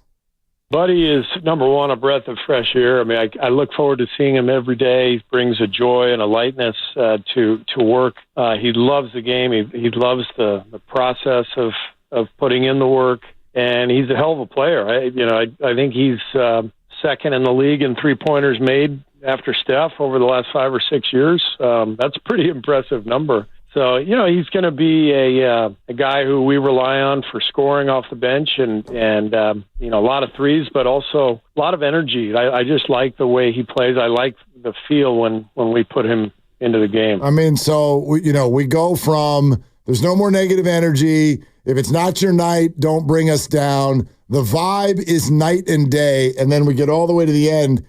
And essentially, let's be real, Buddy Hield is kind of the Klay replacement. I know he's coming off the bench, but in terms of what Klay did for this basketball team, Buddy was imperative. Someone like that who you could count on for a three-pointer, and no one can stop talking about what a, quote, breath of fresh air he is. Right. 12 shots in 15 minutes last night for my guy, Buddy Hield. Mm-hmm. So, and how many of them went in? 8. Yeah. And that is, that's I think, kind of the Klay replacement because, Buddy's going to come in and just look to score. I don't know how many minutes he's going to play, probably more than 15 on the regular, but when he's in there, look for the ball to go up toward the rim. I don't know if anybody in the recent memory of Bay Area sports has been more appropriately named than Buddy Hield. Like, Buddy, I'm here to shoot and do whatever Steph tells me to do. And when I shoot it, we'll usually go in. Well, that's my buddy. That's right. That's my buddy. Shavano Rayner Hield. His buddy. That's his real name? Yeah. I like Buddy more. Shavano's a good, unique name, but I don't know if I've ever heard that before. His actual name. Never heard that. Say it again. I believe it's Shavano Rayner Hield. AKA Buddy Love, Buddy Fresh, Buddy Buckets. Well, when did he get the buddy? That's a good question. I'll have to ask him. Who gave it to him? I wonder. That feels like a really young, hey, come here, buddy. Time for dinner. Hey, buddy. Hey, buddy. Hey. Yeah. Let's go to Chris in Fremont. Hi, Chris. Thank you for calling. What's up? Hey, good afternoon, gentlemen. How you doing? Let me turn my radio down here. Let me clear my throat. Hey, Mark, every once in a while you say something, I'm like, I know he's not talking to me, but let me reach out to my buddy Mark here. You were asking if it's a breath of fresh... Hey, buddy. Yeah. I'm everybody's buddy now, once Buddy arrived. But, so I'm listening to you talk, and I don't know how anybody could have watched the Warriors. If you followed the Warriors for a long time, you watched before Klay's injury, you watched, when he came back the last few years, and then you watch... albeit a small sample size against one of the bottom feeders of the NBA. But I don't think any fan who has a decent knowledge of NBA basketball watched that game last night and didn't think, man, Klay was dragging us down. Everybody saw how often he pouted. When they tried to transition him to the bench, similar to the role that Buddy Hield had last night, the very first game he went to the bench, I'm not even kidding. The dude took 8 shots in 4 minutes. Every single time he touched the ball, it went up. Because like you said, or the Dibber said, Klay has this deep yearning for everybody to appreciate him as a player and think, he's been mad since he got voted number 77 in the top 75 voting, right? And I'm watching this team last night, the ball movement, the smiles, the locking in and playing hard defense. And again, he loves Klay. Klay's a legend for the Warriors, but you can't sit there and tell me that you think Klay Thompson at this stage in his career would have fit into the style that they were playing last night. Locking in defensively on both ends. Sure, he can run the floor 2 to 3, but even when he was sprinting, it looked like the guy was jogging because Klay is shot. Klay is a fringe guy now. They think it's going to go. They think it's going to work well in Dallas. He's going to stand in the corner. Luka and Kyrie are going to be dancing, doing their thing, and when he doesn't get it, he's going to be pouting. And then when he does get it and he misses, he's still going to be pouting and running back on defense sad. So that brand of basketball last night, that's a winning brand of basketball for this team. And it brought me back to, 7 years ago with Iggy, Livingston, swinging the ball, finding the guys open. And you know what? I got a shot, but you got a better shot. I trust you. So, I mean, the way that I saw them play, the vibes, I love it. I love where they're trending. Again, it's Portland. We got to do it against real teams. But, in the 4 games they played against Portland last year, it was a nail-biter in 3 of them to the end. So, they blew them out basically at halftime last night. So, I love it.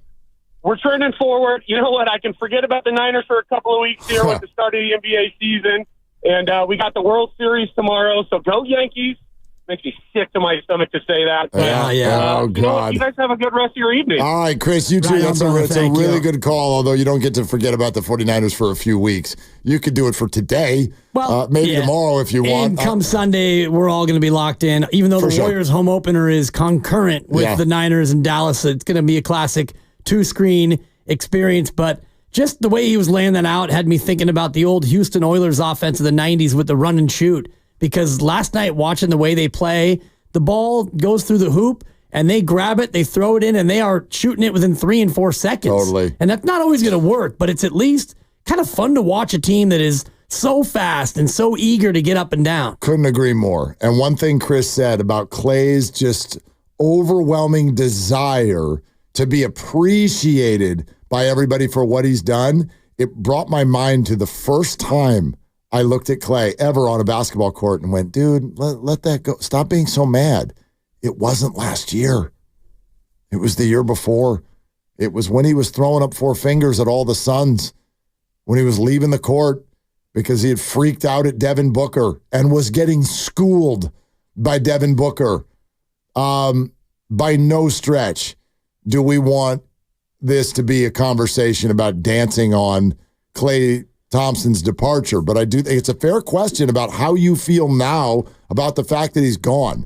And is that a different feeling than it was? And are you now relieved or glad or whatever word you want that he's gone? 888-957-9570. Those of you on hold, we're coming. We're presented by Fremont Bank, celebrating 60 years of full-service banking with no compromises. Kurt Warner is also 20 minutes away. This is Willard and Dibs. Tune in this week to Kickoff with Boomer and Valenti.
Always live on the free Odyssey app, Twitch, and YouTube. Powered by First NorCal Credit Union.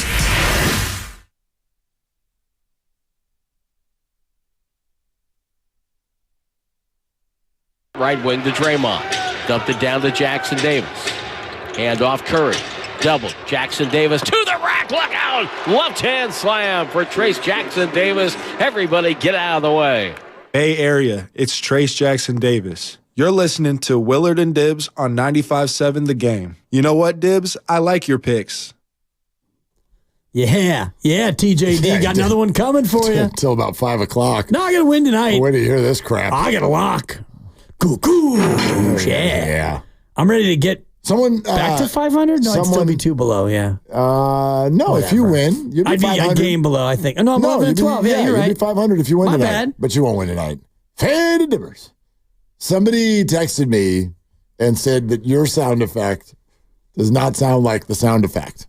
Doesn't matter. It's not. Sometimes it's not about sounding like the sound effect. Sometimes it's about creating your own identity. Like, I don't think your Farhan sounds like Farhan, but it's still funny. It's getting better. Unfortunately, it's going to be too late to get better. Yeah, it's defunct. You're like, what are you aiming for 2026? I've worked hard on it. Like, because there's a certain cadence to the chuckle. It's a he followed by 2 ha's.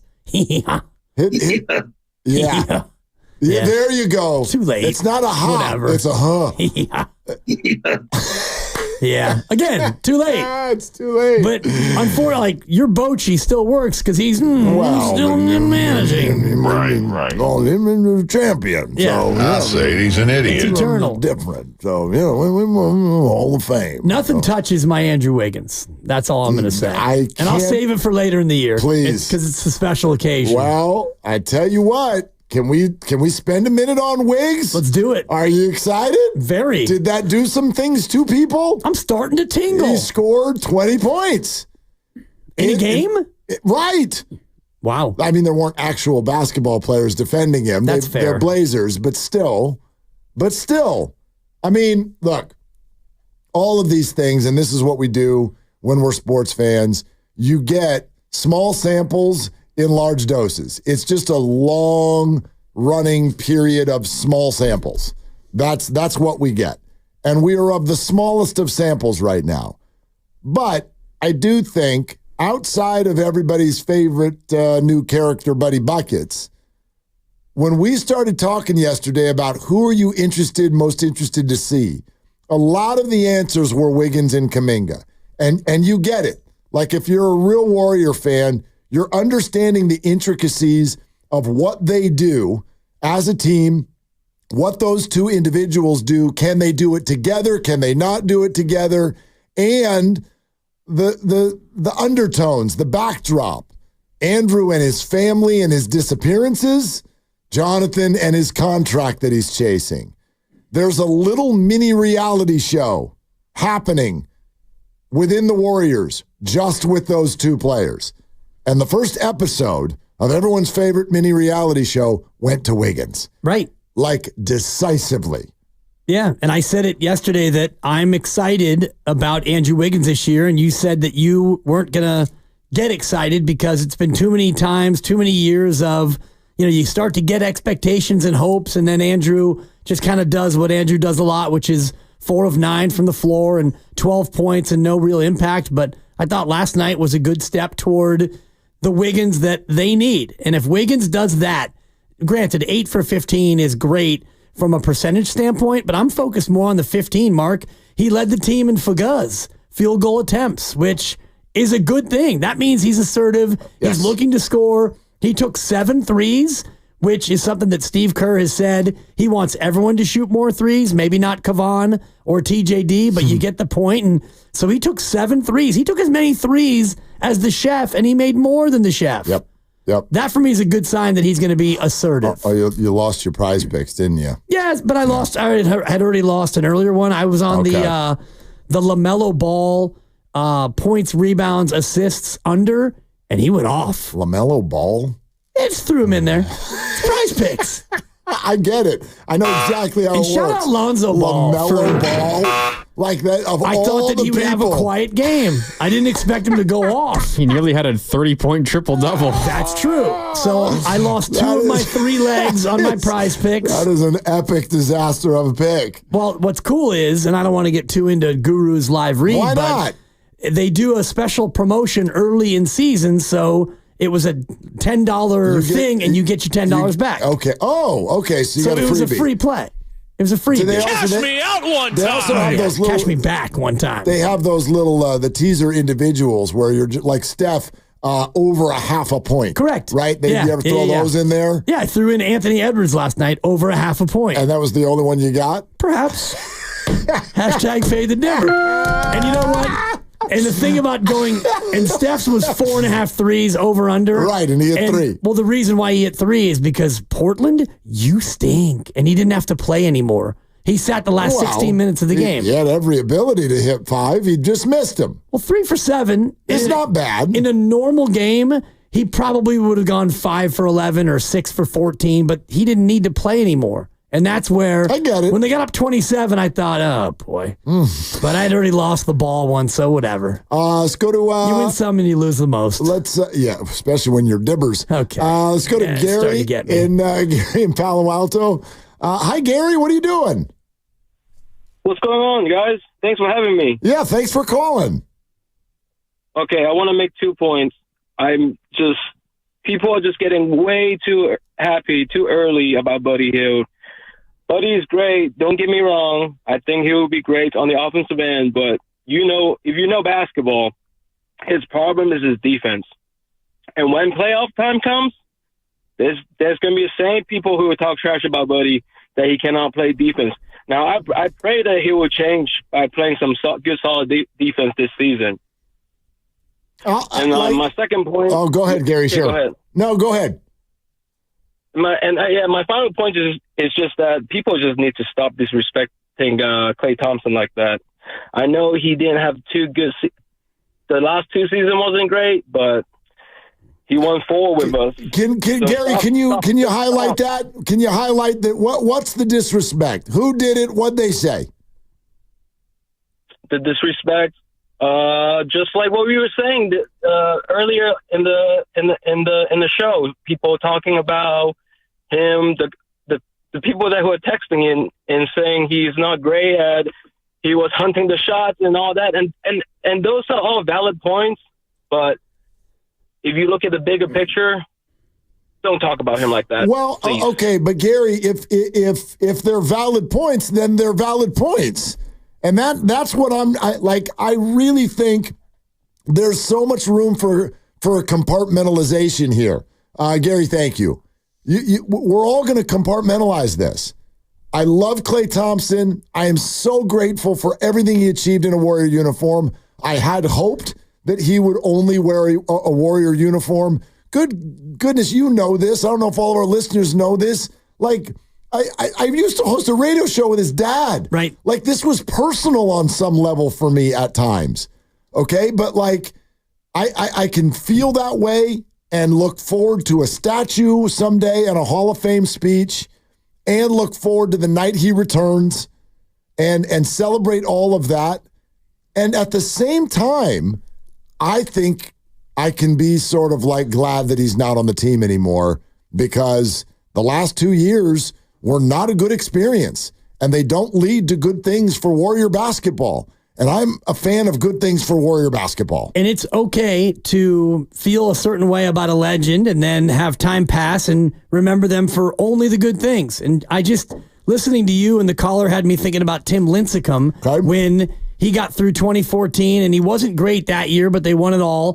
2015, he comes back and he's in and out and he's hurt and the rest of it. And he ended up leaving and going to the Angels. And it's like, it would have been cool if he retired here, but he had gotten to a point, not the same behavior and attitude maybe that we saw from Klay, but the overall skills had eroded and it was time for him to either hang it up or go somewhere else. And he did. And you felt bad seeing him as an Angel, but you also felt kind of good that it was over because it had gotten bad. I agree. I think the even better comp is Bumgarner. Yeah. I really do. If you think about this is a champion who will be forever celebrated, but then got to a point where you're like, a little prickly. little prickly.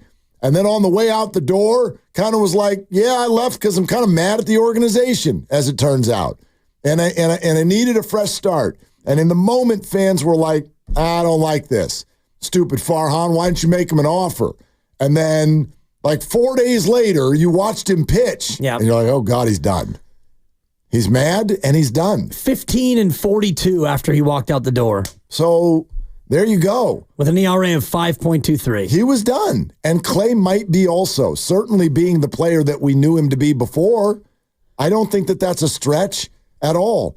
If you're mad and you're done, we love you. Mad done. Very good. Not bad. Had to sneak that in there. But if you're mad and you're done, go. Yep. And we'll see you when you come back to wave at us. In November. Right. But Mavericks at Warriors. But don't play here anymore. If you're mad and you're done, go. Yeah. I think he's mad and he's done. Hopefully he's not really that mad, nor is he done. I'd like to see him. He's kind of mad. And I don't know if he's been mad done. for 2 years. And he starts his Mavericks career in an hour and 15 minutes. And I think he's less done than Mad Bum was. But he's not going to be what he was. He hasn't been what he was. Right. And I don't think we thought that Mad Bum was as done as he turned out to be. We didn't. We didn't think that. But my God, he was. Valvoline Instant Oil Change is your 15-minute drive-through oil change. Visit the friendly expert technicians at your local Valvoline Instant Oil Change to check fluids, tire pressure, windshield wipers, batteries, and more. Locations and coupons at BayAreaOilChange.com. Your calls continue to be welcome at 888-957-9570. We're also going to dive back into the 49ers, the quarterbacks, the all-22. How's it looking? Why is Brock different this year? All of that with the great Hall of Famer, Kurt Warner, joins us next on Willard and Dibbs. And I'm very much looking forward to that, Mark. But in the meantime,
Now, back to Willard and Dibs on 95.7 The Game. All right, we're expecting Kurt Warner very, very shortly.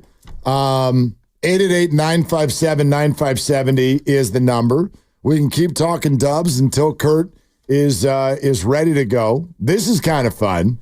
We played the Buddy Hield thing about, like, I'm just happy and I just do whatever these guys tell me to do because they know what they're doing. Check some of this out, though. The last time he was this open, remember, Buddy's played in the league for a while now for a lot of different teams. Last time he felt this open consistently. You know, I don't want to bring it up, but I think the last time I was free like this was in Oklahoma. I had guys that were always playing for me and passing the ball and trying to get me open. It was fun. I'm not gonna lie, but it's been a fun from preseason. Just got to keep building and stay humble and keep learning from these guys. Buddy Bucket says he hasn't been this open since college. Yeah, when everything was on him, all eyes on me. And that's what it was when he was in Oklahoma, and he took a bunch of shots. And yeah, if it continues like it did last night going forward, he is averaging 28.5 shots per 36 minutes. That's a lot of shots just through one game. That's a lot of shots. That's a lot of shots. If he's going to make 3/4 of them, then fine. Shoot the ball, yeah. That sounds wonderful. And for his career, he doesn't shoot the ball as often as Klay Thompson has in his career. He does or does not? Does not. Oh. So as much as we think that Buddy's a super gunner, yeah, but per 36 minutes, he shoots at a smaller rate than Klay Thompson did. Slightly. That's crazy. So there you go. That's crazy. All right, we're going to get back to the Warriors calls shortly. 888-957-9570. But we're definitely going to take this call. A Hall of Famer is on the River Islands guest line. Let's do it. It's Kurt Warner joining us here on Willard and Dibs 95.7 The Game. Hey, Kurt, how are you? I'm good. How are you? We're doing fantastic. I really wonder if you see... Do you see anything different this year with Brock Purdy's performances versus what we've seen in the first 2 years? I would say not a lot different. And I think the hard part is you always got to kind of look at each game individually. I still think Brock has been playing, really good football this year. It hasn't been quite as easy in the past. I felt like this Chiefs game was maybe the worst game that I've seen him play in his career. And again, I don't want to make a huge statement just on the last game, but he's played so well and been so consistent at making the plays that are in front of him and creating some opportunities within this offense. But I thought he really struggled in this game against the Chiefs, just kind of seeing it, recognizing what they were doing, protecting the football, just some different things. Didn't think he played his best game, but overall on the season, maybe not quite as good as the last couple of years. But again, let's put it into context, right? I mean, the way he's been performing over the last couple of years is as good as we've seen anybody perform on a consistent level. And so this year may be a little bit of a down tick from that. And really you just have to look at the whole team. I think the team isn't playing nearly as consistently well this year as they have in the past.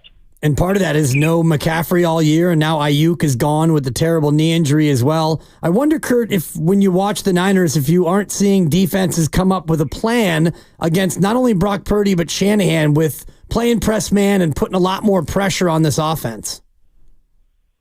Yeah, I mean, again, it starts with running the football with this offense, as we know. And, they've done that really well at times and not quite as good at other times.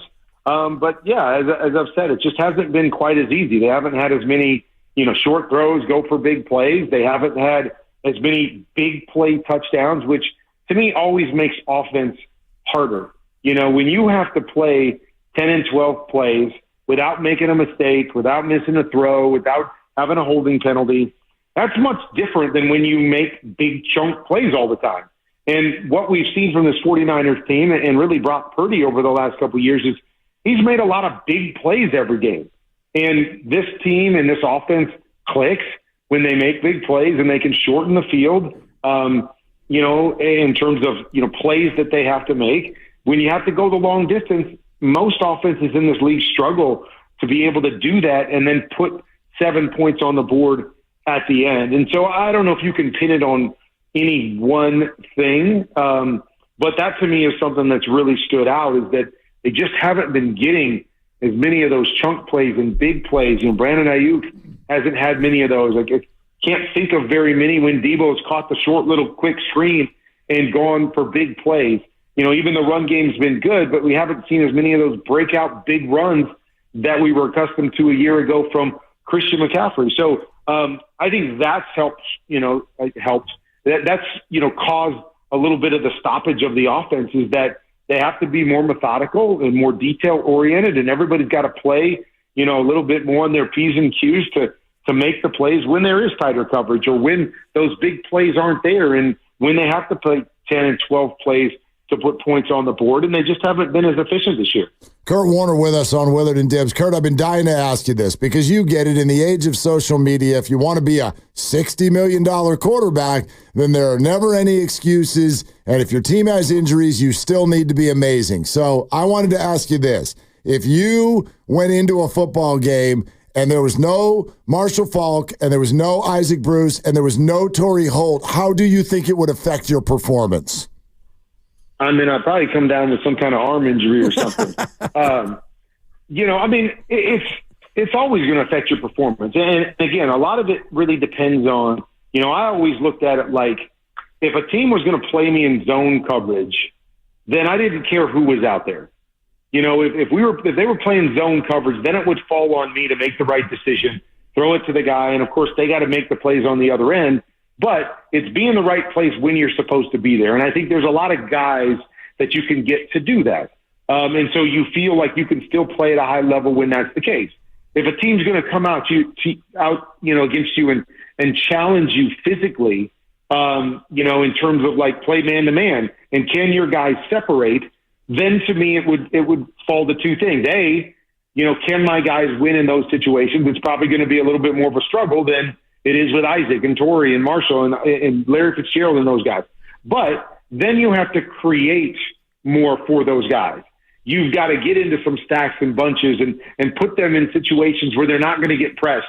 And, you can create some more space for them instead of expecting them to play, the same way your other guys would play. And so I always felt like we would be successful, but how we had to be successful may have to change from a schematic standpoint, just to play and cater to what our guys are good at or what they're not good at or what we're going to be facing that week, versus when you have those guys, you don't really care. Like, you play us however you want. We're going to win against man. We're going to win against zone. We're going to play our scheme because it doesn't really matter. Well, when you have lesser players, so to speak, now you have to be a little bit more creative in how you get them open or what you do or how you force a defense to play against you than you may have to with all that talent. That's an interesting way to break it down, because we're starting to see defenses come up and pressure this team a little bit more with, like you were talking about, with man-to-man coverage. And I wonder how much the new movement of defenses toward the two-deep zone makes it tougher on offenses, because it seems like the big plays in the passing game are harder to come by now. That's a myth. I don't buy into it. Here's the thing that is funny about that is that you say that, okay, the bigger plays are harder to come by because there's two deep safeties. Well, when you think about it, the base coverages you're going to see are 2 deep, 3 deep, or 4 deep, right? And so why would it be harder to get big plays down the field against 2 guys covering the entire back end of the field versus 3 or versus 4? So that to me is a myth. It's more what I would say is the chunk throws might be a little bit harder. And by that I mean kind of the 15 to 25 yard throws are a little harder, not the big plays down the field. And why that's harder is because you have 5 guys playing zone underneath in cover 2. And so the windows are smaller, in that second level, or you're always going to be throwing it over a guy in the second level because of the underneath defenders, not because of the deep defenders.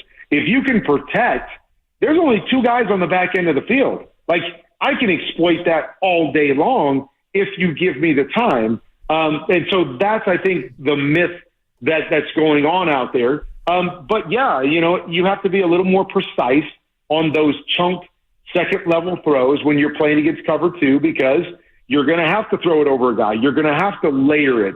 The windows are going to be a little bit tighter, when that's the case. But that, to me, is the biggest thing about it, more so than you can't get the big plays down the field.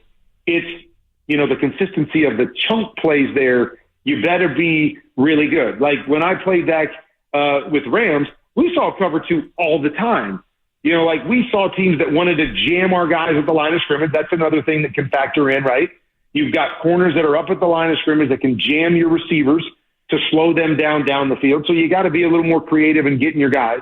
But we saw a whole bunch of cover two, and we were good at getting big plays, but I think it's because we were so detail-oriented, and I had the capacity to kind of layer throws over the top and could be accurate with that second-level throw. And that's probably the biggest difference, is there may not be the precision at the quarterback spot that we've seen in the past.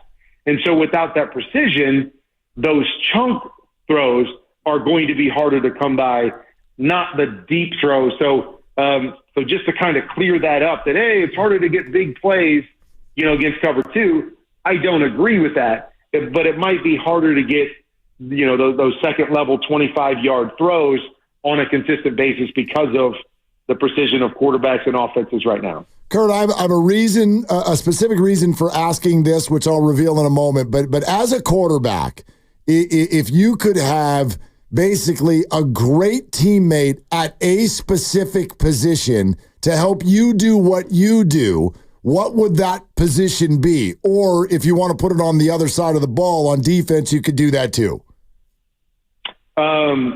So again, what position would I want to have, or what kind of player would I want to have to make my job easier? Exactly. Like where would you want like a great teammate or great teammates at what other position to make your job go well? First of all, I was fortunate to play with Marshall Faulk. And so I think a good versatile running back, can be a real mismatch and can really help you dictate things if they can get out of the backfield and catch the ball, kind of like Christian does, right? He's kind of a positionless player that you can put a lot of different places. And I think those guys are so, good and important. A Deebo Samuel would be another type guy that you would love to have. I still think the biggest mismatches in football are the tight ends. If you have a really, really good tight end, they're really tough to match up with. If they can play in the run game like George can, play in the pass game, get down the field, make big plays, because they're being covered by those interior guys that have to worry so much about the run game and so much about coming downhill. And so if you have a good player there, I think that's, those are kind of two areas where you can create really, really good mismatches for yourself. Unlike outside, of course, I played with great receivers and I'm not trading them for anybody, but the best defensive athletes are going to be out there too. So the discrepancy in, ability is going to be smaller in those areas than I think it is a linebacker covering a really good, receiving back, or a linebacker or a safety covering a really good receiving tight end, where those guys can be involved in more parts of the game. I think those would be the areas that I would definitely look to. Okay, so here's why I'm asking, because you kind of got to receiver there at the end, and as a quarterback, I think that's kind of where our brains go. But Kurt, I'm amazed at what's happening at this position around the league and the way that it's being paid. A lot of teams, it's their second highest paid player behind the quarterback. Hell, sometimes it's the second and the third highest paid guy, kind of like the Miami Dolphins. Does this make sense to you, the amount of resources that are being put toward wide receivers? I think that's a tough one, because it is a throw first league, or it has been really until this year. I've seen that kind of trend change a little bit. And so you have to have a difference maker at that position, right? There's very few really good teams without a difference maker at that position. And if they don't have the difference maker at that position, then you better be really good in other areas. So I understand why those guys are getting paid, and especially the top guys in the league are getting paid, because the nature of the way it's going. And then I think you look at other spots. Like, I think resources need to go to the offensive line. I think the teams that are really good in this league, that's another thing you start to see is offensive line becomes so important to those really good teams. And building there, I think, that's vital. But I understand why at the wide receiver spot. Because, again, you can look around the league at teams that I think about the Dallas Cowboys. They got CeeDee Lamb, who's a really good wide receiver. They don't have much outside of that. So they're not running the football very well, and so it becomes a premium to have multiple guys on the outside that can be really good, that can win for you, that can be game changers for you. If you're really good in the other areas up front, then maybe that's not the case. But I just think because of the rules and the way it's all dictated, wide receiver is an important position. You got to have them for most teams, kind of like the quarterback. So I understand the resources. I just think the problem is, and even at the quarterback position, is that we've gotten to the point where all we do is, we just slate guys in. Oh, he's the next guy up. We're going to pay him this exorbitant amount of money. And the difference is you need to pay guys that are worth that kind of money. And we need to somehow get away from having to pay everybody that kind of money, because that to me is, I think, where the discrepancy is. And I look at it more from a quarterback lens now. But we've got all these guys making $200 million in the league that probably don't deserve to be making that. They're not good enough to be considered in that category, to hamstring an organization, to be expected to carry a team. They're not there, yet they're getting paid that. And, and I think we start to do that at every position, where we start to overpay good players instead of reserving that money and that commitment for great players. It's the whole idea of resetting the market, and Dallas has a couple of guys who've done that. And I want to get your thoughts on Dak Prescott and just where you see Dallas right now, coming off a bye and a team at 3-3 that feels like they've been playing worse than that. What do you make of Dak Prescott and this Dallas offense coming into Levi's on Sunday? I don't think they're very good right now. I don't think there's anything that they do really well. And that becomes a huge part of it, is that not every team can do everything. But if you want to compete in this league, you better be really good at something if that's the case. And Dallas isn't really good at anything. Dak's not playing really good right now. Their pass game isn't very good right now. Their run game is awful right now. They're not playing great at the offensive line. Like, there is no area or no player on their team right now that I say is really good, is one of the top, situations or top areas offensively in the league. And so, then you put a bunch of average together and you probably get below average. And then they're having their struggles on defense without being able to stop the run and some of those things. So I see a team that's very, very average across the board. And I don't know how they get out of it. I don't know where all of a sudden this change comes from, because to me, if you don't have a dominant area on your offense, you better be really, really good at the details. Like, the little things must be the most important thing for you, because you're not just going to out-athlete people. You're not just going to beat them because, you're better than them at the offensive line. So you better be really good from a technique standpoint, a detail standpoint, a creative standpoint offensively. And I just don't see this team being that either. I look at their film and I say, man, there's so many things I would do different in the passing game, so many details that aren't, buttoned up that cost them. So when you put it all together, to me, they're just not a very good football team right now, and I don't see how they work their way out of it. Kurt Warner with us here on Willard and Dibs. Kurt, you won't remember this, but last season you came on this show and we talked about Kyle Shanahan's system and how it's not really built to come from behind, that the whole idea is to get a lead early and then hold it. And they do that very well, but obviously it hasn't worked as well this year. And there's a lot of talk with this fan base with regard to Kyle's inability to have the right offense in place when there's chaos or when you fall behind. Is this a flaw in the system, in your opinion? I think that's really hard to use that term. the way I always look at it, and I do remember our conversation, and I believe in that part of the conversation, I also said, here's the thing about every team, is that every team has to focus and try to become great at something. And in doing that, something else is always going to be sacrificed because of it. If you want to be a great running team and commit more time to the run game, your pass game isn't going to be as good. Or you're going to say, I'm really good in the run game. Now I'm going to be really good with play action, AKA, 49ers, AKA the Lions. Those teams are really good at that. They're not as good in the drop back game. And I think it's because they sacrifice some because of what their system is and how their system is built and how they expect to play most of the time. It doesn't mean they neglect, when they have to play drop back football. It's just not their forte. It's just not what they work on and what they hone in on every week. That's going to be more limited. And the other things are going to be, the more important part of it or the more extensive part of what they practice and what they plan to do, because that's what they expect to be good at. And that's what they expect to win with most times out. And so when you say a flaw, I don't think they're as good in those areas. I'm not as big a fan of the complexity of their pass game and how they like to run it when they're playing drop back and spread out football. I love, a lot of what they do in the run game and how their play action comes off of it. And so, but I think you can look at a lot of teams. I was on a lot of teams that were really good at throwing the football, and we weren't great at running the football. Like, that wasn't what we were great at. We didn't think that was necessarily our strength.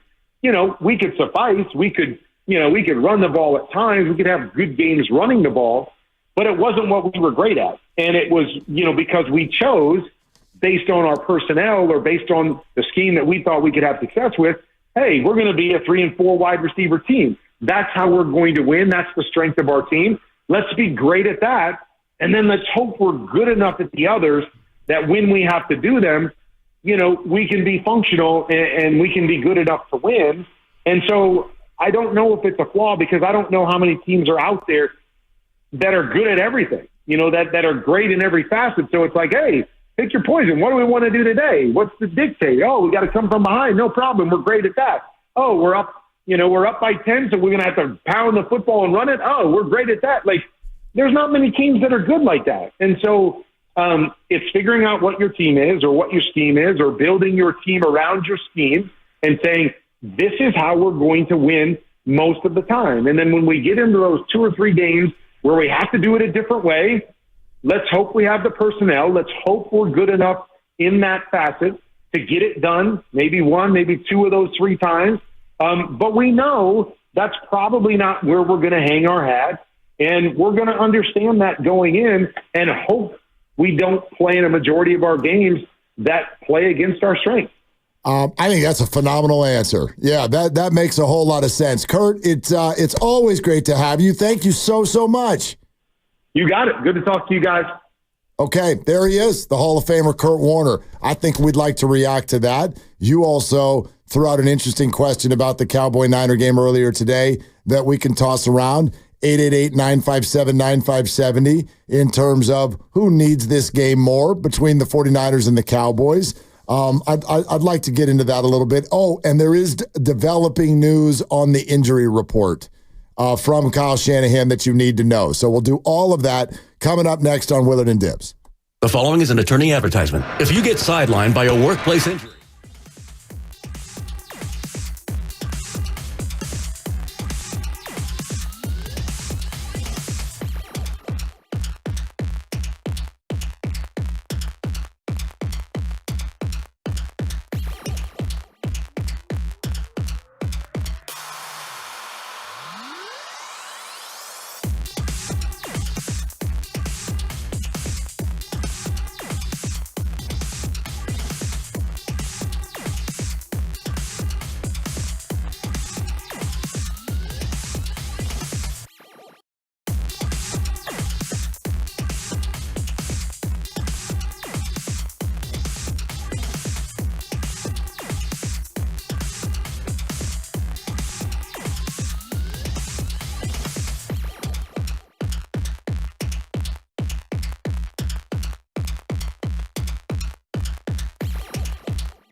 they do really well, and that becomes a huge part of it, is that not every team can do everything. But if you want to compete in this league, you better be really good at something if that's the case. And Dallas isn't really good at anything. So I'm ecstatic about that. Now, back to Willard and Dibs on 95.7 The Game. That was funny. All guests on 95.7 The Game appear on the River Islands guest line. That's where Kurt Warner just was. It is in it time for you to discover the islands. River Islands in Lathrop. Kyle Shanahan has publicly used the word doubtful for Juwan Jennings. Doubtful. On a Thursday. Let me translate. He ain't playing. You're going to see Juwan Jennings after the bye. Hell, you hope you see Juwan Jennings after the bye. And he wrote on Debo in his status today. I don't know that you need much of a word. Debo was a full participant and dancing for much of practice. Today. Okay. So that's the update. Full participant. Yes, and George Kittle too. And dancing. Yeah, I don't know about the dancing, but he was running. Ready to go. Yeah, so I'm running. I had no concern about George Kittle and his foot. I think you are safe to assume that we will probably see Debo Samuel coming up this weekend. So, and Jordan Mason was a participant as well. So you're looking at an offense that will have Debo, will have George, will have Jordan. Ricky Pearson now. You got to have a role now. Because obviously there's no Juwan, there's no Brandon. But here's what I think is really key and really something that I'll look for Sunday night. And maybe we can all do this. I think there's a very big difference between Brandon and Juwan, for example, are missing a game, and you know about that at the beginning of the week, versus what happened to the 49ers last week, which is that they thought they had Debo and they thought they had Brandon, and then when that game developed, at least when they got back into it and it was 14-12, once that happened, they didn't have those players anymore. And you have a game plan that is already in place based on certain weapons who are now no longer available. That, I don't know who's going to get hurt in this game, but in theory, that's not what Ricky Pearsall and Jacob Cowing and Ronnie Bell, this time, they're going into the game knowing that they're going to potentially have more featured roles. And I think it's easier to assess Kyle Shanahan and play calling and either criticize or compliment based on what happens, because there's a game plan going around those players. That, to me, is very, very key. Definitely. And you have an idea of what you are going to put in, what you're going to install for those guys, especially when it comes to Debo Samuel, because the Debo package of plays is different than any other player. And so when you find out the night before that he's a maybe, and then the morning of that he is a no, well, then that takes about probably at least 10 plays off your beloved laminated play sheet that you're just not going to run. All of the jet sweep potential, all of the Debo as a wide back, that goes off. Even some of the quick hitters where you're just going to throw it to him and he's going to step behind the line of scrimmage and he gets a quick pass and he's going to try to yak it up down the sideline. Those plays probably come off the board as well. So going in, it's going to be Pearsall and Debo. And from then you're going to have maybe a little Cowing and, you're probably going to use check a little bit more, I would hope, in the past game. So you can scheme it up knowing what you have going in. I do think that's a big deal. And you're going against a team where you've got matchup wins all over the place. That's the other injury news. Micah Parsons looks like he's not going to be ready. I just don't know. Like, I'm with Kurt, and I'm not Kurt Warner, so I can say this with a little bit more oomph. I don't know what the hell the Cowboys have to offer in going against a decent team. I know that they can beat the New York Giants. That's fun. Good for you. But the Cowboys, and it doesn't mean, again, it's the NFL, so bippity-bop and the ball can bounce and you can mess up and do things on special teams. They've already played a couple of teams this year that don't have a whole lot to offer on film, and they've lost those games. So I understand that, but the Cowboys stink. Like, they really, truly, and I don't mean this in like a Niner fan sort of like trash talk way. They have very little to offer in terms of matchups on film. They have CeeDee Lamb. He is a very good wide receiver. End of conversation right now. They really, they don't have a run game. They don't have an offensive line. They don't have a pass rush. They have a pass rush, but they're out. They're not healthy. The 49ers, on this one, you really can lean into it.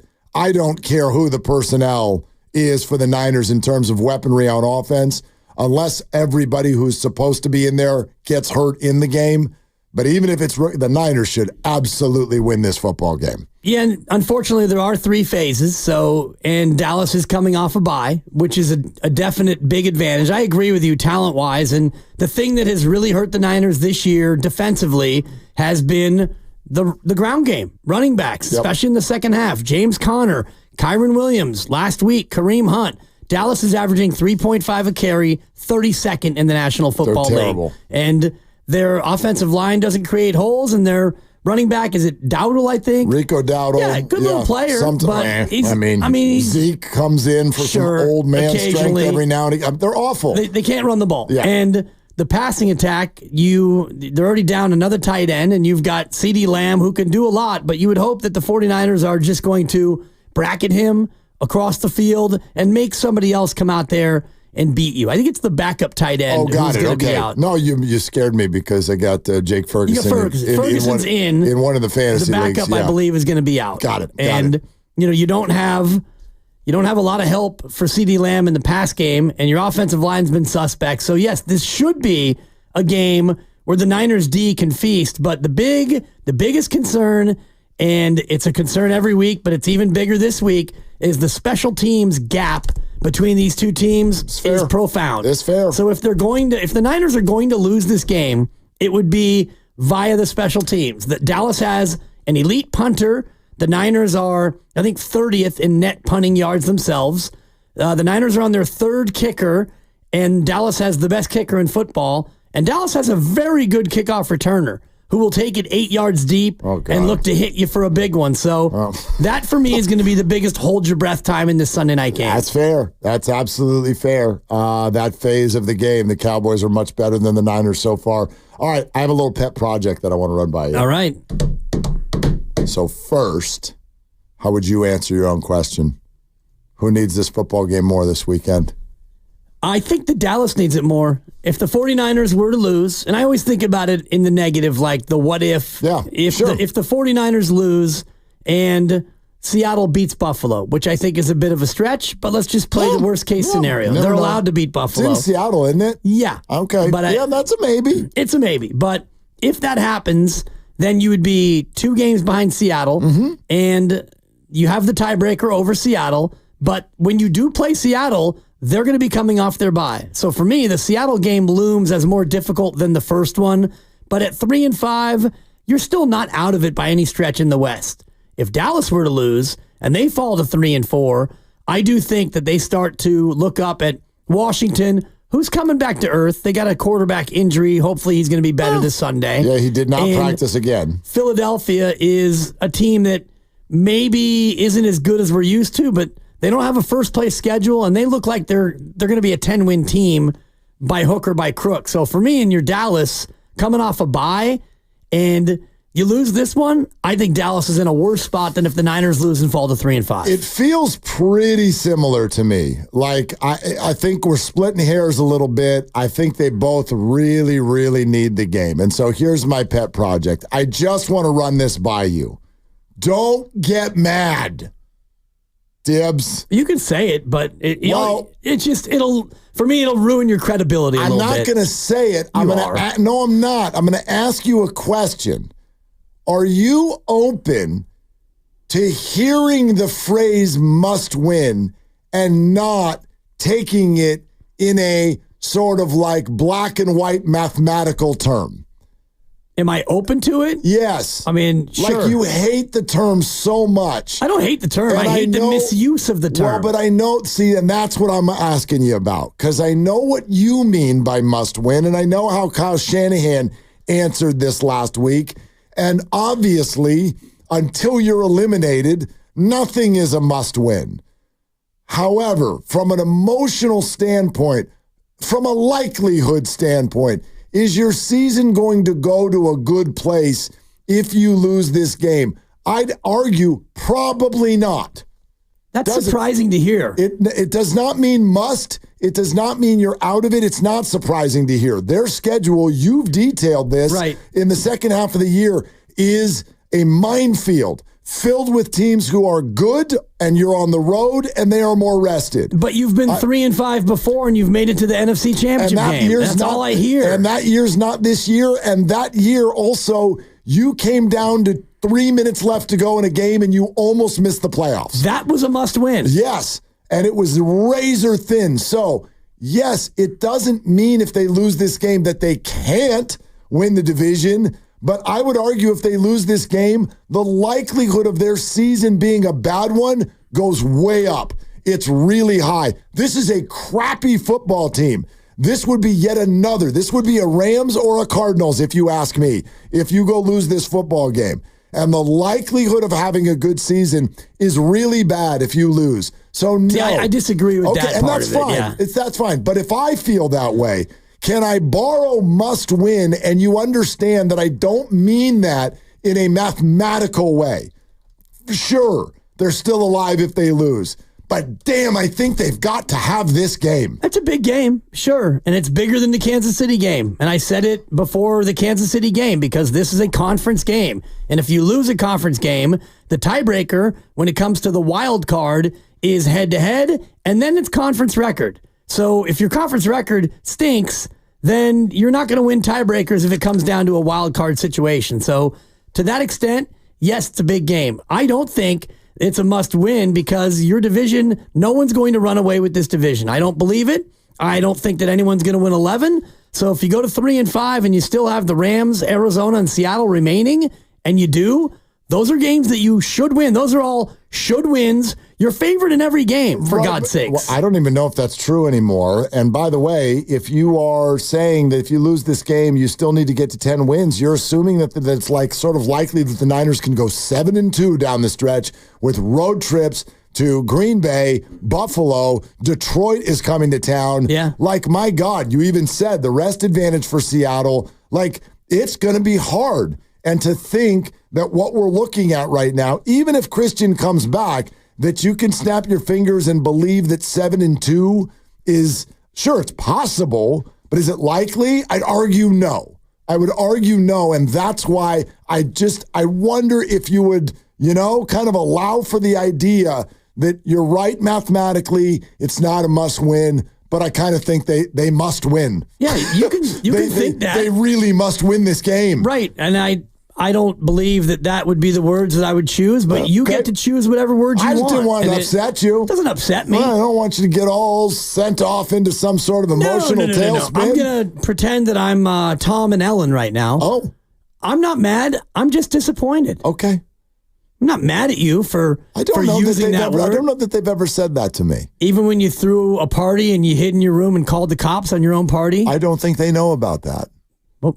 Are you listening, Mom? Go ahead and dump that, Grandy. It only happened, 38 years ago or something? I will tell you, I don't even remember if this is the same night, because it's not like I only threw one party, but I think what it's like that time when your friend came and drove and parked on the lawn, and your dad came out. And then he was mad. But he had a right to be mad on that one. I just wanted to deal with it myself. You know how it is. Like, you're like, I'll deal with my stupid friend. Don't have you come deal with the stupid friend, because then it's going to get all over school the next day, and now I'm in trouble, right? But what happened with the party where I called the cops on myself, I cleaned that house. I love this story. I cleaned that house. Except? I was ready. Would you forget the look? I was ready to execute the lie. Hey, Mom and Dad, how was your weekend? Because I was just sitting here staring at the wall for the last 2 days. I didn't do anything. In fact, I guarded the house. I never even left it. I just guarded it so nobody would look at it. That was my story. Until? And Mom went, okay, place looks great. And then she went to cook dinner that night. Yeah. And she opened up the oven, and someone had shoved a Budweiser 24-pack. Oh. Without the beer anymore, just the packaging. Of course. In the oven. One case inside your oven. Man. Like, where do you think the "what are you doing" phrase came from? Totally. It was born that day. Mark. What are you doing? Mark. How does that help anyone? It doesn't help you. No. Whoever you are who put it in there. So luckily, my mom is the type of person who, when she opened it up, she just started cracking up. She just started laughing her A off. And then she's like, we'll talk later. I think I know who did it. Asha Shana. It's Asha Sharma. Whatever. It worked yesterday. Do the legal. Oh, time for the legal. Time for the legal. I didn't do the legal yet? No, it was sure? a 4-minute oven story. Time for the legal. Yes. Anyway. Listen to 95.7 The Game, KGMZ FM and HD1 San Francisco and Odyssey Sports Station, always live on the free Odyssey app, Twitch, and YouTube. Powered by First NorCal Credit Union. For a low-rate auto loan, apply online or just ask for First NorCal financing at the dealer. I don't know if they ever used that line with me. Like, they wouldn't say, I'm not mad, I'm just disappointed. They'd be like, no, we're mad. Yeah. And I'm not mad, and I'm not really disappointed. I just don't like to use that phrase. I think that we in the media and, coaches and players, you can think about it differently when you're actually doing it. But for me, as a fan and as a media person, when I look at it at 3-4 and you've got 10 games left, it's like the boy who cried wolf. We're not ready to cry wolf in October. Okay, but did you hear the subtle change that I made? I didn't call it a must-win. I didn't call it a must-win. I said it's not a must-win, but they must win. It's more emotional, dude. It's not mathematical. You're right. The season does not end if we show up Monday morning coming off of a loss. I can't even say it. And that's kind of what I'm getting at. Yeah. That's what I'm getting at. You went into last week. I thought they'd win. I really did. I was wrong on that. I understood it was a very high chance that they didn't win. And so there was an emotional preparedness for what ended up happening, even though I did not like it all the way that it went down. That's totally fair. That emotional preparedness is not there this week. I'm going to be all kinds of not okay if they don't win this football game on Sunday night. Well, even through all the injuries they have, Dallas is injured as well. Maybe as injured, maybe not as injured. The Niners are better. The Niners are home. Correct. And Dallas has really two things that they can do to hurt you. One is CeeDee Lamb. Pretty obvious, Niners. Go ahead and do your best to cover him. Just put and the Lamar other on one him. Yeah. is special teams, where their kick returner's number 2 in net yards, and their kicker's great, their punter's great. If you muck it up with an M on special teams, you can lose this game. What matters more going into a football game in your little rest deal? This is what I wonder. Because the Cowboys come in rested, the Niners come in embarrassed. Yeah. I don't know if you've watched Fred Warner talk this week. I feel like the 49ers are embarrassed with themselves. Yeah. And so the Cowboys come in with a physical rest. I think the 49ers come in with an emotional edge because they truly... Like, they have got to, I mean, Jerry Rice came on our station and called them a dead sideline, not fired up for the game. And you performed awful. And Brock Purdy played his worst game of his career. Kurt Warner has said it now, too. Like, embarrassing. It's not embarrassing every time you lose. No. Minnesota was not embarrassing. No, but yeah, I'd actually argue, unfortunately for the Niners this year, 3 of the 4 times they've lost, it's been embarrassing. Yeah. And that has got to drive them on Sunday. Yeah, it does. And that game against Kansas City reminded me of playing Nerf basketball against Chris Fulton every year at Thanksgiving, and he'd kind of let me hang around, and then got down to winning time, and I couldn't get a shot off. And he'd win, I'd cry, he'd laugh, and we'd go have turkey. Perfect. That's the way that went. And it was embarrassing. It was always embarrassing because I kept coming back. And the Niners have no choice but to keep coming back. And just as far as rest disadvantage goes, they're a -7 against Dallas. They do get a +8 against Tampa. Yep. Niners off a bye. But then they're -7 against Seattle off a bye. Buffalo's coming off a bye when they play at Buffalo. Chicago will have a 3-day edge when they play Chicago. So the schedule's tough for opponents, but also for a lack of rest. There are a few of you texting in right now. What are you talking about? Dallas just got embarrassed at home. I'm sorry. I'm making a distinction here that maybe I didn't verbalize. Dallas sucks, so I don't care if you got embarrassed. Carolina gets embarrassed every week. You can't come back and be like, but The premise is that the Niners are still a good football team. It's a good football team that is underperforming. They are undisciplined. They are obviously dealing with a huge injury bug, as many teams are. But I believe it is a team that is underachieving. I don't think that about Dallas. Their 3-3 record is actually one of the most misleading things in the entire NFL this year. Yeah. I was watching that Pittsburgh game back yesterday, and I still don't know how they beat Pittsburgh. And that was the Justin Fields Pittsburgh, and they still were kind of trying to find their way. And last play of the game, too, by the way, on a fourth down. It was a nail-biter. And then I think they're more like the team that we saw against Detroit. And Detroit could have put up 60. I know they kind of tried to with all of the trickery that they kept pulling out. But that team. That was a statement game, too. That team is scary. Yeah. That team is good. That team is really good. Coach Franklin in Oakland. Hey, Coach, what's going on? Thanks for calling. Yeah, how we doing? First off, let me give you a shout out, Dibs.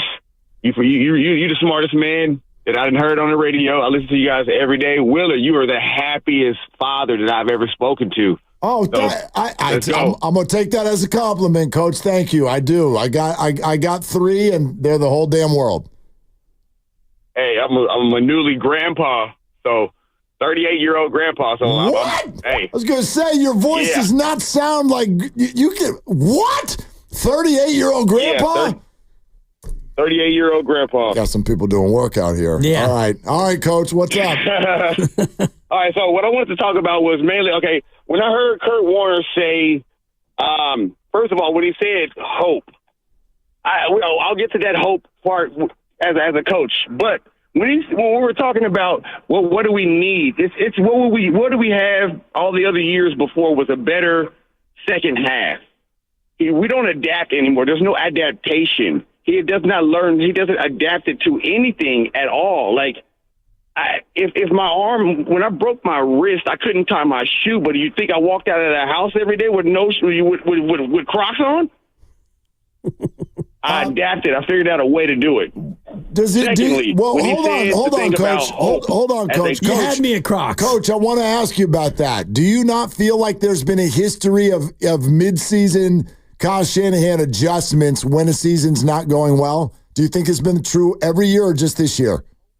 No, there's no more hope if you do this 40 times in a row. That's insanity. Coach, he lost 40 times. No, but Coach, we're losing Coach, based on his scheme. Are you hearing my question? Just maybe try it. Yeah, he's not here. Coach, yeah, okay. Anyway, thanks, Coach. Appreciate it. I reject that. I flatly reject that. When the Niners have been 3-4 and 3-5 in the past, you have seen actually some incredible adjustments made by the entire organization. The highlight of them is when they were like, you know what, Deebo Samuel's a running back, and then they went to the NFC title game. Nobody had ever seen that before. And what was their record when they traded for McCaffrey? Their record when they traded for McCaffrey was 3-3, and then they lost the game and became 3-4. Gotcha. When they acquired him, because that feels like a big adjustment. That's an adjustment to me as well. When you go out and you get a player, and that might be the kind of adjustment that they need to make. Maybe. And I'd like to see the adjustment this Sunday offensively. Partly what Kurt Warner was talking about, and we've heard it from everybody. If you're having trouble getting guys open, bunch formation, rub routes, short routes, do something a little different offensively, and I think that he will. I see that, and I agree that it feels that way to this point. Let's see. Let's see what the adjustment is, but we're not there yet to say that he won't adjust. He has in the past, and again, injuries that happen that you didn't know were coming when your whole receiving core, you think you have him and then you don't. To me, that's different from a game planning standpoint. This one will tell a story. There's no doubt. All right, 888-957-9570. Did y'all notice what happened with Kaminga yesterday? And I don't mean his play. I mean the way that you kind of all feel about him. Let's get into this coming up next on Willard and Dibs. Meantime, it's Dan Dibley here to talk about my weight loss journey. I get to do it every day.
Curry front court to Wiggins. He's open, he fires and buries a triple from the left sideline. Golden State now has a 9-point lead, 54-45. Dub Nation, it's Andrew Wiggins. You're listening to Willard and Dibs on 95.7 The Game. Whoa! Wait a minute! Wiggins, love it. Whoa! Are you gonna pull through here? Shut the front door! Woe to the Nelly, or as we say to the baby, woe to the Nell. Dude, it turns out your impersonation of Wiggins stinks. I know. It doesn't sound anything like that. I could do it for you if you want. Do yours, and then Grandy will play Andrew again. All right, and you can grade mine, Grandy, on a scale of 1 to 5. You ready for my Wiggins? Maybe play Wiggins first, and then people can see how well you're copying. Oh, good call. All right, yeah. Grandy, play some more Andrew. Dub Nation, it's Andrew Wiggins. You're listening to Willard and Dibs on 95.7 The Game. All right, now do yours. And scene. Yeah, I don't think that they're... No?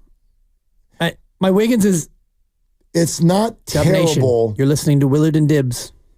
I like the way he's very matter of fact. I don't know if I've ever heard him speak before. And I've been doing this for 27 years. Dub Nation, it's Andrew Wiggins. You're listening to Willard and Dibs on 95.7 The Game. I love this man. It's almost He's already having a big year. It's like awkward to listen to because I'm not even focused on what he's saying. I'm just focused on the fact that he's saying it. Words.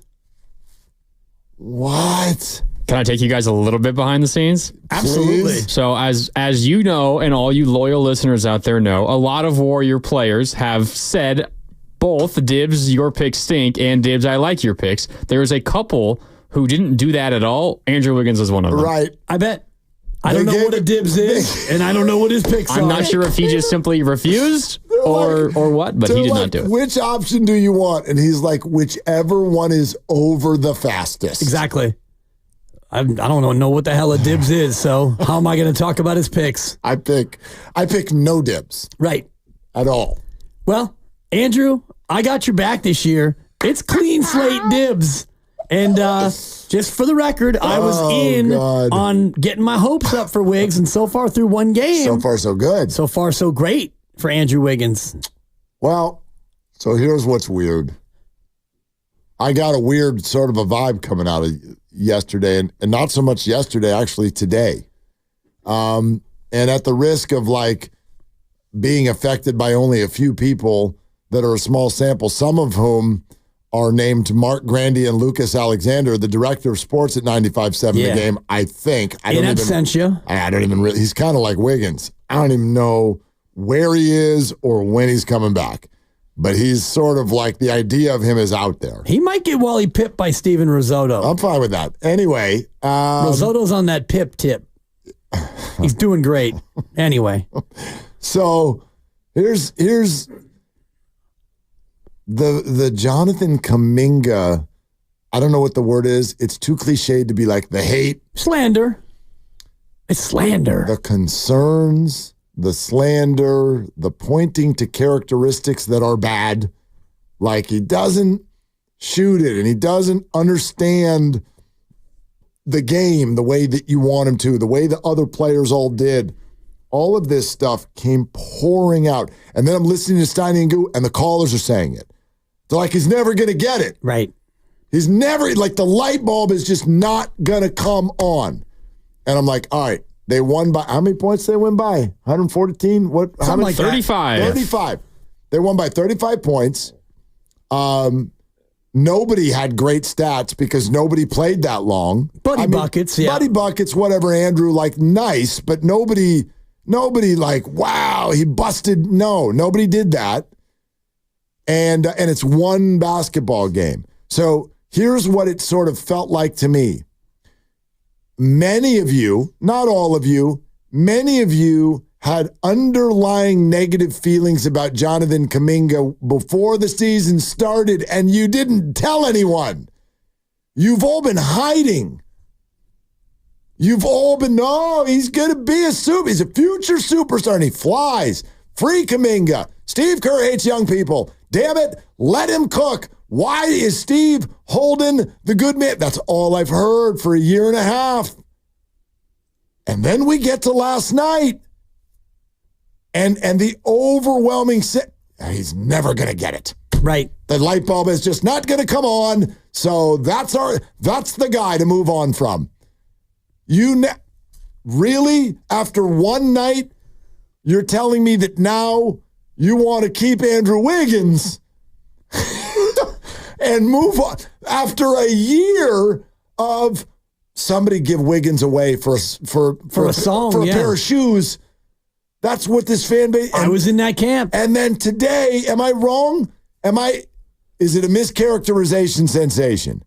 That's a buck, but no. But I feel like that's, and again, not all of you by any stretch, but I've heard this a lot today. It feels like you are very discouraged by what you saw from Jonathan Kaminga last night. Yeah, and I want to just say this clearly because it's only been one game, and the idea of he's never going to get it, to me, it cuts in a number of different ways because he's only 22 years and 18 days old.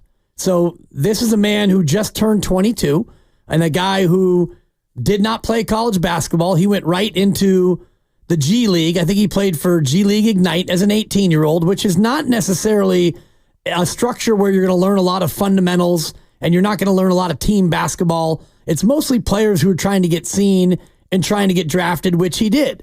Since he's been in Golden State, his playing time has gradually increased. And I don't think you can look at Jonathan Kaminga and say, well, he hasn't gotten any better. He's gotten a lot better. So you take a player at 18 who was raw, unpolished, and inexperienced, and you go 4 years ahead, and now suddenly he can't get it. And I guess what people are saying is that he can't get any better. This is as good as he's going to be. I don't think it's that. I think that they think, and I'm going to read literally what Grandy and Lucas, for example, were saying earlier. I don't think it's that he can't get better. I think it's that there are specific characteristics many think he will never have. Feel, instinct, one of the heady players, decision-making, knowing the right play, when to pass, when to shoot, when to drive, all of that stuff. Grandy, yeah, I'm trying not to overreact to one game, but he just doesn't seem to fit this team. He doesn't know how to pick his spots. He's not a natural. He's never in the right spot. Steph has to direct him where to go on a fast break. He should be good defensively. He's not. Lucas is like, it's year 4. He's got no feel. You fired at him 2 words. One game. One game. One game. One game. And then Lucas goes, he's played 239 games, Dibbers. That regular season, postseason, this is year 4. I don't think you can develop feel and instinct. And this is where I will take offense for Jonathan Kaminga, because you absolutely can develop feel and instincts. And it takes time and it takes experience. It takes playing basketball. It's not a guarantee that he will develop these things, but the more you play, unless you think that he's incapable of learning or too stubborn to take the advice and take the teaching and improve, I believe you can improve the intangibles, basketball IQ. It can go up. Will he ever be Kyle Anderson, slow-mo, who is, many people say, has some of the best feel and the best basketball IQ that they've ever seen? Probably not. Draymond Green is among the 10 greatest basketball IQ players in history, most likely. Will he ever be that? Probably not. But can he improve in those areas? That is where I push back on the notion of him hitting his ceiling, him not being able to get it, him not having feel, and all the rest of it. Those things you can develop over time. I'm going to agree with you, but then I'm going to walk out of the room.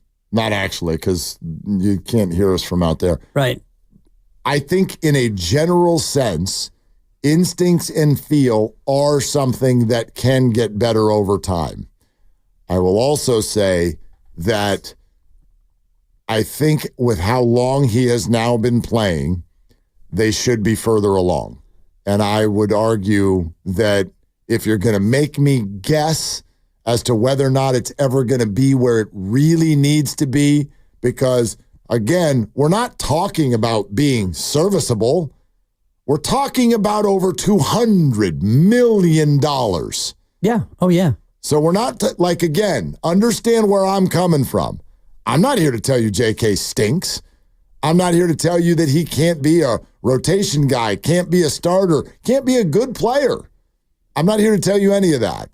But right now, if you're asking me, am I comfortable with his current instincts based on the fact that we've got now 81 more regular season opportunities before a decision needs to be made on $220 million? My answer is a hard no. Well, it's their answer. And that's not really the question for me, because if they were totally sold that he could go from where he is to being worthy of $200 million, they would have given him the money that he reportedly asked for. He would have gotten the max extension and they would have been all done with it. But the team itself, I would imagine, is looking at this and saying, all right, we see where you are. We see where we'd like you to be after 82 regular season games and playoffs. And if you get there, then we can talk about a big money extension when we get there. I think you're right, but it's also a little bit more complex. Put it not more complex. There are more things. It's not just, do we think you're good enough? Financial flexibility is a thing. You have to sort of you have to play it out. Even if we did think that, is it the smart thing for us to do right now and stay flexible? In other words, we may get to a point where we want to trade Jonathan Kaminga. We really, really may get there. We don't know. If he becomes a star, we want to keep him. If he's only going to be so big, then we may not want to keep him. And what makes him more tradable? If we just jump and go $220 million and then he's very much not a $220 million player, that makes it very hard to move his contract, and now it's sitting on your lap. True, but if you do sign him in the offseason, if he gets an offer from someone and it's $200 million and you decide to match it, well, you can't trade him until the trade deadline anyway. Correct. Remember the Lauri Markkanen, there was a 6-month thing and whatnot. So, and right now, if you want to trade him, you're only getting $7.6 million back in salary if you trade him before then. So I do think that the prudent thing, and you were talking about financial flexibility, optionality, which was the big word last year. Mm-hmm. When you have him at $7.6 million,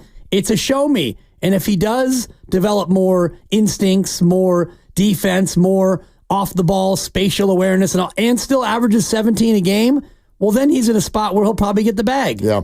And I think there's a couple of important things here because it surprised me today, just the sound of it. And again, I know maybe we didn't hear from everybody. Maybe there's a silent majority out there, but the sound of it is that y'all did have some underlying frustrations or concerns about Jonathan Kaminga before the year even started.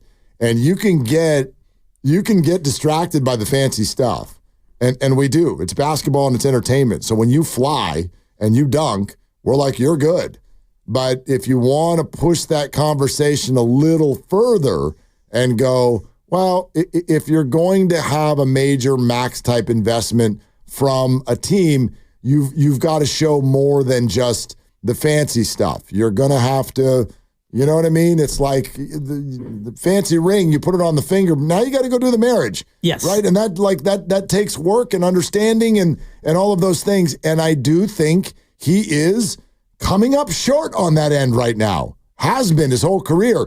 He's better each year, but it's in no given year is it where I would love to see it. Well, and maybe that's understandable. You pointed he's very raw. Incredibly raw. And they knew that. And when they got him. And when you got him, you didn't really play him. And I'm looking at the numbers right now in minutes. He didn't get to play a lot of minutes. And so you get better by playing. And so you got into a situation where they were a championship team, and so you're not going to play young players. And so I do think that retarded or, kind of diminished his ability to go out there and get better. If he went to Detroit or if he went to Washington, just go play. Go out there and play and get better. And I also think the whole thing about he doesn't fit, maybe he doesn't fit with this style of basketball. And maybe he fits better somewhere else. How would you describe this style that he doesn't fit? This style is pass movement, ball movement, player movement. And maybe he's more suited to a more isolated style, a style where it's a lot more one-on-one basketball, and he can just go out there and, get the ball and you go score. That's not what they do here. I know this isn't what you mean, but what that sounds like to me is maybe he's more suited to be on a bad team. Maybe. And, again. Because I don't like ISO ball. Good God. That doesn't win. Well, it doesn't win. What wins is having a lot of good players. Like Boston, they do play a lot of ISO, but they have two amazing players and great supporting cast. They move the ball very nicely. Right. They move the ball beautifully. Well, I think. If you look at a lot of teams, and I'm not saying a bad team, but if he was on a bad team, he would have played more than he had so far throughout his career. Well, for sure. For sure. And so we can talk about 229 games. But that's like 3-4 years ago. Like, I don't think you can now sit here and be like, Kaminga, if this is how you feel, if you feel like it's not clicking, like you just don't get it, light bulb kind of thing, if that's how you feel, I don't think you can say, well, because he hasn't played enough. He has now. I mean, like, he's starting to log a lot of minutes. And so that's all I'm saying. I think it's gotten better each year, but in no given year would I look at it and go, yeah, that's exactly where you want it to be. I think it feels behind.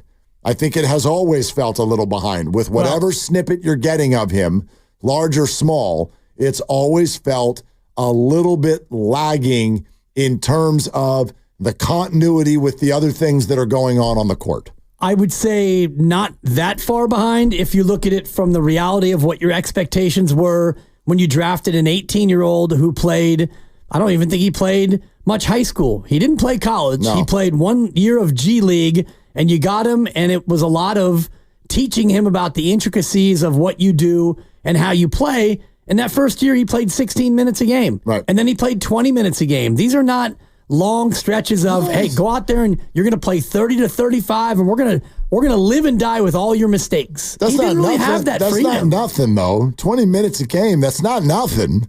That's a hefty role on a team. It's a role. I mean, the first year, it wasn't much of a role. And I'm just saying that if you go to a team like Portland, for example. Yeah. And Portland's not going to be very good. A bad team. And they drafted a high rookie this year, the 7-2 guy. Grandy loved him in the pregame last night. I was listening to him. And Donovan Clingan. Thank you, Clingan. I appreciate you saving me there. He's going to get a chance to play 30 to 35 minutes a night no matter what. And it's not going to matter what he does. Just go out there and try to get better. Kaminga didn't have that same freedom. Right. Which I think hurts your development. So I don't think that he's necessarily far behind, considering where he started and how they went about developing him. That's all I'm saying. That feels like an unfair thing to ask the Warriors to do. You're a contender. You can't just put him out there and deal with it. Right. I don't think it's unfair, but I do think you have to look at his development through that lens, through the lens of they didn't want to just throw him out there because they were trying to win championships. I get you that what you're saying is therefore you have to add more patience. Yes. I'll agree with you. Problem is we're out of time. Well, this is a big year. Yeah, we're out of year. There's no like, okay, let's do $220 million and see a few more games. We're out of time. Right. Well, he's got the year. Yeah, he's got the year. But the others, he may not have the year. He may not. I mean, again, if a trade is coming, and Monty Poole told us that yesterday, if you've got 12 players and everybody's good, and you start winning basketball games and you want to make a move, and someone becomes available at the deadline, I mean, who's the first person they're going to ask for? So this is, to me, this is the biggest challenge of the year for the Golden State Warriors, is if Jonathan Kaminga is, quote, not fitting, for two reasons, you can't just tuck him on the bench. A, I think he's the only guy who won't handle it well. And B, you're going to kill his value. And what you actually want to do is flip him in as a package to get the player you do actually want. Yeah. So Jonathan Kaminga to me does represent, or at least potentially, he represents the pickle on this team right now. Right, and part of the pickle too is who would you package with him if you wanted to trade him? Because as I said many times, and I'll keep saying it, you don't have a lot of high salaries to part with to get a high salary back, and you don't just get to trade an $8 million Kaminga for a $40 million player. It doesn't work like that in the NBA. Let's go to Mike in San Jose. Hi, Mike. What are you doing? Right now, I'm listening to you guys, and I got to be honest. You guys are talking a lot of hypotheticals. You're not really talking about the game because the way it unfolded in the first quarter, Kaminga had first 6 minutes on the court. I told my fiance, I'm telling you what happens on the first play. Okay? I told her, Kaminga gets the ball, he goes to the rim and gets to the line. Now it happens. Now, one of Kaminga's flaws has been free throws. He clanks the first free throw. Okay, strike one, whatever. It's the first couple minutes of a game. Okay, then he gets lost on defense. Okay, go ahead. Oh, you got lost on defense. Okay, that happens. Okay, then he fails to rebound. Then several times the ball's in front of him. The rim's right in front of him. He doesn't try to shoot it. Makes a bad play. So there's a bad decision. So we're already talking about 3 out of his 4 flaws that he has already showing within the first 6 minutes. The Warriors don't even hit a field goal while he's in the game. Soon as he goes to the bench, Warriors go on a run. They start coming back. They look like a different team. So you guys can sit there and tell me all you want. And you could say Kaminga's this, Kaminga's that. We see it unfolding with our eyes. We see the regression. He's not moving forward. He's taking a step backward. His body language said that too. Mike, you sound in your call like you're kind of refuting what you're saying, and I think you're actually kind of agreeing with at least the premise of this conversation. I know Dibbs and I have gone a little back and forth on some of it. I tend to agree with what you're saying. I'm not big on plus minus. I know everyone likes to look at that, especially in a small sample. It's really difficult to take a lot out of it. I do think it's interesting, though, in a game like this. When you win by 35 points, and one of your starters who played 20 minutes in the game put up a net 0 in plus minus. That's wild. The Warriors did not beat Portland in the 20 minutes that Jonathan Kaminga was on the floor. That's Mike, I think that's to your point. Correct. Now, it is one game, and that's what I took from it. Well, it's one game. We keep saying one game. It's been 3 years. There's 82 games a year. We're looking at about 250 opportunities for him to show that he's moved forward in one of the 4 categories. We're talking about rebounding, shot manufacturing. We're talking about decision-making. We're talking about using your athletic ability. He did none of that last night in any part of it. He got to the line and clanked his free throw. And we know the free throws has been his issue. So you guys can sit there and you can give the excuses. I love this team. I want him to succeed. I'm a Warrior fan to the core. But the problem is he is not for this team. What you said before was he's for a bad team, some team that's willing to give him a bunch of minutes. If he wants to win and be on a good team, you get it where you can, and that's how you eat. You play into your contract. He doesn't have that. He's hit his ceiling with us. Maybe what you said, maybe it is time for a change for him. But the Warriors are going nowhere with him, and it kind of sucks to see that because I wanted the best for him, and I really do like him. Maybe we give him more than one game. Mike, thank you, Mike. And but he's not only referring to one game. I get it. But, a lot of last night, we're drilling down, and you're pointing out his plus minus of 0. And that's interesting when you win by 35 and you played half 20 the game. minutes. You played almost half the game. 2/5, but I don't, that's crazy. The thing about plus minus, and I know we got to go, but we all use it. We weaponize that stat to make our case or refute the other case. And so it's something I'm going to do all season long. Good old plus minus. Well, no, I'm certainly not calling for that. And I think that the statement just made by our caller is a little bit too firm, but I think that he's on to something with the way it's sort of trending. I'll give him that. One of our texters, Comcast Business Text Line, just said Wiggins was worse. Wiggins shot over 50% from 2. He shot over 50% from 3. He scored 20 points, had a +9 in the plus minus. I don't know what you're talking about. Wiggins was 1,000 times better than Jonathan Kaminga last night. All right. We'll keep taking your calls on this. What is your current feeling about Jonathan Kaminga? He's the future, or you want him on a different team? 888-957-9570. Also, not too far around the corner, about a half hour away, our conversation with Kurt Warner heading into Niners Cowboys was really fantastic. We'll have it for you on Willard and Dibbs. Hi, this is Brian Bakhtiari, Executive Manager of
You're listening to Willard and Dibs on 95.7 The Game. Hey, Dibs, your picks stink.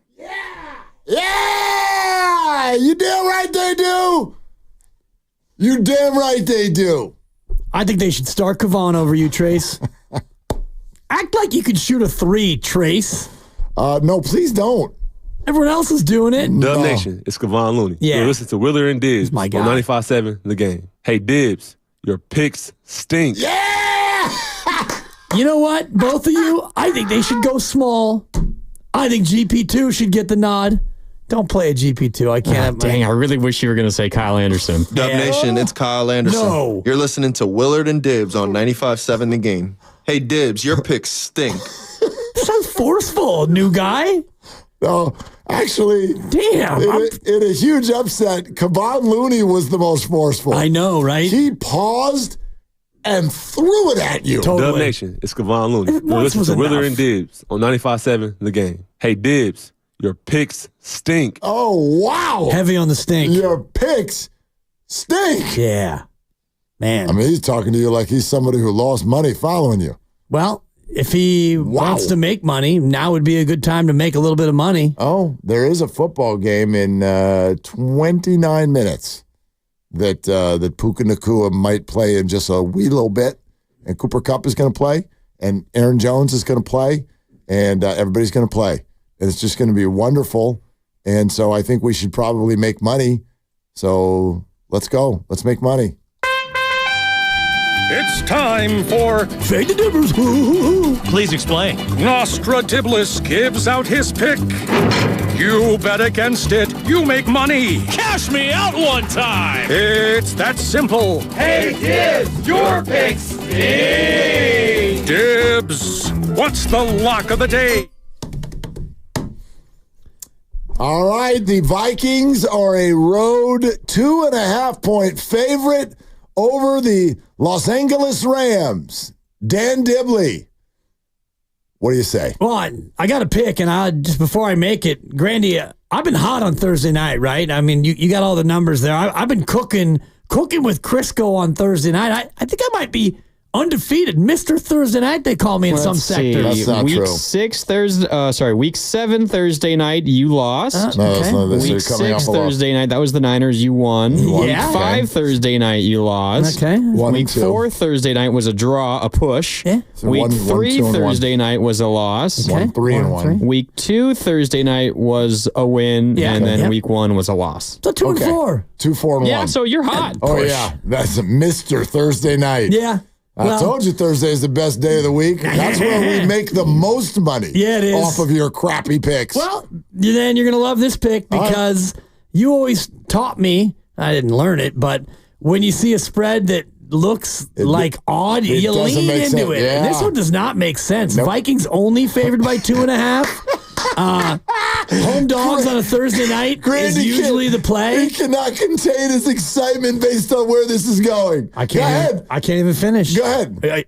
Are you done? No. This is normally when No. you actually take a play off. No, it's really not. I do a lot of rooting when this is happening, and I'm a loud rooter. Well, come on. Start your fade shit. Make your pick. I'm taking the Vikings and laying the 2.5. Cuckoo. Wait a minute. You said you were going to lean into it. No. Switch, please. Why did you do that? When you lean into it, you would take the Rams. I don't. And Correct. I told you the lead in was you taught me something, but I didn't learn it. Oh. Don't you listen? No, I Don't you get it? Don't you know by now that I don't listen? Minnesota should be favored by 6. So I'm only being forced to lay 2.5. Minnesota's a lot better than the Rams. And it's a revenge game for Kevin O'Connell, who comes from the McVay tree. His guys are motivated to bounce back after a loss. I'm taking the Vikings, laying the points. Kakoosh. I'm so sad I celebrated early. Yeah, premature celebration. See, and I'm going to use Grandy, though, as backing. It sounded like you were going to take the Rams.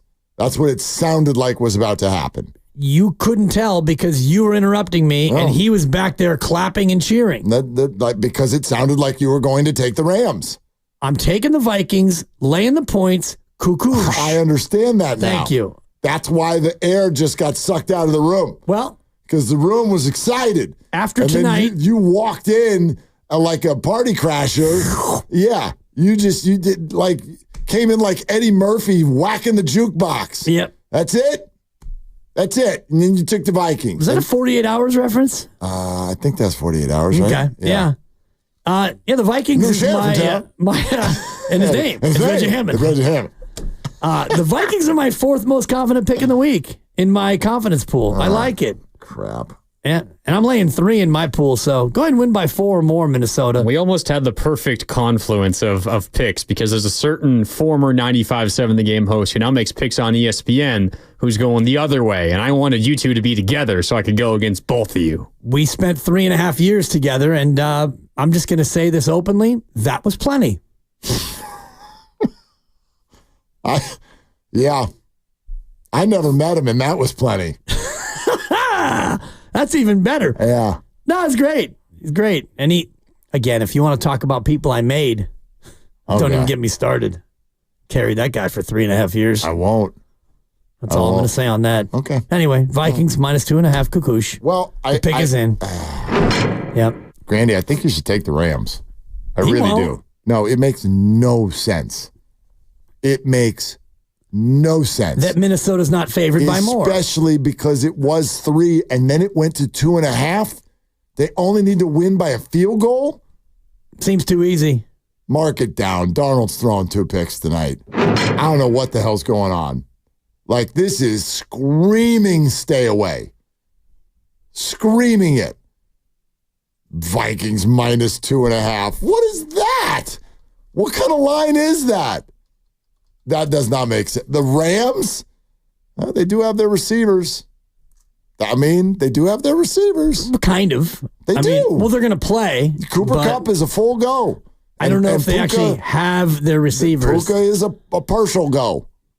He's a good. Yep. Yeah.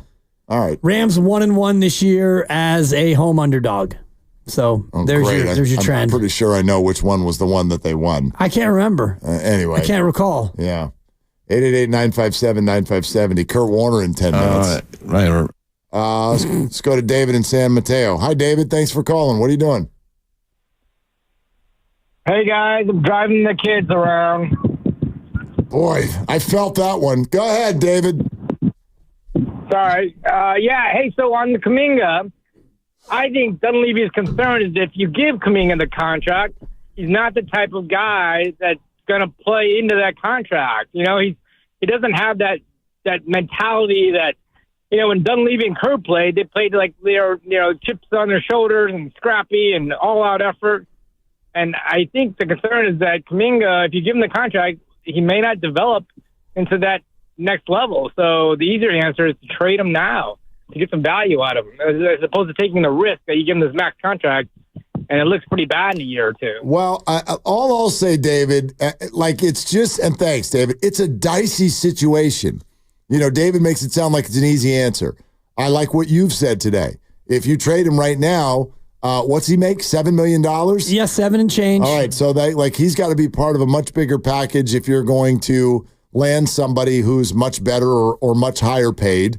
So now you're just tossing Kaminga in like he's a piece. I don't know if you want to do that. You definitely want to wait and get more information. Are you going to develop? Are you going to up your trade value? But the issue there is that the Warriors seem to think that they might be good this year and have a lot of playable people. And so if there are nights, like Steph said last night, where it's not your night, just tuck yourself and your attitude over there on the bench and don't worry about it. Well, that doesn't feel like JK.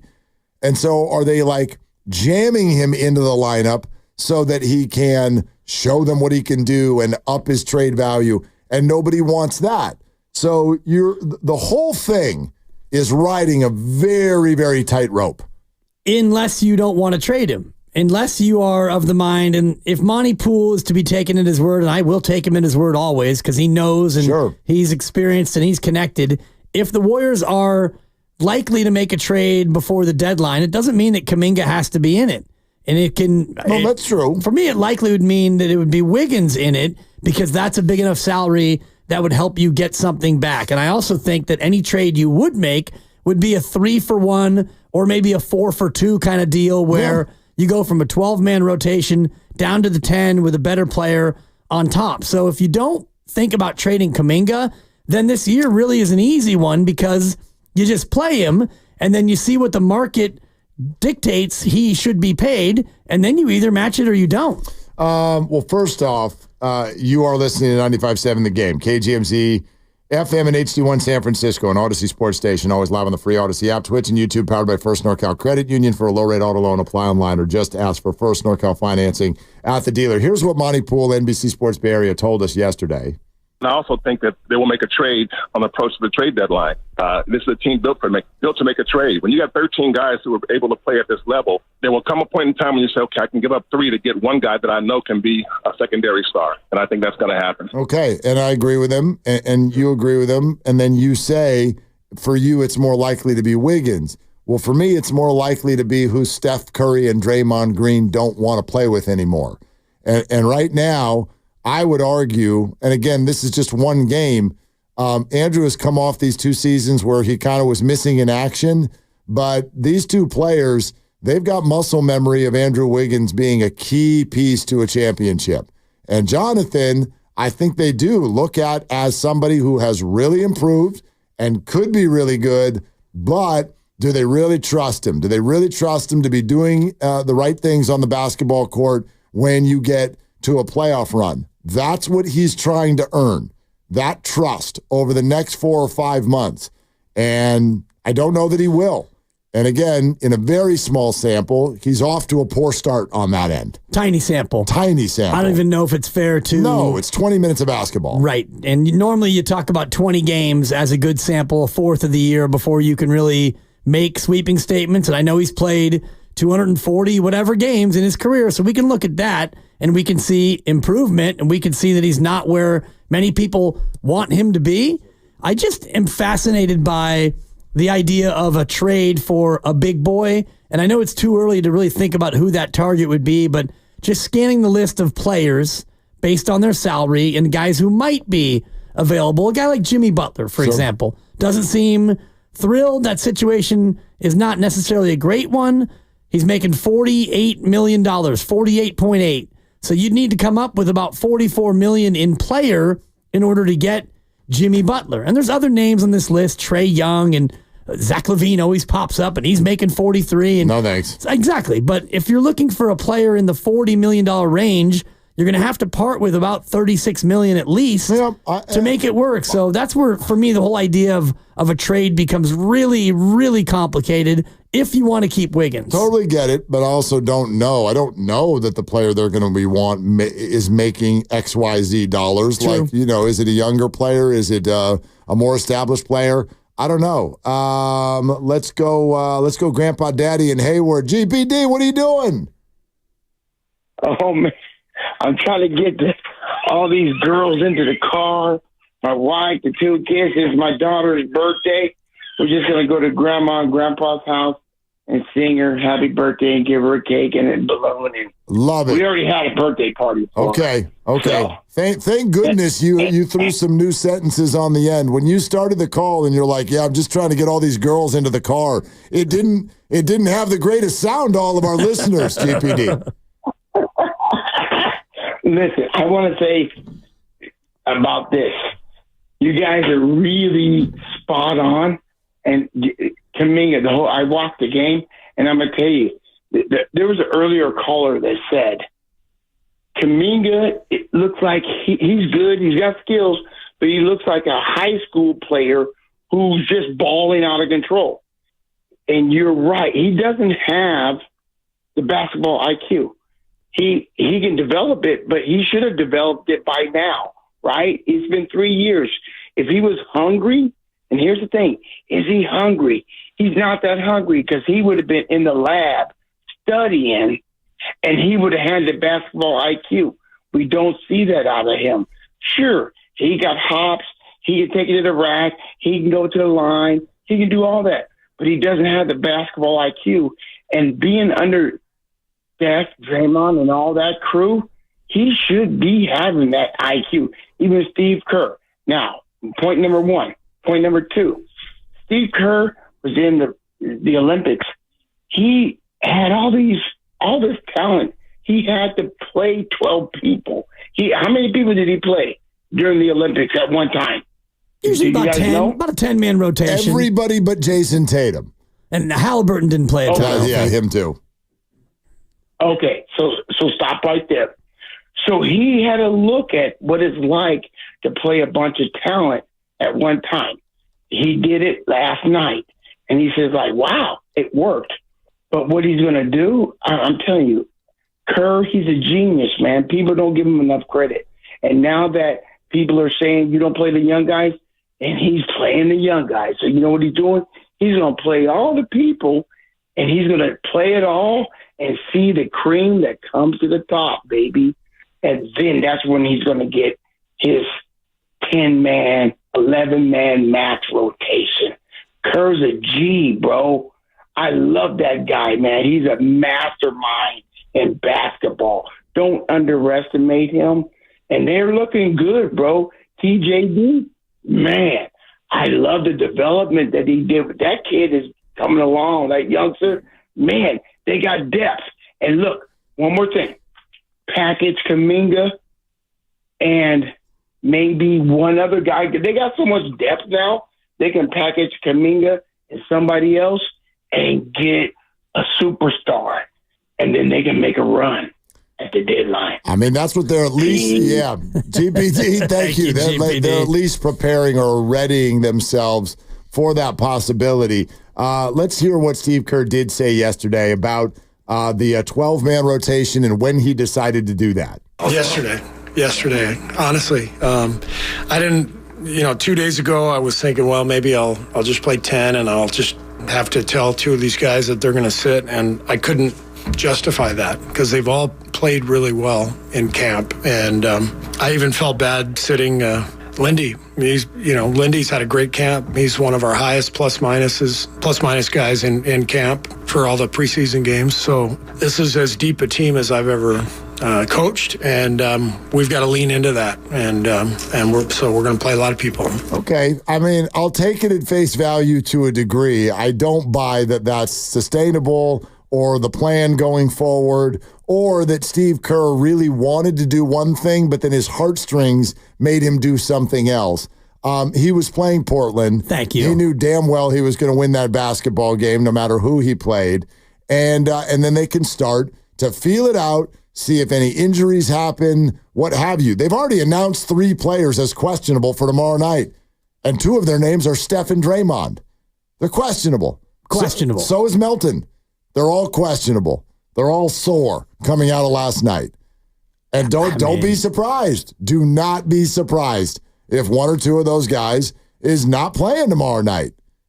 Yeah, I mean, I'd be surprised if Steph and Draymond both sat, but you look at Utah's win total, the preseason over-under is 27.5. So you start out with the Blazers, which is 21.5, cupcake, and then you move on to soft serve ice cream in Utah.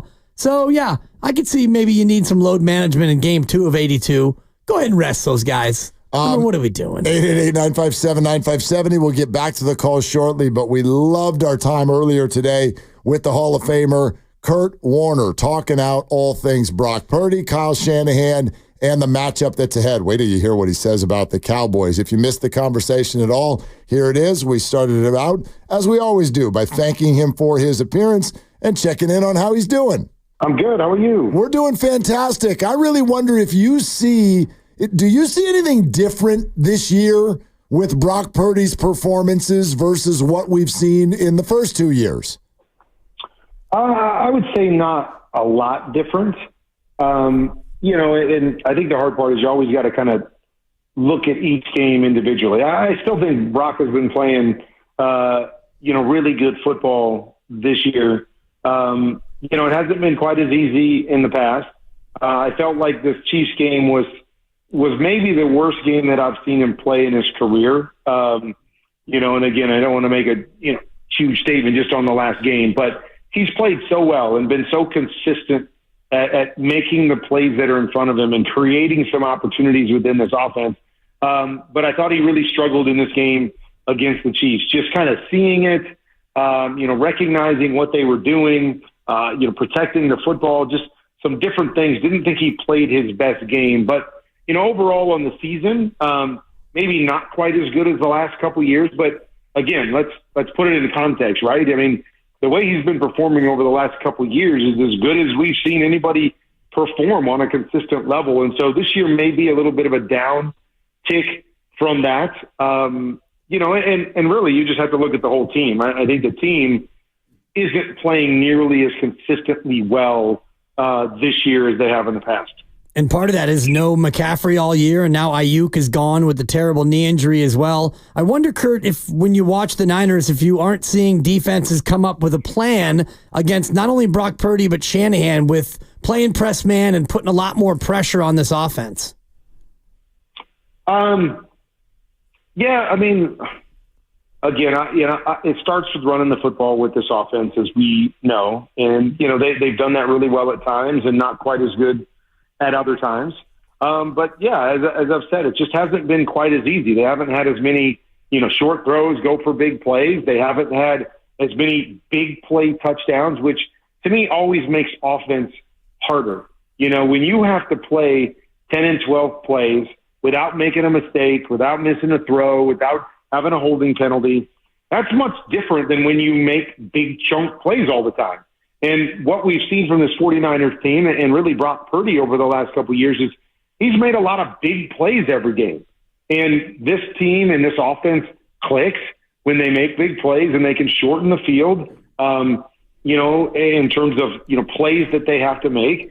When you have to go the long distance, most offenses in this league struggle to be able to do that and then put 7 points on the board at the end. And so I don't know if you can pin it on any one thing. But that to me is something that's really stood out, is that they just haven't been getting as many of those chunk plays and big plays. Brandon Ayuk hasn't had many of those. I can't think of very many when Debo's caught the short little quick screen and gone for big plays. Even the run game's been good, but we haven't seen as many of those breakout big runs that we were accustomed to a year ago from Christian McCaffrey. So I think that's helped, helped. That's caused a little bit of the stoppage of the offense, is that they have to be more methodical and more detail oriented, and everybody's got to play, a little bit more on their P's and Q's to make the plays when there is tighter coverage or when those big plays aren't there, and when they have to play 10 and 12 plays to put points on the board, and they just haven't been as efficient this year. Kurt Warner with us on Willard and Dibs. Kurt, I've been dying to ask you this because you get it. In the age of social media, if you want to be a $60 million quarterback, then there are never any excuses. And if your team has injuries, you still need to be amazing. So I wanted to ask you this. If you went into a football game and there was no Marshall Faulk and there was no Isaac Bruce and there was no Torrey Holt, how do you think it would affect your performance? I mean, I'd probably come down with some kind of arm injury or something. It's always going to affect your performance. And again, a lot of it really depends on, I always looked at it like, if a team was going to play me in zone coverage, then I didn't care who was out there. If they were playing zone coverage, then it would fall on me to make the right decision, throw it to the guy. And of course they got to make the plays on the other end. But it's being in the right place when you're supposed to be there. And I think there's a lot of guys that you can get to do that. And so you feel like you can still play at a high level when that's the case. If a team's going to come out against you and challenge you physically, in terms of like play man to man, and can your guys separate, then to me it would fall to two things. A, can my guys win in those situations? It's probably going to be a little bit more of a struggle than it is with Isaac and Torrey and Marshall and Larry Fitzgerald and those guys. But then you have to create more for those guys. You've got to get into some stacks and bunches and put them in situations where they're not going to get pressed.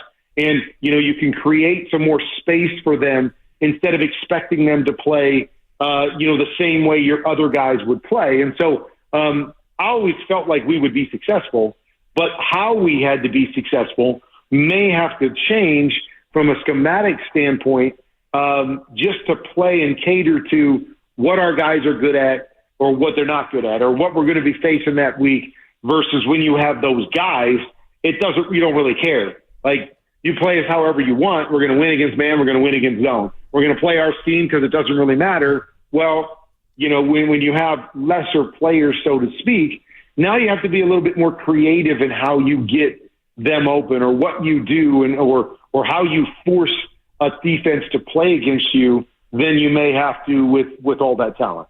That's an interesting way to break it down because we're starting to see defenses come up and pressure this team a little bit more with, like you were talking about, with man-to-man coverage. And I wonder how much the new movement of defenses toward the two-deep zone makes it tougher on offenses because it seems like the big plays in the passing game are harder to come by now. That's a myth. I don't buy into it. Here's the thing that is funny about that is that you say that, okay, the bigger plays are harder to come by because there's two deep safeties. Well, when you think about it, the base coverages you're going to see are 2 deep, 3 deep, or 4 deep, right? And so why would it be harder to get big plays down the field against 2 guys covering the entire back end of the field versus 3 or versus 4? So that to me is a myth. It's more what I would say is the chunk throws might be a little bit harder. And by that I mean kind of the 15 to 25 yard throws are a little harder, not the big plays down the field. And why that's harder is because you have 5 guys playing zone underneath in cover 2. And so the windows are smaller, in that second level, or you're always going to be throwing it over a guy in the second level because of the underneath defenders, not because of the deep defenders. If you can protect, there's only 2 guys on the back end of the field. Like, I can exploit that all day long if you give me the time. And so that's, I think, the myth that's going on out there. But yeah, you have to be a little more precise on those chunk second level throws when you're playing against cover 2, because you're going to have to throw it over a guy. You're going to have to layer it. The windows are going to be a little bit tighter, when that's the case. But that to me is the biggest thing about it. More so than you can't get the big plays down the field. It's, the consistency of the chunk plays there. You better be really good. Like when I played back with Rams, we saw cover 2 all the time. We saw teams that wanted to jam our guys at the line of scrimmage. That's another thing that can factor in, right? You've got corners that are up at the line of scrimmage that can jam your receivers to slow them down the field. So you got to be a little more creative in getting your guys. But we saw a whole bunch of cover 2, and we were good at getting big plays, but I think it's because we were so detail-oriented, and I had the capacity to kind of layer throws over the top and could be accurate with that second-level throw. And that's probably the biggest difference is there may not be the precision at the quarterback spot that we've seen in the past. And so without that precision, those chunk throws are going to be harder to come by, not the deep throws. So just to kind of clear that up, that, hey, it's harder to get big plays, against cover 2. I don't agree with that, but it might be harder to get, those second level 25-yard throws on a consistent basis because of the precision of quarterbacks and offenses right now. Kurt, I have a specific reason for asking this, which I'll reveal in a moment. But as a quarterback, if you could have basically a great teammate at a specific position to help you do what you do, what would that position be? Or if you want to put it on the other side of the ball on defense, you could do that too. So again, what position would I want to have, or what kind of player would I want to have to make my job easier? Exactly. Like where would you want like a great teammate or great teammates at what other position to make your job go well? First of all, I was fortunate to play with Marshall Faulk. And so I think a good, versatile running back, can be a real mismatch and can really help you dictate things if they can get out of the backfield and catch the ball, kind of like Christian does, right? He's kind of a positionless player that you can put a lot of different places. And I think those guys are so, good and important. A Deebo Samuel would be another type guy that you would love to have. I still think the biggest mismatches in football are the tight ends. If you have a really, really good tight end, they're really tough to match up with. If they can play in the run game like George can, play in the pass game, get down the field, make big plays, because they're being covered by those interior guys that have to worry so much about the run game and so much about coming downhill. And so if you have a good player there, I think that's, those are kind of two areas where you can create really, really good mismatches for yourself. Unlike outside, of course, I played with great receivers and I'm not trading them for anybody, but the best defensive athletes are going to be out there too. So the discrepancy in, ability is going to be smaller in those areas than I think it is a linebacker covering a really good, receiving back, or a linebacker or a safety covering a really good receiving tight end, where those guys can be involved in more parts of the game. I think those would be the areas that I would definitely look to. Okay, so here's why I'm asking, because you kind of got to receiver there at the end, and as a quarterback, I think that's kind of where our brains go. But Kurt, I'm amazed at what's happening at this position around the league and the way that it's being paid. A lot of teams, it's their second highest paid player behind the quarterback. Hell, sometimes it's the second and the third highest paid guy, kind of like the Miami Dolphins. Does this make sense to you, the amount of resources that are being put toward wide receivers? I think that's a tough one, because it is a throw first league, or it has been really until this year. I've seen that kind of trend change a little bit. And so you have to have a difference maker at that position, right? There's very few really good teams without a difference maker at that position. And if they don't have the difference maker at that position, then you better be really good in other areas. So I understand why those guys are getting paid, and especially the top guys in the league are getting paid, because the nature of the way it's going. And then I think you look at other spots. I think resources need to go to the offensive line. I think the teams that are really good in this league, that's another thing you start to see, is offensive line becomes so important to those really good teams, and building there, I think, that's vital. But I understand why at the wide receiver spot, because again, you can look around the league at teams that I think about the Dallas Cowboys. They got CeeDee Lamb, who's a really good wide receiver. They don't have much outside of that. So they're not running the football very well. And so it becomes a premium to have multiple guys on the outside that can be really good, that can win for you, that can be game changers for you. If you're really good in the other areas up front, then maybe that's not the case. But I just think because of the rules and the way it's all dictated, wide receiver is an important position. You got to have them for most teams, kind of like the quarterback. So I understand the resources. I just think the problem is, and even at the quarterback position, is that we've gotten to the point where all we do is, we just slate guys in. Oh, he's the next guy up. We're going to pay him this exorbitant amount of money. And the difference is, you need to pay guys that are worth that kind of money. And we need to somehow get away from having to pay everybody that kind of money, because that to me is, I think, where the discrepancy is.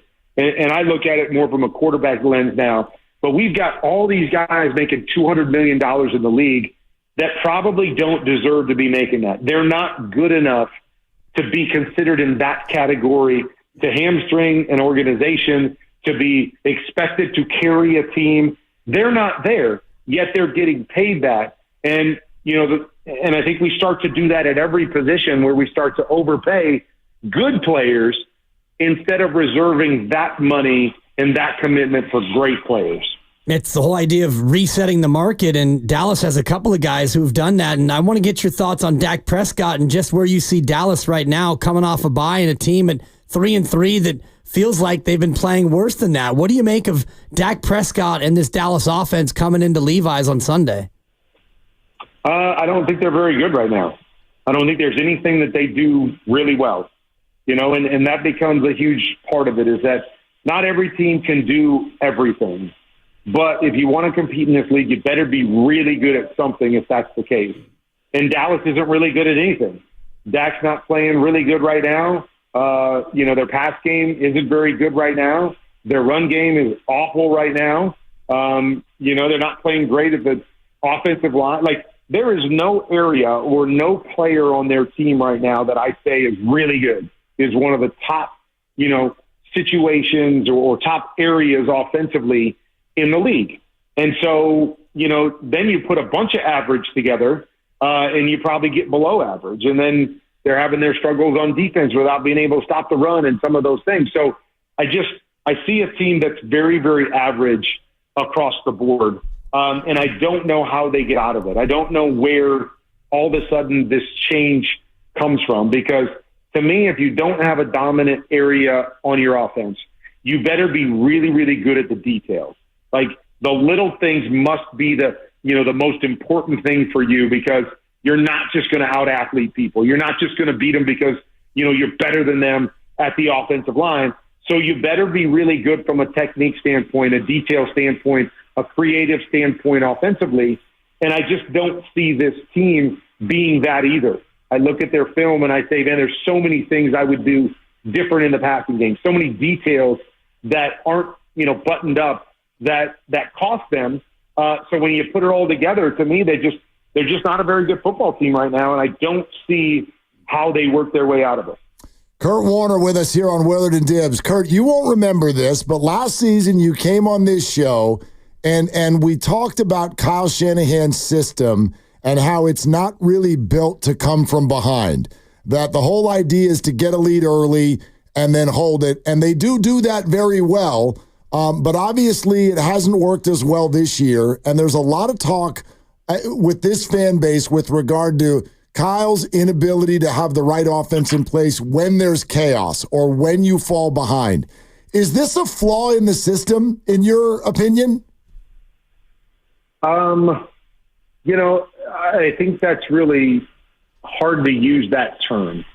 The way I always look at it, and I do remember our conversation, and I believe in that part of the conversation, I also said, here's the thing about every team, is that every team has to focus and try to become great at something. And in doing that, something else is always going to be sacrificed because of it. If you want to be a great running team and commit more time to the run game, your pass game isn't going to be as good. Or you're going to say, I'm really good in the run game. Now I'm going to be really good with play action, a.k.a., 49ers, a.k.a. the Lions. Those teams are really good at that. They're not as good in the drop back game. And I think it's because they sacrifice some because of what their system is and how their system is built and how they expect to play most of the time. It doesn't mean they neglect, when they have to play drop back football. It's just not their forte. It's just not what they work on and what they hone in on every week. That's going to be more limited. And the other things are going to be, the more important part of it, or the more extensive part of what they practice and what they plan to do, because that's what they expect to be good at. And that's what they expect to win with most times out. And so when you say a flaw, I don't think they're as good in those areas. I'm not as big a fan of the complexity of their pass game and how they like to run it when they're playing drop back and spread out football. I love, a lot of what they do in the run game and how their play action comes off of it. And so, but I think you can look at a lot of teams. I was on a lot of teams that were really good at throwing the football, and we weren't great at running the football. Like, that wasn't what we were great at. We didn't think that was necessarily our strength. We could suffice. We could run the ball at times. We could have good games running the ball, but it wasn't what we were great at. And it was, because we chose based on our personnel or based on the scheme that we thought we could have success with. Hey, we're going to be a 3 and 4 wide receiver team. That's how we're going to win. That's the strength of our team. Let's be great at that.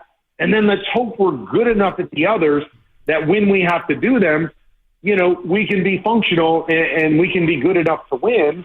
And so I don't know if it's a flaw, because I don't know how many teams are out there that are good at everything, that are great in every facet. So it's like, hey, pick your poison. What do we want to do today? What's the dictate? Oh, we got to come from behind. No problem. We're great at that.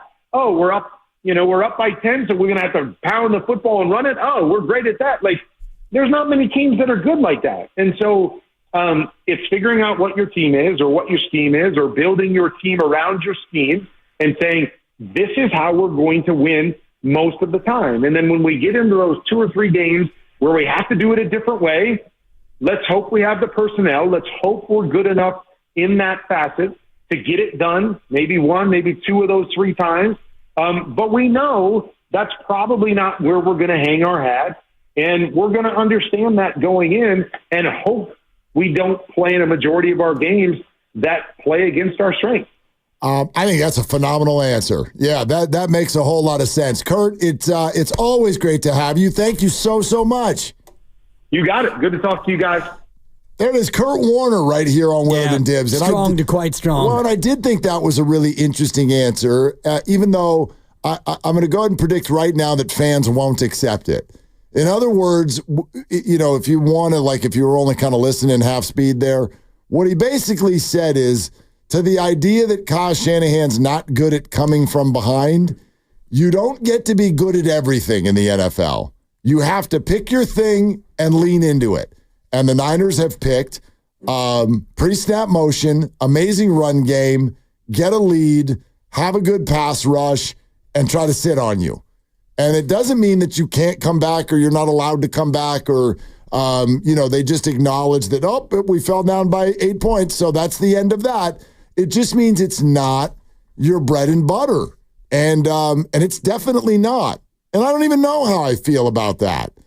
But again, you also can't really argue with the overall success that they've had doing that. And I don't mean it winning the Super Bowl. I just mean on a game in and game out basis. Right. And the formula is to win the time of possession, possess the ball, have the lead, and then you go to the ground game. And if you run it 30 times or more, you usually win.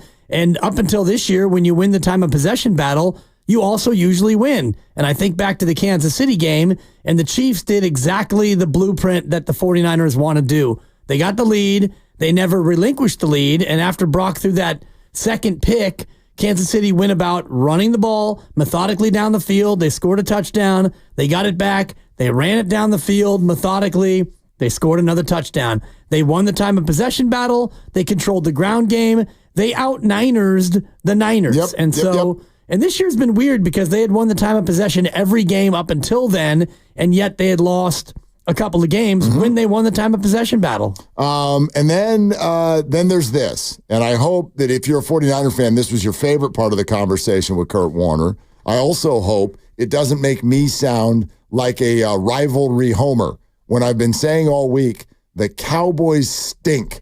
They stink out loud. And people are like, oh, Willard, you just want the Niners to win. Does it work better when Kurt Warner says it? I don't think they're very good right now. I don't think there's anything that they do really well, and that becomes a huge part of it, is that not every team can do everything. But if you want to compete in this league, you better be really good at something if that's the case. And Dallas isn't really good at anything. Yeah, and that's an amazing quote, because it was the theme of the whole conversation. He's like, Niners, you have to be really good at something, and they are. Rallying from behind ain't it, but they are really good at something. Yeah. And the Cowboys, on the other hand, are good at nothing. Right, and they were built to be a team that can run it effectively and then use play action to get their amazing wide receiver the ball like they did last year when he had 194 targets or something, almost 200 targets on the year. And yet this year, you look at the metrics, and when it comes to running the ball, they're dead last in yards per carry. So defenses don't really have to sell out for the run. You can stop the run with your front four, throw in a couple of linebackers, and they're not going to gash you on the ground like the Rams did, the Cardinals did, certainly the Chiefs did. So then you can devote more attention to the pass game, which is also limited because all they have is a good tight end and CeeDee Lamb and not much else. 888-957-9570. How about Dre and Lemoore? Dre, thanks for waiting. What's going on, man? I just watched on Thursday Night Football listening to you guys. All right. Us too. We're watching and now listening to you. Touche. Yeah, I got to agree with Kurt. Dallas ain't very good. We have ownage on Dallas. I think this is going to be their Super Bowl. They're going to play a little harder. But, we really need to win bad ourselves. So, and I don't believe Purdy's been playing subpar. I believe he's been up there, It's just his weapons aren't there. We've been struggling in the red zone. Going to Kittle has helped. I'm sure you guys would agree. Yep. And I think they need to do more of that. I have a question for you guys, though. What is it? Do you guys make a lot of road games? Do we make a lot? I mean, not traditionally. Yeah, it's tough. I had a good year a couple years ago where I got to Soldier Field for the opener, and then I got to Vegas for the closer. So we now and again, yes, but not usually. Okay, well, I've been, watching the Niners the last few years, and let's say the Minnesota game, for instance.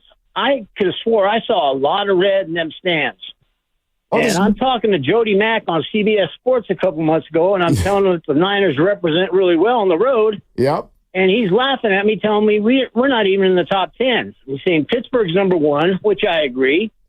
Dallas is probably number 2. I don't. Dre, let me stop you right there. You already passed the Niners. They are number 1.